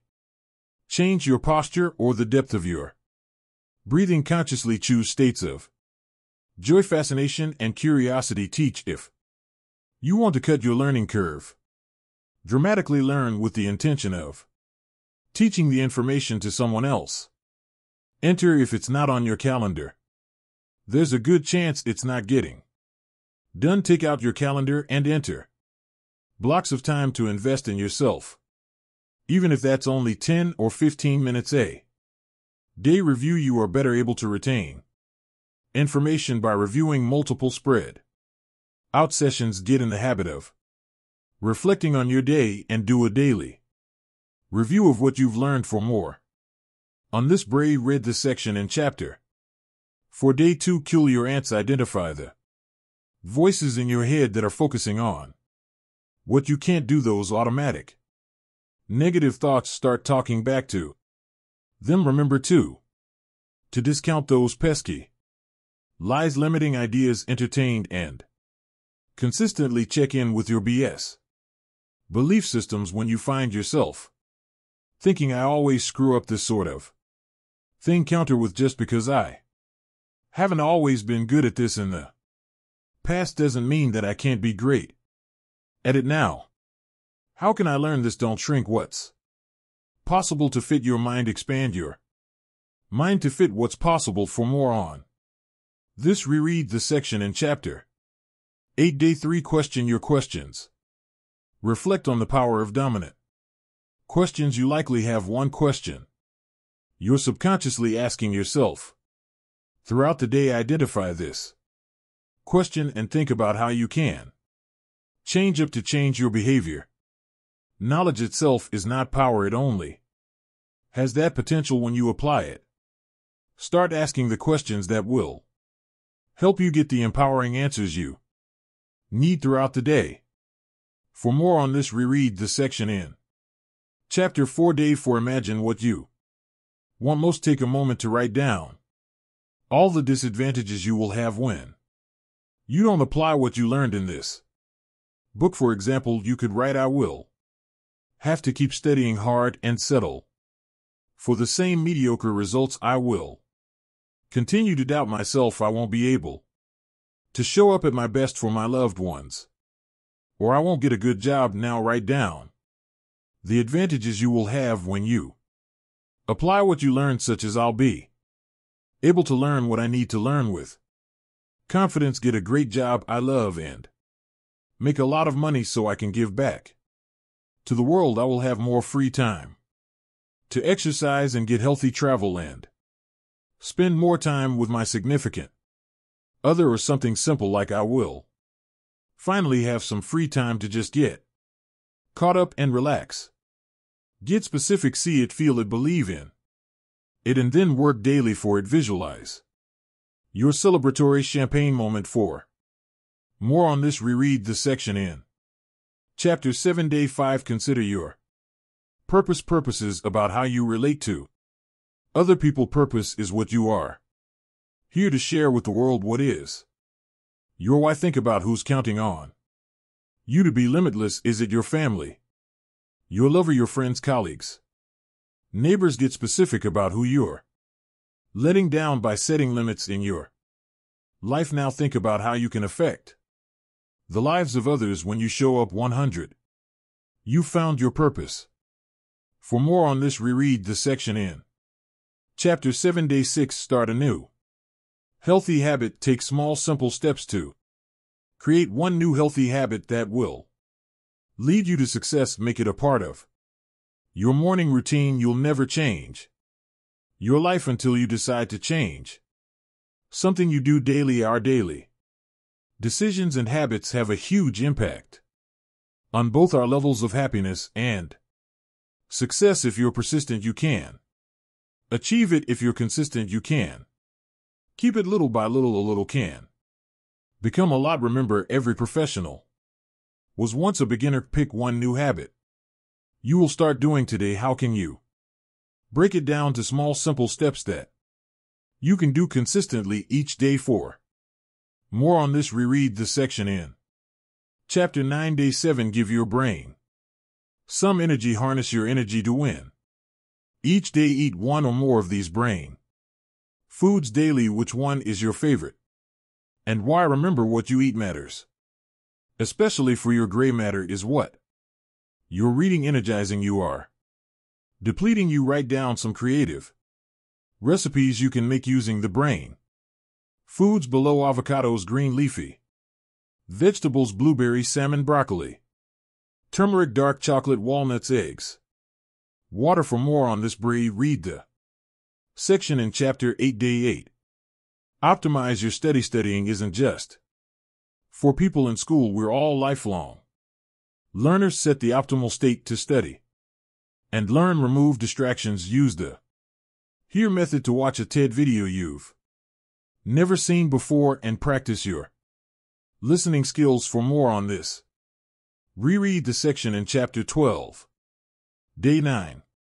Always remember mom before you begin any task. Always check with your mom. Also, check in with your why. What is your motive for remembering that person's name? What do you observe? Remember, most of your memory is not a retention issue.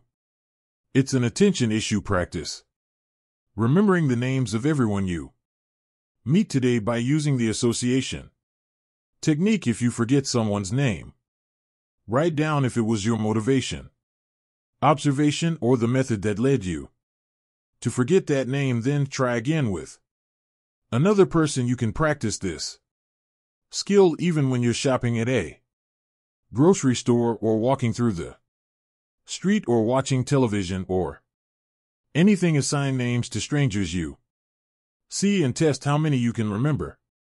For more on this, reread the section in Chapter 13.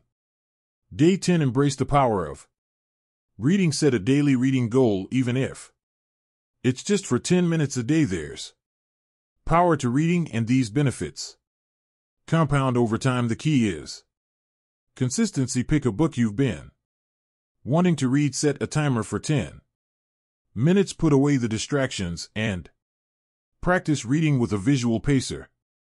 Then schedule your reading time for each day. Put it in your calendar as an appointment with yourself.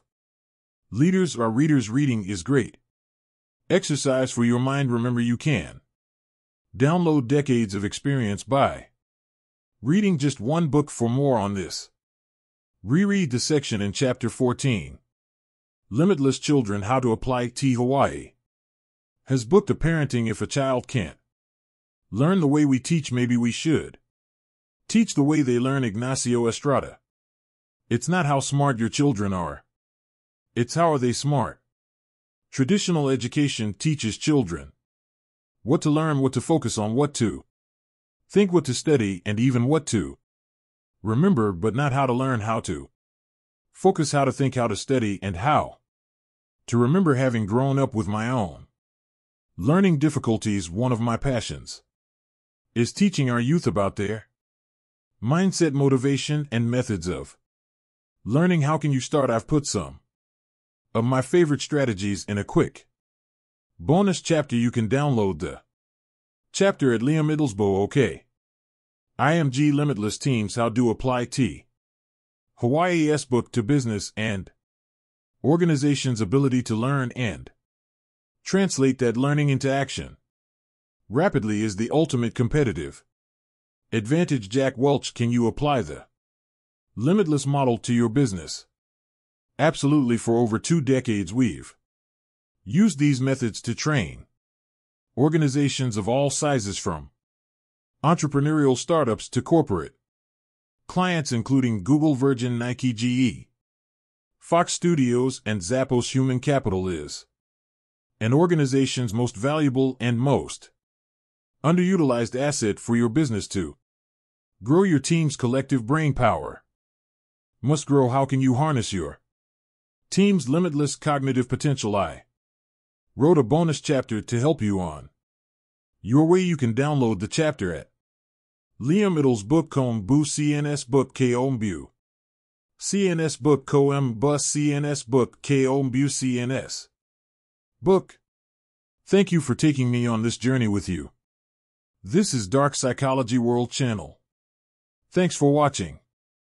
Don't forget, subscribe, like, and share.